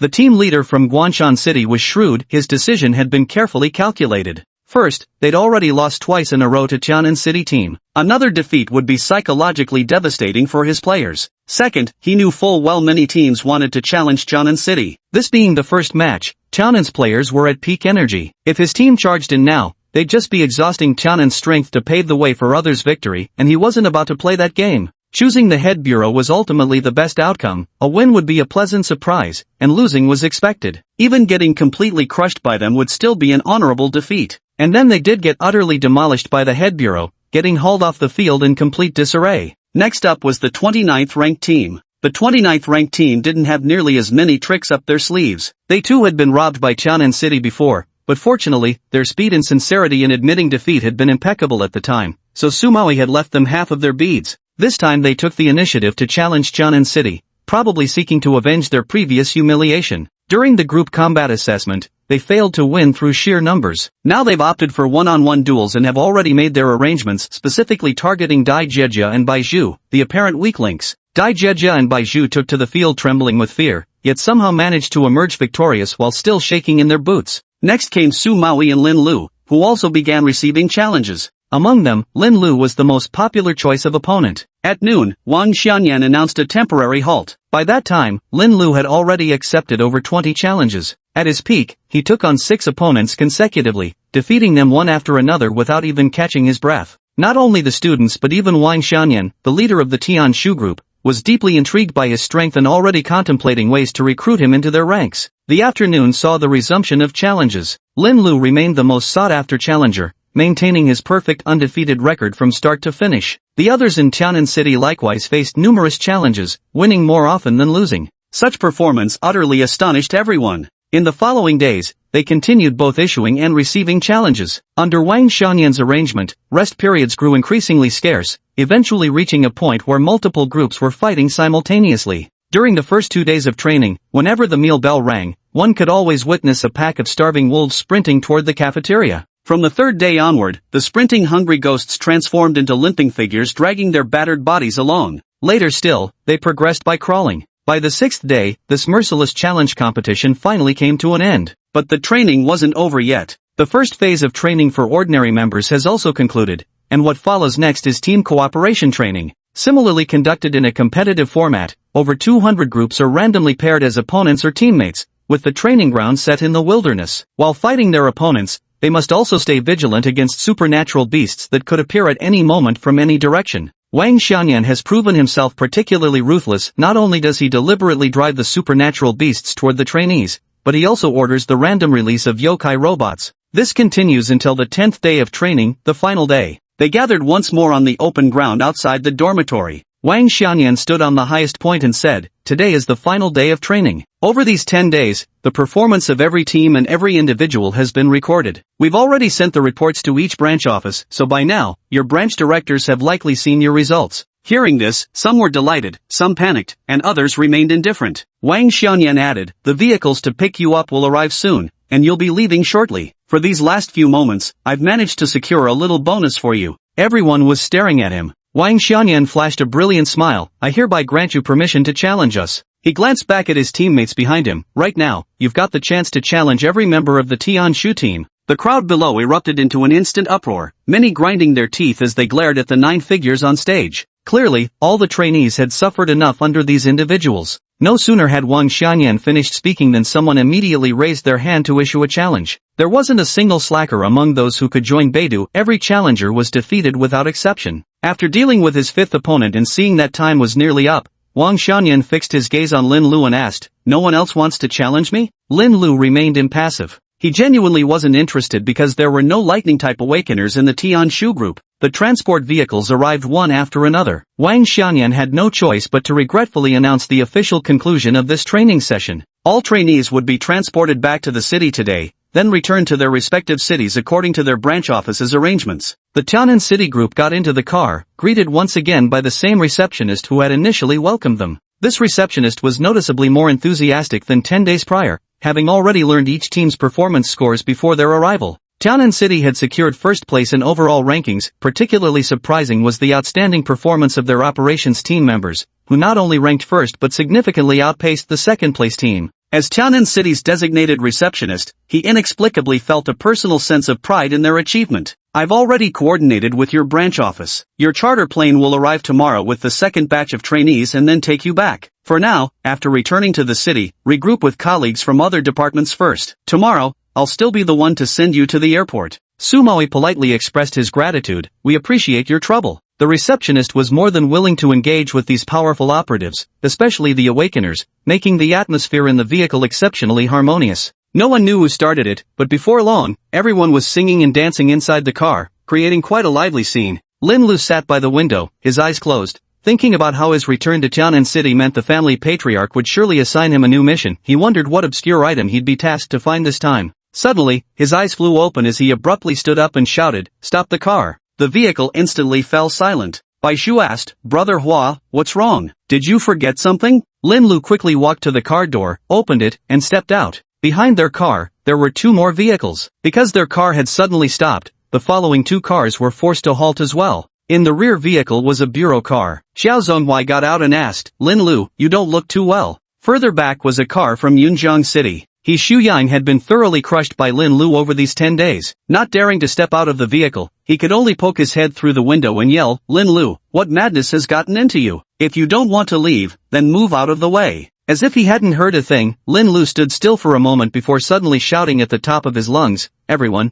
evacuate the vehicles immediately, now." Chapter 64, The Invisible Yokai? On the vehicle in Tianan City, Everyone rose from their seats in unison and filed out. Sumawi was the last one off, dragging the receptionist along with him. The receptionist was thoroughly displeased. Team leader Su, though it's broad daylight, being suddenly exposed out in the open with no cover, you all aren't scared. But I'm just an ordinary person. I'm terrified. Sumawi said impatiently, shut up. If Lin Lu says get out of the car, there's definitely a reason. The receptionist immediately fell silent. The friendship they just established suddenly crumbled, leaving him bewildered. Lin Lu then asked the people in the other two vehicles to get out, but they belonged to different teams and didn't trust Lin Lu as much as the people from Tianan City did. Xiao Zhonghui pondered for a moment before saying to his team members, since there's still daylight left, let's get down and take a look. He was the first to step out of the car, followed closely by his team members. Next came a vehicle from Yunjiang City. He Shuyang shouted, who the hell do you think you are? If we get off just because you say so, what kind of face would we be saving? Deng Song remained seated, and naturally, the others from Yunjiang City stayed put as well. Lin Lu thus ignored them. He gathered everyone who had already gotten off the bus and quickly explained. We've entered a yokai barrier. The most important thing to do now is to scatter immediately to avoid being wiped out in one fell swoop. What? Xiao Zhonghui said suspiciously, impossible. The vehicle is equipped with a detection system. The moment it senses the energy of a yokai barrier, it would immediately alert. Before he could finish, boom! A massive electromagnetic cannon descended from the sky and struck the vehicle in Tianan City. The enormous, fortified car exploded in an instant. Shortly after, the HQ vehicles followed suit. Finally, it was Yunjiang City's turn. The assault happened incredibly fast. Within mere seconds, all three vehicles came under attack. The Yunjiang team initially stayed in their cars. By the time Tianan City's vehicle exploded and they reacted swiftly, it was already too late. Only a few decisively leaped through windows to survive. Most couldn't escape before the electromagnetic cannon strikes obliterated both them and their vehicles in an instant. Save them! Deng Song shouted, clutching his bleeding wound with one severed arm. On the ground, many who had jumped from windows were engulfed in flames, burning fiercely. Xiao Zhonghui immediately summoned water element awakeners to assist, while directing others to urgently stop Deng Song's bleeding. What the hell happened? He Shuyang sat by the window, having narrowly escaped. Half of his red hair was singed away, leaving him looking utterly disheveled. But now he couldn't care less about appearances. He stared helplessly at his writhing comrades scattered across the ground in agony. Of the 20-strong group, fewer than 10 ultimately escaped unscathed. Deng Song knelt on the ground, weeping bitterly. It's my fault, I shouldn't have been so arrogant. I should have listened and made everyone get off the bus. They didn't have to die. Xiao Zhonghui couldn't bear to watch and comforted him. Don't blame yourself too much. After all, this attack came too suddenly, without any warning. Often, it's just a split-second decision. There's simply no right or wrong choice to speak of. Stop wallowing in sadness. Lin Lu cut in mercilessly. I told you there's a monster invasion. The danger isn't over yet. Everyone pull yourselves together. All those with weapons should arm themselves now. As members of the operations team, everyone was already accustomed to carrying weapons when traveling, so both the Tianan City and headquarters personnel now held their own weapons at the ready. Under the coordination of Su Maui and Xiao Zhonghui, the two teams quickly merged their formations, encircling both the injured from Yunjiang City and Tianan City's reception personnel in the center. The headquarters team was familiar with protocol. Their vehicle hadn't carried any reception personnel to begin with, while Yunjiang City's reception staff had failed to escape from their vehicle. As the only non-combat personnel here, the receptionist from Tianan City was extremely nervous, but fortunately his mind hadn't shut down yet. While being protected in the center, he immediately began assisting with the wounded. After waiting for quite some time without any sign of the yokai appearing, everyone was growing puzzled when Lin Lu suddenly shouted, "Watch out below!" Before the words fully left his mouth, the ground suddenly trembled as sharp earthen spikes burst through the asphalt road. A soil-based awakener from the headquarters swiftly activated his ability, finally managing to control the growth of the sudden spikes. Lin Lu suddenly swung his blade to the side. Where his strike landed, the air abruptly distorted, and then a figure slowly materialized. It was a humanoid creature. Most of its body appeared human, except for its arm that blocked Soul Sever. It bore deep brown patterns resembling tree bark. Lin Lu's heart sank. Could this actually be a tree demon capable of taking human form?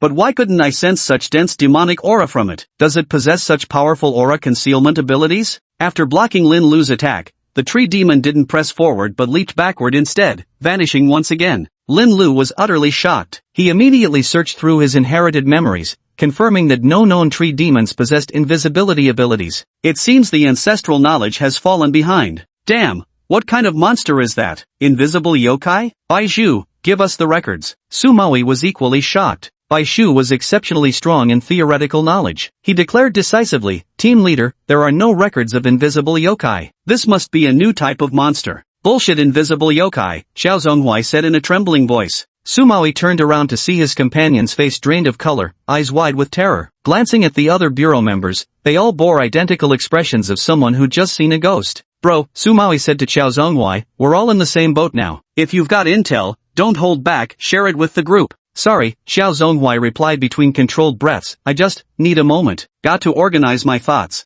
Sumawi almost blurted out, seriously? Could the team leader of the Bureau's operations division really be this rattled by a single sentence of his? Then, Xiao Zhonghui spoke. That person just now, or perhaps not a person at all, his face belongs to Zhang Qi, a former member of the Big Dipper Yuheng team. Zhang Qi himself was a physical metamorphosis awakener, and one of his awakening abilities was invisibility. Sumawi froze for a moment. Wasn't everyone in the Yuheng team, except for our squad leader Feng, already? Holy shit! Like the headquarters team members, blood instantly drained from his face as well. Those people from the Jade Balance group who sacrificed themselves back then, their bodies? Sumawi asked softly. Xiao Zhonghui gave a bitter smile. There were no bodies. A huge fire broke out at the scene back then. Subsequent investigations concluded that the members of the Jade Balance group perished together with that level 5 yokai. Neither side left any remains. Lin Lu suddenly understood. So it's not that no remains were left, but that they were captured by yokai instead? Then transformed in the demon realm? Which means, now they've become artificial yokai. He voiced this terrifying speculation in a calm, measured tone. This speculation sent chills down everyone's spines, especially the personnel from the headquarters. They were almost certain the speculation was true. Invisibility, electromagnetic cannons, earth manipulation, these were exactly the supernatural abilities possessed by former members of the Yuheng unit. Chapter 65, Former Yuheng unit member. Xiao Zhonghui and Sumawi immediately arranged their formations, with regular members from both teams positioning themselves outward to protect the wounded in the center. Captain, there's no signal, we can't call for help, said an ordinary member from the headquarters team. Keep trying until you get through, Xiao Zhonghui ordered. It's useless, Lin Lu interjected. Like I said, we're currently inside a yokai's barrier. Unless they let us go willingly, the only way we can contact the outside world is by defeating them. But we haven't seen any barrier, someone said. Sumawi clicked his tongue in annoyance. When artificial yokai hybrids have already appeared, are you still going to think with conventional logic? Xiao Zhonghui said firmly, exactly. We can't judge the current situation by past perceptions. We must prepare for the worst-case scenario. Sumawi added, hold on everyone. The outside world might realize we're missing soon enough. After he finished speaking, no one else uttered a word, leaving the surroundings in complete silence. A silence so profound it became terrifying. The next attack from the opponent never came, leaving them in prolonged suspense. Xiao Zhonghui then broke the silence. Let me introduce the former members of the Yuheng group. Currently possible individuals include Zhang Qi, whose awakened ability is invisibility. His combat skills were exceptional, capable of soloing a 4th-level yokai in his lifetime, that was top-tier human capability at the time. Kong Being awakens electromagnetic cannon abilities. Her hands can fire powerful electromagnetic projectiles, with her most impressive feat being the consecutive destruction of a 4th-level yokai with 2 rapid shots. However, she has a weakness after firing a certain number of rounds. The exact number is classified and unknown even to me. She requires rest. Sun Xing is an earth element awakened. While his offensive capabilities rank among the lower tier in Big Dipper, his defensive prowess is extraordinary, earning him the title of Big Dipper's ultimate shield. After listing them, he added, of course, these were their original capabilities. Now that they've become artificial yokai hybrids, who knows what creatures they fused with, everything could be different now. Lin Lu suddenly said, watch the ground. As seasoned team members, everyone instantly grasped Lin Lu's meaning. At least 3 former Jade Balance group members had appeared so far. While Zhang Qi possessed invisibility skills, the remaining 2 were still unaccounted for. They must be hiding underground. The Earth Element Awakener from HQ gritted his teeth. I've already layered 3 protective Earth shields beneath everyone's feet. But against Brother Sun, I doubt they'll hold. At best, they'll buy us some time before the attack lands. That's enough. Lin Lu turned back to glance at Sumawi. Team leader, I'll go catch that invisible figure first. Suma waved his hand dismissively. Off you go. Lin Lu then stepped away from the crowd. Xiao Zhonghui quickly furrowed his brow. Isn't it a bit unsafe? Sumawi said, don't worry. After all these days, haven't you seen his capabilities? And Lin Lu was very cautious. He'd never do anything unless he's absolutely certain. But Xiao Zhonghui still felt uneasy. How is he going to locate Zhang Qi? Sumawi replied, he's a descendant. The ancestors passed down the arts of catching demons. Let's just focus on ourselves for now. Xiao Zhonghui fell silent at that. Lin Lu followed the trail of the yokai aura. The energy emanating from Zhang Qi was faint and unstable, appearing one moment, vanishing the next, making it incredibly difficult to track. but he managed to pinpoint it in the end. This appears to be the boundary of the barrier, he murmured. Lin Lu stood before a tree. Its presence was jarring, completely out of place where it shouldn't have been. Are you called Zhang Qi? He said to the tree. The tree remained motionless. Stop struggling. My blade struck you earlier, disrupting both your yokai energy and special abilities. As an artificial yokai being, you haven't fully mastered controlling these dual forces, which means you can't launch another attack right now, am I wrong? Before Lin Lu could finish speaking, his blade came slicing down. Unexpectedly, Zhang Qi was prepared. The moment the blade descended, his body contracted, transforming from tree back to human form, narrowly evading the attack. Thud! Zhang Qi landed a punch on Lin Lu. Truly a master of combat, had it been by Zhu, that single blow would have been enough to send him to the afterlife. Yet Lin Lu was merely pushed back a few steps. Steadying himself, he charged forward again, breaking all notions of martial honor by bringing a weapon against the unarmed Zhang Qi. But Zhang Qi wasn't defenseless. Branches erupted from his back, lashing through the air like tails, and in an instant, they shattered Lin Lu's advantage of range. Lin Lu didn't retreat but instead stepped forward, grappling with Zhang Qi until they were locked in a tangle. Zhang Qi, do you still have any consciousness of your own? Do you remember who you are? How did you get to the demon realm? Were you captured? Which demon king took you? Can you still return to the demon realm? And could you take one more person, one more yokai with you? Do you still remember Feng Xinyuan? Zhang Qi remained unmoved until the name Feng Xinyuan was mentioned, when his pupils contracted violently for just an instant before returning to normal. But it was keenly noticed by Lin Lu. That time Feng Xinyuan was severely injured, nearly died. The headquarters barely managed to save her, but she was so emotionally distraught that she struggled desperately from her hospital bed, swearing to avenge you all. Zhang Qi continued assaulting Lin Lu, though one of its branches moved with slight hesitation.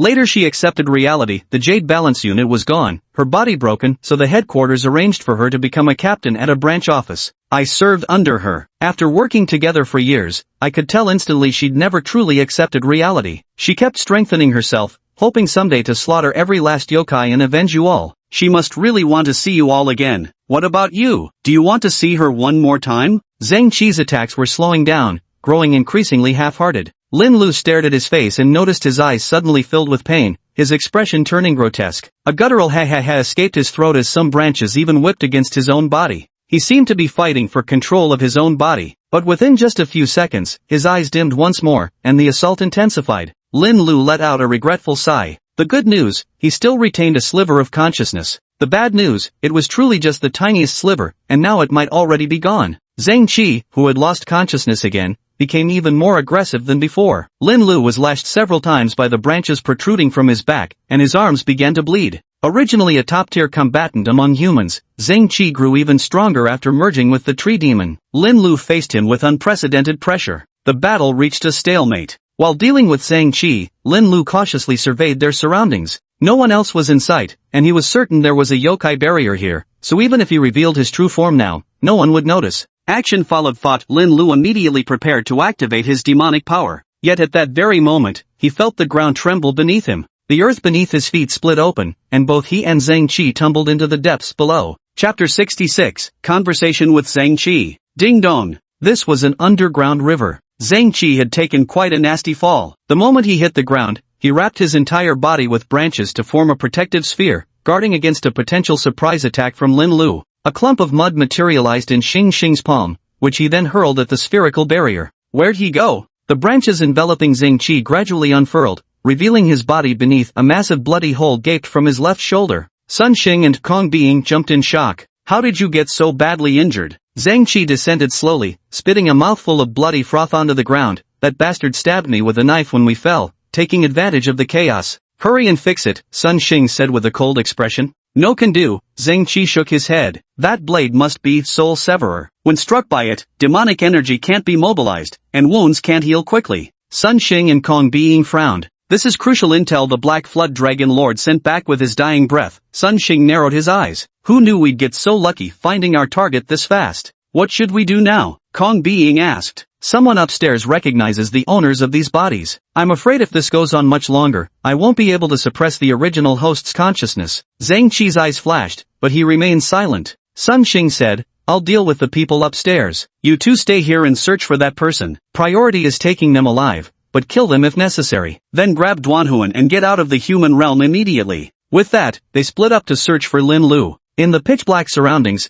no one noticed a few peach blossom petals floating on the underground river. Most of Lin Lu's body remained submerged in the riverbed, with only a few petals floating on the surface to gather information. Luck favored him, he overheard crucial intelligence. Whether the trio was overconfident or simply reckless, they had split up. Lin Lu decided to eliminate them one by one. After some thought, he decided to start with the injured Zhang Qi. Zhang Qi walked along the riverbank, clutching his shoulder. His brow remained furrowed, and his steps were somewhat unsteady. Do you remember Fang Xinyuan? She must really want to see you all again. What about you? Would you like to see her once more? Lin Lu's words kept echoing in his mind. He occasionally shook his head, but couldn't shake off these sentences. The human race is truly amusing, so fragile yet persistently stubborn. I won't be defeated by you. As long as I'm still alive for even one day, I'll never give up reclaiming my own body. Shut up. Your body has already merged with me. I will ultimately possess this body completely, and thoroughly take over your abilities. You wish. Even if I die, I won't let you live, I'll drag you down with me.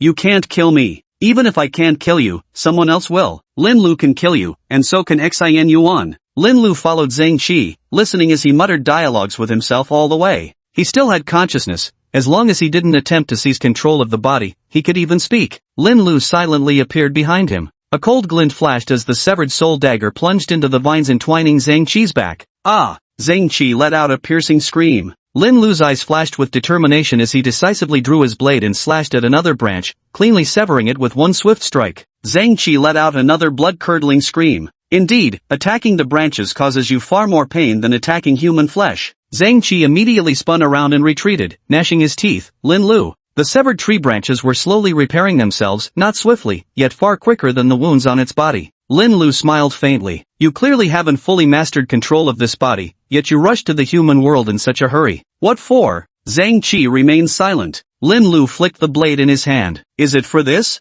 The remaining branches all attacked Lin Lu, even more insidiously burrowing underground to conceal their approach before suddenly striking from beneath the soil. Lin Lu effortlessly dodged them all. White lightning crackled across his body. Whenever branches drew near, thread-thin bolts of electricity would coil around them, traveling upward along the vines to attack. Zhang Qi felt his entire body go numb as if tingling, his movements gradually becoming sluggish. Damn it! Suddenly, his expression turned ferocious, his movements growing even slower. Zhang Qi, don't move. Lin Lu suddenly spoke up. Zhang Qi froze for a moment, he inexplicably felt that Lin Lu was talking to him. I can handle him. Lin Lu continued, but I need information. Don't waste your energy fighting for control of the body. I need you to give me intel. Zhang Qi was now certain that Lin Lu was indeed speaking to him. All right, Zhang Qi agreed without hesitation. You wish. His expression turned ferocious. This was Zhang Qi being provoked. The attacks grew increasingly fierce. Though Lin Lu took several hard hits, his voice remained remarkably calm.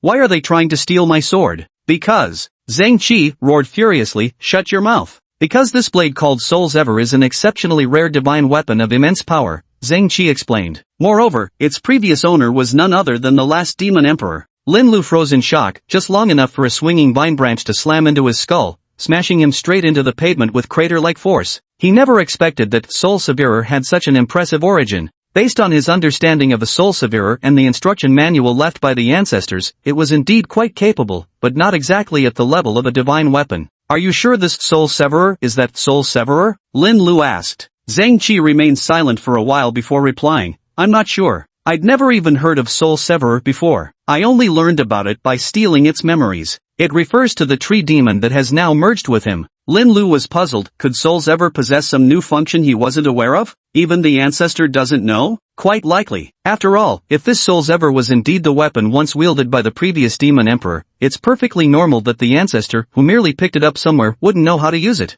Lin Lu didn't dwell on it for too long. Next question, he asked again. How many beings in the demon realm know that severed soul is in my possession? Zhang Qi answered immediately. The information was passed from a black flood dragon demon to the dragon maiden. There's discord among several demon kings, so aside from the dragon maiden's faction, no other demons should know. Are there any spies from other demon kings around the dragon maiden? Lin Lu asked curiously. Even TV dramas show this. During times of fragmented leadership, factions always plant spies in each other's ranks. Once these spies prove somewhat capable, they can rise to positions close to their leaders, even becoming second only to the ruler themselves. Zhang Qi roared. How dare you slander the esteemed attendants by the dragon maiden's side? Are you looking for death? Zhang Qi said, to be honest, before the spiritual energy resurgence, I was a narcotics officer who worked undercover. Judging from my experience, there should be some. Chapter 67, Playing the Emotional Card. Zhang Qi widened his eyes. Who is it? I won't tell you. I'd be delighted to see your ranks in complete chaos, Zhang Qi said calmly.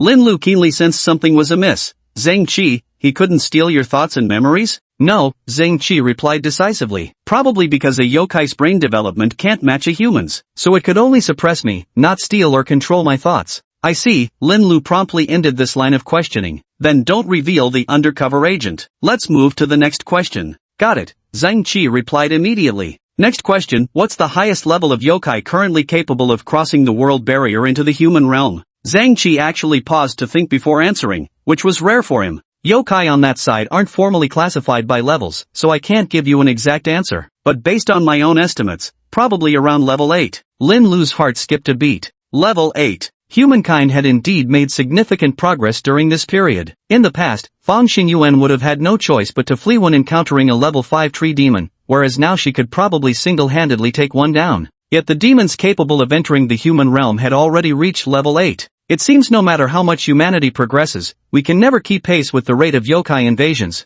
Lin Lu opened his mouth to ask another question when suddenly, a shiver ran down his spine. His body reacted before his mind could process the sudden sense of danger. With a swift motion, he knocked aside Zhang Qi's branch arm and threw himself into a nearby pile of rocks. In the next instant, an electromagnetic blast shot past the spot where Lin Lu had just been standing, impacting the distant mountainside and triggering a localized tremor. Kong Being heard the commotion and came over looking. Zhang Qi gnashed his teeth. I'm going to kill that human. The two yokai closed in on the spot where Lin Lu had just thrown himself down to hide, but couldn't find even a trace of him. Where did he go? Zhang Qi raged. He had been staring straight in this direction the whole time, yet saw no one popping up. This was a dead end with absolutely no escape route. Suddenly, crackling sounds came from above, accompanied by blinding flashes of lightning erupting overhead. Lin Lu had somehow climbed onto the cave ceiling without anyone noticing. Zhang Qi, let me ask you one more thing. If I kill them, will you die? I will, Zhang Qi answered without hesitation. Please kill us. Lin Lu fell silent for a few seconds before finally replying, as you wish. Don't be afraid. I'll help you. Zhang Qi's tone was light, almost cheerful. Perhaps because he had waited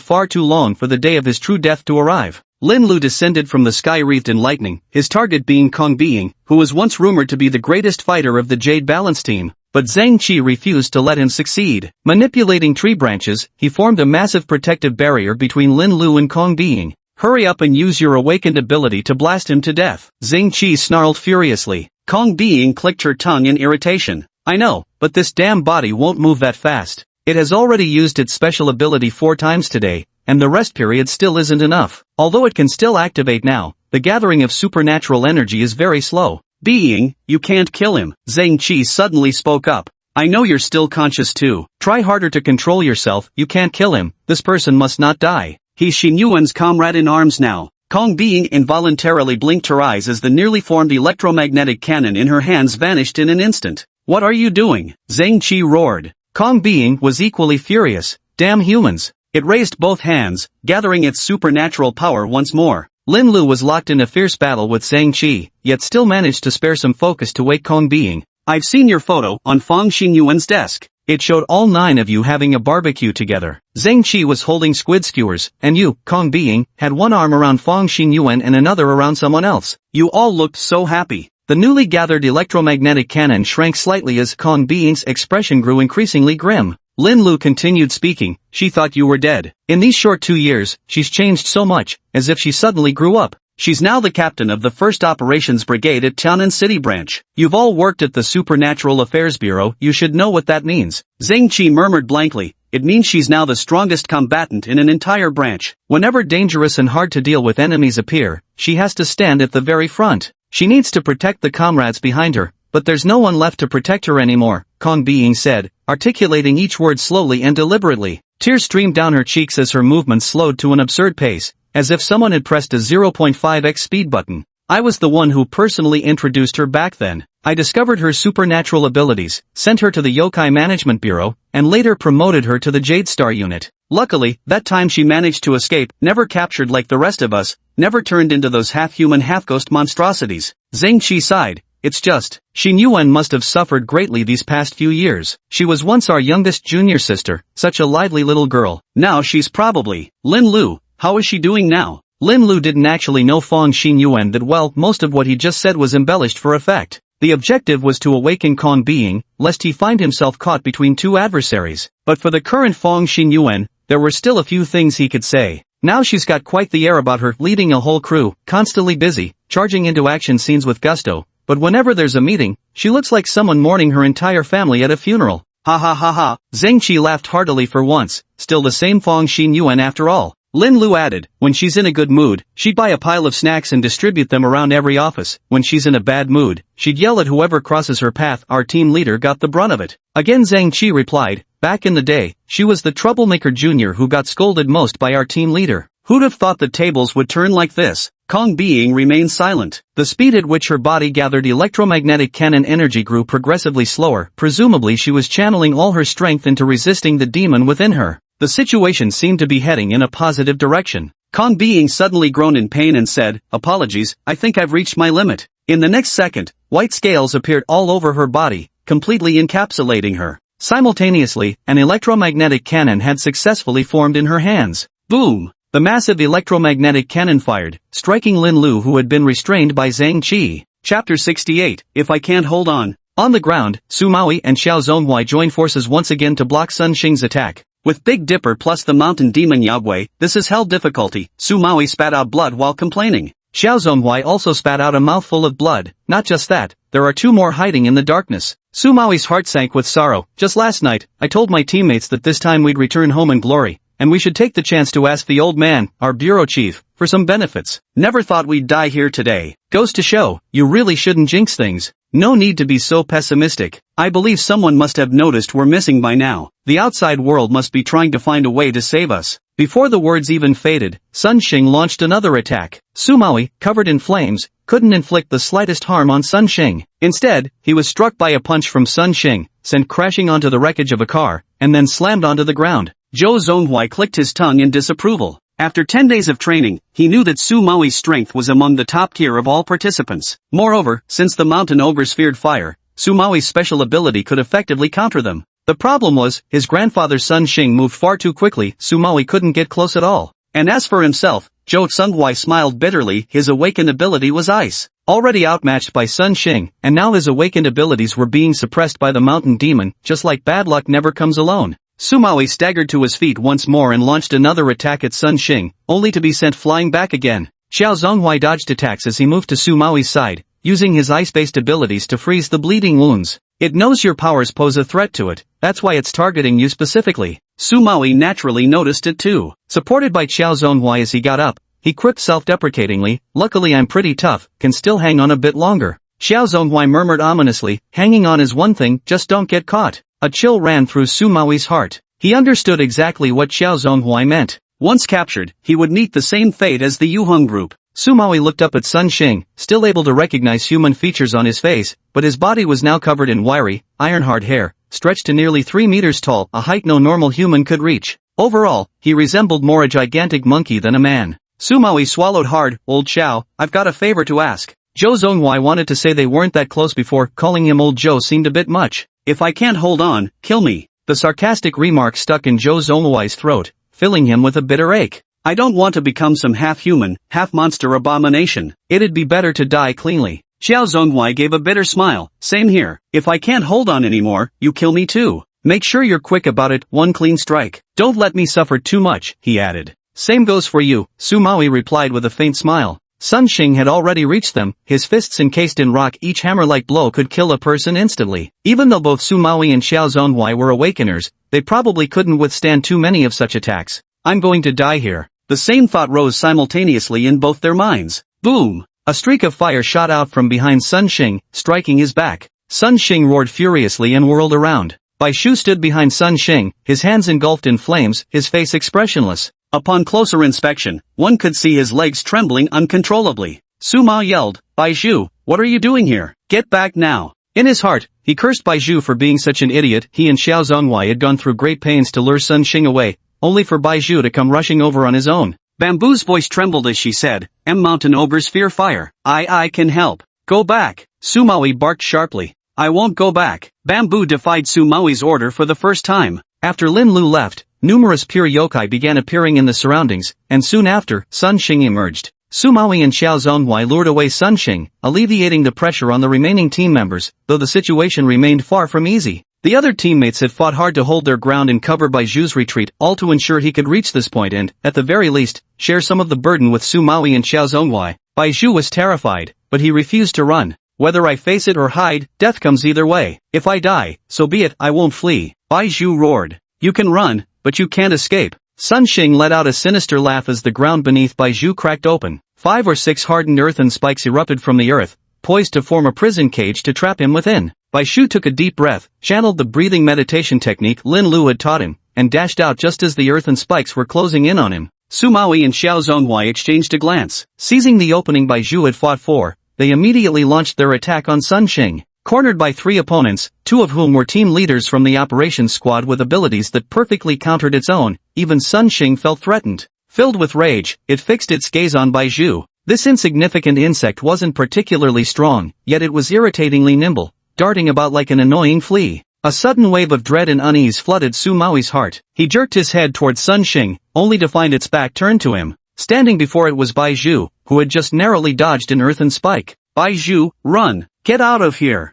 Sumawi screamed desperately toward Baiju. Gasping for breath, Baiju barely managed to steady herself. Leader, I told you, I won't. His words came to an abrupt halt. The earth surged like ocean waves. At the same moment, a deep rumble came from underground as the ground split open. Baiju's final thought before losing consciousness was that in his short life, he had never seen the ocean with his own eyes, nor witnessed the breaking waves, yet now he was seeing waves made of churning mud first. This lifetime experience, if told, could instantly outshine many people's stories. Underground, Kong Being fired an electromagnetic cannon, striking Lin Lu with perfect precision. Lin Lu! Lin Lu! Xing Qi and Kong Being screamed simultaneously. Although they had just met Lin Lu, she was Fang Xinyuan's subordinate, which meant she was their subordinate too. They were supposed to protect their junior. Not like this. Especially Kong Being, this attack had come from her own body, from her ability. She couldn't accept it. The smoke cleared as Kong Being took a step forward, then suddenly halted. Why isn't there any blood? No scent of blood, no sight of blood, nor any corpses to be seen. Just then, flashes of lightning emerged behind it, swiftly enveloping its body. Lin Lu suddenly appeared behind it. Sorry, your abilities are too destructive. I can't let you keep causing chaos, so I'm going to have to knock you out for now. Chapter 69, I'm a harmless yokai. Kong Being let out a blood-curdling scream before collapsing limply amidst the overlapping layers of lightning. What the hell are you? Zhang Qi suppressed his voice in a furious roar, his body likewise poised for battle. Lin Lu lowered his head to look at his own body. From the waist down, everything had transformed into flower petals. Just moments ago in the nick of time, had he not tapped into the power of the yokai, his human form would have truly turned to ashes right then and there, forcing him to slink back in disgrace to the Forbidden Lands to recuperate for millennia. But now, he couldn't rest. Just as you've seen, I'm a yokai. Why? You've been deceiving us all this time. Zhang Qi's voice trembled with anger. The tree yokai possessing Zhang Qi, which demon lord do you serve? Not only have you infiltrated the humans' yokai disposal bureau, but you've also obtained the divine weapon souls ever. Why didn't you report this? Lin Lu darted forward, appearing right in front of it, and delivered a sudden hammer blow to its face. Zhang Qi instantly covered its entire body with bark, only to find it futile. Lin Lu directly shattered the protective layer with his strike. It's losing. This was Zhang Qi's first thought. It couldn't win against Lin Lu in his current state. Lin Lu, who had been fighting me to a standstill just moments ago, was actually hiding his true strength. I can't let this continue. What are you trying to do? Send a message? Lin Lu flashed in front of Zhang Qi, like the Black Flood dragon transmitting information to the demon realm. Zhang Qi tried to raise his hand to attack, only to find his body completely paralyzed. He suddenly looked down to see his body encircled by countless petals that had somehow appeared, completely immobilizing him and cutting off any possibility of sending messages to the monster realm. Even the vines behind him were similarly trapped, rendered completely helpless. Zhang Qi, I want to talk with you, said Lin Lu. Zhang Qi replied coldly, what's there left to discuss? You're just a monster who's been deceiving me from the start. All you wanted was information about the Dragon Maiden. Lin Lu sighed, time is short, so I'll keep it brief. Whether you believe me is up to you. I truly am a yokai, but I'm one native to the human world. I've never been to the demon realms and have no connections, not even acquaintances, with other yokai. I'm not allied with them in any way. At least up to now, I've never done anything harmful to humans. Zhang Qi remained skeptical. You've already infiltrated the Yokai Disposal Bureau. Who knows what your real intentions are? Joining the Yokai Disposal Bureau wasn't my original intention from the start. Lin Lu spoke rapidly, yet his tone remained calm. It was Fang Xingyuan who invited me to join. Zhang Qi glared at Lin Lu with bloodshot eyes. That's because you deceived her. Lin Lu paused before finally saying, you're right, I did deceive her. She thought I was an inheritor, but do you really believe Fang Xingyuan is someone that easy to fool? Zhang Qi didn't respond. His face twisted grotesquely, whether it was his own expression or the tree demons, no one could tell. If I had ever done anything to harm the Monster Control Bureau or human interests, do you think I could have hidden it from Fang Xingyuan's eyes? Lin Lu stared intently at Zhang Qi's bloodshot eyes, his heart tightening with nervousness. There were actually many flaws in this line of reasoning. Zhang Qi had no idea how much interaction he'd actually had with Fang Xingyuan. If Zhang Qi learned that Fang Xingyuan had merely recruited him before dumping everything else onto Su Maui, this excuse would completely lose its persuasive power. But Zhang Qi didn't know. Though Fang Xingyuan doesn't know my true identity, she understands I've never done anything evil. On the contrary, I've slain numerous demons, just moments ago. Without me, everyone in those 3 vehicles would have perished. But I wouldn't. You've witnessed it yourself. Even if struck by an electromagnetic cannon, I wouldn't die. Zhang Qi's gaze softened slightly, no longer brimming with the blind hatred from before. He asked hoarsely, what exactly do you want? Lin Lu secretly breathed a sigh of relief. I just want to live a peaceful life. You've been to the demon realm, you know how chaotic it is there. As an outsider, I'd only face exclusion if I went there. My only choice is to remain in the human world, so I'll assist humans in resisting monster invasions. After Lin Lu finished speaking, Zhang Qi didn't respond immediately. The surroundings were eerily quiet, save for the faint murmur of the underground river's rushing currents. After a long silence, Zhang Qi finally spoke. I don't know whether I should trust you, but my trust doesn't matter. There's only one outcome, you killing us here. No, I won't kill you. Lin Lu chuckled. You were Captain Fang's former teammates. Besides, you're still conscious and know more about the monster world than I do. You can provide valuable intelligence. I'll hand you over to the Monster Control Bureau. Zhang Qi asked in surprise. Aren't you afraid I'll expose you? It doesn't matter, Lin Lu said. I can escape. I just won't be able to live in human cities anymore. But I can survive in the wild. Lin Lu spoke a lot at once. The commotion above his head was lively. He guessed the fighting up there must be intense too. Time is running out. I'll knock you out now, then hand both of you over. Zhang Qi couldn't help but add, and Sun Xing too. Lin Lu furrowed his brow. I can sense the yokai within him is stronger than those within you. I'm confident I could kill him, but not so sure about capturing him alive. Zhang Qi remained silent for a moment before slowly closing his eyes. Then kill him. Petals gradually spread, enveloping Zhang Qi's entire body. The octopus-like branch tendrils behind him slowly retracted, while the bark-like texture on his skin gradually faded away, restoring him to his true form as Zhang Qi. When the petals dissipated, Zhang Qi collapsed onto the ground. His eyes were tightly shut, his expression serene, looking as if he had simply fallen asleep. Lin Lu sighed softly. Of course, not everything he had just said was the truth. He would never have spared them just for Fang Xingyuan's sake, they barely had any connection at all. But he wasn't entirely lying either, he genuinely wanted to spare Zhang Qi and the other 2 lives, as he sought to uncover more intelligence about the monster realm. He'd said all there was to say. Now it all came down to whether Zhang Qi truly trusted him or not. In that hair-trigger moment earlier, Lin Lu had already devised an escape route. If luck was on his side and Zhang Qi chose to conceal the truth, he could maintain his current position, continue infiltrating the Monster Disposal Bureau, and gather intelligence from within. If that doesn't work, then run away. He already knew many yokai were lurking in the wilderness, capturing one could still extract information from its mouth. Hoisting Zhang Qi onto his shoulder, Lin Lu carried him over to Kong Being's side before straightening up. There were still tougher opponents ahead. Standing his ground, he called out loudly, come out now. After watching for so long, don't you think it's time to show yourselves? A faint sound of footsteps came from around the corner of the underground cave. Bai Zhu emerged limping, clutching his shoulder.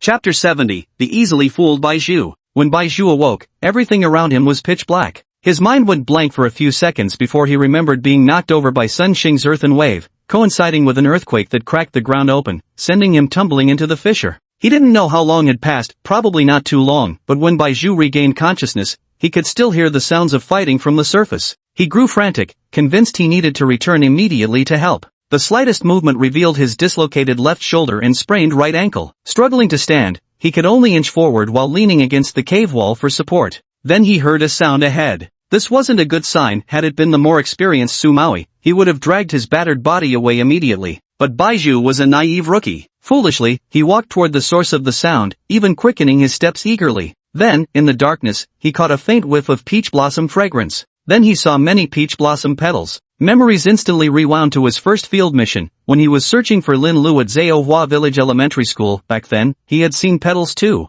Baizhu stood frozen in place. The first thought that flashed through his mind was, would he be silenced to keep the secret? You saw and heard everything, didn't you? Lin Lu said calmly. Countless thoughts flashed through Baizhu's mind. His first instinct was to deny everything, and he seriously considered what his chances of survival would be if he gave such an answer. But in the end, he still stammered out, I didn't see very clearly, but I heard most of it. Lin Lu gave a slight nod and said to Baizhu, come here. Baizhu instinctively stepped forward, then froze mid-step. Lin Lu stood where he was waiting for him to come over, as if he hadn't noticed his hesitation. Baizhu gritted his teeth and slowly shuffled forward. When he reached Lin Lu, he tentatively called out, Brother Hua, what should we do now? In the next instant, he found himself surrounded by petals and instantly felt his throat tighten with fear. Peach blossom, He wanted to say he'd never reveal his secret, but whether from nervous tension or some unexpected sense of justice, the word stuck in his throat. Resigned, he closed his eyes and waited for death. We're going back to the surface now, said Lin Lu. Baizhu opened his eyes to see Zhang Qi and Kong Being's bodies wrapped in flower petals, floating beside him. Then he heard Lin Lu sigh softly. Do you think I'll kill you? No, Baizhu instinctively denied, but ultimately answered truthfully, for you, the easiest solution would be to kill me. Yes, killing you would be so convenient, easy to pin the blame on the monsters. Baizhu tensed up again. Lin Lu sighed once more. But I won't kill you. Just as I told Zhang Qi earlier, I bear no ill will toward humans. If not for the monster invasion, I would have continued living under the guise of being human. Baizhu lowered his head, ears standing straight up, listening intently to make sure he wouldn't miss a single word. Moreover, I didn't even kill Zhang Qi and Kong Being, so naturally I wouldn't kill you. They've never met me before, but you are my teammate. If you can't overcome this dilemma in your heart, then report me. Don't carry the burden. As I said earlier, you can't kill me. I'll leave the city and survive alone in the wilderness. Beneath the calm tone lay faint traces of melancholy, loneliness, reluctance, and disappointment. Bamboo's entire body stiffened, as if a massive iron hammer had mercilessly smashed straight into his heart, sending waves of agony rapidly radiating outward through his entire body. At the same time, an overwhelming knocking sound seemed to explode beside his ears, deafening in its intensity. He had disappointed Brother Hua. With a trembling voice, he asked, Hwaji, how long have you lived? Lin Lu manipulated the petals to lift the four of them, drifting slowly toward the cave entrance as he remarked casually, I gained sentience over 10,000 years ago. As for how long I've existed in the human realm, I have no idea. 10,000 years. And when did you first begin interacting with humans? Lin Lu couldn't quite remember and could only give a rough answer. About 3,000 years ago, after I gained the ability to transform, I lived in the wilderness for some time before gradually blending into human society. But to avoid being discovered, I never stayed in any city for long. After talking for a while, Baizhu seemed to have returned to the Awakener's office of Group A at the Chanan City Yokai Affairs Bureau, gradually relaxing. What about your old friends? You've lived so long, your friends couldn't possibly have survived, right? Or do you have other yokai friends? Lin Lu shook his head.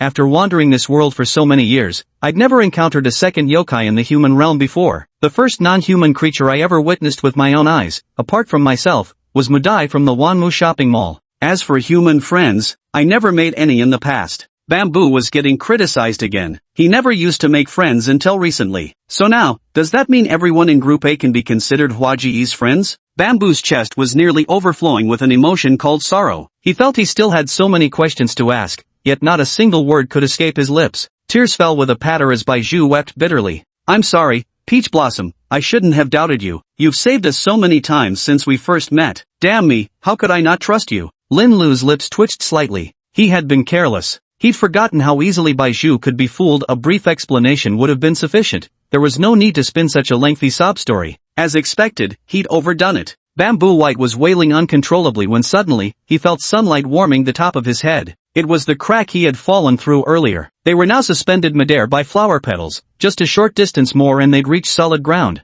A realization struck Bamboo White. He urgently warned, Brother Blossom, Captain and Deputy Director Chiao are right above the fissure. If we emerge like this, you'll look out. Lin Lu shouted sharply. Baizhu suddenly felt a chilling tremor run down his spine, his hair inexplicably standing on end as he stiffly turned his neck. Behind him, a door composed of black pixelated squares had appeared. The irregular pixelated door continued expanding, exuding an aura of terror. Baizhu frantically swam through the air using all four limbs, finally reaching Lin Lu's back. Brother Hua, what do we do now? Lin Lu had no idea what to do either. The first time he saw this thing, something deep in his memory told him it was the gate to the demon realm. Should he step inside? No, this won't do. In this instant, Lin Lu relied on instinct to make his decision. Run! He unleashed his full demonic power, controlling the petals to rapidly descend, barely managing to evade the first attack. Chapter 71 Ancestral Savior Strikes. The petal-whipped wind and dust made Bai Zhu squint. Through the gaps between swirling petals, he strained to adjust his vision and finally discerned what exactly was attacking them.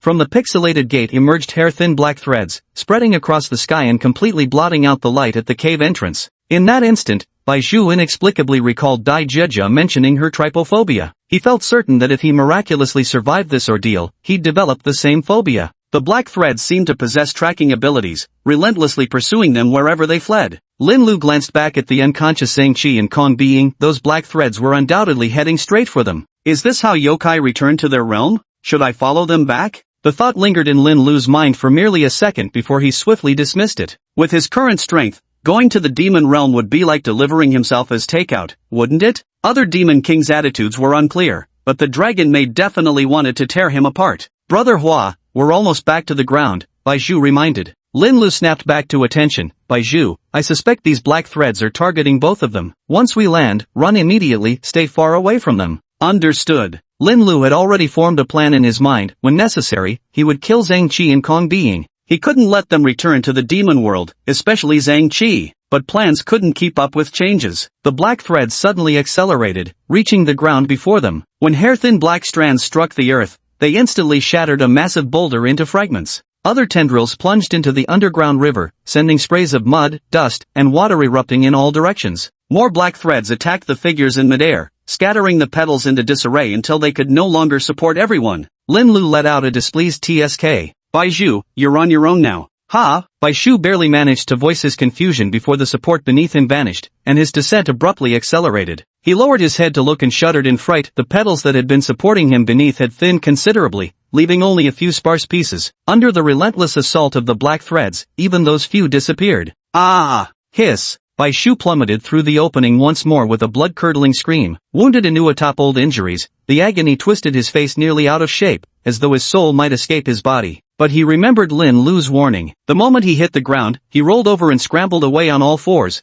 putting as much distance as possible between himself and Zhang Qi and Kong Being. He was indeed too severely injured, crawling for what felt like ages without getting very far. Bai Zhu felt certain that this time, he was truly going to die. In the face of those monsters, he was utterly insignificant. Those black threads would pierce through his body like skewered chicken wings at a barbecue, or perhaps string him together with Zhang Qi and Kong Being, just like candied hawthorns on a stick. He turned his head in despair, only to realize there were no black threads chasing him at all, not even near Zhang Qi and Kong Being, who stood not far away. All the black threads were swirling around Lin Lu. Lin Lu couldn't help but let out a string of curses in his native tongue. His entire body had already transformed into petals, but the black threads were finer and more numerous than those petals. Surrounding and pursuing relentlessly, they gave him no path to escape. Suddenly, Lin Lu sensed something amiss. He caught a glimpse of red light black threads concealing strands of crimson within. Lin Lu deliberately stepped forward to investigate, and the crimson threads brushed past his eyes. They weren't red threads at all, but black threads stained with blood. The blood-stained black threads multiplied, the bloodstains clinging to the petals. A sharp pain shot through Lin Lu's body. The petal vanished, and simultaneously, Lin Lu's human form became slightly more solidified.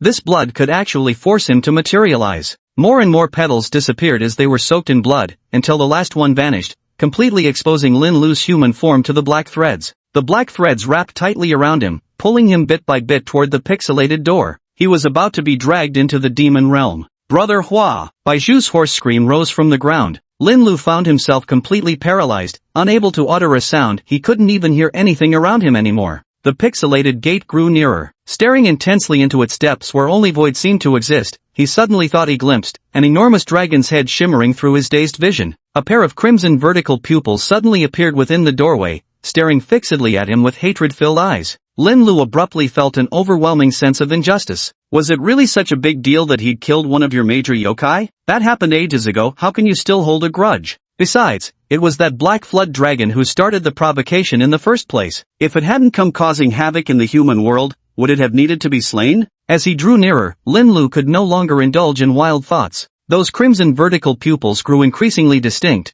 the blood vessels within them clearly visible. Lin Lu felt the blood in his body flow faster, his heart pounding so violently it threatened to burst. At this moment, Lin Lu realized with painful clarity the vertical pupils before him belonged to a demon king. He'd attracted the attention of a demon king. No, he couldn't be dragged into the demon realm like this. Lin Lu struggled desperately as the dark threads coiled tighter around his body, threatening to slice him apart. No, you can't. He mustered the last of his strength and roared in defiance. Clang! A massive tolling of bells resounded from behind. An antique peachwood door emerged out of nowhere behind Lin Lu. With slow, creaking groans, the door gradually swung open, releasing a golden glow from within. Lin Lu felt the pressure on his body ease as the black thread slowly unraveled. Golden petals drifted through the doorway, enveloping him in their place. Ancestor? Lin Lu opened his palm as golden petals drifted down with the wind, landing in his palm before passing right through. It was just an illusion. The ancestors have not awakened, nor have the clan members. But the ancestors were truly watching over him.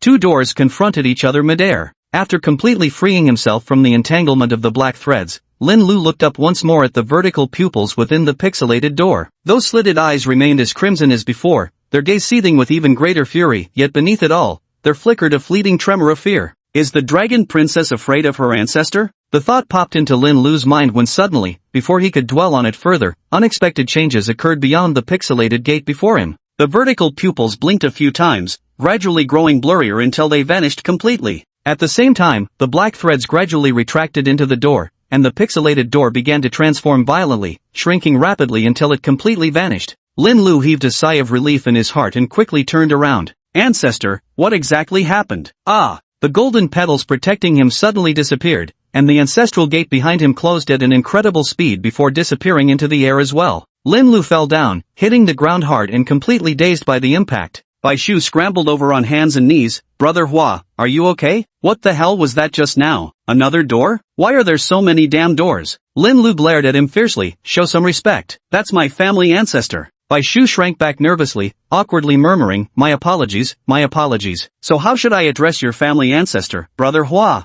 I don't know. Chapter 72 Rescue Team arrives. At the Yokai Control Bureau headquarters, Wang Ming kept his eyes fixed on the head of the technical team. Director, getting agitated won't help. The signals from those three vehicles disappeared suddenly, and we've immediately begun repairs. Wang Ming's face hardened. How can I not be anxious? Those three vehicles just happen to be carrying the top 3 trainees from this training session, are humanity's rising stars. The technical team leader thought to himself, so what if he's the rising star? Even if the emperor himself showed up, being out of contact means being out of contact. Cui Yuerong walked in, just about to speak when the technical team leader suddenly turned pale. Sea Chief, we're detecting yokai barrier activity in the wilderness, right along the route where our trainees were returning. Wang Ming frowned deeply. Hard to say if this is coincidence. Can we determine the yokai's threat level? The team leader of the technical group said with a trembling voice, the energy level, it surpasses that of a 5th rank yokai. Wang Ming was momentarily stunned by these words. Cui Yuerong immediately said,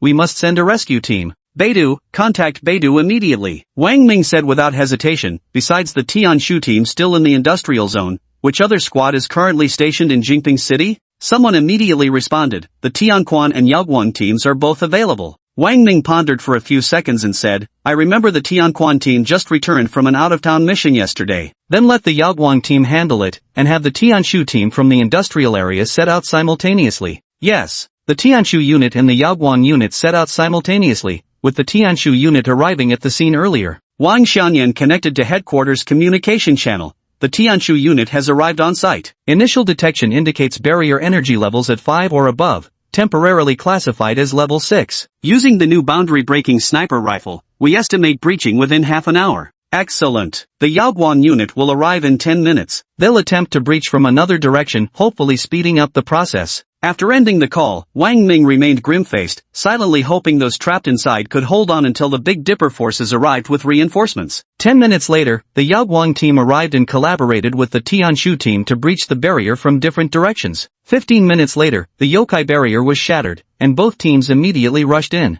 Report, Tianshu team has encountered a yokai mountain demon of 5th level or above. Report, Yaoguang team has encountered a yokai viper of 5th level or above. Wang Ming immediately asked, what about the 3 busloads of trainees? Wang Xianyan replied, haven't seen her. The team leader of Yaoguang group also answered, Director Wang, we haven't seen her either over here, but we can spare one person to search. My team can also spare one member, Wang Xianyan said. After obtaining Wang Ming's approval, Wang Xiaoyan immediately assigned a team member to detour and search for the missing person. In the Yaoguang team, Yi Xir raised her hand eagerly. Team leader, I want to go find Lin Lu. No! The Yaoguang team leader rubbed his forehead in exasperation. He couldn't fathom how this little punk had secretly followed them out here. Yi Xir puffed up angrily. Why not? I know Lin Lu, I should be the one to go. The team leader sighed helplessly. With your half-baked skills, how many lives do you think you'd have left if you wandered off alone and ran into a yokai? Yi Xir stomped her foot in anger. You look down on people like a dog eyeing its prey. Enough arguing, show some respect for the pit viper yokai before us, and for ourselves too. Other team members chimed in while battling the snake monster, trying to mediate.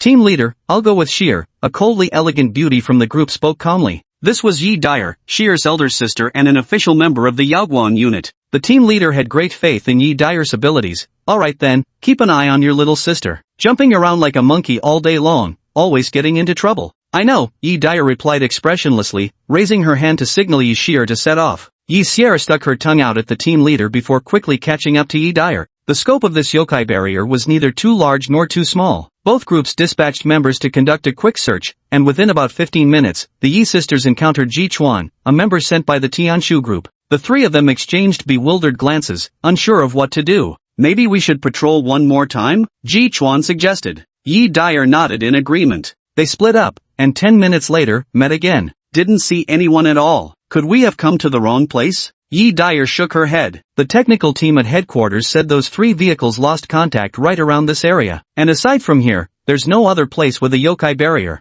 This just got interesting. Ji Chuan immediately contacted Wang Xiaoyan. Leader, something terrible's happened, we can't find anyone. Could they all have been burned to ashes? Yi Xir snapped with a critical retort. You're lying. Lin Lu wouldn't be defeated so easily. Don't you dare curse him. Ji Chuan clutched his head, groaning. Oh, mercy, princess. I was just making a reasonable guess, not a curse. Definitely not a curse. Wang Shouqiang panted lightly and asked, what's the situation on your end? Team leader, I already regrouped with the Yaoguang team. After conducting 2 joint sweeps, we didn't find anyone or the car. Wang Xiaoyan remained silent for a moment before replying. I'll report this to headquarters. You continue the investigation and await further instructions. Copy that. Ji Chuan ended the call and asked Yi Dyer, what's your team's instruction? Same as yours, Yi Dyer answered. Ji Chuan then suggested, shall we stick together? This place feels too eerie, I'm a bit scared to walk alone. Yi Xir was still brooding over his earlier curse against Lin Lu and pouted, no way. Fine, Yi Dyer nodded in agreement. Ji Xuan immediately brightened up. Then which way should we go first? To be honest, we've wandered around twice without encountering any monsters. Maybe there were only those 2 in the area. But we should still be careful. Who knows if some sneaky, cunning ones are lurking behind, waiting to ambush us. Yi Dyer frowned slightly and said, no rush. Let's check our surroundings first. Ji Xuan didn't understand, but he respected the decision and complied. The more they interacted with inheritors, the clearer they understood their capabilities. Though he wasn't in the same team as Yi Dyer, he consciously deferred to her leadership at this moment. Su Maui shouted loudly and hurled a fireball. Although Baiju's sudden appearance hadn't inflicted much damage on Sun Xing, it disrupted its rhythm, creating an opening for Su Maui and Xiao Zhonghui to counterattack. Old Xiao, keep up. What are you spacing out for? Xiao Zhonghui was a step slow. He unleashed his ability toward Sun Xing, freezing the ground into ice and immobilizing Sun Xing in place. Though it lasted less than a minute, it still gave the 2 men a moment to catch their breath. Old Xiao, focus. Even if the beauty you've been secretly in love with for 10 years was confessing to you right now, you can't afford to get distracted. One slip up, and we're dead. Xiao Zhonghui was absent-minded, completely ignoring Su Maoi's unwarranted teasing. I think I just heard someone talking. Who? Su Maui quickly scanned their surroundings before his gaze settled on the chasm where Baizhu had fallen. Could Baizhu have climbed back up somehow? Xiao Zhonghui shook his head. No, the voice I heard sounded like one of the Tianshu group members. Chapter 73 Yi Dyer and the Legendary Chronicles. Su Maui cast a worried glance at Xiao Zhonghui and said, Old Xiao, it seems like you're hearing things. Hang in there, I don't want to kill you. Xiao Zhonghui shook his head. That can't be right. You were clearly more severely injured than me. Su Maui withstood yet another attack from Sun Xing and turned back to Xiao Zhonghui with what he thought was a dashing smile. What can I say? Bro can take a punch better than you. Xiao Zhonghui was just about to retort when he suddenly heard the noise again. I'm not hearing things. That really is Ji Chuan's wailing ghost howls. Su Maui said, is that really the best way to describe the instructor's voice? Even though this training session is over, the whole program cycles through batches. What if next time we come back for training, we end up with the Tianshu group again? Xiao Zhonghui's breath caught in his throat. Suddenly, the air seemed to distort, and cracks appeared out of nowhere like shattering glass. Su Mao glimpsed a yellow talisman drifting past. So it really did warp space, he heard a voice remark, cool and detached. Su Maui suddenly turned his head to see an icy beauty holding a burning yellow talisman between her fingers. Behind her stood the familiar instructor Ji Zhuan, along with the half-familiar Yi Shi'er. Ji Zhuan stared quietly at Xiao Zhonghui. According to plan, your next rotation of instructors wasn't supposed to be the Celestial Pivot Group, but I can apply for overtime to give you some special training. Xiao Zhonghui felt a chill run down his neck, convinced his days were numbered. At this critical moment, it was Su Maui, his brother-in-arms who'd suffered beatings alongside him, who deftly changed the subject. Instructors, you finally arrived. The opponent was too strong, we nearly got killed. Ever since entering this space, Yi Dire's gaze had remained fixed on Sun Xing. It was only because of her intimidating presence that Sun Xing dared not make any rash moves. Ji Zhuan's expression turned grave. A mountain ogre? No, Xiao Zhonghui said. It's Sun Xing plus the mountain ogre. The name Sun Xing fell upon the ears of Yi Dire and Ji Zhuan, causing both to frown in unison. They carefully examined the 3-meter-tall yokai standing before them, but unfortunately, its face was completely obscured by layers upon layers of fur, making its features impossible to discern. Are you talking about the Sun Xing we know? Ji Chuan asked. Xiao Zhonghui's expression darkened. It's the one we know, Sun Xing, formerly of the Yuhong unit. The members of the Yuhong unit didn't die in action. They were captured by yokai and taken to the demon realm, where they were transformed into half-human, half-monster abominations. Besides Sun Xing, there are also Kong Being and Zhang Qi. So far, we've encountered these 3 individuals. Ji Zhuan's heart skipped a beat, finding this truly hard to accept. He shouted towards Sun Xing, Lao Sun, do you still remember me? I'm Ji Zhuan, we used to drink together all the time during holidays. Sun Xing gave no response, his gaze still fixed on the strongest fighter among the humans, Yi Diren. Yi Dire and Sun Xing weren't particularly close. Having confirmed the malice emanating from the figure before her, she acted without hesitation, flinging 7 talismans in rapid succession to encircle Sun Xing. It's the 7-star demon ceiling formation, Yi Shi'er suddenly said, standing at the very back of the crowd. Su Maui and Xiao Zhonghui didn't understand, but Ji Zhuan recognized it. This was an immensely powerful binding array inherited from the Heavenly Master Sect's talismanic traditions. Ji Zhuan frowned. It was rare to see Yi Dire unleash such a devastating move right from the start. This opponent was indeed formidable. At the precise moment when the talisman came drifting toward him, Sun Xing's internal alarm bells erupted. He activated his supernatural ability without hesitation. The earth beneath him churned violently, surging forth like a tsunami in a devastating assault. Ji Chuan was shocked. Oh my god, his ability is even stronger than Old Sun's. Yi Dire flung out several more talismans, forming a golden protective barrier before the group. As she did so, she remarked, you awakeners have all improved tremendously these past 2 years. Presumably, they've advanced as well. The earthen wave crashed against the defensive formation, producing a deafening roar as the forces remained locked in stalemate. Ji Chuan shrugged his shoulders. Never mind that right now he's standing against us, which makes him our enemy. Let's just screw him over. With a flip of his palm, he unleashed his power. The earthen wave from Sun Xing immediately shrank by a notch. Yi Dire seized the moment to adjust her formation, and the defensive array instantly overwhelmed the surging earth. Ji Zhuan, a member of the Tian Shu group,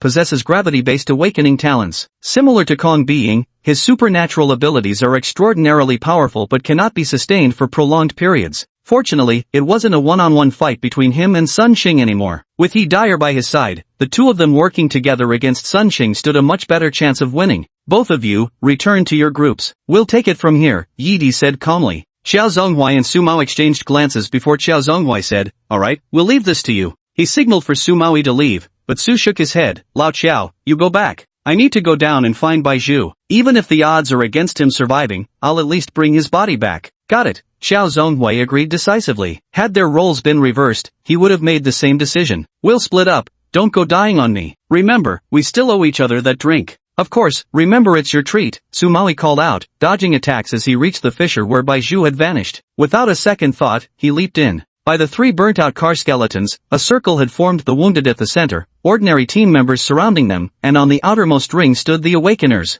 Around them, 7 or 8 level 5 yokai were circling menacingly, some already launching their attacks. Dai Jiajia felt dizzy. Her forehead had been struck by some unidentified yokai, and the blood trickling into her left eye blurred her vision. Hey, you there, cover for me for a bit. I need to step away, she casually said to the person beside her. He Shuyang gritted his teeth beside them. I have a name, it's not that guy. Anyway, you cover the gap for me. Dai Jiajia didn't even look back, taking several quick strides to distance herself from her original position. At that very moment, a yokai launched an attack toward them. He Shuyang single-handedly held two positions at once, summoning every ounce of strength to unleash his supernatural abilities, just barely managing to endure this wave of assault. The sudden movement tugged at his wound, making him grimace in pain. Gritting his teeth, he spat out, "You freakishly strong woman from Tianan City, He Shuyang swears he'll settle this score with you." Dai Jiajio had already reached the bike rack. Taking a deep breath, she hoisted one of the bikes onto her shoulder and dashed back to her original spot, startling He Shuyang completely. "Holy shit, what are you trying to do?" Dai Jiajia gritted her teeth, "Shut it. I'm already pissed off enough without having to listen to you."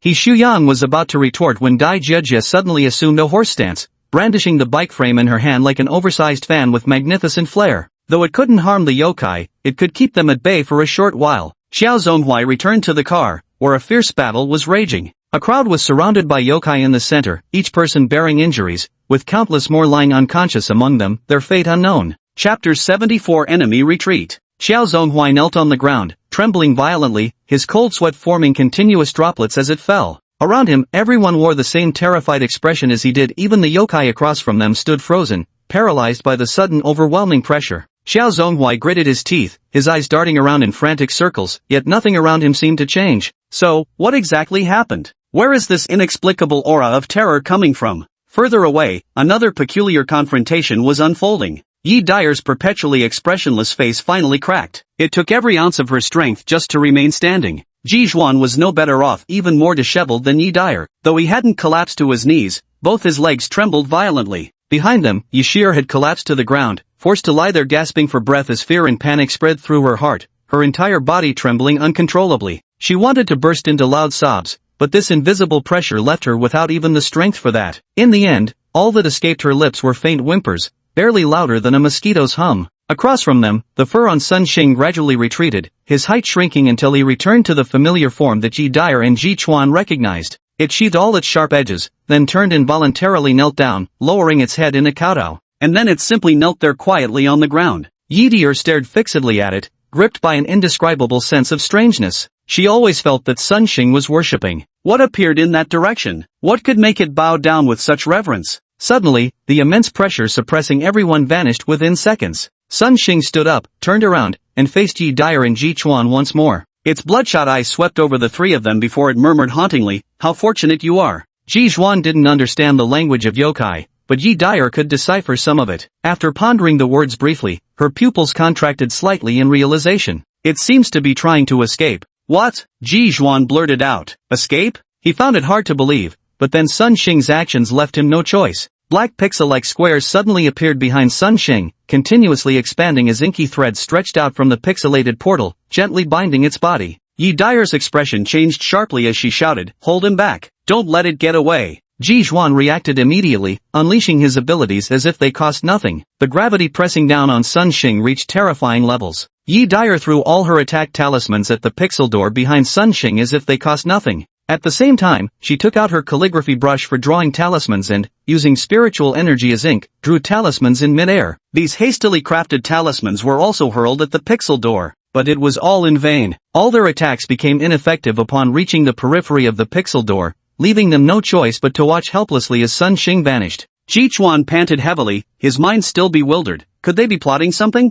I don't know. Yi Dyer had already resumed her aloof expression. Yi Shir scrambled up from the ground, her face streaked with tears and snot, as she clung to Yi Dyer's waist and sobbed, "Sister, I promise I won't be willful next time. I really thought I was going to die just now, woo-woo." Ji Chuan chuckled dryly and teased, "Weren't you yelling all the way about saving Lin Lu? Why the sudden change of heart?" Yi Shir's crying paused briefly before she hesitated and said, "I heard Lin Lu is really strong. Maybe he doesn't need my help?" Ji Zhuan nearly laughed at her remark. Lin Lu would be heartbroken to hear that. Yi Dyer said, "Let's regroup with Xiao Zhonghui first." Underground, Sumaoi clutched his head as he stood up. He had just jumped into the fissure but found no trace of Baizhu. As he was about to search the area, an overwhelmingly terrifying presence suddenly emerged. The crushing pressure made it impossible for him to even straighten his body. Fortunately, the pressure didn't last long before it disappeared. Phew, seems I got lucky. If there had been enemies around earlier, I'd just be waiting for the higher-ups to come collect my corpse now. Muttering this self-deprecating remark to himself, Sumaoi quickly regained his composure. Gripping his twin swords tightly, he chose a random direction and advanced through the enormous underground cavern.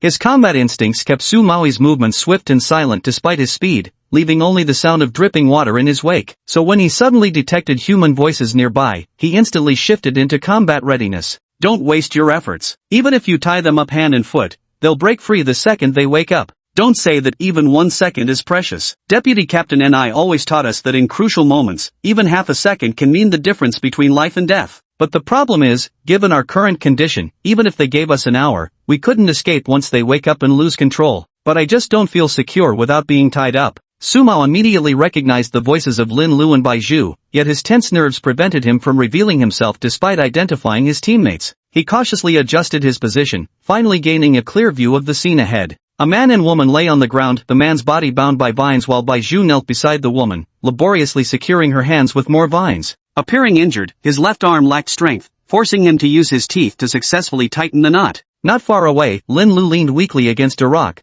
watching Bai Zhu's antics with an exasperated expression. Suddenly, he sharply turned his head to look in this direction. Who's hiding there? Sumawi slowly stepped forward and replied loudly, "It's me, Sumawi." Bamboo Bai instantly relaxed his tense defensive stance. As soon as Sumawi approached, he clung to his leg and burst into tears like a torrential downpour. Team leader, we almost died with honor just now. No, worse, we almost died in this godforsaken dark corner. We barely escaped, but both Brother Hua and I are injured. We can't possibly climb out. Enough. Stop rambling and get to the point. Sumawi's head throbbed from Bamboo Bai's babbling. Bamboo Bai immediately let go and obediently plopped down on the floor. Sumawi looked at Lin Lu. Lin Lu, you'd better explain. Bai Zhu here isn't very articulate with his words. Lin Lu then pointed at Zhang Qi and Kong Being on the ground. These two are Zhang Qi and Kong Being, former members of the Jade Balance team. Zhang Qi has been fused with a tree demon, and Kong Being is a snake demon, but both have retained their consciousness. That's why I knocked them out, planning to bring them back to headquarters for everyone to study. Those brief sentences carried terrifying implications. Sumawi needed a long moment to process the information.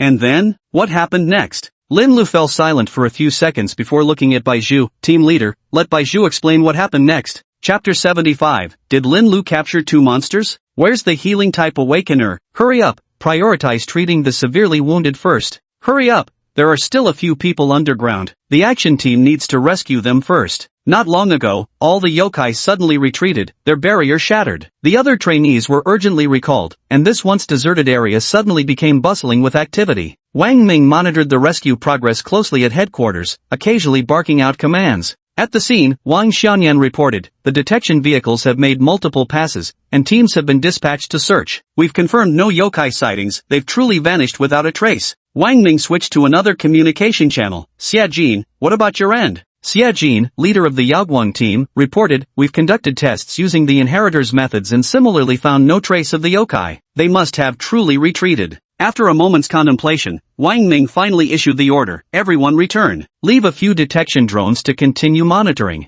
Got it. Got it. And how about the on-site rescue operations? Wang Ming asked again. Wang Xianyan said, the search and rescue operation is going smoothly. There are still 3 people underground, and the Earth-type awakeners are currently building steps. 3 people? Wang Ming was quite familiar with the situation on the ground. As I recall, an awakener from Tianan City fell underground, then his team leader jumped down after him. Who's the 3rd person down there? Lin Lu is also underground, Wang Xianyan replied. Based on the available intel, I speculate he likely fell underground while battling Zhang Qi. After the yokai barrier was broken, news about the former Yuheng team members being turned into yokai-forged humans was immediately relayed to headquarters. This news caught everyone completely off guard. Regarding this matter, we need to deliberate carefully. Cui Yuerong frowned slightly. I've already notified the other committee members to return to headquarters immediately. Wang Ming sighed, I can only hope Lin Lu can bring us more intelligence. But in truth, he held little hope. Even Yi Dyer and Ji Chuan working together hadn't managed to extract much information from Sun Xing. If Lin Lu were to actually fight against Xing Qi and Kong Being, Wang Ming thought that as long as he could escape unscathed, it would already be quite an achievement. Director, quick, summon the sealer now. Wang Xianyan's shout suddenly burst through the communication channel. Wang Ming frowned. Xianyan, what's going on? Has another yokai appeared? Why are you so flustered? As the captain of the Tianshu unit, Wang Xianyan's strength was beyond doubt. He was even among the top in the entire Big Dipper organization. Wang Ming had never seen him this frantic before. Cui Yuerong was equally astonished. Xianyan, quickly respond. Has another hard-to-handle monster appeared? No, yes, but also no. Xia Jin suddenly interjected. Lin Lu has captured Zhang Qi and Kong Being. Captured what? Wang Ming suddenly felt his hearing wasn't quite right. Xia Jin suddenly realized, answering cautiously, indeed, they are no longer Zhang Qi and Kong Being, so we shouldn't address them as such anymore? So then, we've captured 2 yokai? Is that the main point? Wang Ming roared into the communicator, give me a detailed report of the situation. Xia Jin said frankly, that's all I know. Wang Xianyan finally recovered his composure and began taking over the report from Xia Jin.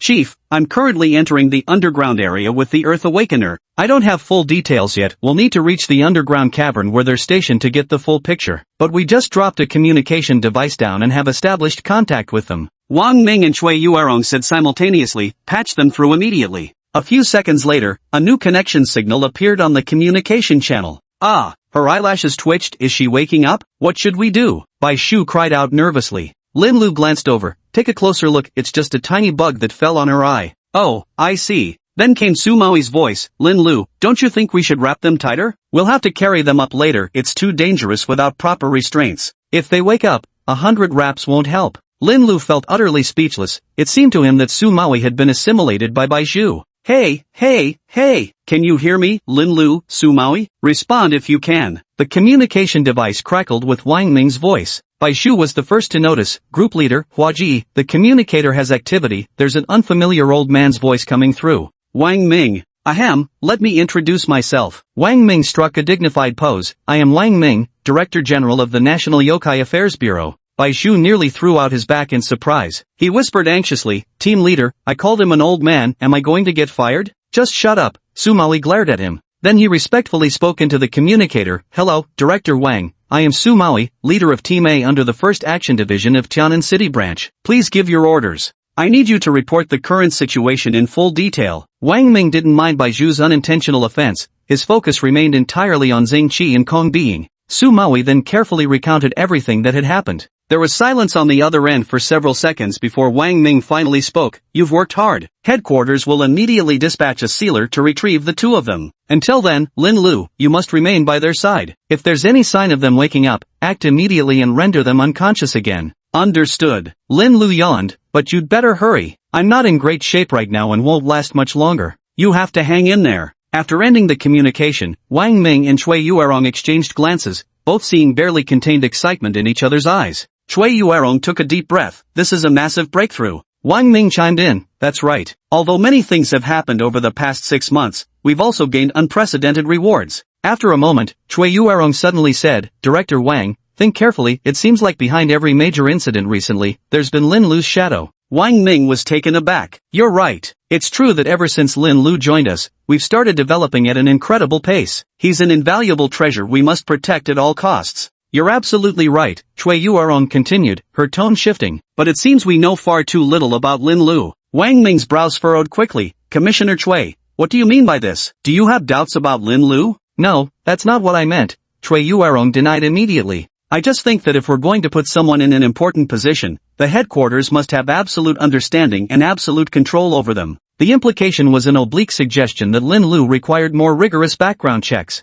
Chapter 76 Post-Battle Conversation. The atmosphere in the vehicle remained oppressive all the way back to headquarters. All combat participants were taken to interrogation rooms, not for actual interrogation, but simply to utilize the space for individual debriefings. Bear with us a little longer. The intelligence you possess is currently of utmost importance. Awakeners from Tianan City, you've been assigned to interrogation rooms 5 through 8. The logistics staff member leading the way treated them with respectfully cautious care, even appearing somewhat sympathetic towards them. Su Maoi turned to his team members and said, everyone, share all the intelligence you're aware of, and then we'll take a good rest. With that, he opened the door to interrogation room number 5 and entered. Bai Shu, who had been following behind Su Maoi, felt his heart begin to panic as he watched him step into the interrogation room. A sturdy, powerful hand rested on his shoulder, and he immediately turned around. Brother Hua? Lin Lu looked down at him with an unreadable expression in his eyes. Easy, don't be nervous. You're not a detainee. Just say here what you told the team leader in the underground cave.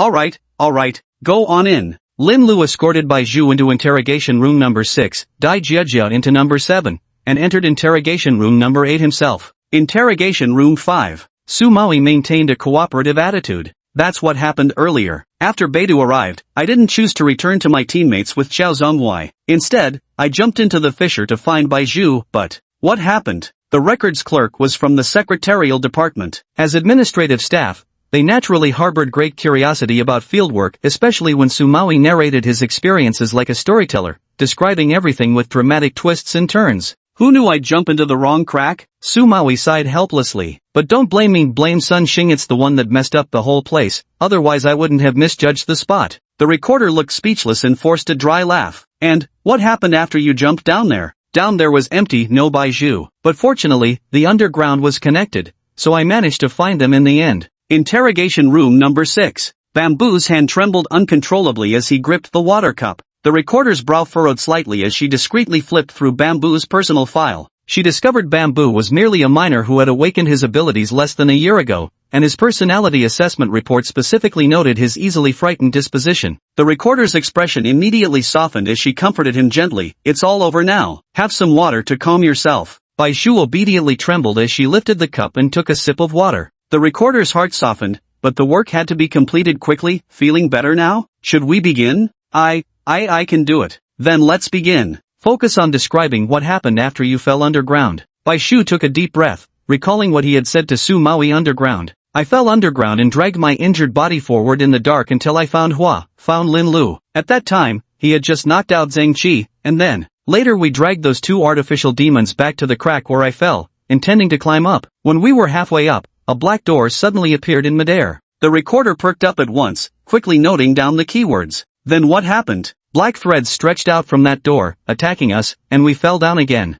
The recorder asked, you must have all been injured at that time. How did you evade those black threads and repel that door? We didn't repel it. Baishu's voice trembled slightly. Then another door appeared. The two doors confronted each other, ignored us, and in the end, they both vanished together. Two doors? Describe them in detail. What similarities or differences existed between the two doors? The recorder kept his head down, diligently taking notes, completely missing Baishu's momentary flicker of guilt in that instant. Interrogation room 8. Lin Lu sat casually on the recorder's side of the floor, though his attention remained fixed on the one-way mirror behind the recorder. He knew someone was watching him from behind that glass. He spotted us, Chui Yuerong said. Perfectly normal, Wang Ming beside her remarked. After all, he's from the tactical squad. Heightened alertness comes with the job, but his vigilance is excessive. This is the Yokai Control Bureau, not the wilderness. Wang Ming still thought Chui Yuerong was being oversensitive. It's his first time at headquarters, and he hasn't been with the Yokai Control Bureau for long. It's only natural he wouldn't feel a sense of belonging yet. Chui Yuerong ultimately accepted this explanation. Let's begin. The recorder acknowledged the instruction and started the questioning. Start from when you left the team to search for Zhang Qi alone. Lin Lu's narration was flat and emotionless, devoid of any personal reflection, as if recounting someone else's story rather than his own lived experience. Just as he was describing how he and Zhang Qi had fallen underground, Wang Ming abruptly interrupted. Hold on, ask him why he left the team to search for Zhang Qi alone. The recorder then asked, why did you decide to look for Zhang Qi alone? Didn't you think it was too risky? Every mission from the action team requires taking risks, Lin Lu replied matter-of-factly. I have methods to detect demonic energy, and it was already confirmed that the yokai inside Zhang Qi was a tree demon. I have experience dealing with tree demons, and I judged that Zhang Qi might be injured, so I decided to press the advantage. How did he get injured? I slashed him, Lin Lu said. It had cloaking abilities. When it tried sneaking up on us, I was the first to notice and attacked. But according to other witnesses, you only blocked it. Chui Yuerong questioned. The recorder documented this statement. Lin Lu said, this is all thanks to my family heirloom weapon, my knife. That blade can sever the transmission of supernatural powers and demonic energy. After I wounded it, it immediately distanced itself from us. That's why I believe the fusion between human and demon within its body isn't complete, making it more vulnerable to the effects. It was an extremely calm and logical deduction, one that Chui Yuerong and Wang Ming couldn't find any flaws in. The recorder thus continued the questioning. Alright, please continue. You and Zhang Qi fell underground together, then what happened? Lin Lu paused for several seconds, taking a sip of water. I got separated from Zhang Qi during the fall. After landing, I hid immediately and saw the three of them, Sun Xing, Zhang Qi, and Kong being, but they split up to search, so I decided to take them out one by one, setting Zhang Qi as my primary target. The recorder asked, was it because he was injured? That was only part of it. Lin Lu replied calmly, the most important reason is that during our ground battle, I noticed he'd retained his own consciousness. I decided to try redeeming him. Behind the one-way mirror, Wang Ming and Chui Yuerong stood up in shock. Chapter 77, The Werewolf's Skull. I've decided to redeem him. He still has memories, mention Fong Xinyuan and he'll react. I successfully conversed with him. Then there was Kong Being, the snake demon possessing her is far stronger than the tree demon in Zhangqi. Though she's somewhat conscious too, it's severely suppressed. After knocking them out, I climbed up with Baizhu and then encountered a door. I'm not entirely sure about the details. At that time, I was fighting with the black threads, got entangled by them and couldn't move my body. After breaking free, I fell from mid-air and hit the ground, leaving me somewhat dazed. Later, Baizhu said another door appeared behind me, and the two doors were confronting each other. But I didn't see it myself, so I can't explain the specifics clearly. I was completely confused at the time. Taking advantage of everyone's surprise, Lin Lu blurted out a rapid stream of words. Wait, let's get back to Zhangqi and Kong Being. Lin Lu lowered his head, forcibly suppressing the urge to let his lips curve upwards. Sure enough, everyone's attention was entirely focused on Zhangqi and Kong Being. In the presence of those two, the gate seemed far less significant. 2 hours later, Lin Lu emerged from interrogation room number 8. The recorder shook his hand. Comrade Lin Lu, thank you for the information you provided. No need to thank me. It's what I should do. Baizhu and Dai Jieja were waiting for him at the entrance. After the recorder returned to the interrogation room, Lin Lu followed them downstairs. Where has the team leader gone? Dai Jieja said, the team leader wanted to wait for you too, but he figured you'd need quite some time here, so he went ahead to the medical bay. Stepping into the elevator, Lin Lu asked, how's our team holding up? Dai Jieja replied in a hoarse voice, 3 lost their lives, another 7 are seriously wounded, and everyone else is carrying injuries of some sort. The air in the elevator turned heavy. With a ding, they arrived at the floor housing the medical bay. Sumawi was sitting outside one of the operating rooms, hunched over with his elbows on his knees and his face buried in his hands. Lin Lu asked, who's in the operating room? Dai Jieja replied, Deputy Captain Ni. Ni Zhang's surgery lasted 7 or 8 hours before the operating room lights finally went out. Sumawi, his beard unshaven, walked up to the doctor. Doctor, how are my team members doing? The doctor frowned. The surgery went well, but he hasn't passed the critical period yet. Whether he can survive depends on his own willpower and perhaps fate. Ni Zhang was directly admitted to the intensive care unit, where visits were not permitted. Sumawi took the other 3 to check on the injured team members one by one, then gathered those who could still move to pay their respects to the 3 fallen comrades. Baizhu and Dai Jieja returned to the hotel in tears after leaving the morgue. Sumao emerged from the interrogation room looking utterly haggard. Upon learning about his team's situation, he seemed to have aged over a decade in just those few short hours. The support staff from Tianan City waited silently in the hotel lobby. When the operation team members returned, they gave them wordless hugs. Stop dwelling on it, everyone should get some proper rest now, spoke up an elder from the logistics department. Everyone returned to their rooms in silence. After locking his door, Lin Lu immediately summoned the gate to his family's forbidden grounds. He couldn't wait to open it, and in that instant, smelled the scent of deathly stillness. In the peach grove, all the new sprouts that had emerged had now withered, appearing even more desolate than before. At the very center, the tree representing himself, though not as lush as before, remained healthy and full of vitality. The ancestors exhausted the entire clan's strength to rescue him from the dragon maiden's grasp. Lin Lu ran through the woods with his head down, finally reaching the ancestor's side. Ancestor, I. Location, Kale Amusement Park outskirts of Jingping City. Mission, retrieve the werewolf skull and deliver it to the family forbidden grounds. Available container, spirit sealing cloth bag. Reward, intermediate thunder manipulation technique. Lin Lu froze momentarily before asking, Ancestor, do you have any other instructions for me?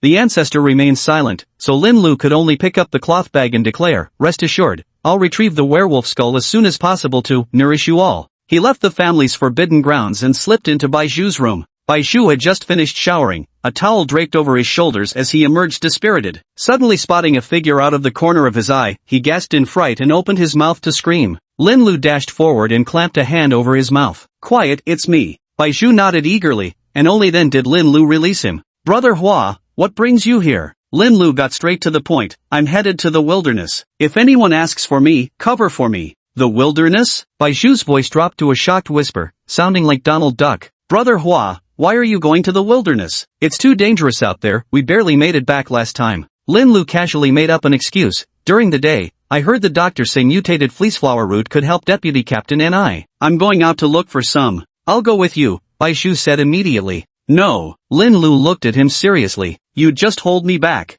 Baizhu. Got it, Brother Hua. Take care on your way. Lin Lu drifted into the wilderness. He happened to know where Kale Amusement Park was located. During their initial assessment, they had come very close to this place but didn't visit since it wasn't on the designated route. Being in the wilderness, Lin Lu felt unrestrained. His yokai energy instantly spread across the entire amusement park, quickly locating his target. The dilapidated Ferris wheel stood as the most conspicuous feature of the entire amusement park. Having been abandoned for a decade, the towering structure was covered in rust, looking as if it might collapse at any moment from a strong gust of wind. Lin Lu cautiously floated up to the highest gondola, carefully lifting the iron panel beneath it to reveal the werewolf skull placed inside. He reached out and gingerly touched the skull, his expression turning solemn. No. Strangely, no spectral image of the werewolf manifested. Something's wrong. Lin Lu immediately exited the cabin, floating in midair as he meticulously inspected the entire Ferris wheel, yet found absolutely nothing amiss. Whatever, I'll just deliver this supplement to the ancestor first. Gritting his teeth,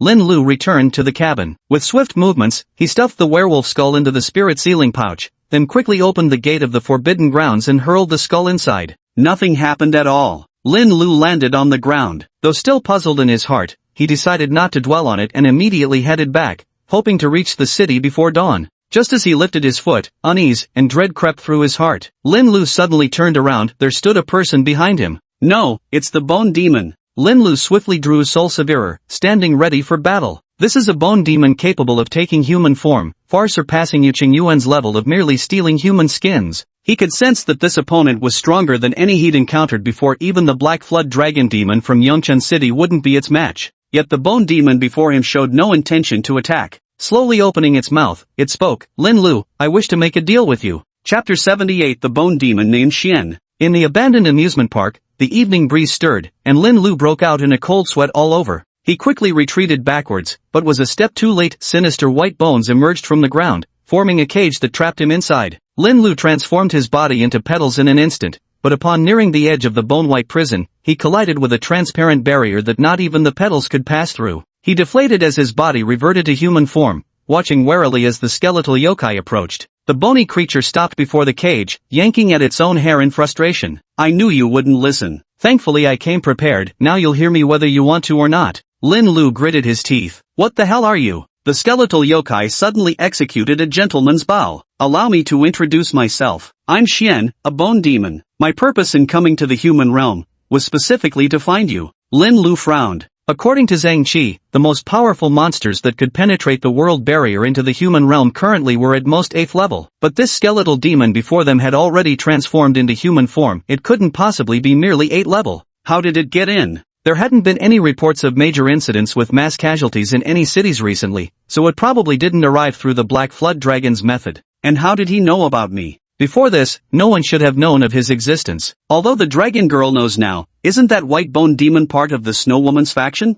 Could it be that the Dragon Girl's side really has leaks like a sieve, with the information being passed to the Snow Woman through moles immediately, prompting her to dispatch yokai right away? But something's off. It couldn't have happened this quickly. How did he know I was here? Had he been following me all along? Or was he just lying in wait? Moreover, he said he wanted to make a deal with me. What kind of deal? Lin Lu's mind was in complete chaos, his thoughts tangled like a ball of yarn ravaged by a cat, so tightly knotted they seemed ready to burst his skull, yet when he grasped for clarity, nothing made sense. Xian let out a yawn. The human realm is too leisurely. After staying here this long, even monsters grow lethargic. If I hadn't been waiting for you today, I'd have been snoring away long ago. Kid, you'd better be sensible. Don't you dare refuse my request. Been waiting so long. Just for you. Hell, just tell me what you want me for already. Lin Lu's anger flared. Kill me or torture me, whatever. Oh ho, what a fiery little brat, Xian remarked with amused admiration. Lin Lu, should he just kill himself and return to the embrace of his ancestors already?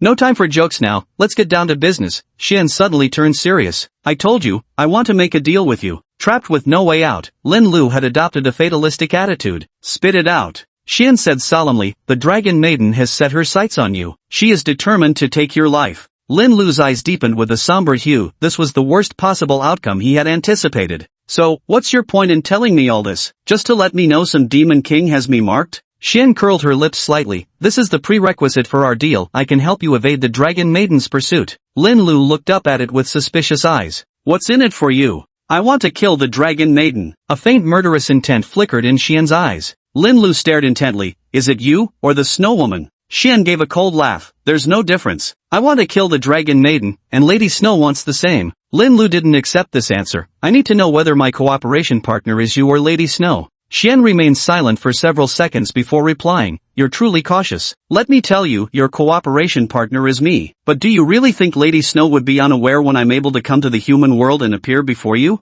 Lin Lu understood now. His cooperation partner was Xian, but this was tacitly permitted by Lady Snow. In fact, the Yukiana was the mastermind behind it all. Lin Lu found himself caught in a dilemma at that moment. Xian gave him no time to think. You're at your wit's end. Work with me to take down the dragoness, or offend two yokai kings simultaneously. I think you know what you should choose. Lin Lu exhaled a turbid breath. He hadn't lost his mind, he knew there was really only one choice. What do you want me to do? Xian suddenly relaxed, sitting cross-legged on the spot. Aren't you curious why, among so many demon kings, only the dragon maiden is in such a hurry to conquer the human realm? I'm not curious. Lin Lu also sat cross-legged. I knew you'd be curious, so I'll tell you. Xian remained unmoved as she said, the dragon maiden hasn't made an official appearance for over a century. Rumor has it she's seriously wounded. Lin Lu said nothing. He appeared indifferent, but in truth his ears were perked up, determined not to miss a single word. Not only that, her underwater palace has also deteriorated, its spiritual energy is barely a shadow of its former self. For 100 years she's been searching for other places rich in spiritual energy, but in the yokai realm, nearly every spiritual power hotspot already has an owner.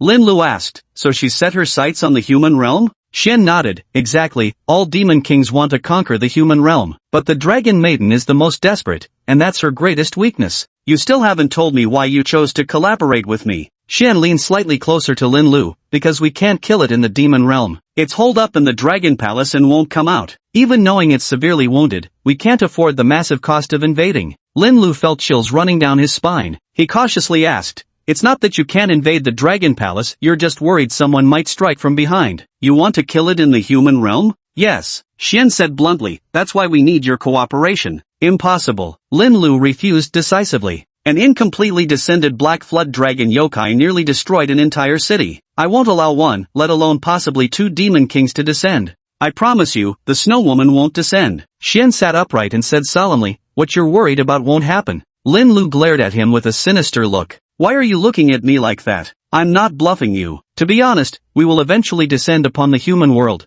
and we do intend to claim it and its people for ourselves. That's why, like you, I don't want the human world to turn into ruins. Lin Lu gritted his teeth. You'd better mean it. Xian stood up and waved his hand to dismantle the bone cage. Don't worry, the plan won't be executed immediately. I'll come to you again later. Lin Lu immediately stood up, his body tensed with readiness. Xian remained completely relaxed, tossing a bag at Lin Lu's feet before turning to leave. Kid, go home and wait for news. Lin Lu picked up the bag and opened it, finding a bundle of mutated fleeceflower roots inside. The hairs on his body stood on end as his mouth fell open. By the way, Xian waved dismissively behind her, I won't hold you accountable for ordering around my junior without permission. Chapter 79, The Wrath of the Dragon Maiden. Realm of Yokai. Depths of the Pearl Sea. Dragon Palace. A colossal dragon lay coiled within the palace, its tail occasionally sweeping against pillars and walls, each contact causing structures to crumble with thunderous collapses, though the mighty creature paid no heed. Bloodshot crimson vertical pupils narrowed slightly, their spider-webbed veins betraying fury. Those familiar with her moods recognized this as the telltale sign of her blistering rage. Bring Jia Ling here, the dragon princess commanded abruptly. A small dragon swiftly swam out from the dragon palace, covering a great distance with a flick of its tail until it reached a cluster of reefs nearby. Mermaid tribes gelling, heed the summons, Her Highness the Dragon Princess requests your presence. Dozens of mermaids sat upon the reefs, and one of them leaped into the sea, swimming up to the small dragon. So it's Lord Mo, may I ask why Her Highness has summoned me? The little dragon shook its dragon head, unknown. I only know the dragon maiden is extremely angry now. Jia Ling had some idea what was going on. Not long ago, the dragon lady had sent 3 puppets to the human realm, yet only one had returned. Rumors spread that the dragon maiden herself had come to the boundary gate, though no one knew why, but ultimately, she returned utterly defeated. From that day onward, the dragon lady flew into a terrible rage. Rumor had it that pillars and walls collapsed daily in the dragon palace. Jia Ling followed Xiaolong to stand before the dragon maiden, kneeling and kowtowing with fearful reverence. Dragon maiden, might I ask what instructions you have for me? The colossal dragon's head turned, its crimson vertical pupils fixing on Jia Ling. Jia Ling pressed motionless against the ground, as if all the blood in her body had frozen in that instant. The pounding of her own heartbeat roared like war drums in her ears. She even wondered if the dragon maiden could hear it too. The dragon maiden stared at her for a long while before speaking in a haunting voice. Have you found the ocean calming pearl? Jia Ling stammered, my lady Dragonguard, we haven't found it yet. The dragon maiden narrowed her eyes as scorching, wrathful dragon breath swept over Jia Ling's body. Every inch of her screamed in agony, her skin seemed to sear and melt under the assault, the burning pain searing straight into her very soul. I'm giving you 3 months. If the Dinghai Pearl isn't found by then, your entire mermaid race will perish. Now get out. Jieling stood frozen in place, her body unable to move. Eventually, the little dragon couldn't bear to watch anymore and discreetly wrapped its tail around her, carrying her out of the dragon palace. Go home quickly, the little dragon said as it turned to head back into the dragon palace. Jieling looked down at her body and saw no signs of burns. The dragon girl had merely breathed a puff of dragon breath at her without actually attacking. Even so, the pain in her body still lingered. Lord Mo, please wait a moment. Jieling called out to Xiaolong. Xiaolong turned around with a sigh. The dragon maiden is currently in a fit of anger. You shouldn't take her words seriously. The mermaids have always been close friends of our dragon clan, and the dragon maiden would never truly harm you. But, as long as you remain loyal to the dragon maiden, you have nothing to fear. Jieling choked back the words she wanted to say, finally managing only, Lord Mo, I understand. I will mobilize our entire clan to search for the Pearl of the Sea. After bidding farewell to the little dragon, Jieling wandered back to the rocky shore in a daze. Elder, why did the dragon maiden summon you? Did the dragon maiden lose her temper with you again? Her temper has been growing increasingly foul these days. The clanspeople gathered around Jieling upon her return, bombarding her with questions. The dragon lady wasn't angry, she merely summoned me to discuss ordinary matters. Everyone may disperse. Some clanspeople believed her and began drifting away in small groups, while others remained skeptical. But seeing the clan leader keeping silent, they understood they wouldn't learn anything even by staying, and reluctantly dispersed.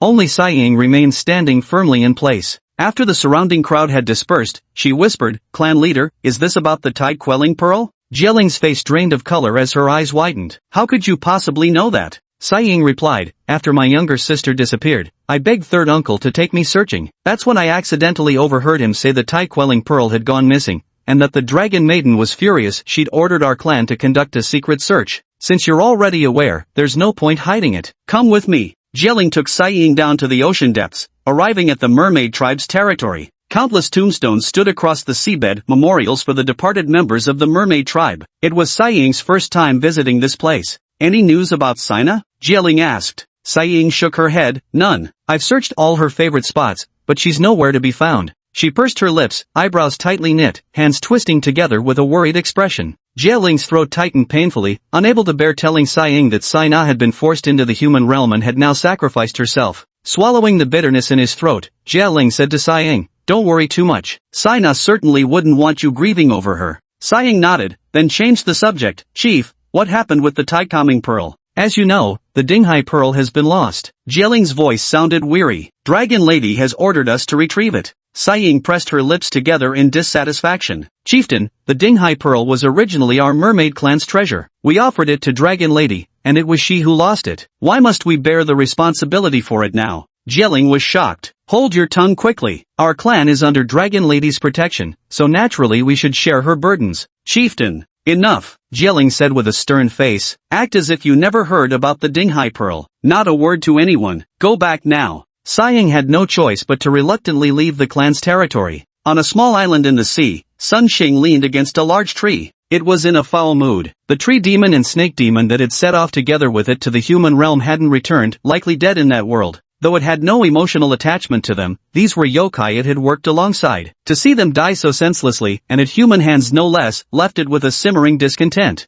Suddenly, a winged fish emerged from the sea's surface, flying straight towards Sun Xing before transforming into human form, a young boy indistinguishable from a human child of about 10 years. Sun Xing glanced at him sideways. You've got quite the nerve, daring to approach the Dragon Maiden's territory. The winged fish narrowed its eyes with a grin. This place hasn't belonged to the Dragon Maiden for some time now. It's unclaimed territory. If you can come, naturally so can I. Sun Xing said irritably, get lost, I don't want to fight you. I don't want to fight you either, the Inu replied, sitting down while hugging its legs. Actually, why do we have to fight at all? Nonsense, muttered Sun Xing vaguely, we belong to opposing factions, of course we'd fight on sight. That's not true at all. The Inu shook its head. We're only enemies when others can see us. Right now it's just the two of us, who would know if we met? Sun Xing remained seated, genuinely lacking the energy for a fight. Besides, this little Inu creature was right. Once they left the island, who would know they'd ever encountered one of the Snow Woman's subordinates? A sly glint flashed through the Inu's eyes. Since we've got spare time anyway, how about we have a little chat? Chapter 80 Return to Tianan City. Su Maui and Lin Lu came to Jingping City Airport to pick up Fang Xingyuan. Fang Xingyuan hurried along, dragging her luggage, with Xuanyan struggling to keep up behind her.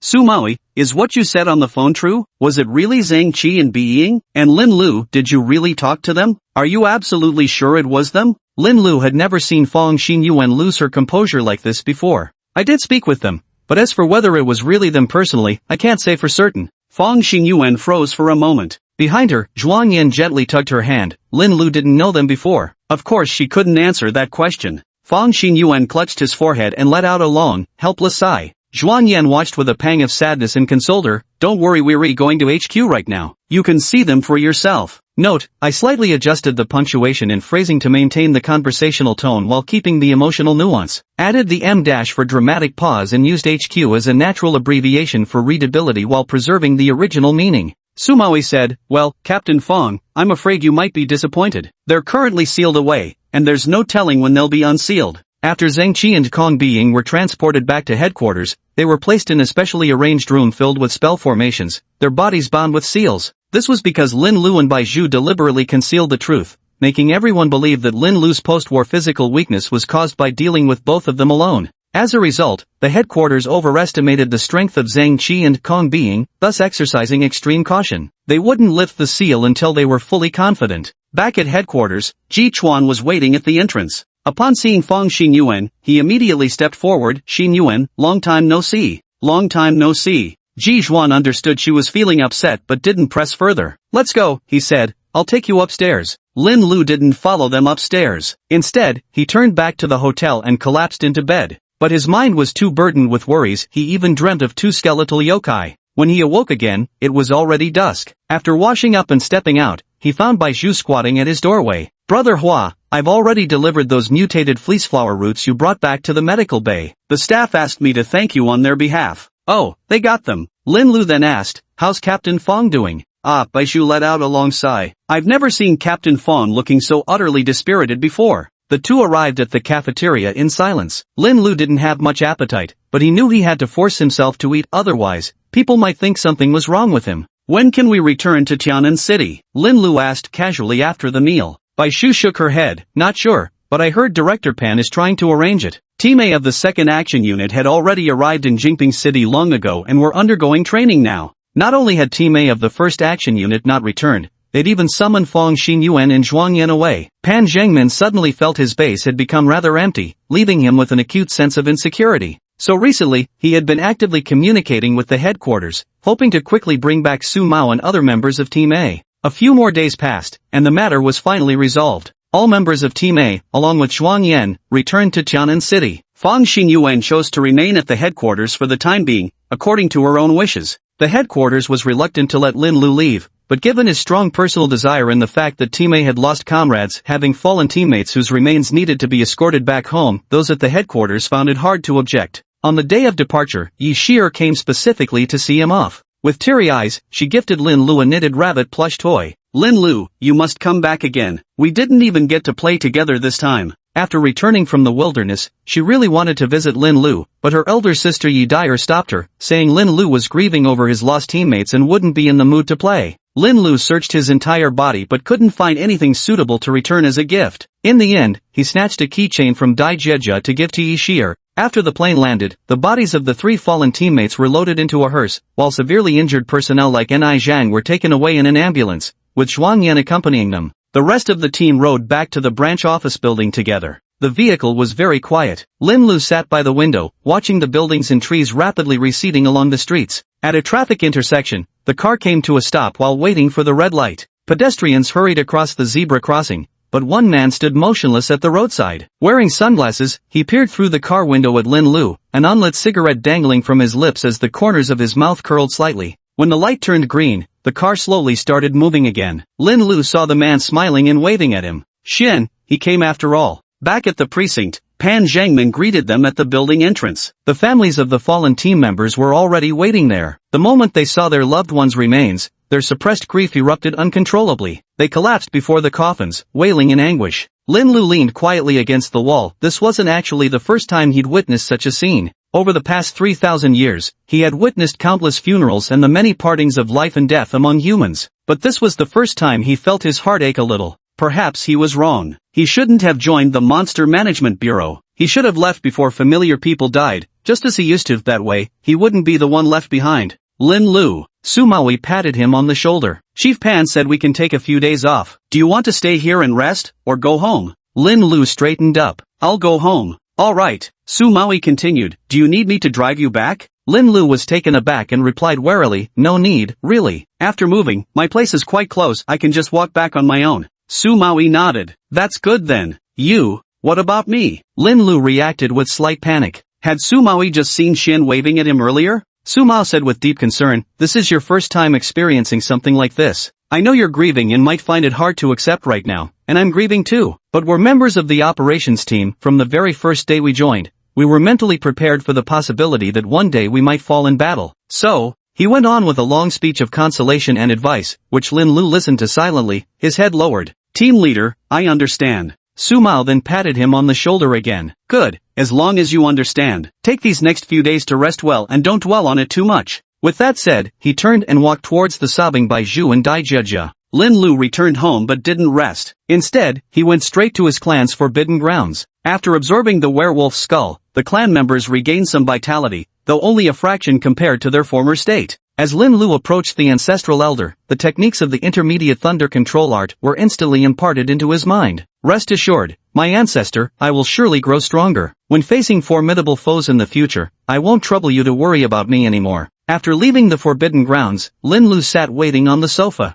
Sure enough, before long, knocking sounds came from outside the door. Xian appeared holding a cake. Taking off his sunglasses, he flashed a brilliant smile. To celebrate our alliance, I specially bought a cake. Chapter 81, Xian's Sincerity. In the modestly sized living room, Lin Lu and Xian sat facing each other. Xian was fully engrossed in eating cake, an 8-inch cake from which he had only cut a small slice for Lin Lu, keeping the rest firmly in his own hands. You don't like cake? Well, let's not waste it then, I'll eat it all myself. Xian finished the large cake in her hands, then fixed her gaze on the small piece in front of Lu Lin. He cradled the cake in his hands while tossing out a pack of cigarettes. Want one? Nah, Lu Lin said casually. I'm a peach blossom yokai. Only touch fire when absolutely necessary. Come off it. A little mortal fire can't hurt you, Xian retorted, but still put the cigarettes away. After finishing the cake, he crossed his legs and surveyed Lin Lu's home. Your place is quite nice, small but fully equipped, just right for living alone. Rented. Ha! Xian was taken aback. After being in the human world for so many years, you still can't afford to buy a house? Lin Lu ignored him. Come on, just hide some pots and pans for a few centuries and they become antiques. Stay patient for 1,000 years or two, one bull could buy you a house. Don't tell me you're that short-sighted. Lin Lu raised an eyebrow. You're quite familiar with the human world? Of course, I've been here several years already. Got to find something to study when you're idle. How many years is several years? Xian snorted with amusement. Nice try, kid. Don't try to wheedle information out of me, I'm not talking. Lin Lu didn't press further and instead said, we're only temporary collaborators, not exactly bosom buddies. Xian casually picked up a toothpick and stuck it in his mouth like it was the most natural thing. Don't be like that, he said. Who knows, maybe after hanging out a while, we'll become real friends. Impossible. So why are you so broke? Lin Lu rubbed his temple in exasperation. I don't need that much money. How can you be so lacking in ambition? Xian scolded indignantly. Money is the lifelong pursuit of humans. You've lived in human society for so long, haven't you developed any awareness at all? Besides, you have a whole family to support. Even if not for yourself, can't you accumulate some wealth for them? When your clan members eventually emerge, would it look good if they're all penniless? Lin Lu immediately sat up straight and asked gloomily, how do you know I have clansmen? Xian replied matter-of-factly, isn't it obvious? Or are you the founding ancestor who single-handedly established your family line? Lin Lu relaxed slightly, but his wariness toward Xian didn't diminish in the slightest. Enough nonsense. How do you want to cooperate? Xian still wore his usual careless demeanor. Don't rush. Before formal cooperation, let me first demonstrate my sincerity. Lin Lu raised his hand slightly, indicating he was all ears. Xian flung a photograph over. The photo showed a young, beautiful woman in a pristine white dress, her long hair flowing as she bent slightly to waterflowers. What do you mean? Is this a yokai hiding in Tianan City? Xian said with delight. Too bad, wrong answer. Minus 10 points. Cut the crap and just tell me. She's unquestionably human, but she's a psychic yokai. This sentence took Lin Lu a while to digest before he hesitantly asked, she betrayed humanity and defected to the yokai faction? Not bad, you're quite teachable. You've got good intuition. Xian nodded approvingly. You're both traitors. If you knew each other, you'd have plenty to talk about. Lin Lu's expression darkened. I reject being called a traitor. I've never stood on the yokai's side. Alright, you're not, Xian said with an expression that clearly conveyed, what am I going to do with you? But I must clarify, this woman hasn't sided with yokai in general. To be precise, she's only sided with the nine-tailed fox. Fox spirits again. Lin Lu asked in a low voice, has the nine-tailed fox set its sights on Tianan City? Xian stood up and settled onto the sofa beside Lin Lu, crossing her legs and practically melting into the plush cushions with noticeable comfort. How should I put this? It's a bit complicated. Simply put, the nine-tailed fox has claimed Anshan City as its territory. Among the countless cities in the human realm, nearly all have been targeted by several demon kings. They've long begun seizing territories, having divided up human cities long before people became aware of it. That's how things stand. The nine-tailed fox was the first to move against Anshan City. By the time other demon kings wanted a peace, its influence had already taken root both in Anshan and the surrounding areas. In the beginning, there were several major battles in the demon realm over territory disputes. When demon kings fight, it always ends in mutual destruction, so eventually everyone was forced to sit down and negotiate. Tianan City has been allocated to the nine-tailed fox. Any other demon kings who want to send powerful monsters in must obtain the nine-tailed fox's permission. Low-level monsters can come and go freely without restrictions since these minor demons can't cause any real trouble. They're simply left unchecked. After Hua's brief explanation, Lin Lu fell into deep thought. No wonder so many fox demons have appeared in Tianan City, that explains it. Applying the same logic, neighboring Yongchen City must belong to the Dragon Maiden. If that's the case, how did you get in? Xian bragged proudly, because I'm awesome, they couldn't detect me. Did Yu Qing Yuan sneak in too? Xian shook his head, not exactly. He was borrowed by the nine-tailed fox. Although the yokai kings fight to the death among themselves, they share one common goal, to invade the human realm. Under this grand premise, it's perfectly normal for them to cooperate occasionally. Lin Lu had no choice but to ask the next question. Does Yongchen City still belong to the Dragon Maiden? Xian's eyes lit up. I didn't expect you to be so smart. You immediately grasped the key point. Yongchen City currently has no ruler for now. Xian suddenly became agitated. The Dragon Maiden was too foolish. She couldn't wait to summon her top yokai, but it backfired. Not only did she lose a powerful yokai, but she also forfeited control over Yongchen City. So, you're fighting over Yongchen City now? Xian noticed the change in Lin Lu's aura and immediately wiped the smile off his face. That's right, but to be blunt, after the Great Battle, Yongchen City's population has drastically decreased. The cost-benefit ratio isn't great, so several demon kings lost interest in competing for it. But the Snow Woman is interested, isn't she? Correct. Xian's smile faded, yet his eyes still laughed. We want not just Yongchen City, but Tianan City as well. Humans currently have no way to detect yokai hiding in the shadows besides monitoring their barriers. Your cities will inevitably be invaded by monsters. Rather than letting other demon kings take over, you'd be better off surrendering to Lady Yukiana. After all, our Snow Woman dislikes slaughter far more than other demon lords do. Lin Lu leaned back, shifting into a more comfortable position on the sofa. Why are you telling me all this? I've told you, this is my sincerity. Besides, what could you possibly do even if you knew? Xian curled the corner of her mouth, dangerous light shimmering in her eyes. Can you actually stop it? Chapter 82 Spiritual Yokai Among Humans. Xian was right, Lin Lu couldn't stop it. Even if he'd learned the yokai's entire plan, he still wouldn't have the power to prevent what was coming. Moreover, Xian had deliberately withheld the most crucial piece of information. What were these yokai hiding in human cities for, anyway? Lin Lu sat in the hot pot buffet restaurant, sighing while mechanically swishing slices of beef in the broth. Empty plates were stacked a full meter high on the table, making the restaurant owner's cheek twitch uncontrollably. Completely unaware, Lin Lu finished one plate, then scanned the QR code to order more. Soon another dozen plates of assorted meats were brought to his table. When he finally grew somewhat satiated, he paused to order juice, sitting quietly while staring at the shop across from him. In the flower shop opposite, the young and beautiful female owner was chatting and laughing with a customer. The customer took the bouquet from the owner's hands, smiled, and bid farewell before leaving. Lin Lu immediately stood up and, under the restaurant owner's gaze that seemed eager to be rid of unwanted company, quietly followed the customer outside. The customer walked into a narrow alley with the bouquet, and at the moment Lin Lu entered, bared sharp claws and lunged at him. With just one glance, Lin Lu had already assessed the fox demon's strength at most level 5. 10 minutes later, Lin Lu opened the doors to his family's forbidden grounds and threw the fox demon's corpse inside for the clan members to consume as nourishment. He picked up the bouquet the fox demon had dropped and examined it closely. Hidden inside was a note written in the language of monsters. Fong Xingyuan has left Tianan City. Lin Lu clicked his tongue in annoyance. Tisk, so the monster still has its sights set on Fong Xingyuan? It's only natural to think about her. Xian appeared out of nowhere, perched on the alley's boundary wall as he gazed down at Lin Lu. Everyone in the Big Dipper is being watched. Fong Xingyuan is isolated and the easiest one to capture. By the way, you're also one of the targets, but you'll be much harder to catch. Lin Lu sighed,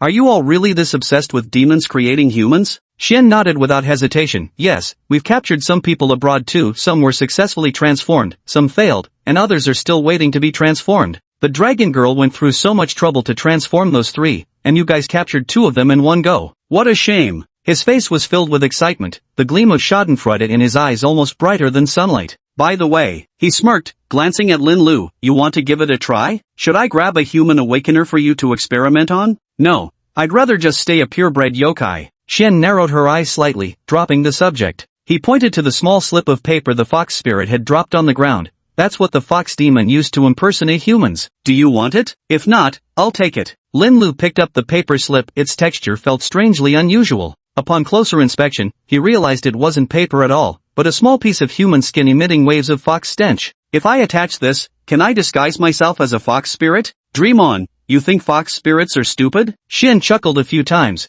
But while you can't fool fox spirits, you could deceive that human from earlier. Friendly reminder, humans defecting to the fox spirits aren't exactly rare. Oh. Lin Lu pocketed the piece of skin, then tossed the bouquet to Xian. Here, it's yours. Don't mention it. Then he turned and walked away without another word. Xian held the bouquet to her nose, took a whiff, and said with a smile, here's another friendly tip for you. Do you know the name of the florist shop owner? Lin Lu turned his head, prompting him to continue. Xian grinned and said, Pan Min, the beloved niece of Pan Zhengmin, your bureau chief at the Monster Management Division. 2 days later, dressed in a black suit, Lin Lu stepped into Pan Min's flower shop. Hello, I'd like to buy 3 bunches of white chrysanthemums. Pan Min spotted Lin Lu, her eyes momentarily flickering with recognition before she stepped forward with a welcoming smile. You're from the Yokai Control Bureau, aren't you? You're not the first person to buy white chrysanthemums today. Lin Lu kept her gaze lowered, her expression unable to conceal her sorrow. Please pick out the most vibrant ones for me. Pan Min selected a few white chrysanthemums and began wrapping them. Lin Lu stood beside her, seemingly lost in thought. Please accept my condolences. They were heroes of our kind. Now they've just arrived in another world, where they'll surely live happily. Thank you for your concern. Lin Lu glanced up at her and asked, have you been running this flower shop for long? Pan Min replied softly, several years now. Lin Lu asked, this place isn't far from the Monster Control Bureau. You must have witnessed many deaths, right? Pan Min lowered her head, her bangs obscuring her gaze. Yes, I've seen many brave people sacrifice themselves. Every time, the hearse departs from the Monster Control Bureau for the cemetery, it passes by this street in front of the flower shop. Do you think they were great? Pan Min said naturally, of course, they fought for humanity's future. It's just tragic that they fell before dawn, but that doesn't change the fact they were heroes. Dawn? Where is humanity's dawn? Is eliminating all yokai what you call dawn? Lin Lu's voice was very soft, almost like he was speaking to himself, but the surroundings were so quiet that Pan Min caught every single word. She raised her head to look at Lin Lu, her gaze carrying faint traces of scrutiny. Sir, I don't understand what you mean. Lin Lu forced a smile. It's nothing, I'm just feeling a bit lost, but it's not something I can discuss with my teammates. Pan Min remained silent for a while before finally speaking up. We're strangers who met by chance, but if you don't mind, you can confide in me. I think I'd make a decent listener. Lin Lu seemed hesitant. Unhurried, Pan Min fell silent after speaking and focused on wrapping the package. You won't tell anyone else? Lin Lu tentatively asked. Pan Min smiled gently. Of course, everything you say after walking out that door, I'll forget. Lin Lu took several deep breaths, as if finally making up his mind. He said quietly, truth is, it's nothing serious. I just sometimes feel lost, even wondering, is there really no way for humans and yokai to coexist peacefully? Pan Min paused her hands briefly before quickly resuming packing the items. I'm a bit surprised, she admitted. Never expected someone from the tactical team to have thoughts like that. Lin Lu looked her up and down. You know I'm from the tactical team? Of course. Pan Min smiled slightly. Lin Lu, you're far more famous than you think. Is that so? Lin Lu didn't seem to care. You're mistaken. It's the tactical team members who are more prone to confusion. After all, we're the ones who deal with yokai the most. Pan Min abruptly looked up, mouth opening to press further, only to see Lin Lu bend down and take the 3 bouquets of flowers from her hands.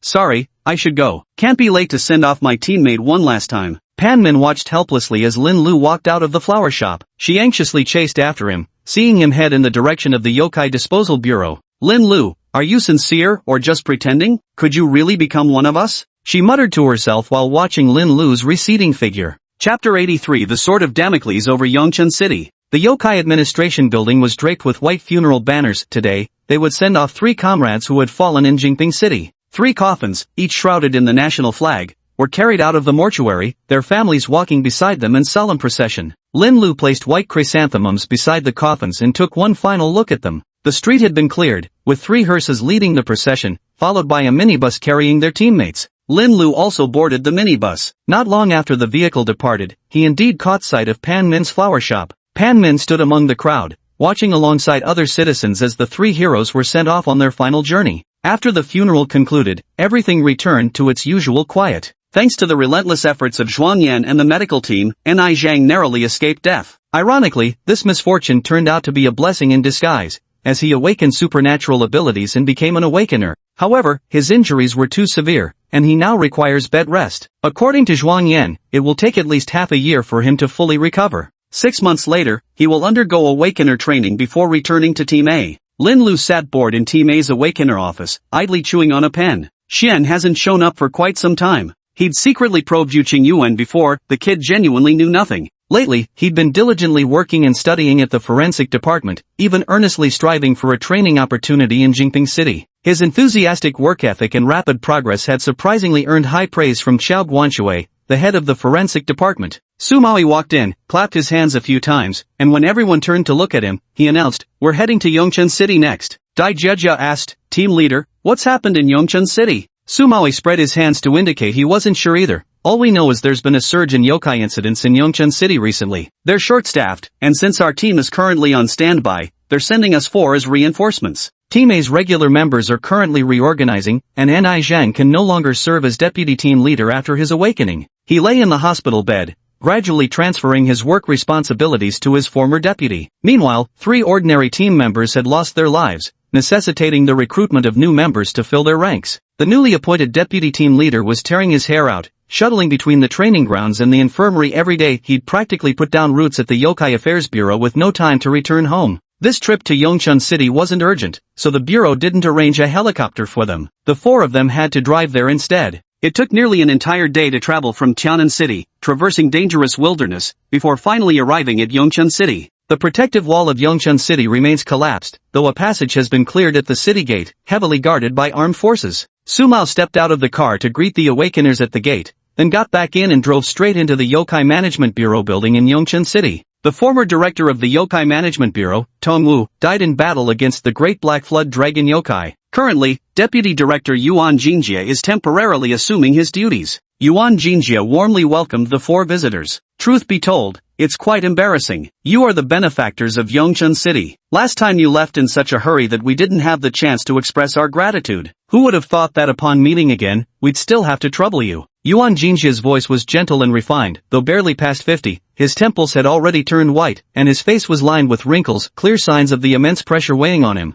Su Maui exchanged a few polite pleasantries before finally getting down to business. Recently, Yongchen City has experienced numerous yokai invasion incidents. All the appearing monsters were at least level 4, with some even surpassing level 5. Although having undergone a fierce battle that transformed the awakeners of Yongchen City and greatly enhanced their strength, they also suffered heavy losses with many sacrificed lives. Severely understaffed, they found the struggle against the yokai particularly grueling. Yuan Jingjie let out a long sigh, his voice unbearably weary and hoarse. "This isn't even the worst of it." Lin Lu unconsciously straightened his posture, waiting for Yuan Jingjie's next words. Yuan Jingjie stood up. "Everyone, let me take you to see the scene." The car drove out of the monster handling bureau building and entered a familiar street, eventually arriving at the edge of a deep pit. Lin Lu recognized it. This was the crater left behind by Sina's self-destruction. The edges of the pit had already been reinforced, and a stone staircase created by an Earth-type awakener descended all the way into the hole. Yuan Jingjie waved over a combat team member to lead the way, guiding Su Maoi's group of 4 down into the deep pit. It took a full 10 minutes of walking to reach the bottom of the crater, illustrating just how catastrophic the explosion must have been. Su Maui and his 2 companions walked the entire journey with their hearts trembling all the way. Dai Jia muttered under her breath, "Luckily we ran away back then, otherwise we'd be dead here too." Bai Shu nodded subconsciously, then stole a glance at Lin Lu. Looking back now, Big Brother Hua had shielded them all from the blast, bearing the brunt of the explosion. Without him, even if they'd fled earlier, they would have died that day. In those brief 10 minutes, Bai Shu became more resolute in his choice. He thought if this world had just one good yokai, it must be Big Brother Hua. Upon reaching the bottom of the pit, the group saw a temporary metal structure erected before them, its entrance cordoned off with caution tape and guarded by armed awakeners. "Open up, these are awakeners from Tianan City," Yuan Jingjie told the guards at the entrance. Upon entering the metal room and switching on the lights, the sudden brightness nearly blinded the 4-person team from Tianan City. What on earth is this? Baishu exclaimed in shock. Before them stood a gigantic egg, nearly 3 meters tall, with its widest diameter requiring several people to link arms to encircle. Indeed, it was an egg. One could faintly hear the rhythmic thump-thump of a heartbeat coming from within. After the beast wave ended, during the city's reconstruction work, we discovered this egg already 2 months after the siege had concluded. We have no idea what this thing is, nor when it appeared here. Was it transported by yokai? Or did it grow here naturally? We know absolutely nothing. Lin Lu instantly understood the reason for Yuan Jinjia's distress. The unknown is always the most terrifying. Sumawi swallowed hard and asked, has it been reported to headquarters? What did headquarters say? It's been reported. Headquarters already sent technicians, and even Beidou came to investigate, but there hasn't been any progress. In the end, they could only have a sealmaster carve an array on the eggshell, though even the sealmaster wasn't sure whether the array would work on this strange egg. The 4 of them took a closer look and indeed spotted faint, carved characters on the eggshell. Yuan Jinjia's aged face twisted with an expression of utter despair. It just stands here silently. We've tried everything, we can't hatch it, can't smash it, can't even cook it by fire. When the bureau's people tried moving it, it was as if welded to the ground. Not a budge. Just standing here, what's it trying to say? The colossal egg loomed like the sword of Damocles over Yongchun City's head, its impending fall threatening to shatter the already crumbling metropolis into dust at any unknown moment. Chapter 84, The Eerie Residential Area. Could it be that the Black Flood demon is attempting resurrection from cursed earth? That thing inside the egg must be it, Baishu confidently concluded. Wrong. Dai Jiajia shook her head. I think it's that mermaid. I knew it all along. How could a demon suddenly self-destruct without reason? It must have had an escape plan, and this egg is its contingency. Bamboo immediately asked, are mermaids oviparous? The two then huddled together, engaging in a heated debate about whether mermaids were oviparous or viviparous. Lin Lu sat nearby, distracted. Suma pushed the door open and entered. Yongchun City has assigned us a mission. Let's talk while we walk. Just moments ago, a brief yokai presence was detected in Huanyue residential area, but no yokai barrier appeared. All awakeners dispatched by Yongchun City lost contact after entering the complex, so they've requested our support. Sumawi explained from the car. Wait, that neighborhood name sounds familiar. Dai Jiajia was trying hard to recall. Lin Lu said, Huanyue residential area, wasn't that one of the complexes affected by the mermaid explosion? Do people still live there? Dai Jiajia finally remembered, when it was burned down to its skeleton, could people still live there? Sumawi said, no one lives there anymore, but we've detected monster activity in the area. The Yongchun City authorities are particularly anxious to find out what's going on. There's no one inside, right? Why the rush? Baishu couldn't quite figure it out. Dai Jiajia sighed in frustration. What's wrong with your brain? Why are you always one step behind? When the mermaid appeared, there was also nobody inside the monster's barrier. Baishu suddenly understood. So it's the fear of another explosion? Though she had anticipated it, Dai Jiajia's body still involuntarily trembled when she heard another explosion. She still vividly remembers the horrific scene from that time, the most brutal event she had experienced since becoming an awakener. She remembered their narrow escape in the tiny car, recalled her fellow countrymen from Yongchun City who had been speaking moments earlier only to turn to ashes in the explosion, and thought of the doctor who had provided her with psychological counseling for such a long time. She still remembered how Baizhu had nearly torn out chunks of her hair on that blasted car. Now back in Yongchun City, all those memories became even more vivid. Baishu must have been recalling that scene too. The two of them, normally so chatty when together, fell silent at the same time, filling the car with a heavy atmosphere. Fortunately, the drive wasn't long, and they soon arrived at Huanyue residential complex. Several buildings in the entire residential complex had been completely blasted down to their skeletal frames, with the main entrance reduced to flat ground. If not for the cordon tape and guards stationed here, the place would have been hard to locate. Comrade, what's the situation inside? After getting out of the car, Sumawi took the initiative to ask the guard at the entrance. Upon seeing the arrival of Sumawi and the other three, the guard became so emotional that tears streamed down his face wildly. Thank goodness, you finally arrived. Sumawi's heart sank. What's wrong? Is the situation inside dire? Don't know, replied the guard. But our boss said once you arrived, the problem could be solved. Once it's solved, I can return to headquarters. Sumawi frowned deeply, only now noticing the guard's whole body was trembling, even his gun-holding posture seemed off. You're not from the tactical team? No, I'm not. The guard quickly shook his head. I'm from human resources. What's someone from HR doing here? It's too dangerous. The guard suddenly felt he'd found a kindred spirit. I think it's too dangerous too, but there's no choice. We're short-staffed, even us office workers have to come out and help.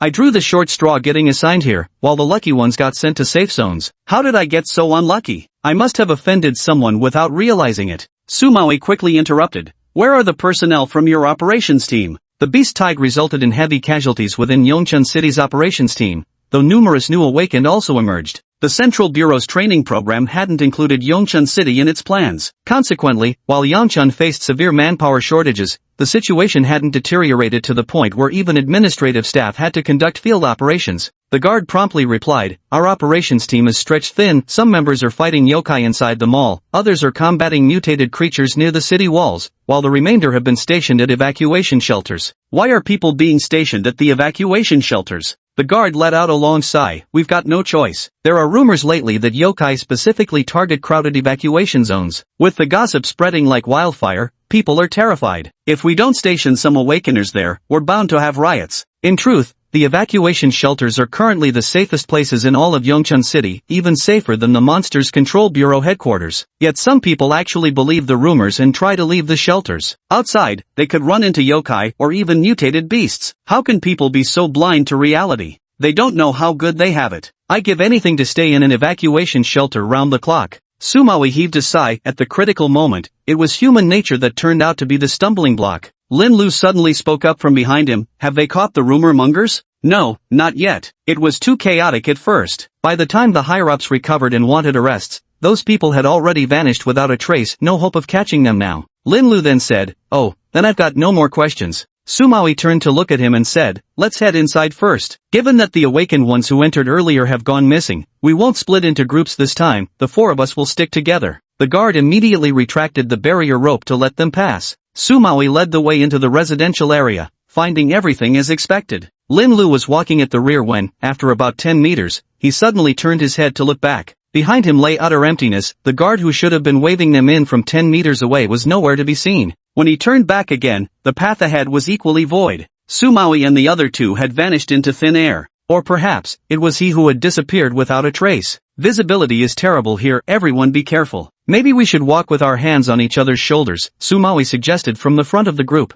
Then, a pair of hands settled onto his shoulders. He took a few more steps forward before suddenly halting, remembering that the person walking behind him should be Baizhu. "Baizhu, have you been dieting? Why are your hands so much thinner all of a sudden?" He stiffly turned his neck to look and saw a skeletal white hand resting on his shoulder. In that instant, Sumawi's body reacted faster than his mind. He violently flung off the skeletal hand while simultaneously ducking low, throwing himself forward and rolling several meters away before scrambling back to his feet. Standing before him was a complete skeleton. "Baizhu." Sumawi felt a stabbing pain in his heart, overwhelmed by a whirlpool of emotions. Never in his wildest dreams had he imagined that his own teammate would fall victim, right behind him. "Damn these monsters. Not only did you kill Baizhu, but you also desecrated his corpse. Sumawi won't rest until this debt is paid."